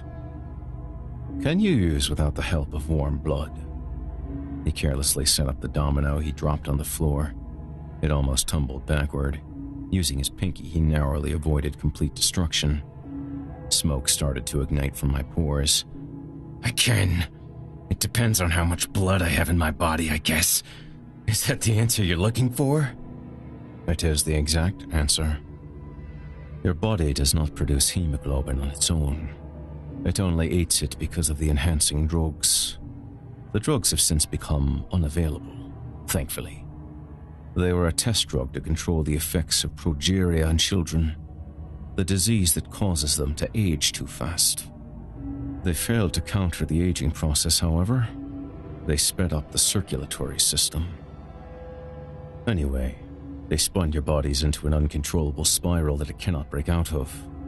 As you have seen over the past few weeks, we can cure you from the heroin addiction. However, we can't cure you from your bodily disease. The need for your body to be constantly replenished with fresh blood is irreversible. I am sorry.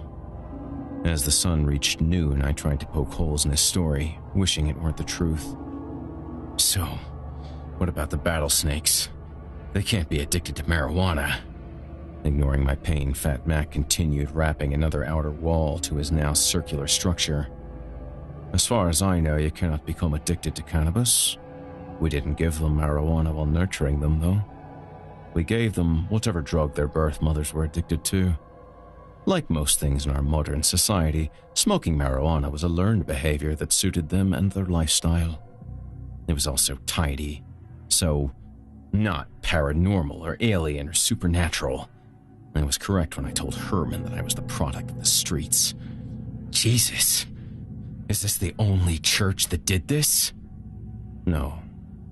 Other churches in North America participated. My skin tightened to my insides as a dark cloud rolled over the sun. I exhaled, relieved, and let out a huge puff of smoke. Are you telling me that the Vatican is involved with this? Are you kidding me? Oh, I'm afraid not, Mr. Reynolds. We acted as the Order of the Cloth. We would have told the Vatican if our pro-life crusade hadn't gone so terribly awry. Overwhelmed by the bombardment of information, I continued to throw low-numbered cards at him, bluffing and hoping to maybe win a hand. So, why can't any of us remember anything before we were teens? He flipped a block in line on his desk and then took off his reading glasses. We kept you here on life support in several closely guarded locations around Los Angeles until I felt you were at the age to survive on your own. So, you dumped us on the streets without a user's manual. What kind of shit is that, you fucking hypocrite? As I looked up to see my savior cloud rolling away, I put my arms over my face for protection. Mac paced around his structure, checking to see if any pieces were out of line. Be thankful, my son. Thankful? Be thankful for what? For being a living dumpster abortion? Life is a gift from God. Accept it in your heart while you can. I stood and kicked the chair back behind me. It smashed into wood chips as I blasted it against the wall. Unfazed, Mac cleared his throat and yelled, "At Stringle Guter!" The microphone and the necktie was on. The collar turned like a screw and constricted around my neck. My body broke down into spasms as I flipped onto my back. I gasped for air and tried in vain to loosen the steel device. "Please," I begged. "Labe factum guter." Instantly, the collar choker reversed. I remained on the floor, sucking in huge lungfuls of oxygen. Defeated, broken, and clearly not of uncanny origin, I asked, "What do you want?" "I should be clear, Mr. Reynolds. We need you to right the church's mistakes." As somewhat predicted, he recited the narrative from his ridiculous demonstration. "The Lord giveth." He then flicked at the first domino in line.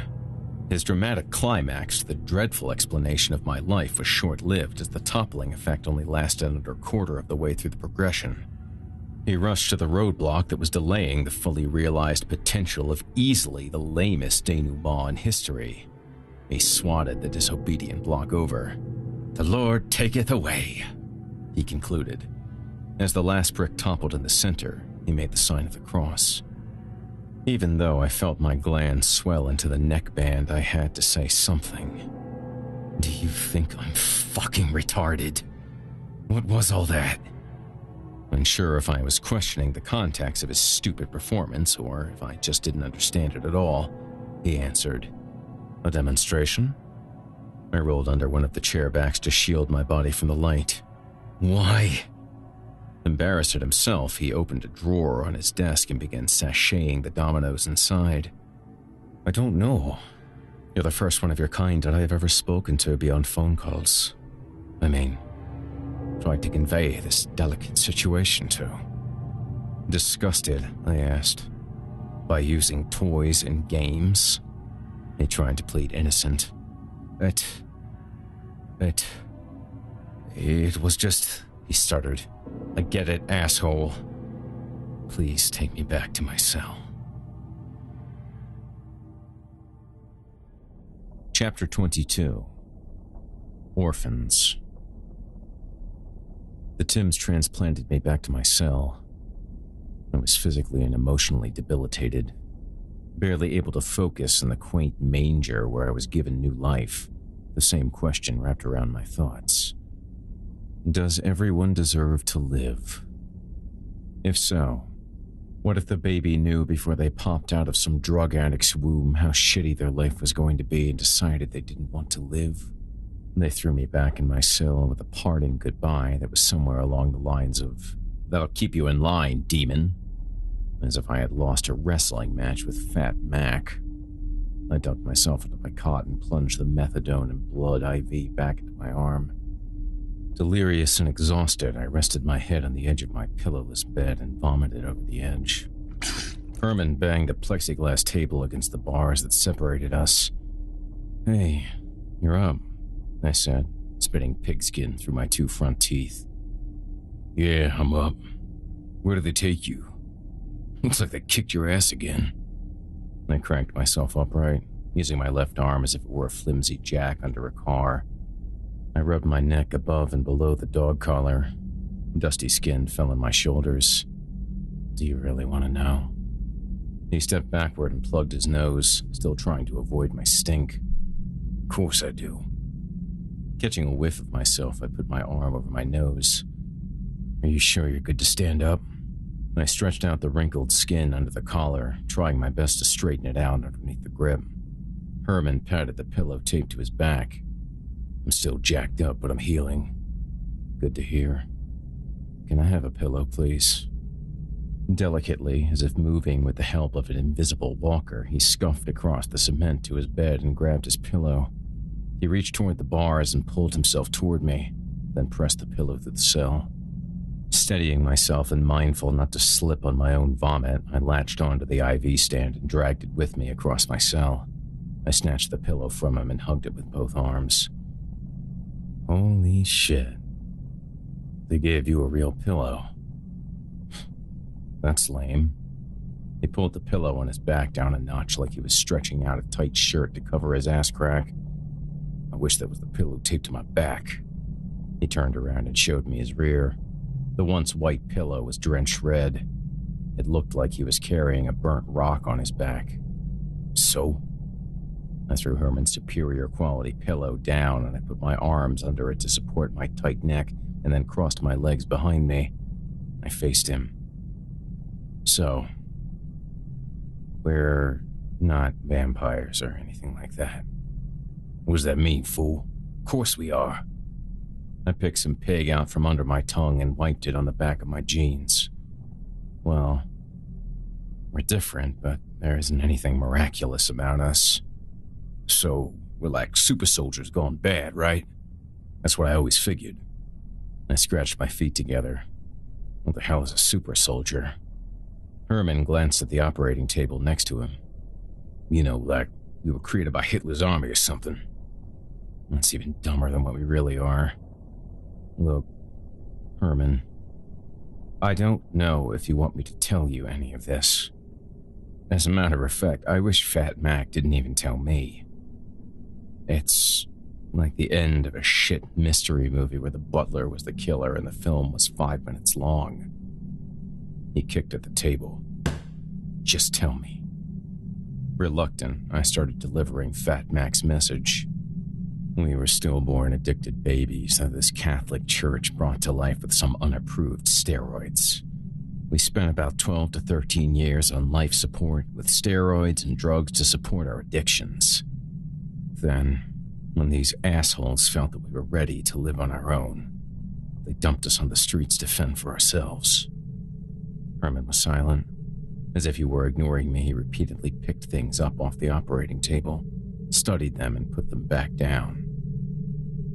I'm sorry, I told him. You're telling me that we're orphans. I wanted to turn away from him, imagining what it felt like to have a self-illusion you're a super soldier or an extraterrestrial only to have the tablecloth yanked, revealing you are nothing more than a drug-addicted orphan. I don't know what to tell you. I feel the same way. Yesterday, I felt like I was something special. Now I feel like a bum. Without responding, Herman swatted the flimsy tray next to the table, knocking all of its contents out of his cell. He paced the wall opposite me and grabbed onto the bars with both fists. You better be careful, I advised. He shot around. Why, Reynolds? Why should I be careful? He stumbled for more answers like I had with Fat Mac. What about the strength? A side effect of the hormones and the steroids. Desperately, he continued to poke holes. I felt his dejection as he tried to reevaluate our existence to the level of magnificence. The blood. What about the need and hunger for warm blood? Can we stop talking about this? He bent one of his own fingers backward and then flicked the broken bone back into place. The blood. Another side effect of the steroids. From what I understood, our organs, glands, and circulatory systems are overly active, but they don't produce any blood. Our bodies eat anything that's inside of us. His shoulders dropped with a sigh as if the glory was fading. I, on the other hand, was beginning to feel how I felt around Bate when she was curious about how I was alive. The sun? He asked. I didn't really touch on that, but I imagine it's either another side effect or photophobia caused by being born premature or dead. Probably. Herman began bending the bars inward, toward each other. I saw the muscles on his back flex through the transparent lining of the pillow. The hearing? I don't know, Herman. I'm guessing our senses are more evolved because of the drugs and the steroids. That might have something to do with our repulsion to light. They say that blind people develop sensitive hearing. I rubbed at the blank real estate on my chest where my faction tattoo used to be. I mean, think about bats. For some reason, that sounded too vampiric, so I revoked the suggestion that we were somehow related to bats. Not bats. it's the drugs. He didn't turn back around. Rather, he pumped the jail bars in and out. He still questioned, though, looking for some grandiose loophole. The healing. It has something to do with the sped-up immune system from all the steroids. Don't bother asking about your need for pot. I asked for you. And? Rather than bringing you to life by making you smoke blunts in your crib, they filled you with high doses of THC. It's a combination of overexposure to cannabis and base or sherm or heroin. You picked up all the roster shit on your own. There has to be more to it. There has to be. We're fucking vampires. Why are they keeping us here? Why are they studying us if they have all the answers, smartass? Why do they want to know more? They're observing us. Aren't they? I rolled over so I was facing the back wall of my cell. They aren't studying us. They don't want to make any more of us at all. He left the bars bent and walked back to the table. Then why are we here? Why do I have pins in my brain, bitch? They aren't studying us. They're torturing us, Herman. I think they want to fix their mistake. They want us to wipe out the rest. Before you ask me another 20 questions about why we would do that, I walked over to the bars between us. We'll do it because of this. I flicked at the dog collar. This little prick will screw your head right off your neck. He gave me the finger. I'd rather die, bitch. Why? All your battlesnakes are already dead except for Copperhead and those dance hall queers. I know you want to kill him. I know you hate the Mexicans. They're gonna kill us anyway. Why not use the chance to get away? Are you really considering this, Reynolds? Why? I held onto the IV stand. Wait. I felt her ID in my back pocket. Astonished, he wiped his hand across his eyes. The little whore. Who cares? I care. I brought her into this shit, and I also know I can use her as a bargaining chip for our lives. How so? She's a stupid little bitch. Because one of us got her pregnant. If the cloth wants to wipe us all out, they're going to need to know which one of us did it so they can make sure that prick and any other mutants running around are dead.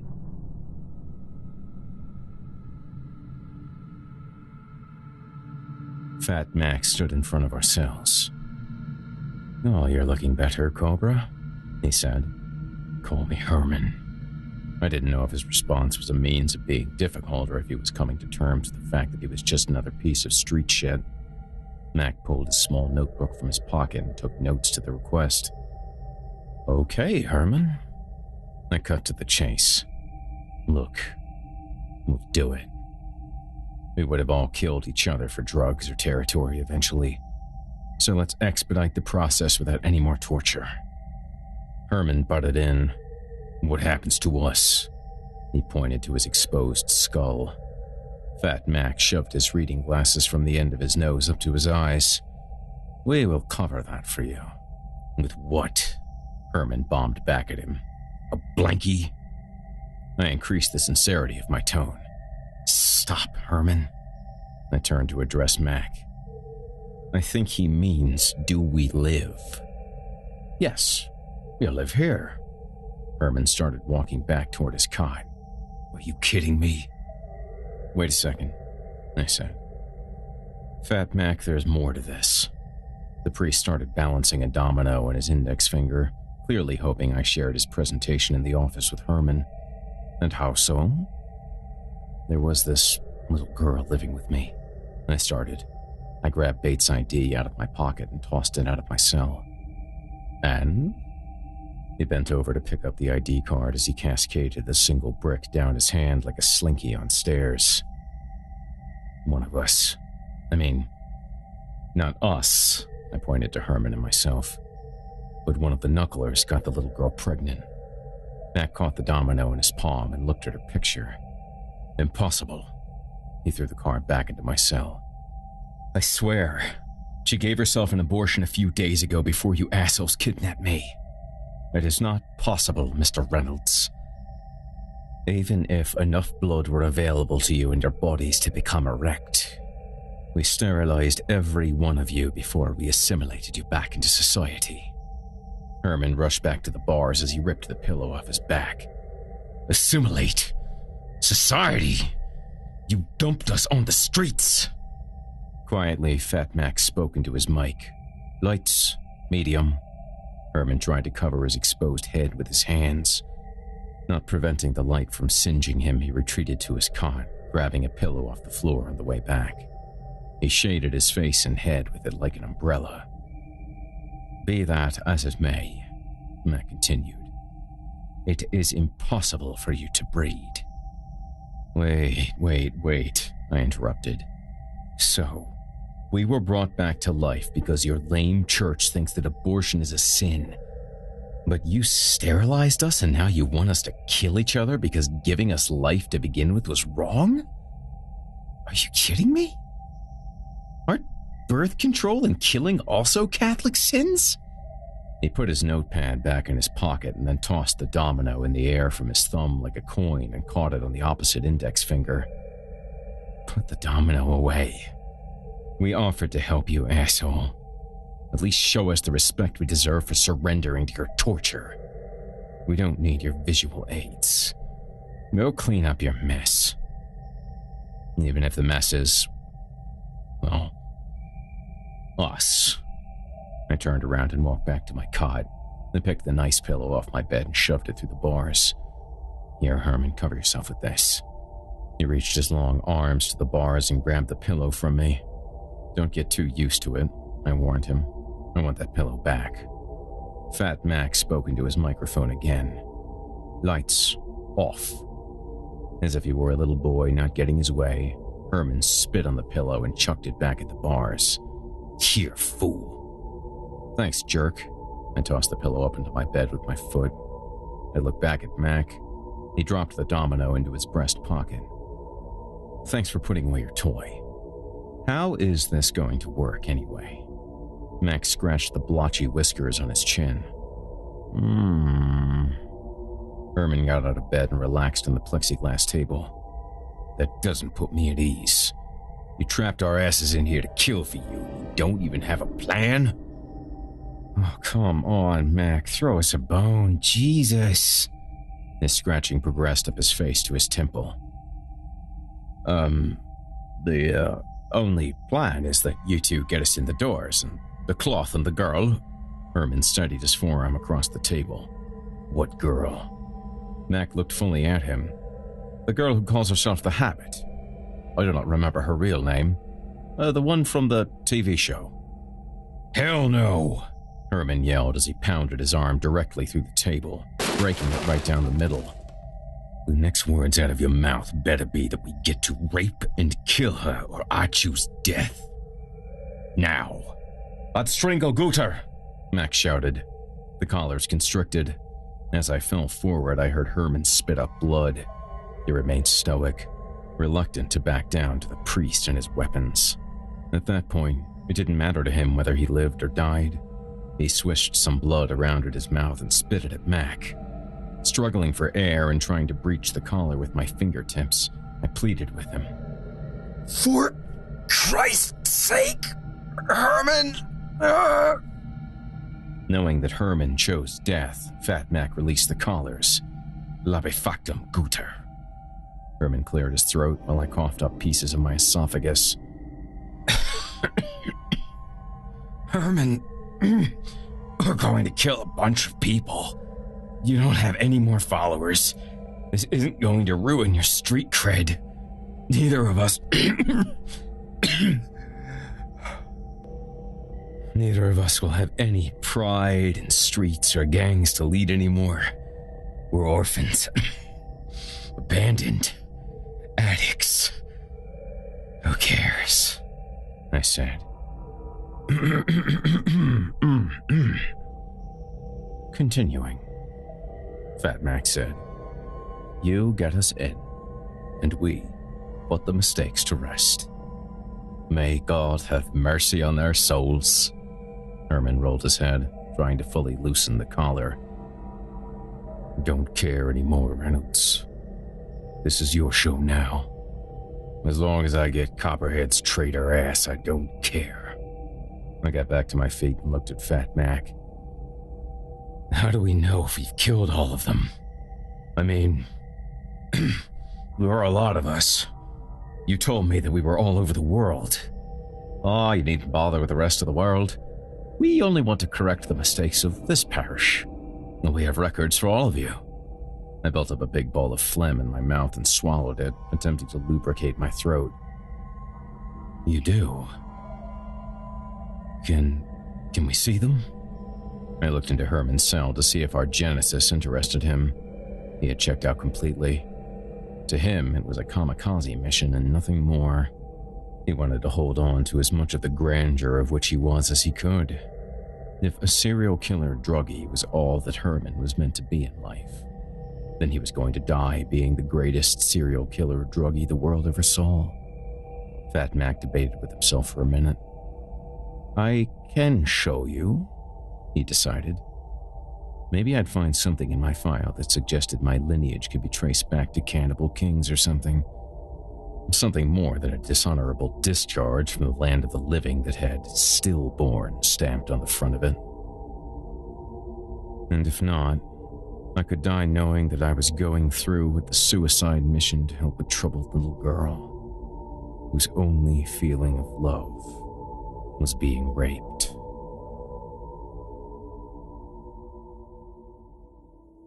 Chapter 23. Numbers. As requested for the records, the Tims came for us the next morning. Herman ignored us. I yawned, still waking up. Herman, are you sure you aren't a little curious? He didn't answer. Not Tim clicked his car alarm keychain. White-faced guy. Face the back wall. The three stooges entered my cell and ran me through the same security drill as before. We then headed to the gymnasium. We walked beyond the cots and past the yellow-stained, mildewed incubators to the double doors. Not Tim grabbed a crowbar and peeled back the wooden "Do Not Enter" sign. He pulled the police tape off the door and wrapped it around his forearm. New Tim slapped his cattle prod against a pole. We wait for Father McAteer, he said. No need to zap me, ass face, I said, brushing the sparks off my lower back. Sorry, he apologized. My hand slipped. Disgusted, I bent my head around to look at his much in need of a gym body. Great. I hope you are not part of the crew we're rolling with to take out Los Angeles' most dangerous gangs. None of them responded. To me, that suggested the Cloth wasn't the deepest posse in town. To this day, I have no idea how they managed to storm the Battlesnake's compound and kill every single thug there. On top of that, they somehow managed to capture a 7-foot-tall Rasta psychopath. Sure, Des and Copperhead loosened the pickle jar for them, but it amazed me that they carried Herman from their doorstep to the jail without being mangled. I tapped my foot impatiently. Well, it looks like we're going to be working together. I hope you've made peace with your god. If any of us make it back alive, it isn't going to be many. Fat Mac called across the gymnasium as if he were arriving at a party fashionably late. Sorry for the holdup, he said. I had some details to sort through. He walked up to us. Are you ready, Mr. Reynolds? Still tapping my feet, I answered.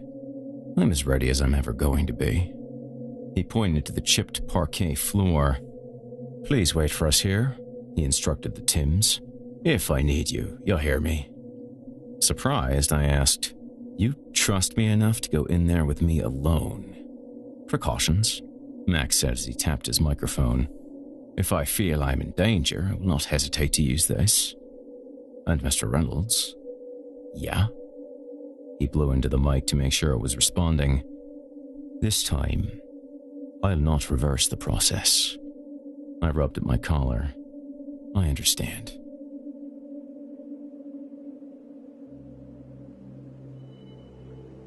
I will tell you before we enter that it is not very exciting, what we did, giving you life. That was the exciting part. However, we both know now that we should never have played God. Don't give yourself so much credit, Fat Mac. Your experiment wasn't as successful as the real human race. It is, though. Don't you see, Mr. Reynolds? We aided you in your will to live. We helped God bring you into this world. I rolled my eyes. And now you want to take it away.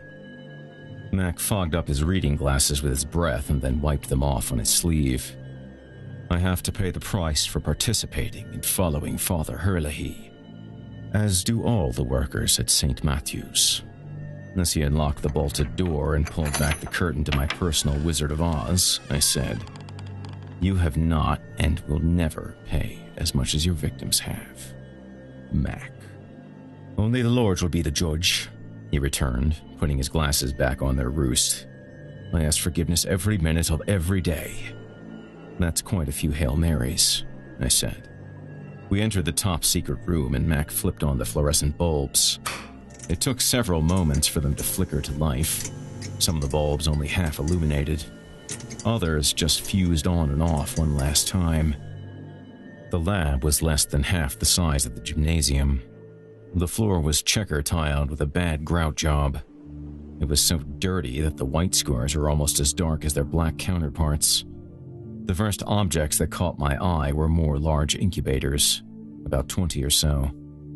Worse for the wear than the incubators in the main gym, the oxygen lines were corroded and all the electrical wiring had long since fizzled out.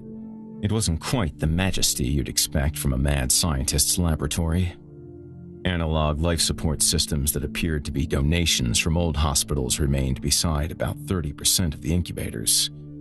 At the far end, there was a collection of abandoned and decayed wheelchairs, crutches, and IV stands. "You were right," I remarked. Mac looked around the room. "How so?"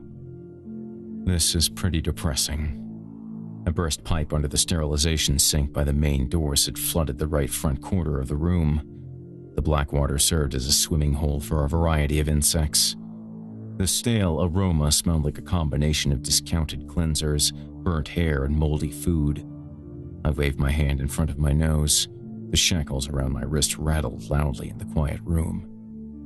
"How long has it been since you've cleaned this place?" McAteer counted on his fingers.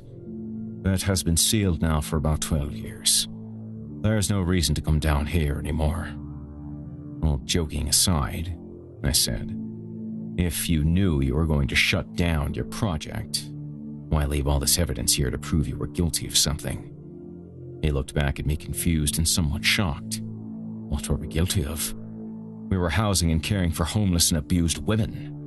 The only thing we were actually guilty of was trying to clean up the community." I rubbed my hand across the buildup of filth on a bubble of one of the incubators. "You really believe that, don't you? Look inside this casket. That's where I spent my childhood. I was unaware of the world and I was kept alive by machines, steroids, blood, and drugs. How the hell did you get the drugs anyway? Some of our part-time deacons worked as police officers. They were paid to misplace evidence." I looked further around the stain of the bubble inside the incubator to see another synthetic pillow. Unlike the cot in my cell, this bed had sheets and a blanket. However, it wasn't exactly a rich kid's race car bed. Frustrated, I asked, "And you never saw anything morally wrong with misplacing narcotics? The drugs were the fruit that gave life. Otherwise, there would have been nothing. The drugs were the key, Mr. Reynolds. The steroids alone did not bring you back from the afterlife. Every one of the children that began to live and breathe did not become conscious until they were expected the same drug nourishment provided by their mothers in the womb. As you took form, you were bombarded with narcotics, sometimes as a replacement for food. Simply put, your bodies grew inside your mother's infested bodies and developed a need for the drugs like most forming humans need food and water. Our theory from day one was that once your children were born into this world, you lacked that one element to stay alive.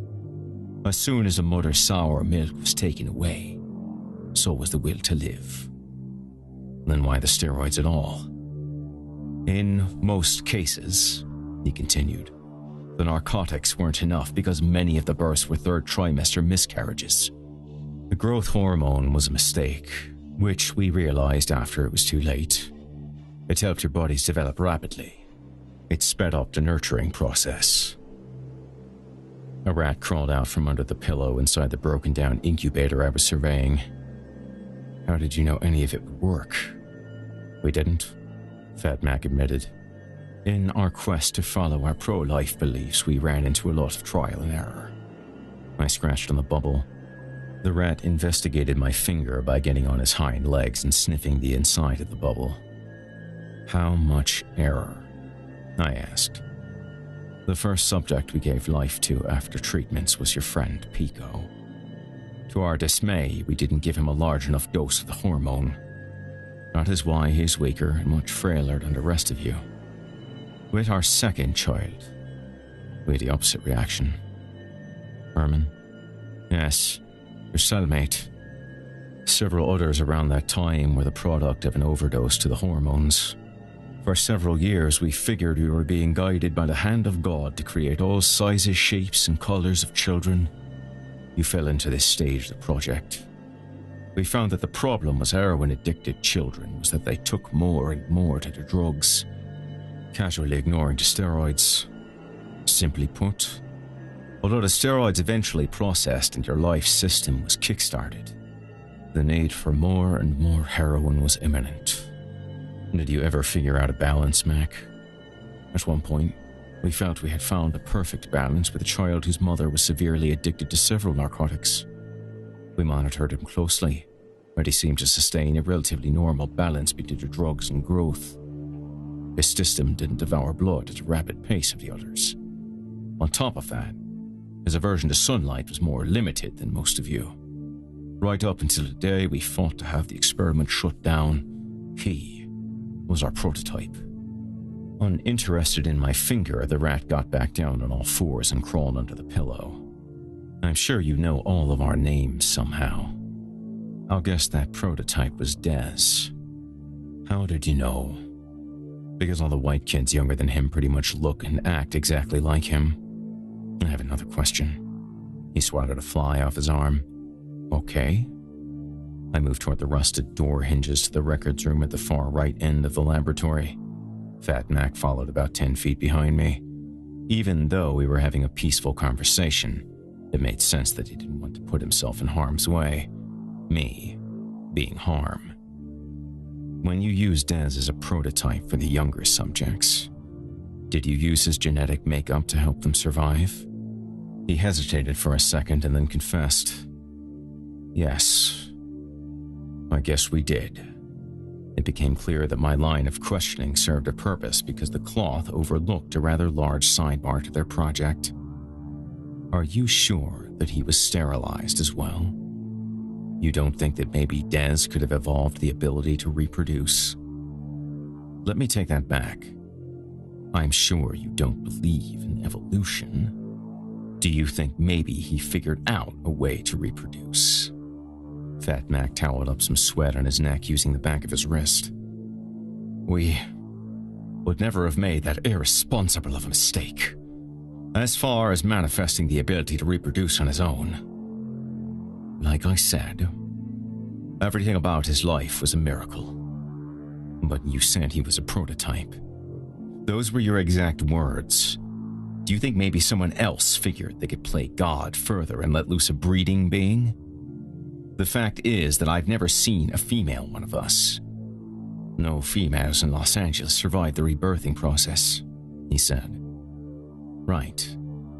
So, if Des was able to impregnate the girl, and I know from her mouth that he raped her, then he is the one we need to track down. He's the most dangerous one of us out there. McAteer wheezed. I still don't believe you, Mr. Reynolds.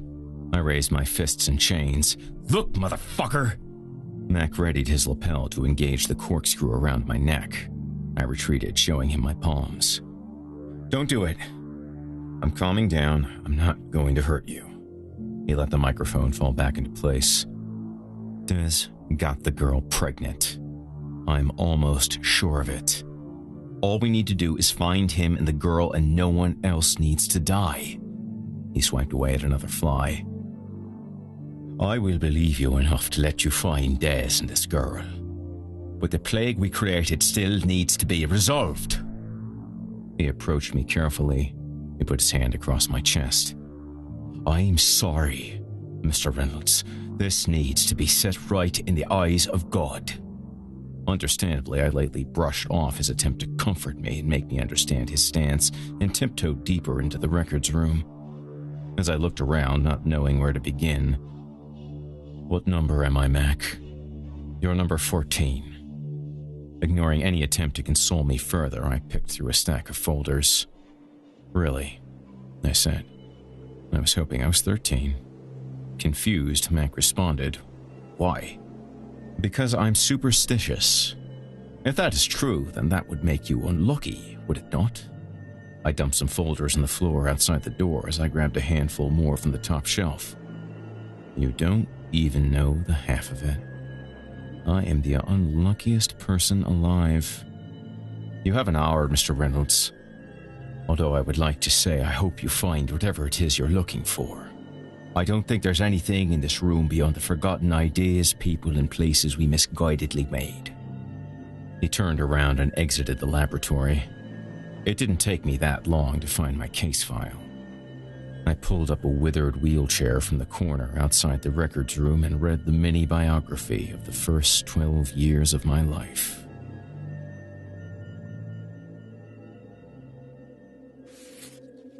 My name is Subject 14.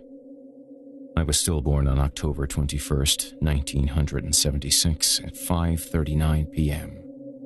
I was revived, breathing and reborn at 8:12 p.m. I was born with blonde hair and blue eyes at 3 pounds 2 ounces. My birth mother's name was Cheryl Mackenzie. She came to St. Matthew's seeking shelter from her abusive boyfriend.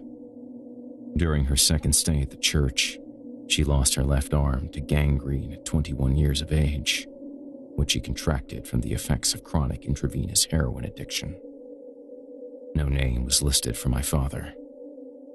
Struggling to stay alive during the first 6 months after my rebirth, I was constantly monitored by a young Father McAteer who called for increased levels of heroin and hormone supplements. During the transfer from my original incubator in the shelter to my childhood incubator in the lab, I bit one of the doctors. Although this doctor called for my immediate disposal, the rest of the care staff insisted that I be kept under constant supervision. At 5 years, the doctors attempted to wean me off the heroin mixed into my life support supplements and replace it with dolafine for the first time. My body did not adjust to the new treatment, and I was switched back to heroin. Yearly monitoring of my growth inside and out showed that although the steroids were doing their job, they were overactive and attacking my blood cells. Not unusual, as similar activity was cited in all subjects. A sidebar was clipped onto the 5th page of my file. It read, "Seems to exhibit emotional and hyperactive rapid eye movement. Might be more aware than the rest." As I flipped through the pages, the side notes ended and the reports diminished to weekly, then monthly, and then yearly reports. The chronicles became less about my care and more about my vital signs, growth, and overall stability. The very last page in my childhood manifesto simply read, August 14th, 1988, Subject 14 discharged. May God watch over him. I closed the file, tapped it on my knee, and threw it on the floor.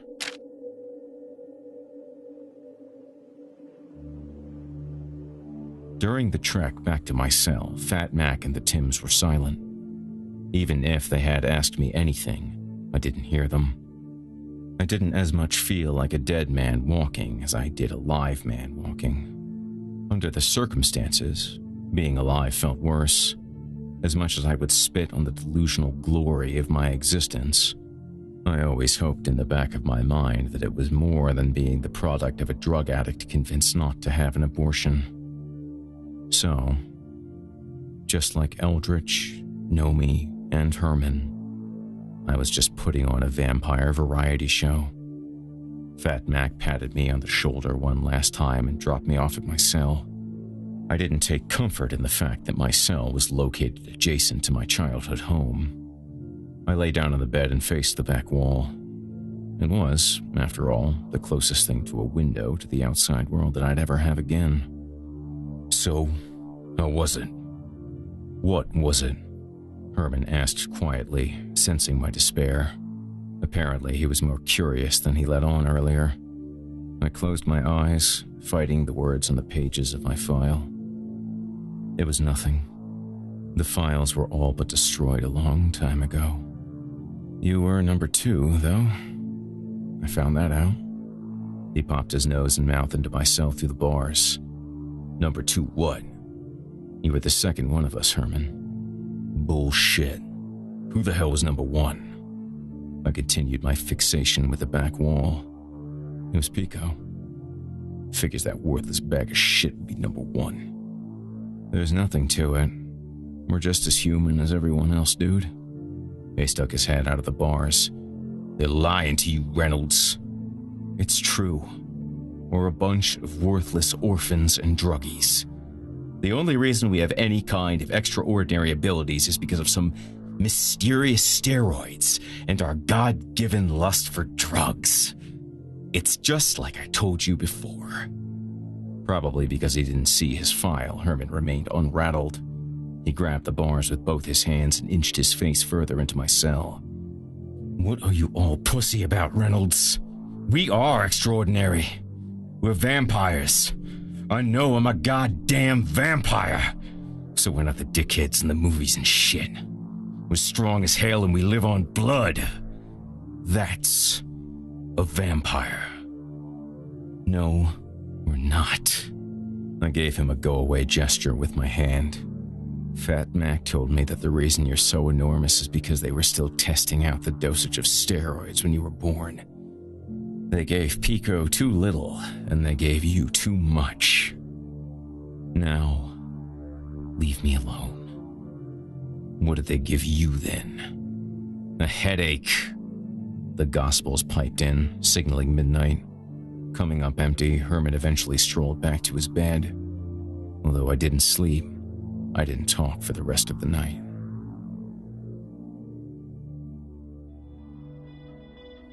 Chapter 24. Traitors. Dark and early the next morning, Fat Mac made his way into our jail. Herman greeted him between push-ups. It was safe to say that beyond his exposed skull, the Rasta was fully ready to reclaim his throne as king of the vampires. Father McAteer instructed not Tim to open Herman's food hole at the bottom of the front of his bars as he reached into a St. Matthew's duffel bag. Interested, I sat up on my cot to get a scenic view of the surprise gift. The priest bent over and kicked the plastic object from the bag into Herman's cell. It slid across the filth-covered floor. Mid-push-up, Herman tapped it with his left hand. What the fuck is this? Protection and precautions, Fat Mac responded. Acrobatically, my cellmate snapped to his feet, gripping the present between his hands. He took a second to study it, like Hamlet talking to the jester's skull. Then, he projected the object back at the bars. No chance, no way. Through the bars, Fat Mac punched it back to him. I'm afraid it's all we have to protect you at such short notice. We did not realize that you were going to be scalped when we apprehended you. Like a soccer striker, Herman stopped the object again and then rested his size 22 foot on top of it. I would not drop your weight on it, Mac warned. If you do not wear it, you will not be allowed to leave here. Incensed at what he thought Fat Mac was saying about him, Herman flipped the object on top of his foot and kicked it up to his hand again. I ain't some special needs kid. As he continued to holler, I got a good look at the cloth's gift. It was a hockey helmet with 2 bolts on either side. From what I made out, it had a halo of wires and soft bandages jury-rigged on top to brace his head. Rather than any face mask, the headgear had 3 sharp hacksaw blades soldered across the front. On top of the corkscrew collar, the cloth wanted to provide themselves with extra precautions when dealing with Herman. Mac attempted to appeal to Herman's sense of safety. If we send you out there without it, you're worthless to us. The helmet will secure onto your head and onto the bandages inside, only lightly grazing the vulnerable portion of your cranium. It will not be comfortable, but it might just save you. My self-pity about my youth suddenly escaped me. Hey, look at that, Herman, I chuckled. It's an LA Kings helmet. Now you're really a king. Shut the hell up, Reynolds, he sneered, throwing the helmet toward my cell. Indeed, Mac continued, trying to sweeten a salty deal. The Los Angeles Kings donated a lot of equipment for a roller hockey league that St. Matthews created for underprivileged children in the surrounding neighborhoods. One of the former players was quite portly, and his head was too big for any of the professional-grade helmets. As a gift, they had that helmet custom-made. Come on, Herms. The cloth needs us for one thing and one thing only. Fat Mac nodded approvingly. I picked the helmet up again and tossed it to him. You're no good to me or yourself if we go into a house filled with others like us if they see your head looking like Humpty Dumpty. We're screwed. Do you want to kill these bastards and get to Copperhead, or do you want to sit in that cell and wait for these assholes, I pointed to Fat Mac, real Tim and not Tim, to kill you when they realize you're not doing jack or shit for them? We're as good as dead no matter what. You might as well get even with that traitor. I winked at him with my left eye, letting him know that our escape was still in play. He slapped it to the concrete floor again and mumbled, "What was that?" I asked. I didn't catch that. I'm not a Kings fan, he whined as he bent over, picked it up and tossed it onto his bed. I'm a Blackhawks fan. Somewhat satisfied that we'd convinced Herman that the helmet was mandatory, Fat Mac shifted gears. We decided that we want you to find Des and this girl. Without hesitating, I questioned his sudden change of heart.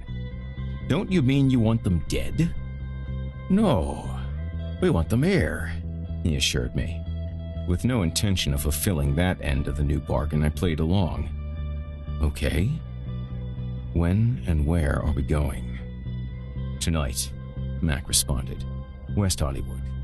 He said the girl was with the homosexuals. After we get her to safety, we will seek out Des. Speaking without thinking, I asked, and what if Eldridge is there? Confused, real Tim and not Tim looked at each other. Fat Mac lowered his head. Eldridge? It hadn't occurred to me that Eldridge wasn't even on the cloth's radar. He was, after all, raised by wolves in the mountain regions of northern Canada. Herman started. Yeah, you know, he's the doorman there, at the Batwanger's whorehouse. I cut him off before we caused too much damage. The guy doesn't have a lot of love for battlesnakes or knucklers. I shifted my eyes at Herman to play along. Herman bumbled his way through the lie. Yeah, I hate that fairy homo. I clenched my teeth together to get him to shut up. Fat Mac looked at both of us, debating if something was afoot. Satisfied, however, he reached into his duffel bag and tossed each of us a large bag of fresh blood. Please be ready. As the three of them headed back down the hall to leave, Not Tim turned and pointed to his eyes with his index finger and middle finger, and then flipped his hand around to point to us. I'm watching you, he mouthed. Herman turned around, pulled his pants down, bent over and shoved his balls backwards. Watch this, bitch! We looked at each other and erupted into laughter. I fell over, knocking my IV stand on the floor. I think we might have even high-fived.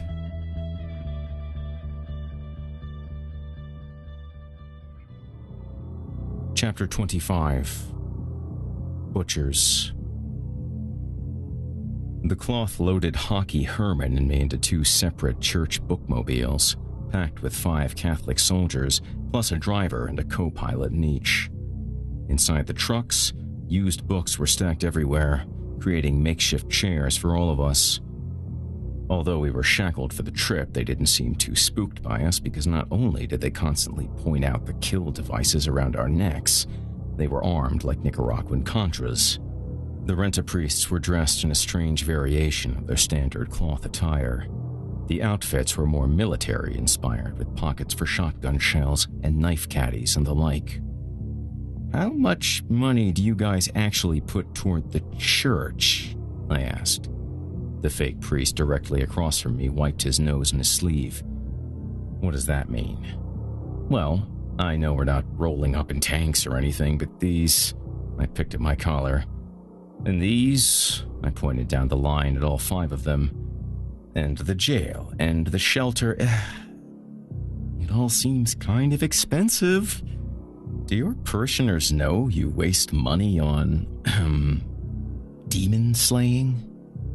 "We are the parishioners of St. Matthew's," Not Tim said, riding shotgun. "We're the police." "Figures," I thought to myself. "The actual police or, like, the dream police?" "Keep him quiet," the driver injected. "It's okay, Shane," the priest across from me answered before turning to me. "We use our own money for the good of the city and the believers." We hit a bump and a book fell out of a stack into my lap. I read the title aloud. "The Nightshade Chronicles. The Night Bringeth Life." The cover had L. Byron Nightshade crouching with his lover dying in his arms. He was wearing a vest but no shirt. His six-pack was airbrushed to protrude beyond anything humanly or inhumanly possible. With a gleam, I asked, "Why would you give this garbage out to kids if you kill vampires?" The priest across from me pressed his gun against my head as he took the book out of my hand. "These are good. The author is a very charitable member of the Catholic Church." "Why?" "So you can create more characters?" The priests all looked at each other confused. Obviously, they didn't know the truth about the demons they were hunting. I suppose in Fat Mac's defense it was easier to keep his soldiers hunting Satan's children without letting them know he let us loose on the world. I changed gears. "Where's the habit? I thought she was coming along for the trip."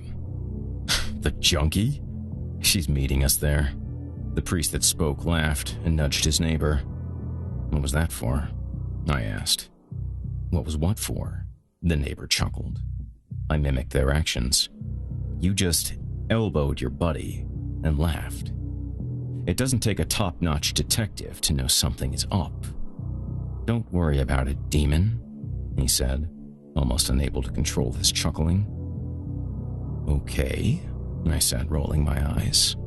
If I didn't have so much hate for that low-life bitch and everything she had done to Herman and me, I would have told her that she was being led to the slaughter just like the rest of us. I only hoped that Pico and Bait were still there. Since I convinced Fat Mac that she was a necessary and innocent life to be spared, I figured Herman and me would go in and nab her as we annihilated the Wangers. Our truck came to a stop and the driver and not Tim exited the vehicle. I watched the weekend deacons across from me let down their guard for a split second to pray. Each of them made the sign of the cross like a Mexican soccer team before they ran onto the field. The roll-up door opened on my left side. One by one, they began leaping from their seats out of the back. One of them stayed in the truck with me. No funny stuff. He started toward me with keys in one hand and a .357 Magnum pointed between my eyes and the other. All the guards outside the truck readied their microphones to their lips. One false move, and my neck would have become a Dixie cup in a mosh pit. The priest in the truck with me unlocked the cuffs on my feet quickly, almost carelessly dropping his keys, and then rebounded to unlock the cuffs around my wrists. I rubbed the sweat buildup off my arms. As he scraped the revolver's scope across my cheek, he exited the bookmobile. "You guys have nothing to worry about," I assured them as they continued to chaperone me. "I want this to be done just as much as you do." "Get out." Slowly, not Tim instructed. With my hands in the air, I hopped off the back gate of the truck. From behind them, 7 more fake priests approached us with Herman. A few laser pointers lit up on my body. "Turn away from them." Shane coached me as he nudged me with the cattle prod. As I turned, Herman lowered his head into a circle of guns. He didn't make a sound. His lumbering body settled in the center of the army. The habit, stumbling, caught my ear. I heard her run her cokehead bullet fingernails down Herman's reef-like skin. Looks like the big monkey is under control, boys. Good job. "Hey, bitch!" a black priest yelled, his shotgun cocked. I guessed at her and not Herman.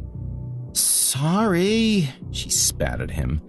I didn't mean it like that. "Man, I know who you are, bitch," he continued. "I've seen that Amos and Andy show you were on. Racist bitch." I was shuffled around by two of the priests from my mobile.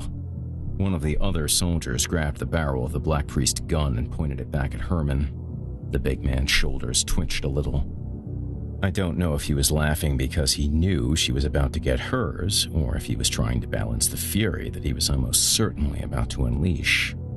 "Hey, RJ," the habit said. She didn't look as muddy-minded as she had the night she paid us a visit in jail, but she was still wearing that dumb nun's habit like it was a uniform. I think it had a couple of barf stains on it. Fat Mac probably spent the last couple of days trying to wean her off the shit, much like he had with me.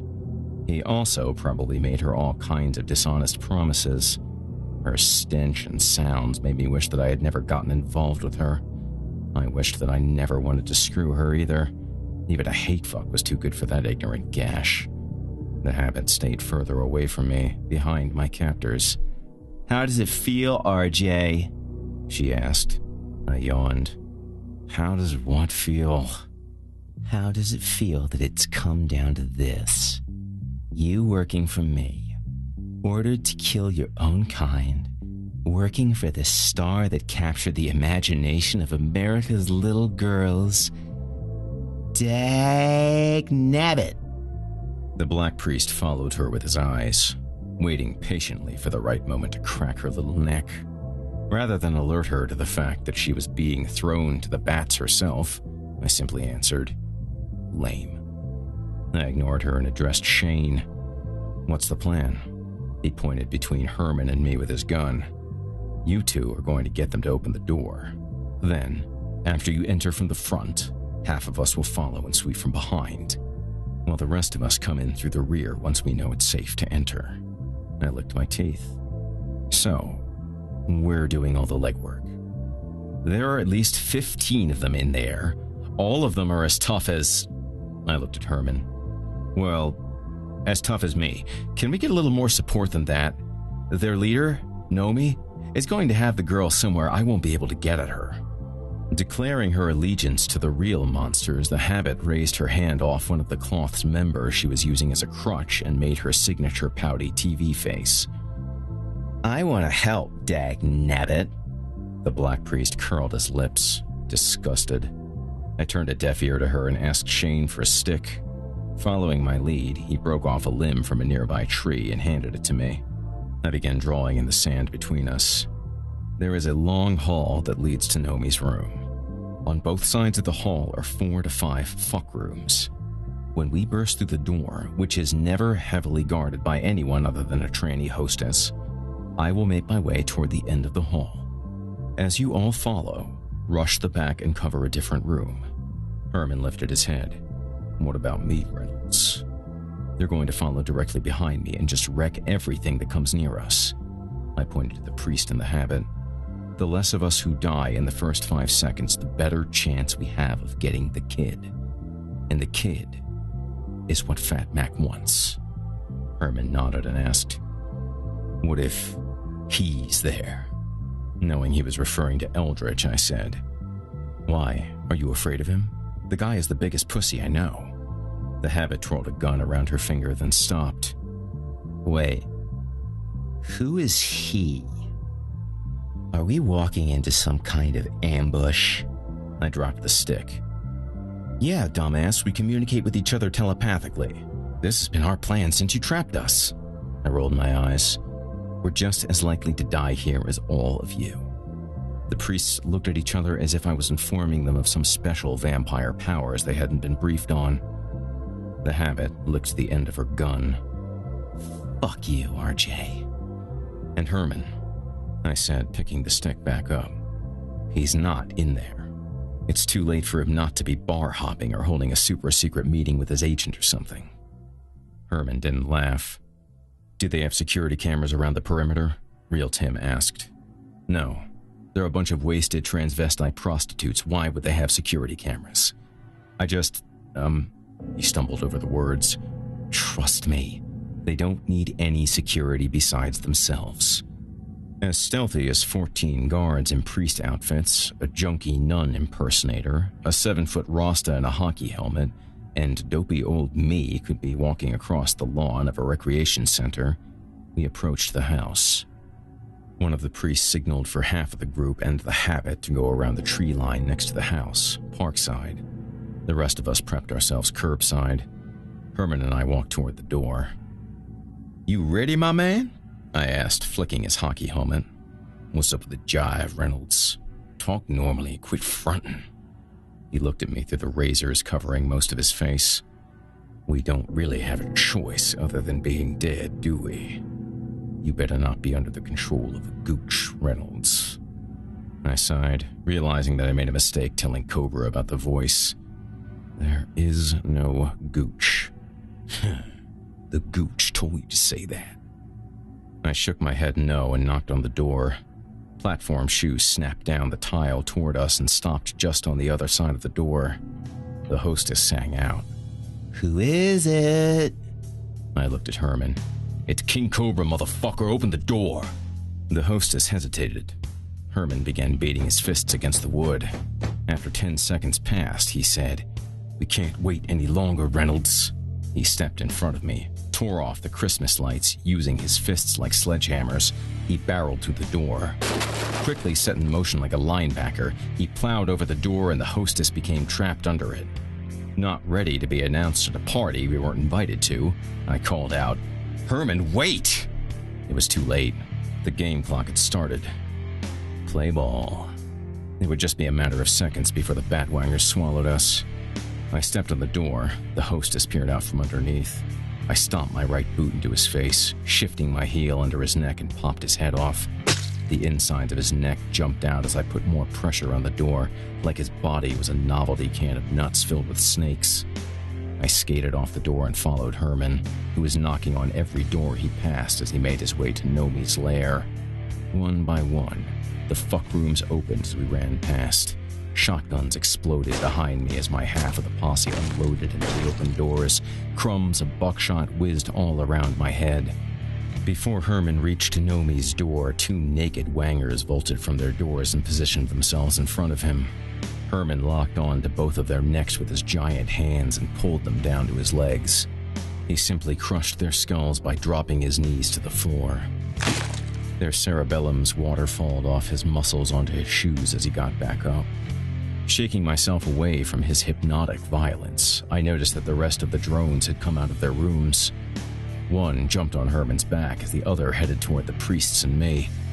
Empty shotgun shells bounced off the floor and thumped at my calves as heads were picked off the trannies in front of me. 2 wangers who avoided the firefight jumped toward me and grappled me to the ground. Still stimulated from pleasing the fetishists cowering in their rooms, both wangers' hard dicks folded as they touched my stomach. I grabbed onto one of the cocks and tore it off. I shoved it into his mouth and I kicked him away from me. He fell backward in shock.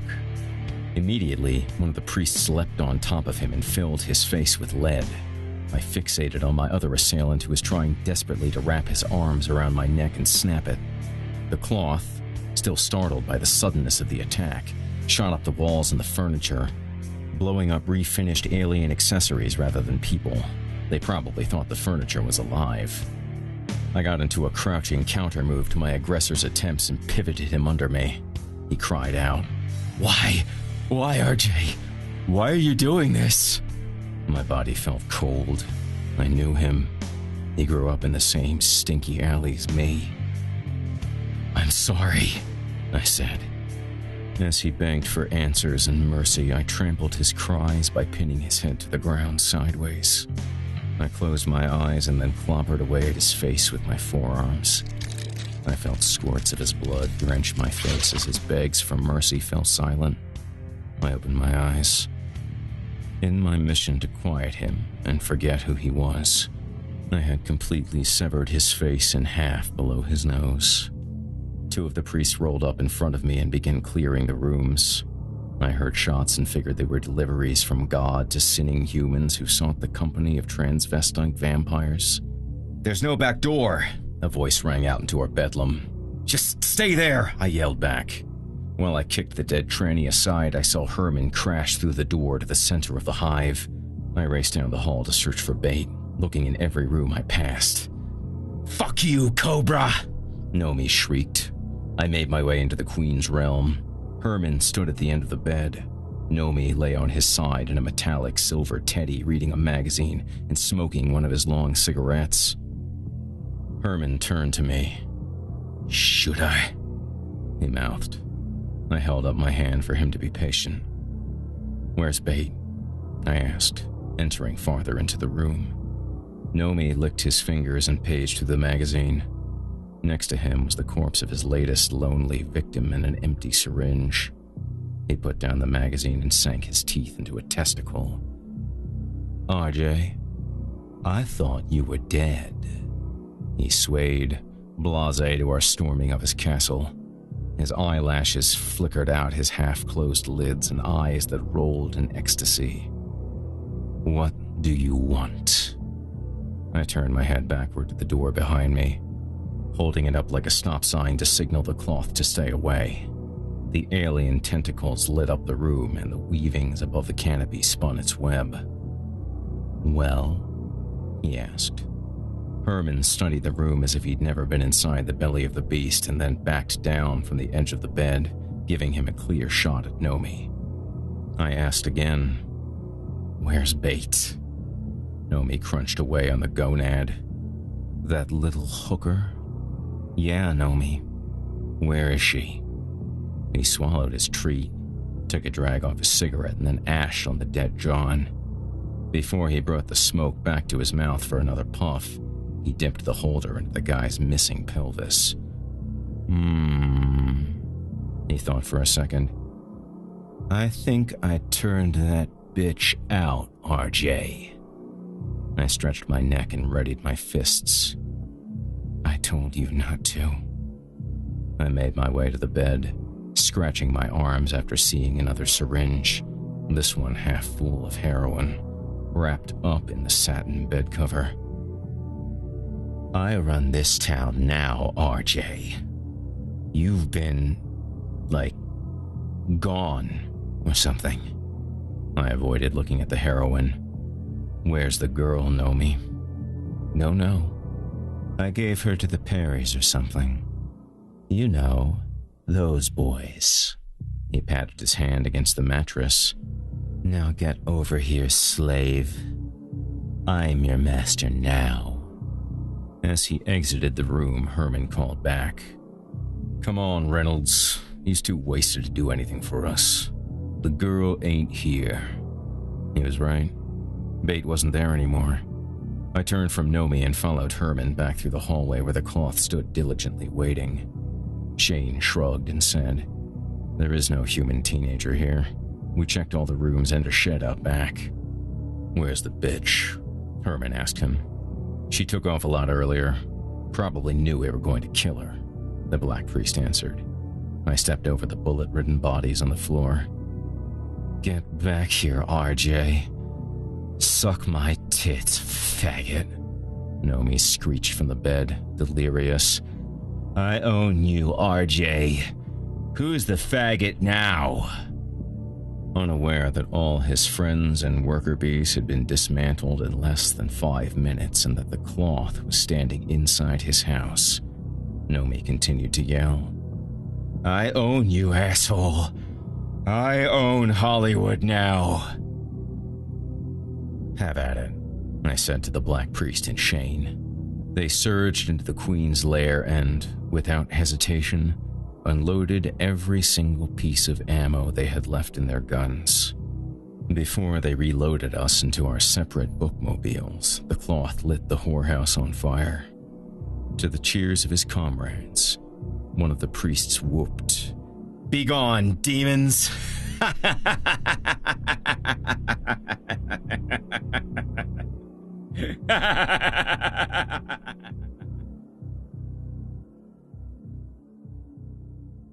Chapter 26. Kings. I didn't try to resist the ass-beating the cloth unleashed upon me when we got back to St. Matthew's. I deserved it, but not for the reasons the cloth thought. I deserved it because I knew the person whose face I bisected. We had struggled together with all the other vamp junkies on the streets. He was part of the group I ran with while we learned about how to take care of ourselves, building makeshift tents to ward off the sun, learning how to roll drug dealers, testing our strengths and weaknesses. We had all been the same, trying to find our way in this nightmare existence, simply trying to figure out how we would survive each day.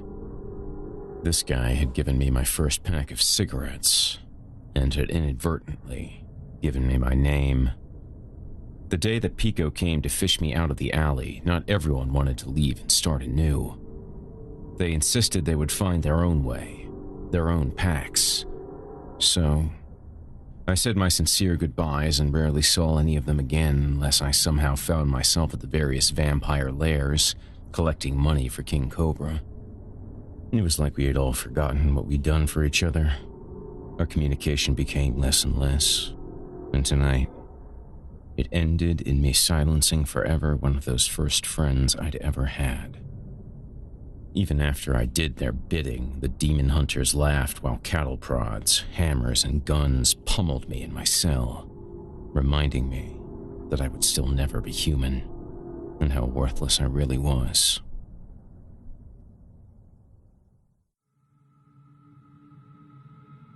"I don't want to do this," I told Herman. I could hear the merriment of the rent-a-priests die down as they left their gymnasium until their voices finally ended altogether. Assholes. Herman caressed the top of his helmet. "I have to ask you again, Reynolds. Why do you care? Those Wanger fools never did anything for you or anybody else. You heard Nomi. He's dead now, and guess what? You aren't his bitch. Let's just get this all done." He didn't get it. There was no way he understood or would ever understand what happened back at the whorehouse.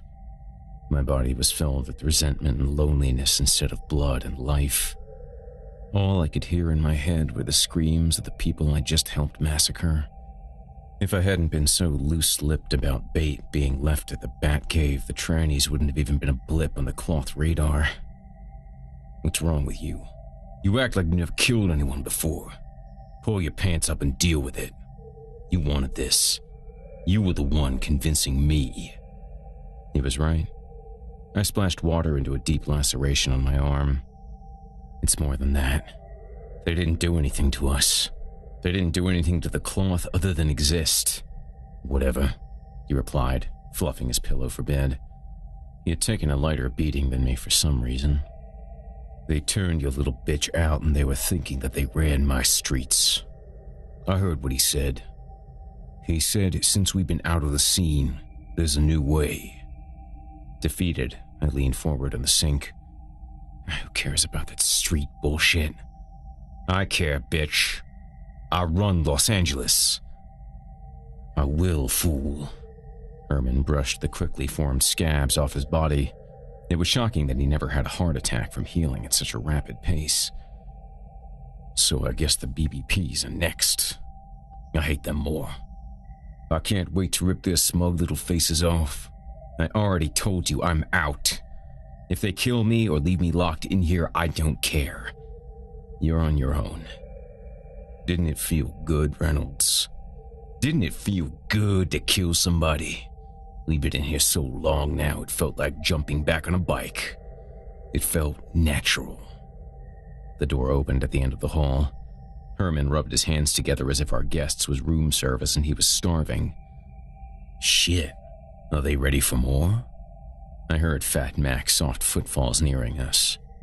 He was accompanied by the familiar sound of clicking, dragging, and wavering high heels. Knowing that the cloth was too busy with their post-kill fiesta to mind the lights, Herman pressed up against his bars. Yo, Fat Mac, we going out again? Are we going to get some more of our kill on? With the Habit walking in front of him, he crossed my cell, heading toward Herman. He had a gun to her head. Even though she tried to bitch and moan, she was muffled by a sock duct taped to her mouth. At least I wouldn't have to hear that lame catchphrase. What's all this about, Mac? I asked as I splashed water on the Habit. There's been a change of plans, he answered, pushing the Habit dangerously close to Herman's bars. Or, at least I have reconsidered the plans. Herman reached out of his cell and tickled at the Habit's nose with his fingernail. Hi, he whispered. What do you mean? You gonna kill us all now? McAteer pulled the Habit away from the bars and threw her against the wall. Petifatio duos, he said into his microphone. As if fresh air had entered my body for the first time in my life, the corkscrew unlatched from my neck and dropped to my feet. I cracked my neck on both sides and felt the imprint left by the collar. I don't get it. I stepped backward, expecting to be torched by the lights. Holy shit, Reynolds. Herman hopped around like he was doing jumping jacks. His collar was still firmly attached. They're gonna let us go now. See? I told you. Shut up, Herman. I headed back to my bed and dragged the mattress over by the toilet where I planned to dunk my head as soon as the UV lamps flamed on. He is partly correct, Mr. Reynolds. The guards are off duty. There is nothing stopping you from escaping. Herman raised his hand. What about me? Fat Mac ignored him and continued. You are human, Mr. Reynolds. You're more human than I am. Not being ignored, Herman shook at his bars, much to my unease at the latest development. What about me, motherfucker? What right did we have to do the work of God? Mac intensified his voice. What right do we have to take it away? Turn around, fool! Herman screamed as he reached out of his cell and tried to grab Mac's arm. From behind, the Habit quickly disarmed the priest and, without hesitation, blasted him near the heart. He cascaded to the floor like he'd just been ragdolled at a biker bar. Unable to move his right arm, he began praying with his left. I raced to the bars and started bending and opening. Herman did the same. The Habit rose up behind Fat Mac, wobbly from whatever drug she was currently on, and popped off a few rounds at Herman and then at me. Her drug-enhanced targeting system didn't lend itself to accuracy. A bullet breezed my jugular and knocked me over the sink. I tried to stem the blood emptying out of my neck as best I could and crawled back to the bars. Several more shots scattered into Herman's cell.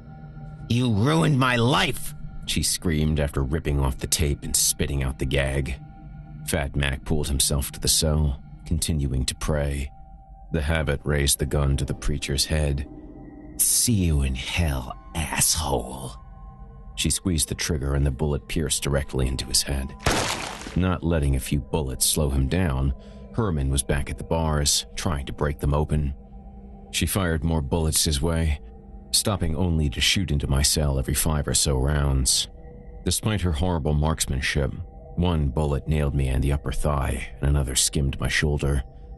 Without taking her eyes off Herman, she dropped the first clip out of the 9mm and nabbed another from under the nun's garb.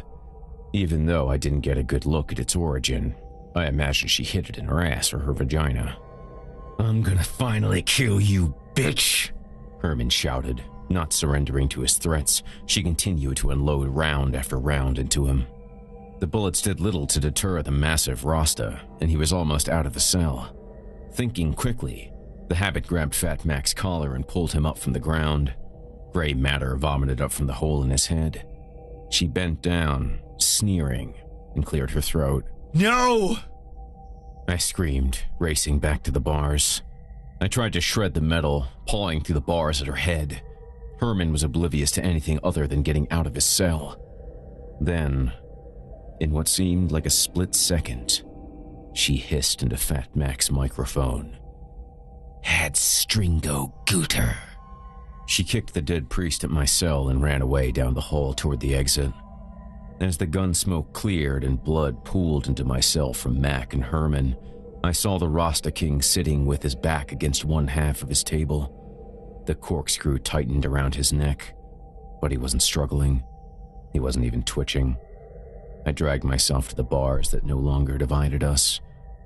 He looked at me squarely as his eyes clogged with blood that spilled down his cheeks like tears.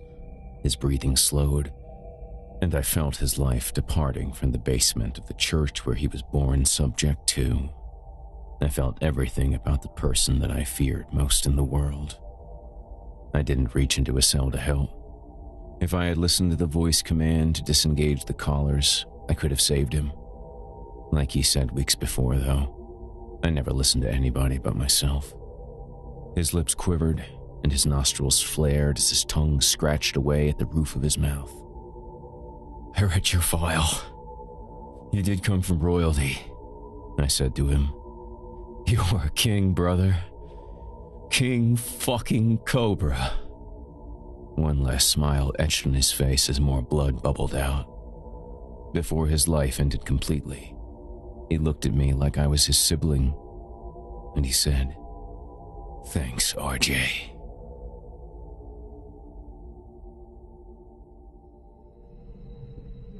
Chapter 27. Lepers. I stumbled through downtown Los Angeles. I knew the habit wouldn't come after me. She had already made her point. Hopefully, the cops would investigate the house. As far as the cloth was concerned, when they sobered up, they were going to be too busy trying to explain to their friends at the LAPD how Father McAteer was killed. The scene left there was beyond ugly. There was a good chance they were going to just burn down the entire place and suck a little more money out of their tax-exempt status and whatever insurance company would cover a radical cult like theirs. Every few steps, I looked for rats, possums, anything I could, all the while keeping my eyes peeled for a Red Cross tag. There were several downtown, but since I never really paid attention to them, I only had a vague memory of their whereabouts. Downtown Los Angeles at night, at least in the shit area I was in, was dead. And I was about to become another victim of its streets if I didn't find blood to heal myself soon. My body was still riddled with lacerations, and my skull was nearly caved in from being beaten by the rent-a-priests of the cloth. I stopped next to a dumpster and tried to pull out the multiple bullets that the habit knocked off at me. Even though I risked losing more blood by opening my wounds, the bullets weren't going to just fall out of my body. I was coming down from my methadone blahs. The heroin replacement only bottled up the withdrawal long enough for you to keep it, causing lethargy rather than euphoria. The cloth knew just the right dose to keep me a bloodhound during the hunt and a chihuahua the rest of the time. I looked into the dumpster and began my dive to find any kind of vermin that would provide me even a little bit of sustenance. Nothing. I shook my head and focused my eyes. You need heroin. I tried to ignore the gooch until, finally, I spotted a condemned building with a Red Cross tag about a half a block away. I needed shelter as much as I needed blood, so I bunny hopped on my left leg, using my arm to brace myself against a brick wall. I clenched my hand into a fist as much as I was able to and hammered on the master lock security latch on the front door. Then, I realized the lock was on the outside. I didn't find it too strange, I guess. Just a small deterrent from squatters. After all, anyone walking into this place was going to be in more trouble than the vampire owner inside. I stumbled into the decrepit old building. Though I couldn't see much, I judged from the molding and auditorium ceiling that it must have been a theater before downtown died and relocated to Hollywood. Using a handrail for support, I began dragging myself up the stairs, hoping to find an opera box. The degenerating steps creaked and almost gave out with every stride I took. Pigeon shit made the stairs slippery, and at one point I fumbled to my knees. All I knew was that I had to get out of that main area and safely hide myself because the sun was coming up fast. I wouldn't die from direct contact with the light, but I would die from dehydration, lack of blood, and that whole sobriety thing. I reached the top stair, snapping the neck of a dead pigeon open as I stomped to my final destination. I looked around. It wasn't completely dark because of some of the painted glass panes on both sides of the large attic, but it was gloomy and empty enough for me to lay low. I was sure I could find a blanket to cover myself. What do you want? A raspy voice questioned from the far corner. You cop? I shielded my eyes from the colored rays beginning to filter into the room like disco ball reflections. I couldn't make out the figure. I'm not a cop, I said, and collapsed. My face hit bird shit and caught splinters from the wood floor. I heard shuffling. As the shape got closer, I noticed that it was a bearded man using his hands to drag what was left of his torso toward me. He got closer and spoke, trying to keep conscious. You okay, man? We haven't had anyone new come up here for a while. I need to get out of this light, I croaked. He picked my head up and pried my eyes open, looking inside like a doctor. Don't we all, brother? Makes you wish you were human, huh? How did you know I was? No need to explain.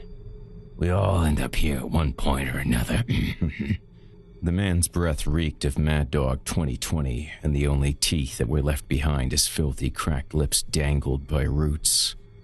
Whiskers popped from almost every busted pore on his face, and his lashless eyes were so bulged that his eyelids didn't fully close when he blinked. Here, he said, planting where his body ended at the pelvis directly under him. He bent his shoulders backward to support my weight, and I used both my arms to bring myself up. When he was sure I was on my feet, he fell to his hands and began dragging himself back to the corner. Follow me, he advised. What's your name? I didn't answer. That's okay, buddy. There'll be plenty of time for that. You said there were others, I asked. Yeah, some are still out hunting, getting high, whatever. The rest are passed out. Long day. There's a lot going on in LA for our kind right now. What do you mean? Yeah, let's just get you some blood and I'll tell you all about it, buddy. I limped along behind him. Down this hall. We got some decent blood down here. I followed him down the hall, still shielding my eyes and trying to keep as much of my skin from the light as I could.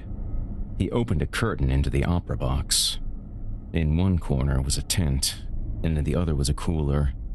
2 beach chairs and a fake campfire served as the centerpiece of my new friend's crib. He pointed at the campfire. Found this in the prop room. Pretty cool, huh, buddy? It works on 4 batteries. He dragged himself over to the cooler and opened it. Oh, shit, man. Running a little low. I hope the hunters come back with some good food for tonight, he said, handing me a mason jar filled with blood. I took a swig and passed it back to him. He rejected my offering. Oh, you're in worse shape than me right now, buddy. You can get me back some other time. I took back the bottle and sucked it down to the last drop.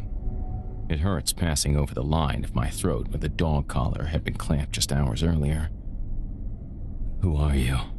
I asked, licking my lips. They call me Shaver. He scratched his beard. I think it's on account of that I have this prickly pear beard. Could be because I'm shaved in half, though. I swept my gums clean of blood. How did that happen? I was fucked up on PCP. Trying to drink some bitch's blood in a Safeway parking lot, and her husband ran me over with a car. I guess they figured they were in the wrong, or they were drunk because they took off. I made my way back to Skid Row and they brought me here. Who are they? A gang? Hell, no more gangs around here, buddy. This is where all the screwball vamp people come. It's kinda like a veterans hospital for the fuck-ups who can't really hunt no more. Then where's the blood come from? We work together. The ones who ain't got no legs use the legs of the ones who ain't got no arms. The ones with no eyes, them is the fucked up ones, buddy. We usually drop them off on the curb at night as bait. Bait, I thought to myself. I had to find bait. What was that talk about? Changes in L.A.? I started licking the rim of the mason jar. I felt some of my strength coming back. It's neither here or there for me, buddy. Some stuff about a new way and all that. Heard that King Cobra is dead. A nail hammered into my spine. You know King Cobra? Sure. That black bastard ran LA since I can remember. Some of the other gangs come by here and pay for information about shit we've seen with blood. What gang is that? Damn, son, I don't know or care. They give me blood. I'm tired. Take that there blanket, get some sleep. Looks like you had a bad day. As instructed, I grabbed the blanket and pulled it over my head. I was too weak to go anywhere near the light, so I was trapped in the opera box with that smelly transient at least until sundown. What little he did know, or cared to know, he had told me. It was enough. I was being hunted. He ended the night with, "Have a good day, buddy," then turned off the faux campfire. I decided I'd better get some sleep and prepare for the worst.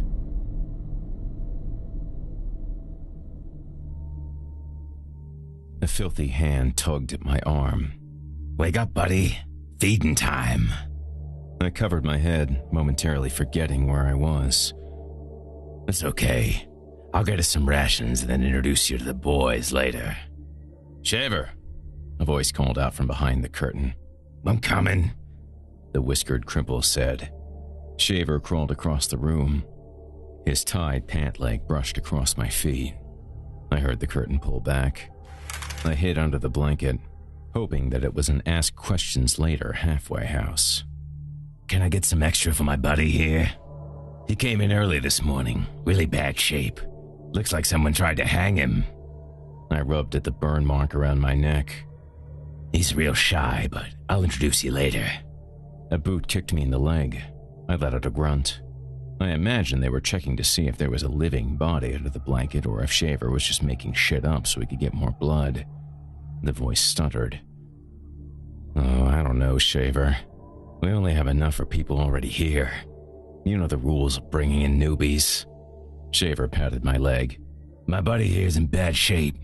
I promise you, I'll bring him to meet and greet before the hunt. Looks like he can pack a punch. Could be a big help around here." The boot kicked at me again. I grunted louder. "This time only," the voice said.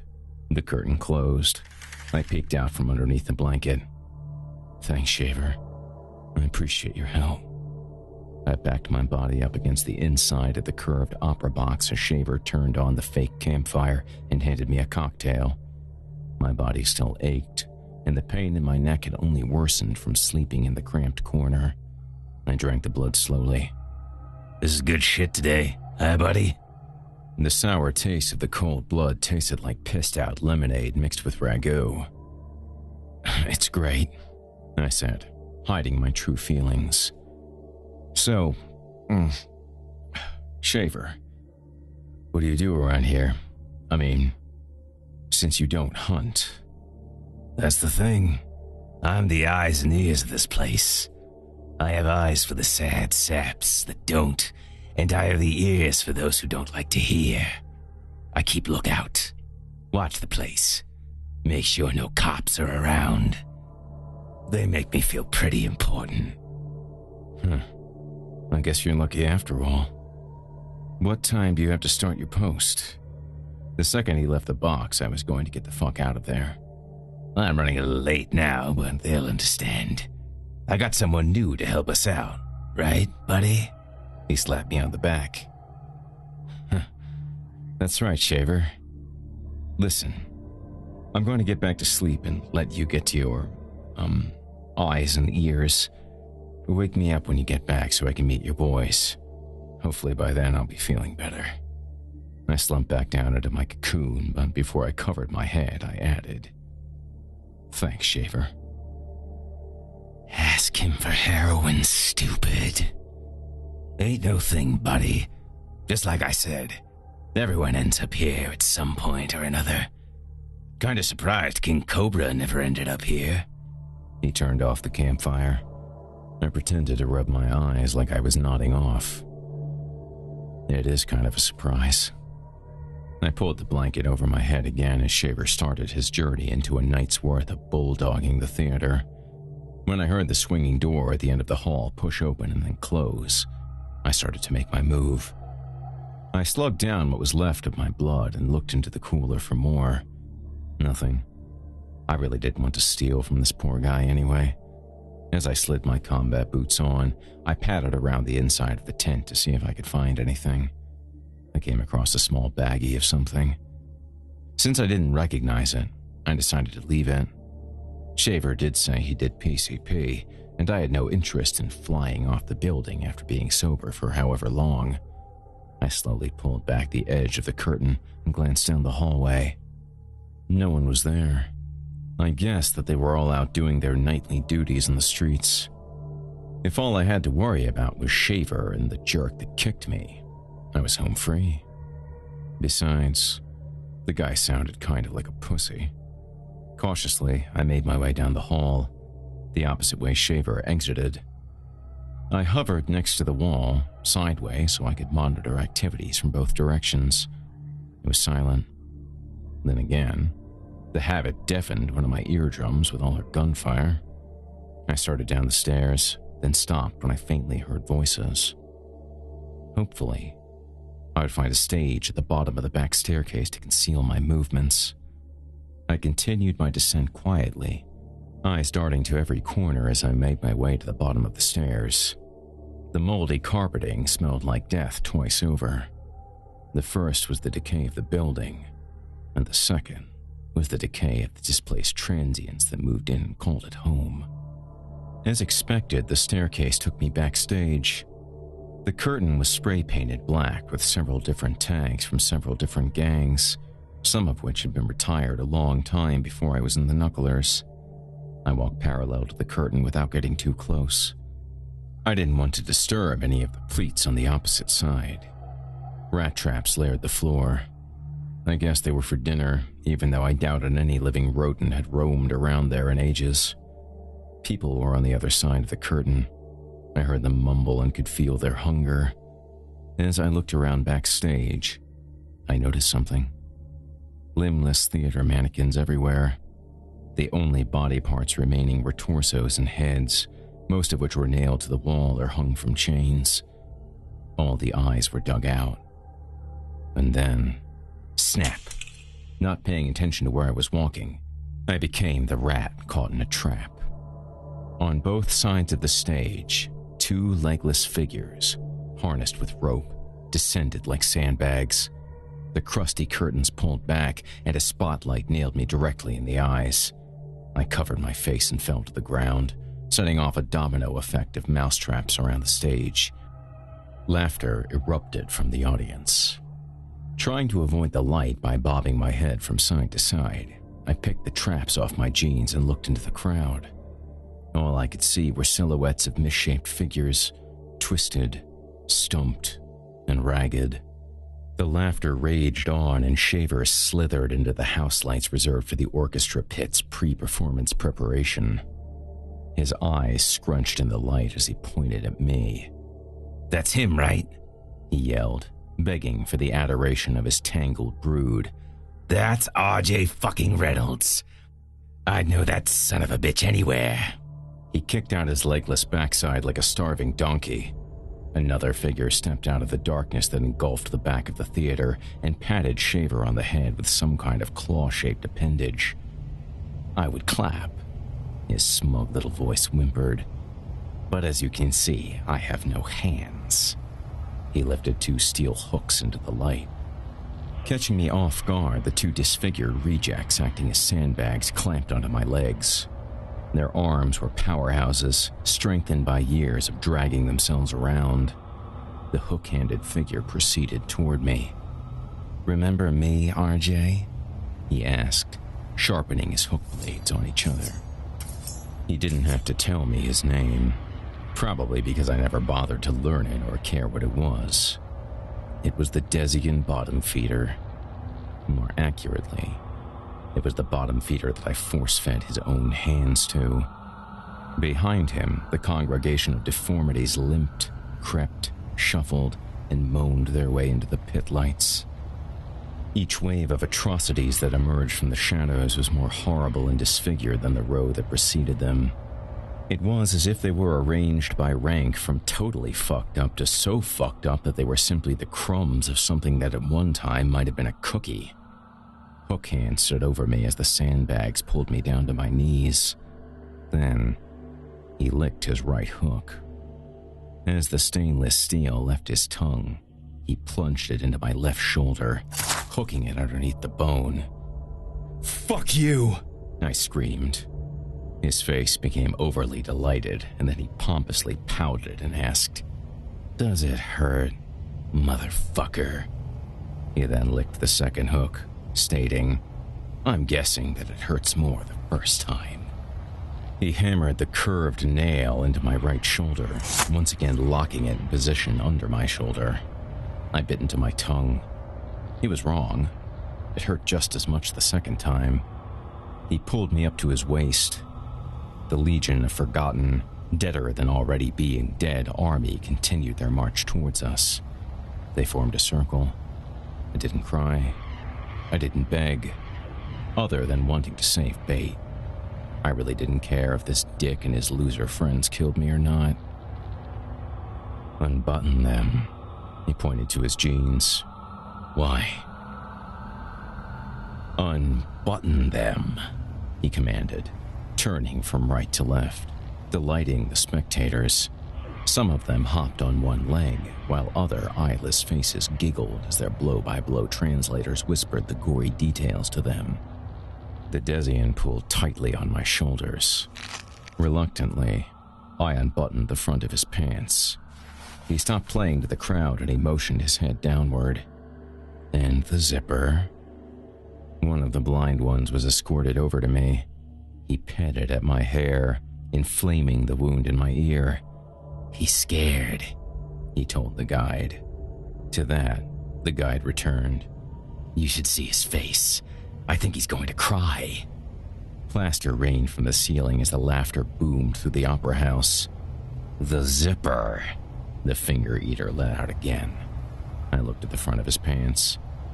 He jerked at my frame with the hooks. I didn't know how long I had been in captivity at the cloth compound, but it didn't seem long enough for this guy to become the leader of any group. Even this scrapyard of has-beens. The hooks elevated me further as they stretched the bones from their ligaments. I did as I was told. He had the upper hook at this point. "Now pull them down, RJ." He shook his hips, initiating the pants to slump down below his pelvis. I shrugged, trying to doze off. "Open your fucking eyes and pull them all the way down, boy." The group of misfits tightened their circle and Desian turned the hooks inward, relieving the shoulders but condensing my ribcage. It became increasingly difficult to breathe, so once again, I did as I was told. "Commando?" I wheezed. "Me too." I don't need to elaborate on what limp pleasantry sat asleep directly in front of my mouth. I can say this. It was pretty cold in that theater. "Shut up! Shaver, get over here!" The Desian opened the center of his legs, with a syringe in his mouth. Shaver crept under him and flipped over on his back like he was a mechanic checking this idiot's brakes. "You ready?" Shaver cringed, as if seeing a taint was as bad as kneeling in the front of a limp cock with two hooks in his body. "Yeah," the Desian sighed. Shaver released the needle from his teeth and dropped it into his hand. He took a deep breath to avoid the stench of famunda and pierced the vein on the shaft. As the plunger reached the bottom of the syringe casing, I felt the hooks in my arms tense up. I tried to close my eyes again. I knew what was in the needle, and it wasn't a narcotic. It was really difficult to try and make happy thoughts while vomit ripened in my throat and started gushing from the sides of my mouth. Shaver exited as soon as his deed was complete. "Open your eyes, RJ." The excitement streaming through his body made him turn the hooks into my shoulders like he was adjusting knobs on a stereo. "You know what I want now, don't you?" "Sing?" I asked, trying to avoid the banding under my nose.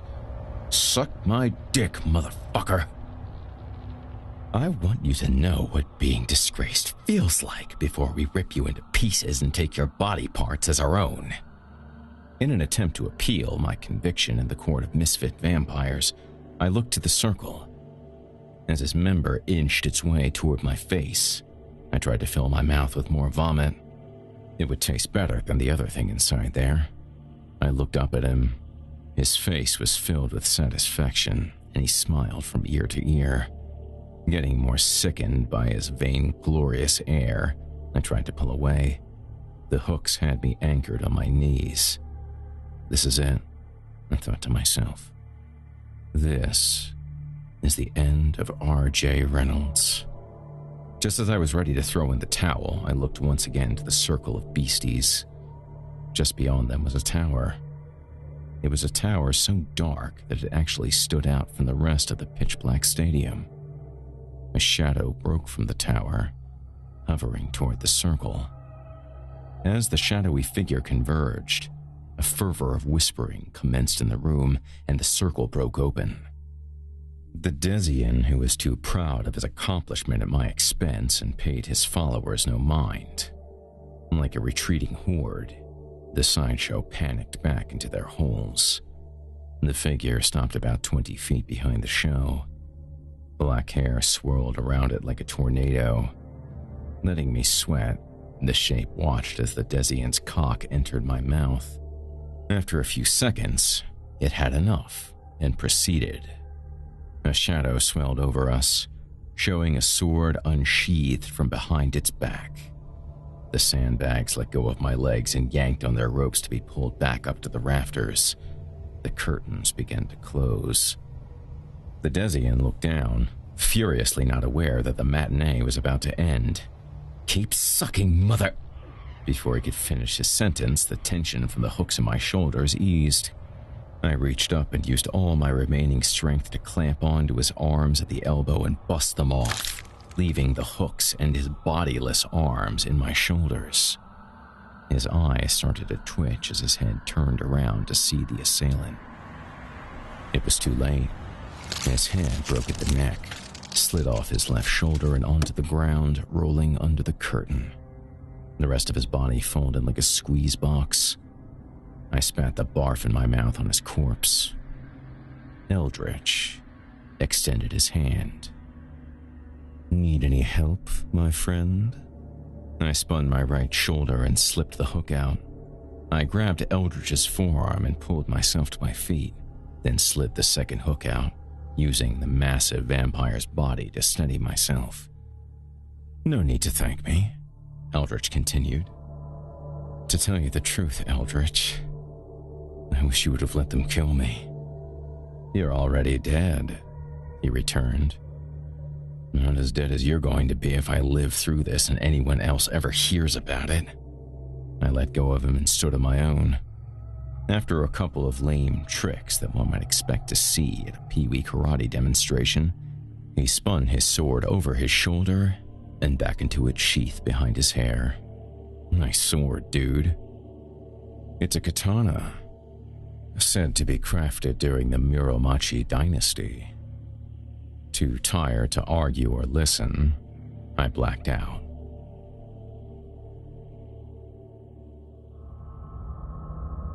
Chapter 28. Confidants. When I regained consciousness, I was slung over Eldritch's back. He had apparently carried me all the way from downtown, or, at the very least, from his car. Activated by a clapper rather than black magic or telekinesis, Classical music reverberated inside Eldridge's loft. After dropping me in front of the human hookah, Lord Drugula made his way to the kitchen to warm me up some fresh blood, stopping only at his fanciful display cabinet to represent his sword. My shoulders desperately thirsted for blood. My mouth, on the other hand, needed to be disinfected. I crawled over to the comatose human sacrifice. His left toes twitched as if he knew it was feeding time. "Do you have any Listerine or rubbing alcohol or anything, Eldridge?" I spit out a lump of vomit stuck in my teeth. I guess I was lucky to have teeth. If the Desian kid had any sense at all, he would have beaten my teeth out jailhouse style before he made me suck his cock. "In the bathroom. Don't worry about that now. You need to get those wounds healed. How come none of those weirdos in the opera house tried to attack you?" I looked toward the kitchen. Any other person would have just nuked the blood for me, but Eldridge always did things his way. In the center of his kitchen was a cast iron wood-burning stove. He poured the blood into an old copper tea kettle. I noticed that he never owned anything made from silver. I suppose it was due to his lichen upbringing. "I am their friend. I bring them food and blood all the time." I picked up the main tube from the hookah. Kinda like working in a soup kitchen? Meals on wheels shit? Eldridge pondered for a second and simply said, "Yes, I suppose it is. Don't use that one." I looked at the pipe. "Why? Do I have to supply you with an answer to that? I use that pipe." Rather than engaging in any conversation that would eventually lead to the reason why he didn't want me smoking from his pipe, I dropped it and exchanged it for one of the shabbier ones that came from the victim's thigh. Eldridge returned to me and handed me an antiqued and bejeweled chalice. I took a huge swig out of it and chased it with a puff from the living pipe. "How did you find me anyway?" I asked. From behind one of his many curio cabinets, he produced a mop. He walked behind me and sponged up the slug trail I had left. "One of those unfortunates is a very good friend of mine. He called me just after you arrived there this morning." He returned the mop to its secret pantry, hiding it from view. God forbid he let anyone know that he cleaned up after himself, rather than having a loyal Renfield do those things for him. I wish that Bate were there to see him in action. Eldridge sat down on the sofa, crossed his legs, and blew vile clove smoke in my direction. I coughed, using my hand to loft the sweet-smelling stench back his way. "Do you have any real cigarettes, Eldridge? Have you not smoked enough today?" His face lit up as if he had just told a joke that brought down the house at the Improv. "Really, dude? Lucky that I like you. And you're also lucky you saved me. Do me a favor, Cinderella, and leave the jokes to the pros." I sat on the floor Indian style, rubbing my shoulders. I felt the skin start to seal up from where the hooks had pierced me. The opium felt good as it streamed through my veins, reminding me why I needed narcotics. I was, after all, born addicted. "I knew you weren't gone, RJ. The question is, where have you been?" Des and Copperhead set me up and fit me to the cloth. I've been in their religious rehab center. Eldridge produced a file from the side table next to him and began sharpening his claws. "So that makes it okay to kill the Batwangers? Have you learned nothing of the vampire code? There aren't that many of us. Why kill your brothers? On top of that, why do you hate those who are not like you? Why do you hate gay people? You're just not a nice person." He was right. Even though trannies and gays had helped me when I was first learning the trade, all they ever heard from me was hateful words. For some dumb reason, I decided that I was better than them solely because they were different from me. My right ear was still pounding from the Habit's mad artillery show. Unlike the rest of my body, my hearing wasn't going to be healed anytime soon. You tell me what you would have done. They were training me to kill for them like an animal. They force-fed me blood like cardinals and shit, and they only gave me drugs after I did what they told me to do for them. When I say drugs, I mean methadone. I had a dog collar around my neck that was programmed to slice my head off, for God's sake. He extended his fingers and blew the metal shavings into the air. I would have fallen on my sword. Maybe I didn't have a sword in my fucking jail cell that was tipped with a gigantic ultraviolet sunbeam. Besides, bro, the Batwangers were supposed to keep bait away from Dez. They turned her out. I have no idea where she is or if she's even alive. And King Cobra? He's dead. Bye. I continued rubbing my shoulders and drinking the blood. Why the fucking Inquisition? Because you killed a lot of my friends, RJ. They might not have been like you or I. No one is like you. Be that as it may, he continued, ignoring my comments. You have broken an unspoken code of conduct set forth by the undead.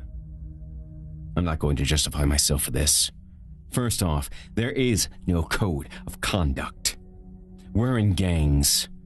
We fight to sell and do drugs. Secondly, I mangled them because if I didn't, I was going to be killed. He blew some steel flakes from his filing off his nails. There is a code. You don't kill others like you. What is this code shit? I pulled the pipe out of my mouth and lifted the foot of the hookah. Is this your code? The fucking guy is alive right here and he is your bong. Hookah? Whatever. Where is the line drawn in this holy code of yours? This guy has more of a right to live than a bunch of killers who are already dead. Eldritch, getting a little perturbed, threw his clove on the floor, stood up and extinguished it under his boot. He marched across the room and opened a vintage desk by the staircase. He put on a pair of 18th century reading glasses and rested them on his nose. Then picked out a stack of parchment papers and a raven's feather quill. Still a little excited, he rustled through the documents. Ah, here it is, he finally stated. He placed the other pages back into the desk and brought the page of interest over to me. It clearly states here, I, Thomas Anthony Buchanan, do give my body and soul to thee, Baron Eldridge III, for a reward in the life after. He pointed to the document with the quill. It's all here. I snatched the sheet from his hand and read it. What is this? A contract, signed in the blood of the man you're feeding from. Dude, you make these people sign contracts? Who's going to bust you? How are you going to be sued? Look at this guy. I picked up his hand and dropped it. He's never going to be right again. It is a part of my personal code of vampire ethics. These individuals willingly give themselves to me. You're no better than me, pal. Just because they gave themselves to you doesn't make it right. Frustrated, he nabbed the contract from me and returned it to his desk. He looked back and shook the piece of paper. This is my contract. It is proof that my transgressions are not those of a heathen. I rolled my eyes. I also had Cobra to worry about. They completely fucked that guy up. For someone who places little to no value on life, you sure wanted to live. Why is that? I don't know, really. I guess I figured that if I ever got out of there, I could find bait. I thought about her a lot while I was trapped. And since Nomi told me that the BPPs bought her and took her to wherever, I wanted to save her. What if I told you that she is still alive, and that I know where she is? How would you know that, Baron? Not detecting the sarcasm in my voice, he said, I met Dez and Copperhead to give them the money. I gave them the bag. No questions asked. You gave them my money. Why? It would seem that your present state answers that riddle for you. Ever since that bag of heroin came to be in your hands, nothing but horrible things have happened. They told me that you were looking to kill my Nightcrawler friends and me.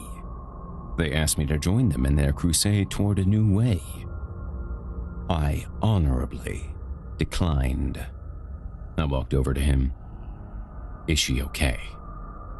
I did not see her, but I do know that Dez and Copperhead are now running all the drugs through the Skinland Invasion compound. You've got to be kidding me. Meth? Not just meth. Everything. There is no longer a division of the street trade. One group, one source. The police will not even step foot on their land because they have made it very clear what they are and what their intentions are. How deep is this group? Deep? I do not think they are a very enlightened bunch. Not deep like that, Eldritch. Deep like, how big of a gang is it? From what I judged, 20 SIs, Dez and his followers, Copperhead and what is left from the rest of the gangs. A rough estimate would be about 40. But they're mostly pussies like Dez, right? Like you and I could rip them to shreds? Have you looked at yourself in the mirror? That's a stupid question, Eldritch. You don't have any mirrors in the house. That would give away the mystery behind whether vampires give off reflections. Oh, why are you such a mean person? I just saved you from certain death, and all you continue to do is pick and pry at my very existence. Can we get her back or not? I do not kill others like myself. It is an oath. You chopped the head off of that guy today. He was a vampire. I killed him because he was about to kill you. I am not proud of my actions. I stood up, walked over to his desk, and placed my hand on his shoulder. Look, I'm not trying to make you do anything that jeopardizes your beliefs. I looked into his eyes, realizing that he had skull contact lenses in. She's a 13-year-old girl who, if still alive, is being raped, beaten, and tortured. Please, look beyond your code of ethics and do this for the greater good. I appealed to his sense by pleading in the flowery context of his worldview. She's a human child. These monsters are performing unspeakable atrocities on a child.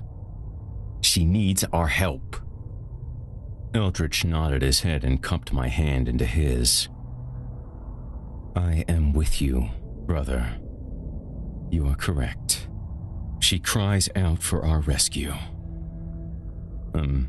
Besides, I don't have a car and I don't know if an MTA line can get me to the Inland Empire. Eldritch dropped my hand, smirked, and said, Please, go and use some mouthwash now. Your breath is heinous.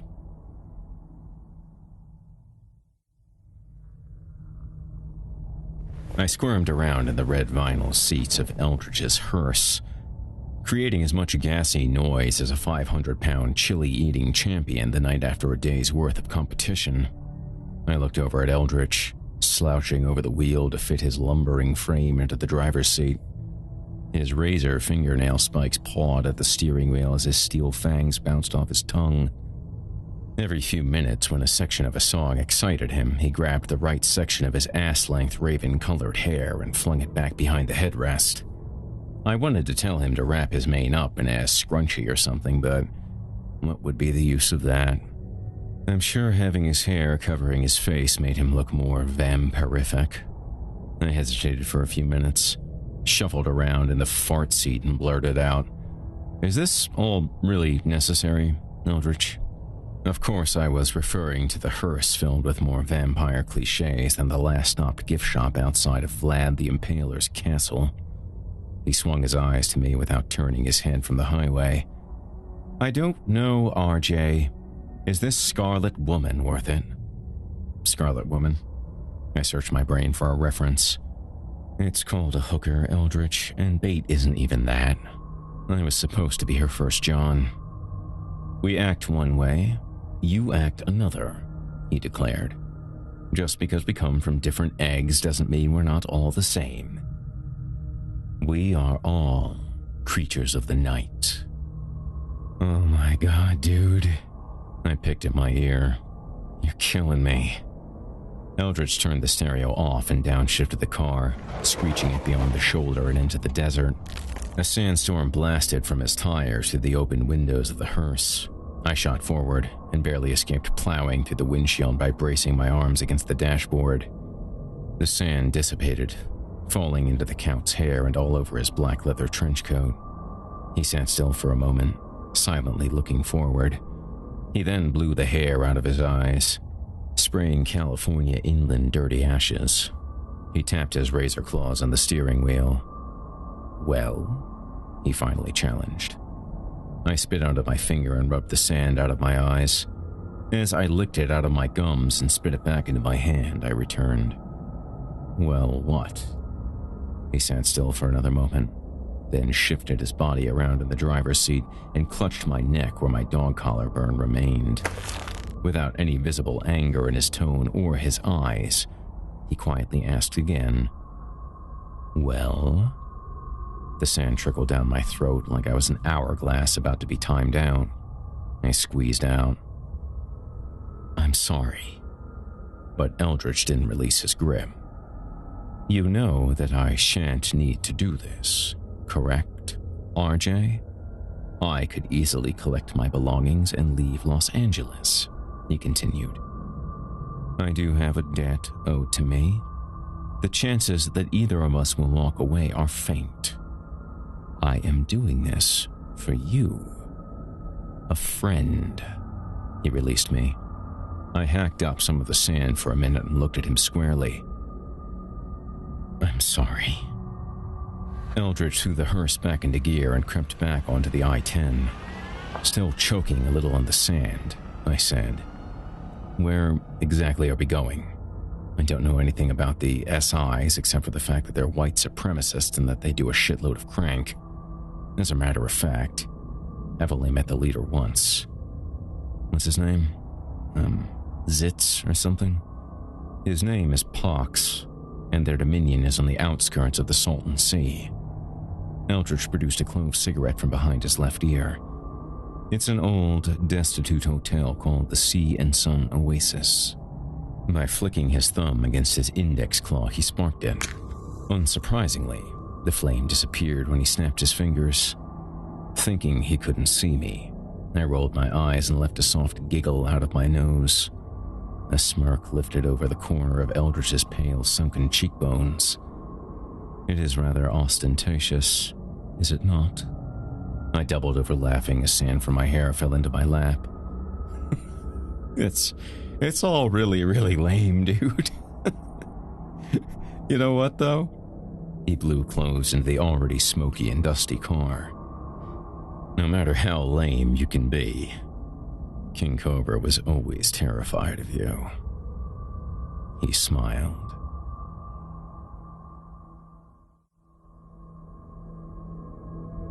It was dark as Eldritch cautiously drove through what was left of the Salton Sea with the stereo low and the lights on the hearse off.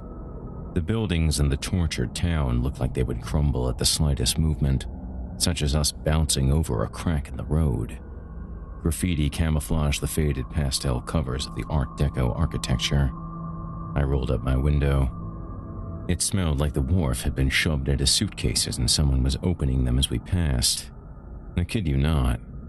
The air was so thick with the perfume of rotting fish and birds that I couldn't help but pull my shirt over my face and inhale my own body odor rather than catch the slightest whiff. What the fuck happened here? I asked as I wiped spittle off my face. I rubbed it into the fibers of my jeans. It was quite a tourist attraction in the 1950s. However, it was a man-made sea, and since it's nothing more than a hole filled with old water that has nowhere to escape to, agricultural runoff and pollutants are trapped, killing all the wildlife. The sea is nothing more than another one of man's unwanted atrocities. Open the glove compartment. We cannot drive any farther. Eldritch pulled the hearse into a covered parking area next to a hotel and cut the engine. Following his orders, I opened the glove compartment. Rolled into a leather-rigged kit were 6 needles. "Heroin?" I asked. "Hardly," he said. "It's poor, man. A nice combination of 80% speed and 20% heroin. The only reason I put heroin in it at all was to keep us focused slightly. It will also feed your hunger for both drugs." I unfastened one of the needles from the case and held it up to a flickering old light above the garage where we parked. The greasy brown gas station toilet water color affirmed Eldritch's chemical mix. Garbage. Are you kidding me, dude? Even if I wanted this in my body, how the hell are we supposed to get in there? This place is a ghost town.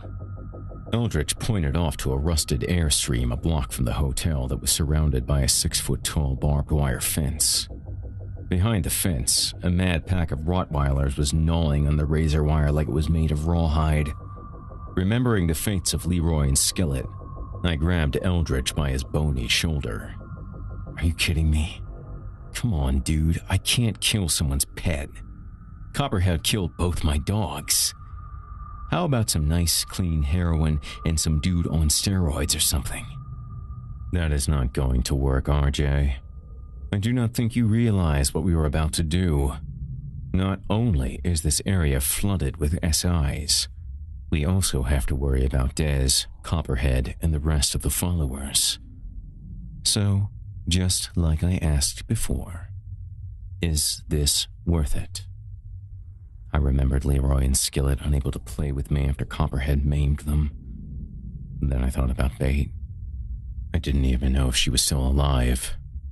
On top of that, what chance did Eldritch and I have to take on these second-rate psychopaths? I held the needle up to the light again. I opened the car door and kicked my combat boot out onto the marsh of the Salton Sea. I remembered Bait in the bathroom, giving herself an abortion. I remembered Leroy and Skillet, with their heads bobbling around. Bait wanted less to bring another unwanted little monster into this world than I wanted to be alive. For that, and the fact that I think I felt some type of fatherly obligation to her, I needed to help her. Reluctantly, I said, "It's worth it." I stayed in the hearse as Eldritch got out and closed the door. He swung his charcoaled hair back, dusting out more sand as he shifted the tail end of his leather trench coat to the side, revealing his bare chest, his pinstriped trousers, and his patent leather creepers. He flipped a clove into his mouth and immediately clapped both his hands, spawning fire from all his fingers. He lit the sugary grit. Finally, he waved his flaming hands in circular motions over his face. The blaze smothered, creating the illusion of smoke rising from his shoulders. I looked at the door handle to the hearse, wanting to close it. My boots sank further into the swampland outside as I stood up and shut the door behind me. "Jesus fucking Christ," I grumbled.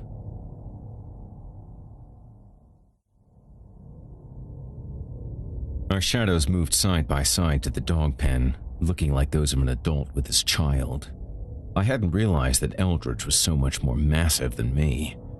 If he had been more muscular, he was quite lanky. He would have easily been the size of Herman. Herman. Another reason I had to kill these bastards. The dogs bit at the barbed wire and each other the closer we got. At one point, one of the bulkier, more agitated rots bit into one of his brother's hides, tearing a hole into its hindquarters. That was my dog, I decided. Leave the poodles for Eldritch. The guy was already huge. "Are you ready? Which one do you want?" I pointed at the savage who had just crippled his little brother. "The big one." "Good choice." Eldritch lunged his right arm through the barbed wire, grasped the stout neck, and yanked the dog out, stripping fur off as he pulled. The dog wailed as it tried desperately to clamp its jaws onto Eldritch's gigantic hands. You ready? What am I supposed to do? I only know how to kill humans. The dog squirmed more as it yelped and kicked its dangling rear legs at the leather trench coat. It is almost the same thing. The rot slung slobber across Eldritch's bare chest. No, it's not. Asshole humans don't deserve to live. These dogs, he interrupted and catapulted the hound at me. Damn it, man. Catch! The ravenous animal propelled through the air and caught me on the forearm. Its teeth sunk in with no intention of letting go. Put the dog down, Eldritch commanded. I dropped the dog down to the wet ground under my forearm as Eldritch made his way over to me to open the dog vice consuming my arm. The dog released. Hold him down by the throat and drop your leg into its chest. As I had with the wanger, I turned away from my victim. Where are the drugs? I motioned with my head as I held the dog at bay. In my back pocket. Eldritch grabbed the rig kit out of the pocket and pulled a syringe out. He tapped at it and squeezed the air out, squirting just a bit of the brown sludge from the top. When he knew it was ready, he plunged the needle into the dog's heart. Get ready, he advised. Making sure he depleted everything in the spike, he pulled it out, threw it, and instantaneously dug his razor claws into the animal's chest cavity. As the kicking and fighting from the dog turned into trance-like movements and its tongue dangled to the side, Eldritch tugged the heart out, shattering the sternum outward. Eat it, he said, softly. I closed my eyes and did as he said. As soon as I had the snack in my mouth, Eldritch headed back to the dog cage. The dogs backed up and tried to snuggle underneath the trailer. Their attempt to hide was fruitless, however, because the leather-coated nightcrawler ripped his way through the wire fence and grabbed two of them by their bobbed tails.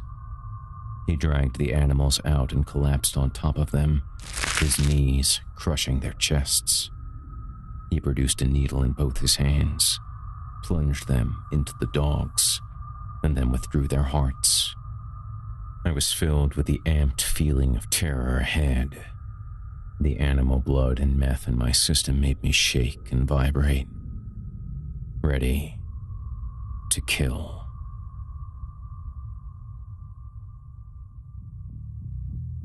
Chapter 29. Sultans. Eldritch and I huddled behind a big rock in front of a wasteland of abandoned mobile homes, while Eldritch jerked his head in all directions, making sure the coast was clear. I fidgeted and panted, feeling the dog blood and speed course through my veins, electrifying my heart and brain. His unsteady finger pointed to the compound about a mile away that was surrounded by a 6-foot brick wall. At all four corners were skinhead mules with AK-47 machine guns slung over their shoulders. At the entrance was a guard station set up to secure the once prominent gated community. Beyond the gate, at the center of the colony, was a clubhouse surrounded by several crumbled homes and rusted trailers. They keep all the drugs in the country club. They sleep and socialize in the trailers and houses. I'm guessing that Dez and Copperhead are in the stucco ranch home. He pointed off to the left side of the clubhouse, and I believe your friend is with them there. It appears to be the most fitting home on the property. Unnecessarily annoyed, I put down the archaic scope because I could see better without it. Where did you meet with Dez when you came here before? Eldritch's head jerked and twitched, the speed eliciting him to tug on his own hair. We met in the clubhouse. With his claw, Eldritch began unsteadily mapping the area in the sand. I scratched the side of my head. How the fuck do you expect us to get in there? I mean, Jesus, how can we get through undetected by the guards? God damn it, Eldritch. I felt like there were sand fleas crawling all over me. I'm going to drive directly up to the front gate and be let in. While I create a diversion for the guards, you're going to edge around the back, climb the fence, and make your way down the backside of the silo. I chewed on my cuticles and scratched at my cheek. Boy, speed was a hell of a lot different than my cherished heroine. Are you fucking crazy, Eldritch? As soon as you drive up there, they're going to rip you into 1,000 pieces with those machine guns. He sucked his clove down to the filter. I smelled the burning plastic. It made my nose itch. Not likely, RJ. They want me to participate in their new business. They have to know that you saved me at the Opera House. That place was filled with snitches. Fucking snitch cripples. I felt like I was moving 1,000,000 miles an hour doing nothing, like I was running on my knees, full speed down a never-ending hallway.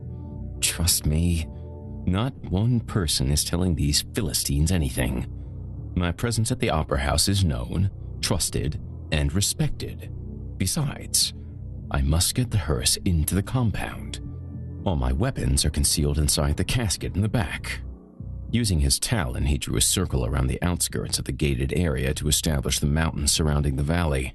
Before he finished the circumference, his steel nail fell off from all his trembling. We'll use the dark cover of the mountains behind us to advance behind the clubhouse. As you can see, that area is much closer to the back gate than it is here. He marked an X on the ground, representing our current position with another one of his claws. I tried to focus on the mountains circling the Skinhead Invasion Valley. The horizon tunneled inward and outward, making it difficult to judge the depth of land directly in front of me. Ignoring the racing of my heart, I acknowledged that he was right. The range spiraled inward to the back of the clubhouse. The only way into or out of the basin was the route we took, that was filled with the deserted dwellings of the Salton Sea. I don't know about this, Eldritch. Like you said, this is a complete suicide mission. If we're going to do this commando, let's just bum rush them straight up. You know, do you know what the fuck I'm talking about? Do you hear me? God damn it, can you hear me? He grabbed my shoulders and shook them. We cannot back down now. Our destiny is to save this young woman. We have to do this right or we are dead. This is so cheesy. Out of nowhere, I felt an object belt me on the back of my head. Ow! I yelped, deciding at first that it was nothing more than the overdose of speed in my system. I looked down at my chest cavity. The center of my body expanded and collapsed, trying to keep pace with my heart. Slobber whizzed around me everywhere as I flapped my head around, releasing my jowls. Another object smacked me in the back of the head, driving my face into the rock formation in front of us. I shoved Eldritch. He fell back on the scope. Why are you pushing me? He picked up the pirate looking glass. It dangled around, broken. This cost me a fortune. I pushed you because you just nailed me in the back of the head, asshole. And, who cares about that stupid thing? It doesn't even work. A Caribbean twang sang out from behind us. So, I guess Diz was correct in thinking that you weren't dead. RJ. We both spun around. Copperhead and 3 Desians stood on top of one of the busted-ass airstreams behind us. Arrogantly, Copperhead flicked dust off his shoulder. Good thing we're out hunting. Des is going to love this. He picked up his cell phone and began dialing and pointed to Eldritch. Eldritch, come on, RJ. Why bring this pussy? Before I had the chance to leap into a brawl, Eldritch dropped 2 smoke bombs in front of him and screamed, Mine! He pounced toward the trailers on all fours, unintentionally knocking me over the rock with his back leg. He rocketed toward them, bolting his massive body into the war zone. Without missing a beat, Copperhead jumped and met him mid-flight. Rather than be bothered with a collision, Eldritch simply grabbed Copper by the head, spun it around like a baseball, and pitched him further back toward the mountains. I got to my feet and bounced in Copperhead's direction. Eldritch descended directly between 2 of the Desians. A thunderous boom rang out as the Uber-Vamp's boots landed on the aluminum trailer. His talons dug into each of their skulls. locking in securely as if they were bowling balls. Not wanting to be the next victim, the third Desian jumped off the trailer, trying to escape. Viciously, Eldritch scooped the scalps, brains, and spines out of his first two victims, and then one after another, fired them like meteorites across the desert, tripping up the fleeing Desian. I made my way back to the canyon wall where I expected to find Copperhead. Eldritch clearly had those three covered. Rumors of his pacifistic demeanor were grossly misinterpreted. That was the most barbaric display I had ever seen. At that point, I wanted to join his gang. Like a jackal in a spin cycle, I leapt from trailer top to trailer top, looking between the openings for Copperhead. I smelled his pot stench everywhere, but the speed made it increasingly difficult for me to hone in on an exact location. Bubbles blew out of my nostrils as I tried to slow my heart. An intense vibration grappled onto my body and carried me around like a Mexican jumping bean. "Focus, RJ," I kept telling myself. Tree limbs crackling, rocks rolling from the cliffs, and random pops in my bad ear came at me from every direction. As I made my way between the two last trailers, I was hit by a tree branch and lost my footing. I flipped backwards, hitting the edge of the trailer. I slid down the side, catching a railroad spike on my back that was being used to cover a window with wood. The ragged skewer bumped up my vertebrae like a playing card, clicking through the bike spokes. I felt it breaking bones in its path, until it reluctantly stopped on my recently healed shoulder bone. "Fuck!" I wailed. I steadied my palms flush against the airstream and released myself from the spike. I stumbled to the next trailer, checking to see if Copperhead was above me. I didn't know if the tree I whacked into was his doing, or if it was just my exaggerated alertness that was blinding me rather than servicing me. He wasn't there. I scurried around the maze of campers, looking for a way out. I shook around my jowls again as mounds of spit whizzed everywhere. The dryness of my eyes was killing me because I hadn't blinked since I shot up. A wave of twitching transferred from one of my arms to the other and then back, and my fingers contorted like they were all independently trying to escape from my hands. I clenched my fists to try to stop the disobedient behavior, only to notice the blood vessels from my elbows to my wrists popping out and collapsing. There were sand fleas all fucking over me, so I tried to scratch at every inch of my flesh. Finally, I made my way out to the boundary between the trailer maze and the open air. I looked over at Eldritch, who was tugging organs and innards from the fresh carcass of the third Desian. I looked at the top of the trailers and saw Copperhead. With long strides, he skipped over the top of the aluminum graveyard. Rather than bother with me, he made his way toward the unaware Eldritch, who was squeezing an intestine to his mouth like a beer bong, trying to siphon what little blood was left. I immediately began galloping like a quadruped toward the scene. What was left of the discs in my back slid around and separated. With not even a second to spare, I hurtled my frame at Copperhead, clipping his legs before he started his descent on Eldritch. We hit the ground while Eldritch continued to feast, paying our scrimmage no mind. I snorted away as the combination of rot blood and meth continued to pull the strings, puppeteering my body and mind. I sunk Copperhead's face into the sand, beat in his cheekbone with my knuckles, and kneed at his annihilated ribcage. He spat sand and weeds out of his mouth, trying to create a passage. Okay, he cringed like a tabby cat. I remained relentless, breaking him open like a piñata at his center with my leg.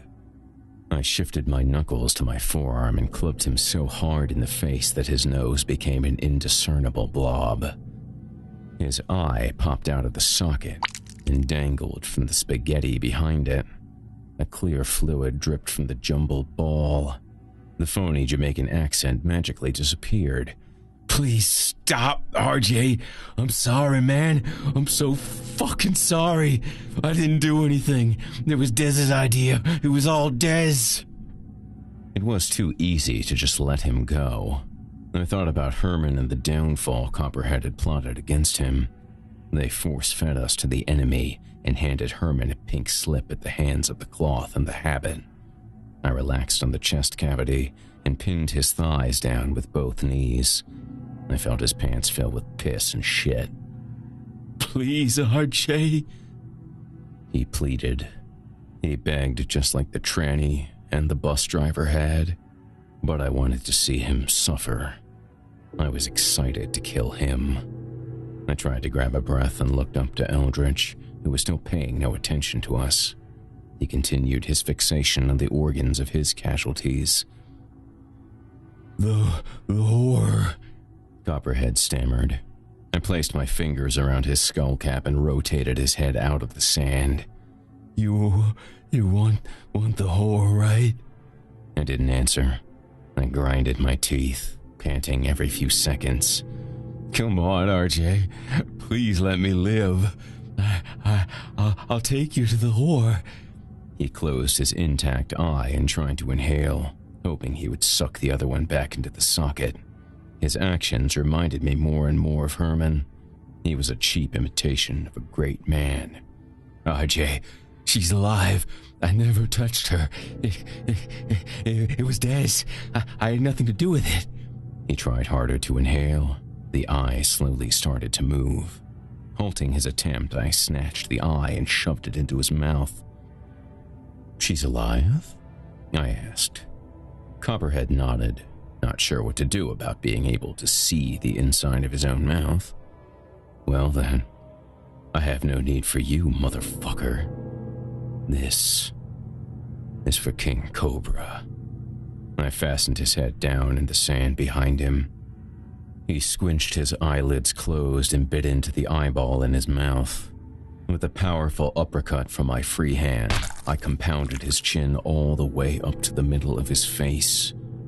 I dug in farther, making his skull wrap around my fist like a boxing glove. I pulled my arm back for a moment and then plowed directly through the center of his cranium, spray painting his brains all over the sand. I stood up, still breathing ravenously, and pulled his head off my fist with my boot. Eldritch peeked over his shoulder at the mess. "No need for you to do me any favors, RJ. It, does not appear like it was much of a contest anyway. Look over there, though." Eldritch pointed off in the distance to Copperhead's black Cadillac Escalade. I reached into the front pocket of the former Battlesnake's jeans.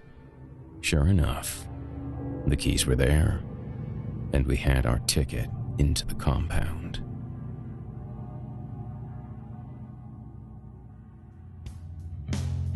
Chapter 30.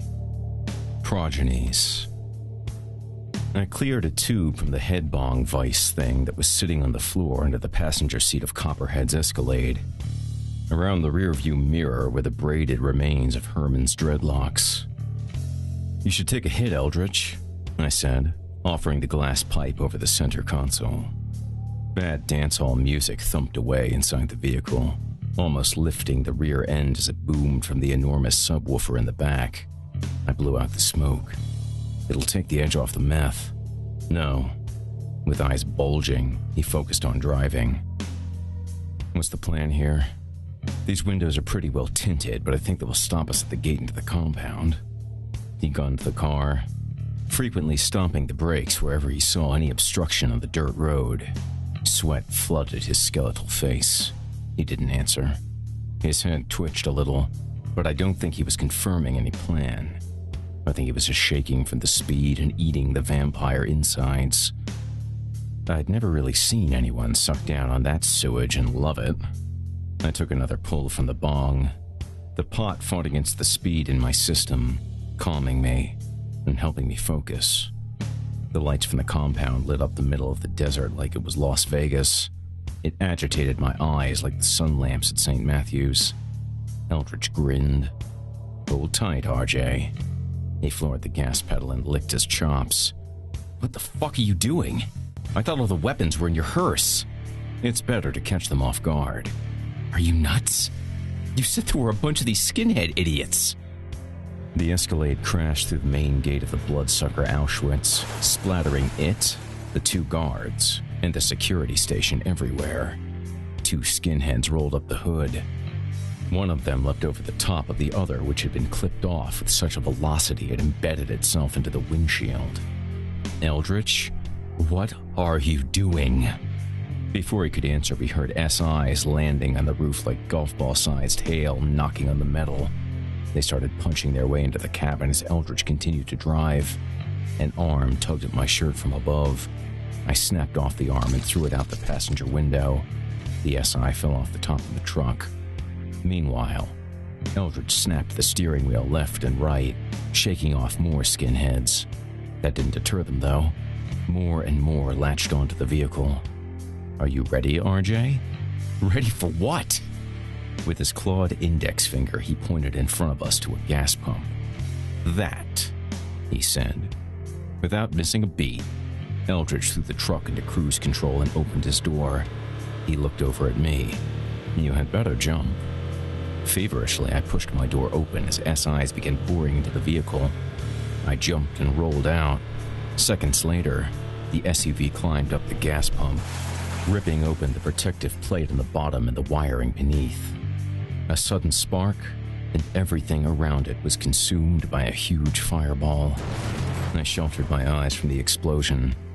Somehow, Eldritch had already made it over to me, and he picked me up by my neck and ripped my jacket off because it caught fire. "No time to jerk around," he said, turning me to face behind us. Standing there was a motley crew of skinheads, Desians, and other riffraff. They charged us. "Get out of here. I can handle these children." He pointed across the compound. "She's got to be in that building." "Eldritch, you can't go!" He shoved me away. We knew this was a blasted seppuku. He drew 2 swords from behind his back and bowed his head in prayer. Rather than ask what seppuku meant, I took off running. I turned around once to debate his decision, but it was too late. The lichen-raised would-be Hollywood star was gobbled up by the army of convicts. A tornado of sand and blood rose from the ground. I had made several bad decisions in my life.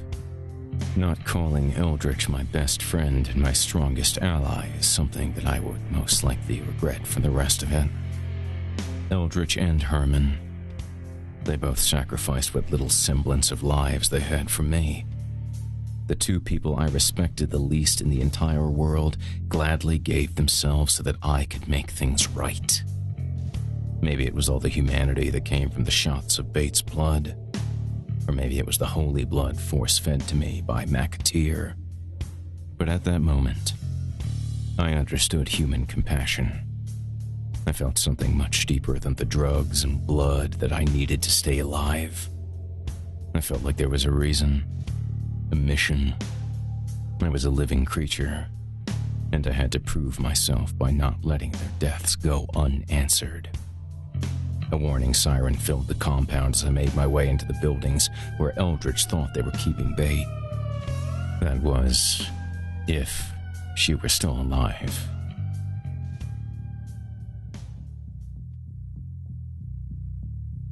The entire compound filled with the blistering heat of our flamboyant entrance. Gas and smoke billowed across the desert. I took off my shirt and put it over my head. As I took it off, my palm ran against the former home of my faction tattoo. My heart pounded away at the scarred cross on my chest, almost pumping itself free from the nothingness inside. I ducked into the cover of a hallway as 2 SIs ran down the hall past me. "What the fuck is going on?" one asked. "That nigger drove his truck into the gas station." "Where's Dez?" "Oh, I think he's already over there.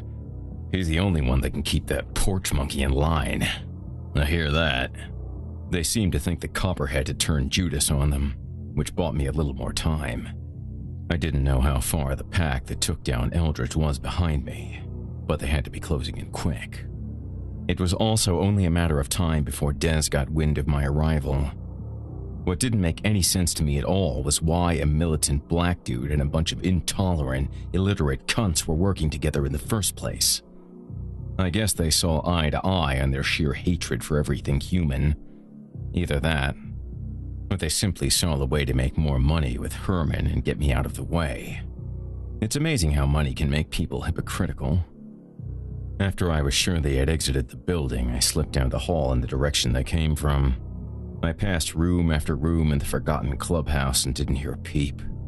By the end of the hallway, in what I believed was once a ballroom during the heydays of the Salton Sea, I finally heard a TV, some laughter, and the faint whimpering of a little girl. I crept closer, knowing that this was my destination and, most likely, my grave. The foyer area in front of the ballroom had 2 doors on opposite sides of the room. A little farther down, the hallways branched. One had a sign that read kitchen. The other read backstage. Not really wanting to relive my stage performance at the Opera House for obvious reasons, I took the route to the kitchen. The laughter increased and I was sure that only 2 people were in the ballroom with bait. To camouflage my footsteps, I sat down on the permanently clammy carpet and took off my boots. The pot had worn off and my heart resumed its uncontrollable rush from the meth. I gagged on the smells in the air. The combination of dead wharf smell and gas fire was such an overwhelming mix that it tasted like a rotten fish fry at a soup kitchen as the scent made its way from my nose down to my throat. I got back to my feet and pushed the swinging kitchen door open only to be knocked back by another smell. A gust of nail polish remover, burnt household, and noxious eggs overpowered the rotten fish fry. The kitchen had been converted into a makeshift meth lab. What seemed like hundreds of bathtubs lined the room and even more test tubes cooked over Bunsen burners. It was the largest drug lab I had ever seen. I shuffled through the labyrinth of bathtubs bubbling with off-yellow repurposed decongestants and 99-cent store disinfectants. The concoction snapped, crackled, and popped, ready to ignite at any second. It was amazing that the place hadn't already gone up in flames. It disturbed me that a gang with the collective intelligence of a slow 5-year-old had constructed a room full of liquid dynamite. Thankfully, Eldridge hadn't aimed his joyride here. The whole place would have gone up like Hiroshima and we would have all died. I pulled my t-shirt from my head and covered my nose and mouth instead. I made my way to the end of the nuclear cookery to the swinging door that led into the main ballroom. I peered through the round observation window. Mountainous big-screen TVs filled the room, each screen showing a different sporting event. 2 SI sat by the stage, not interested in the feast of athletics that surrounded them. Sure enough, I spotted bait. She was center stage in front of an enormous drooping curtain that was tagged with the SI swastika symbol. She looked exhausted and was half suspended and half standing barefoot on a saguaro cactus that was laying on its side. She struggled to stay awake and alert, her toes trembling to find purchase on the plant in the safe, green spaces between its large needle clusters. Around her neck, both supporting and choking her, was a noose, poorly tied to a light fixture over the stage. Worst of all, the safety lever of a live grenade was held between her blood-drenched inner thighs.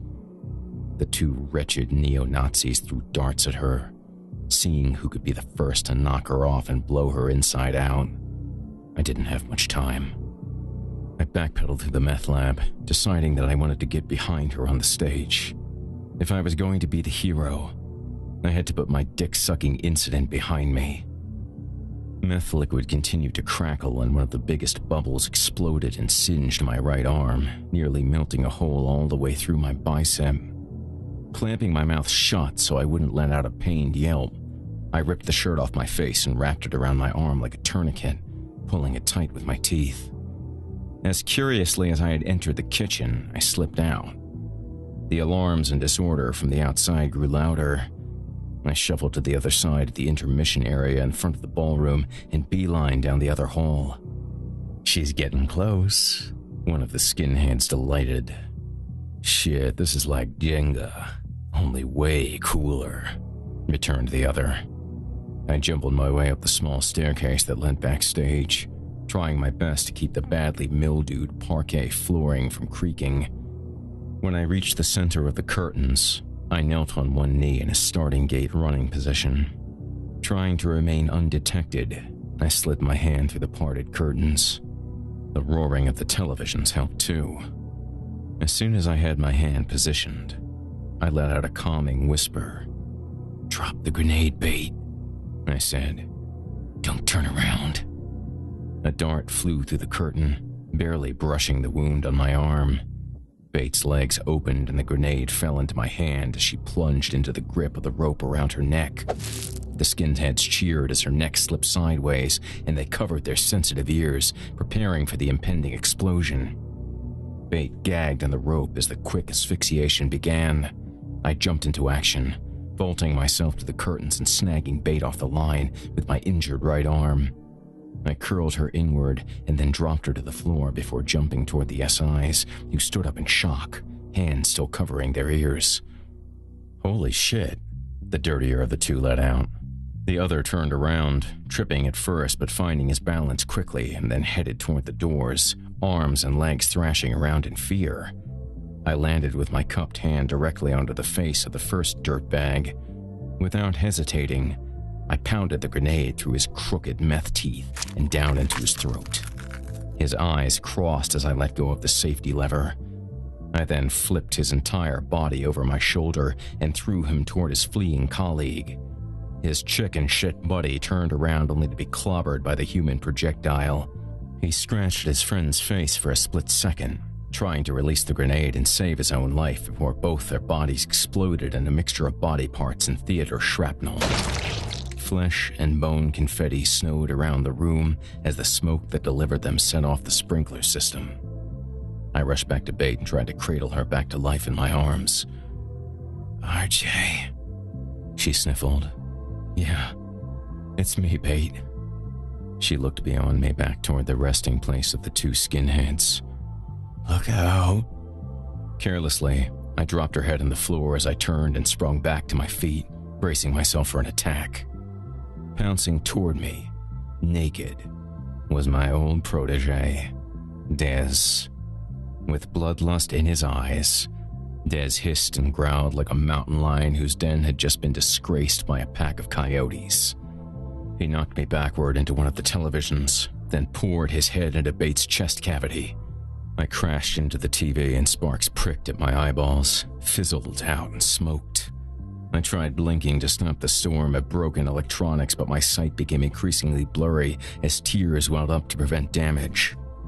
Dez landed on top of me, crunching down on my shoulder with his teeth and dug his thumb into the meth-inflicted trauma on my arm.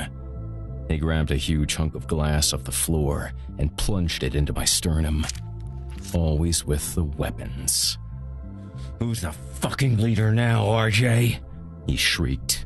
My blood coated his face and smeared his grimace from the tips of his ivories straight up into his gums. "Who's the fucking leader now?" Dez bit me again with his locking jaw, this time to my other shoulder. He clamped down harder, sensing the tender flesh from where the armless Desian had locked his hooks into me. He grabbed the front of my hair and savagely beat me into the glass display of the TV. In his madness, Dez's voice slipped and changed pitch. His teeth tugged on my clavicle as he howled, and salty tears dripped into my ravaged lacerations. He shuffled into a kill position by releasing his mouth and pinning me down with his knees. I felt like the dogs that Eldritch and I had eaten alive earlier that night. "She's dead, motherfucker," he beamed like a shit-eating bastard kid. "I kept her alive because I knew you'd be back. I wanted you to see me kill her, you piece of shit." He withdrew the glass shard from my face, and then, as quickly as he had attacked, he retreated. He bounced back across the room and pounded through a window. The shattered glass smashed to the floor directly on top of Bait. She coughed. "RJ?" I tried to blink, but the burns in my eyes caught my lids, making it impossible for me to close them. Bait coughed again. "RJ, are you alive?" "I'm here, Bait." I flopped myself over, out of the frame of the TV. I dug my fingers into the ballroom floor and gradually towed myself away from the mess. Hang on. RJ, hurry. She wheezed, choking on blood. I pulled myself farther, breaking both sides of my vulnerable clavicle and ignoring the mauling I had just suffered at the hands of my so-called best friend. I'm coming, Bate. I reached her, cradling her frail body again in my arms. Shards of glass stuck into her like a pincushion. Without being able to see clearly, I did my best to pull out the larger pieces. Stop, RJ. It's okay. I'm going to help you. I'm going to get you to a hospital or something. I can get you to Pico. He can help. Stop. You don't need to do that. God damn it, Bate. You can't die. You don't need to do that, RJ. She coughed out a huge clot of blood as I held her close. She shivered. I felt around the glass. Des managed to cave in her chest when he landed on her. I put my left wrist behind her neck and slipped my right forearm under her legs. You don't need to do that, she said again, spitting out her 2 front buck teeth. Why do you keep saying that? I need to help you. Where have you been, RJ? Bate, shut up. I need to get you some help. You don't need to do that, she whispered again for the umpteenth time. She was more delirious than me. Come here. I bent the side of my head down to her lips. Make me like you. Bite my neck. Her legs started thumping against the ground. You can make me live forever. You're a vampire. I can't do that, Bate. That's not how it works. RJ, come here. I put my ear to her convulsing face. Make me one of you. I want to be a vampire. As I felt her breathing freeze up and her soul begin to escape, I turned her head sideways. My vision started to clear just enough to see her smile under her skunky, greasy hair. I'm going to be a vampire, she said, as I bit down into her neck. I took my mouth off her neck and whispered back, I want to be like you, Bate. Hi, hot guy, she said, as I felt a comforting hand grasp my shoulder. And then, she went limp in my arms. I sunk my teeth back into her neck, hoping maybe I could save her. Her blood tasted innocent and naive. She was the greatest tasting human in the world. She was everything right and wrong with the universe. She was my only tie to a normal life. A life I knew I could never have. And I was her tie to a world she wanted so desperately to fit into. Can you give me a second, Eldritch? Yes, my friend. He released his hand from my drooping right shoulder. His creepers slowly tapped across the floor as he walked away. Another explosion went off outside and the power shut down in the ballroom. As I pulled a dart out of her face, I gazed into Bate's eyes for one last look at what she would never become. It's over now. I crossed her arms across her chest and closed her eyelids. RJ, Eldritch yelled across the room. Catch. I didn't bother to attempt to catch the object without looking. Nothing that cool ever seemed to work for me. It landed on the ballroom floor next to me. It was the keys to the hearse. I'm too fucked up to drive, he said. I hugged Bate all the way to sleep. I knew what had to be done.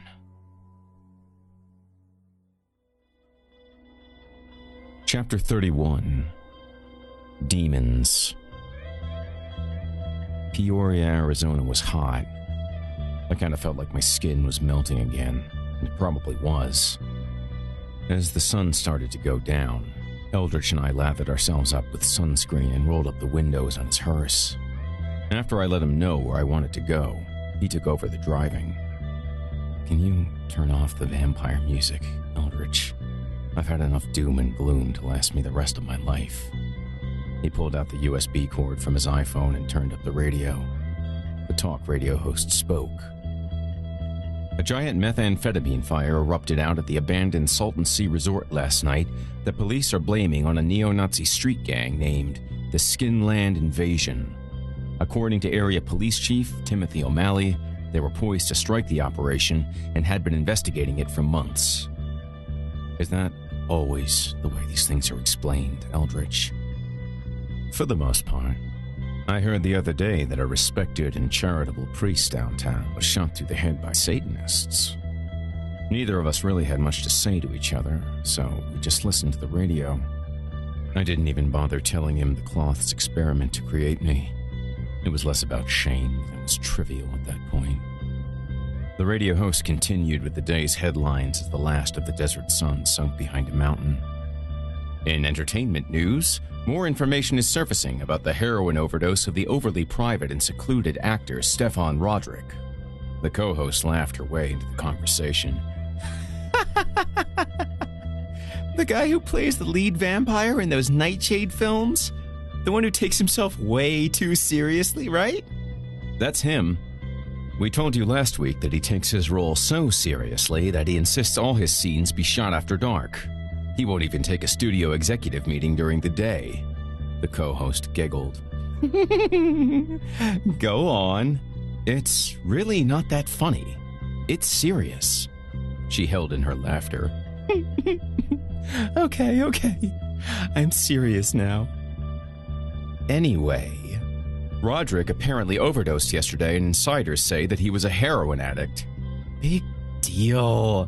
The co-host sighed. "Another druggy movie star. Is that what shocks you?" No. Wait, it gets so much better. Roderick recovered from the overdose, and police say he refuses to leave his home in Austin, Texas. His handlers have only brought in his personal physician to treat him." Both hosts roared with laughter.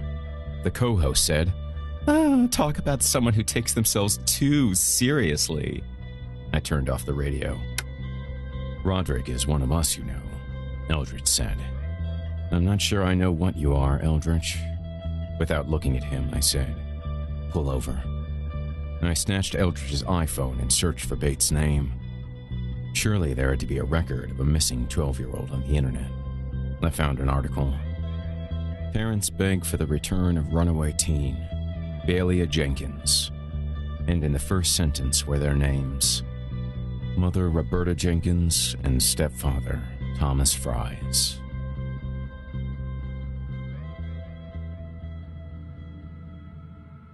I walked to the door. I knocked. I knocked again.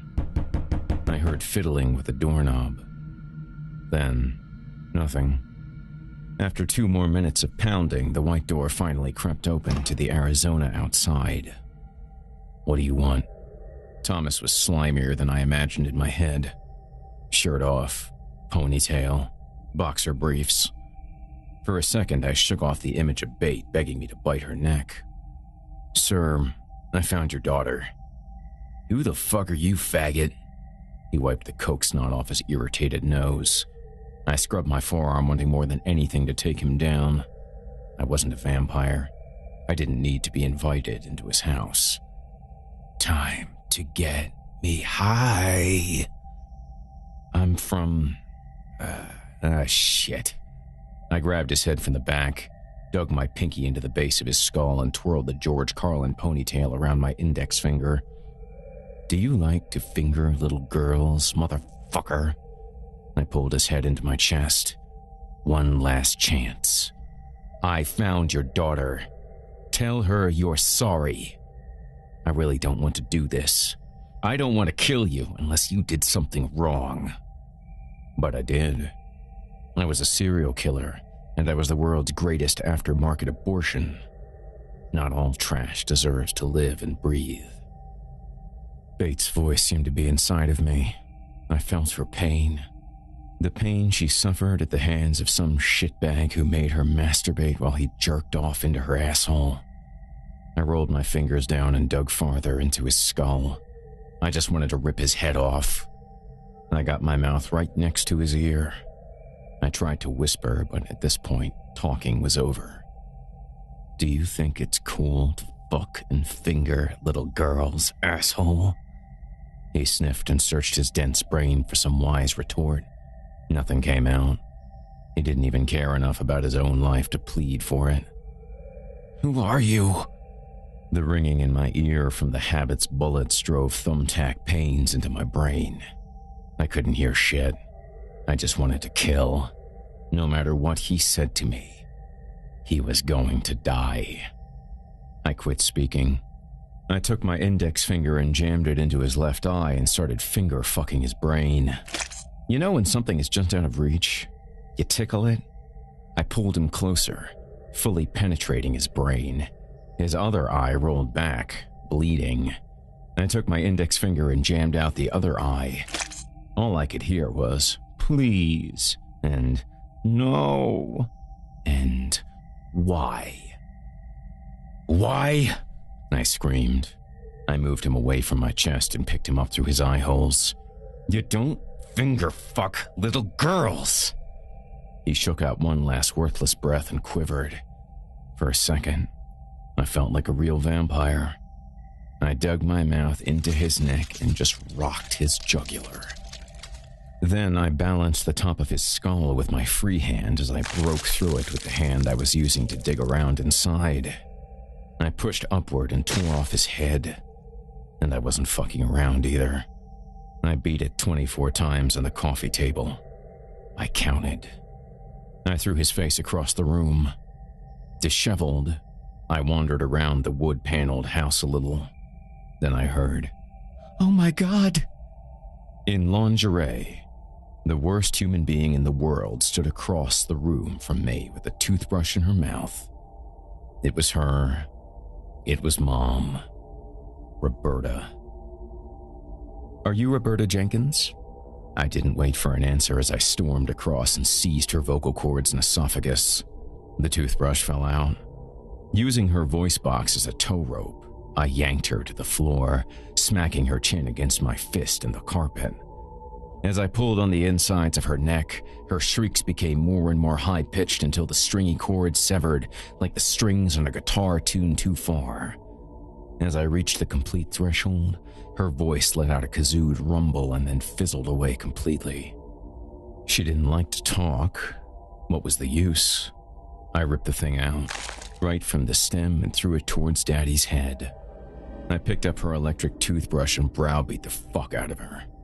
The bristles cut into her forehead, and the power of the beating made the batteries from the brush fall out.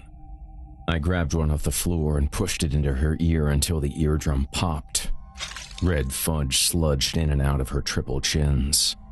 I picked up what was left of the toothbrush and drove it through her eye sockets. This was the person who let her daughter get fucked by a molester and just sat there. She brushed her teeth and turned the other way. The bitch squirmed around as her belly shirt gut brushed across my arm. She tried to beg for mercy, but only came up empty. I clenched my eyes and tried to shake it off. All I wanted from them was an apology. All I wanted from Des was an apology. All I wanted from my mother was an apology. I know what I am, I yelled. You know what, you evil cunt? Her last seconds of fear and life escaped her. I spun her head off and then punted it through the window that was taped over with a black garage bag. Her body continued to wriggle around. Good thing I still had a fix. I planted my foot in her sternum and ripped her arm off. Shot to the wrist. I squeezed every last drop of blood out of her arm like a towel. No Knuckle this time. I went reverse style and showered myself in her worthless blood. I lifted up the arm like a trophy.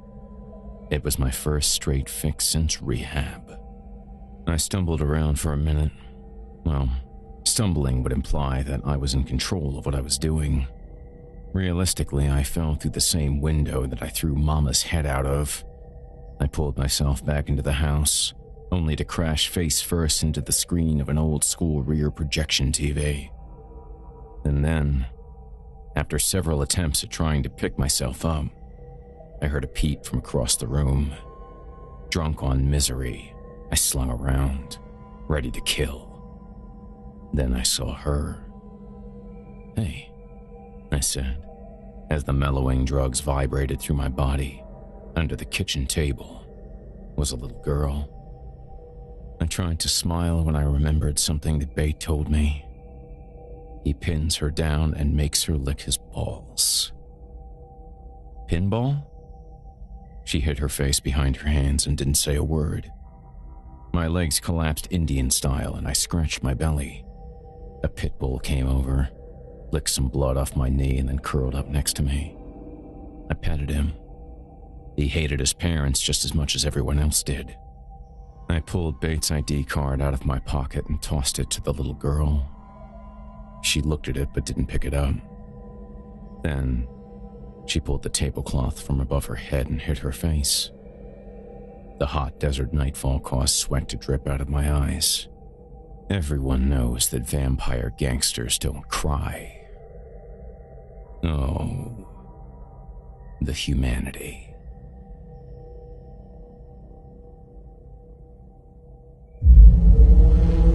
Chilling tales for dark nights.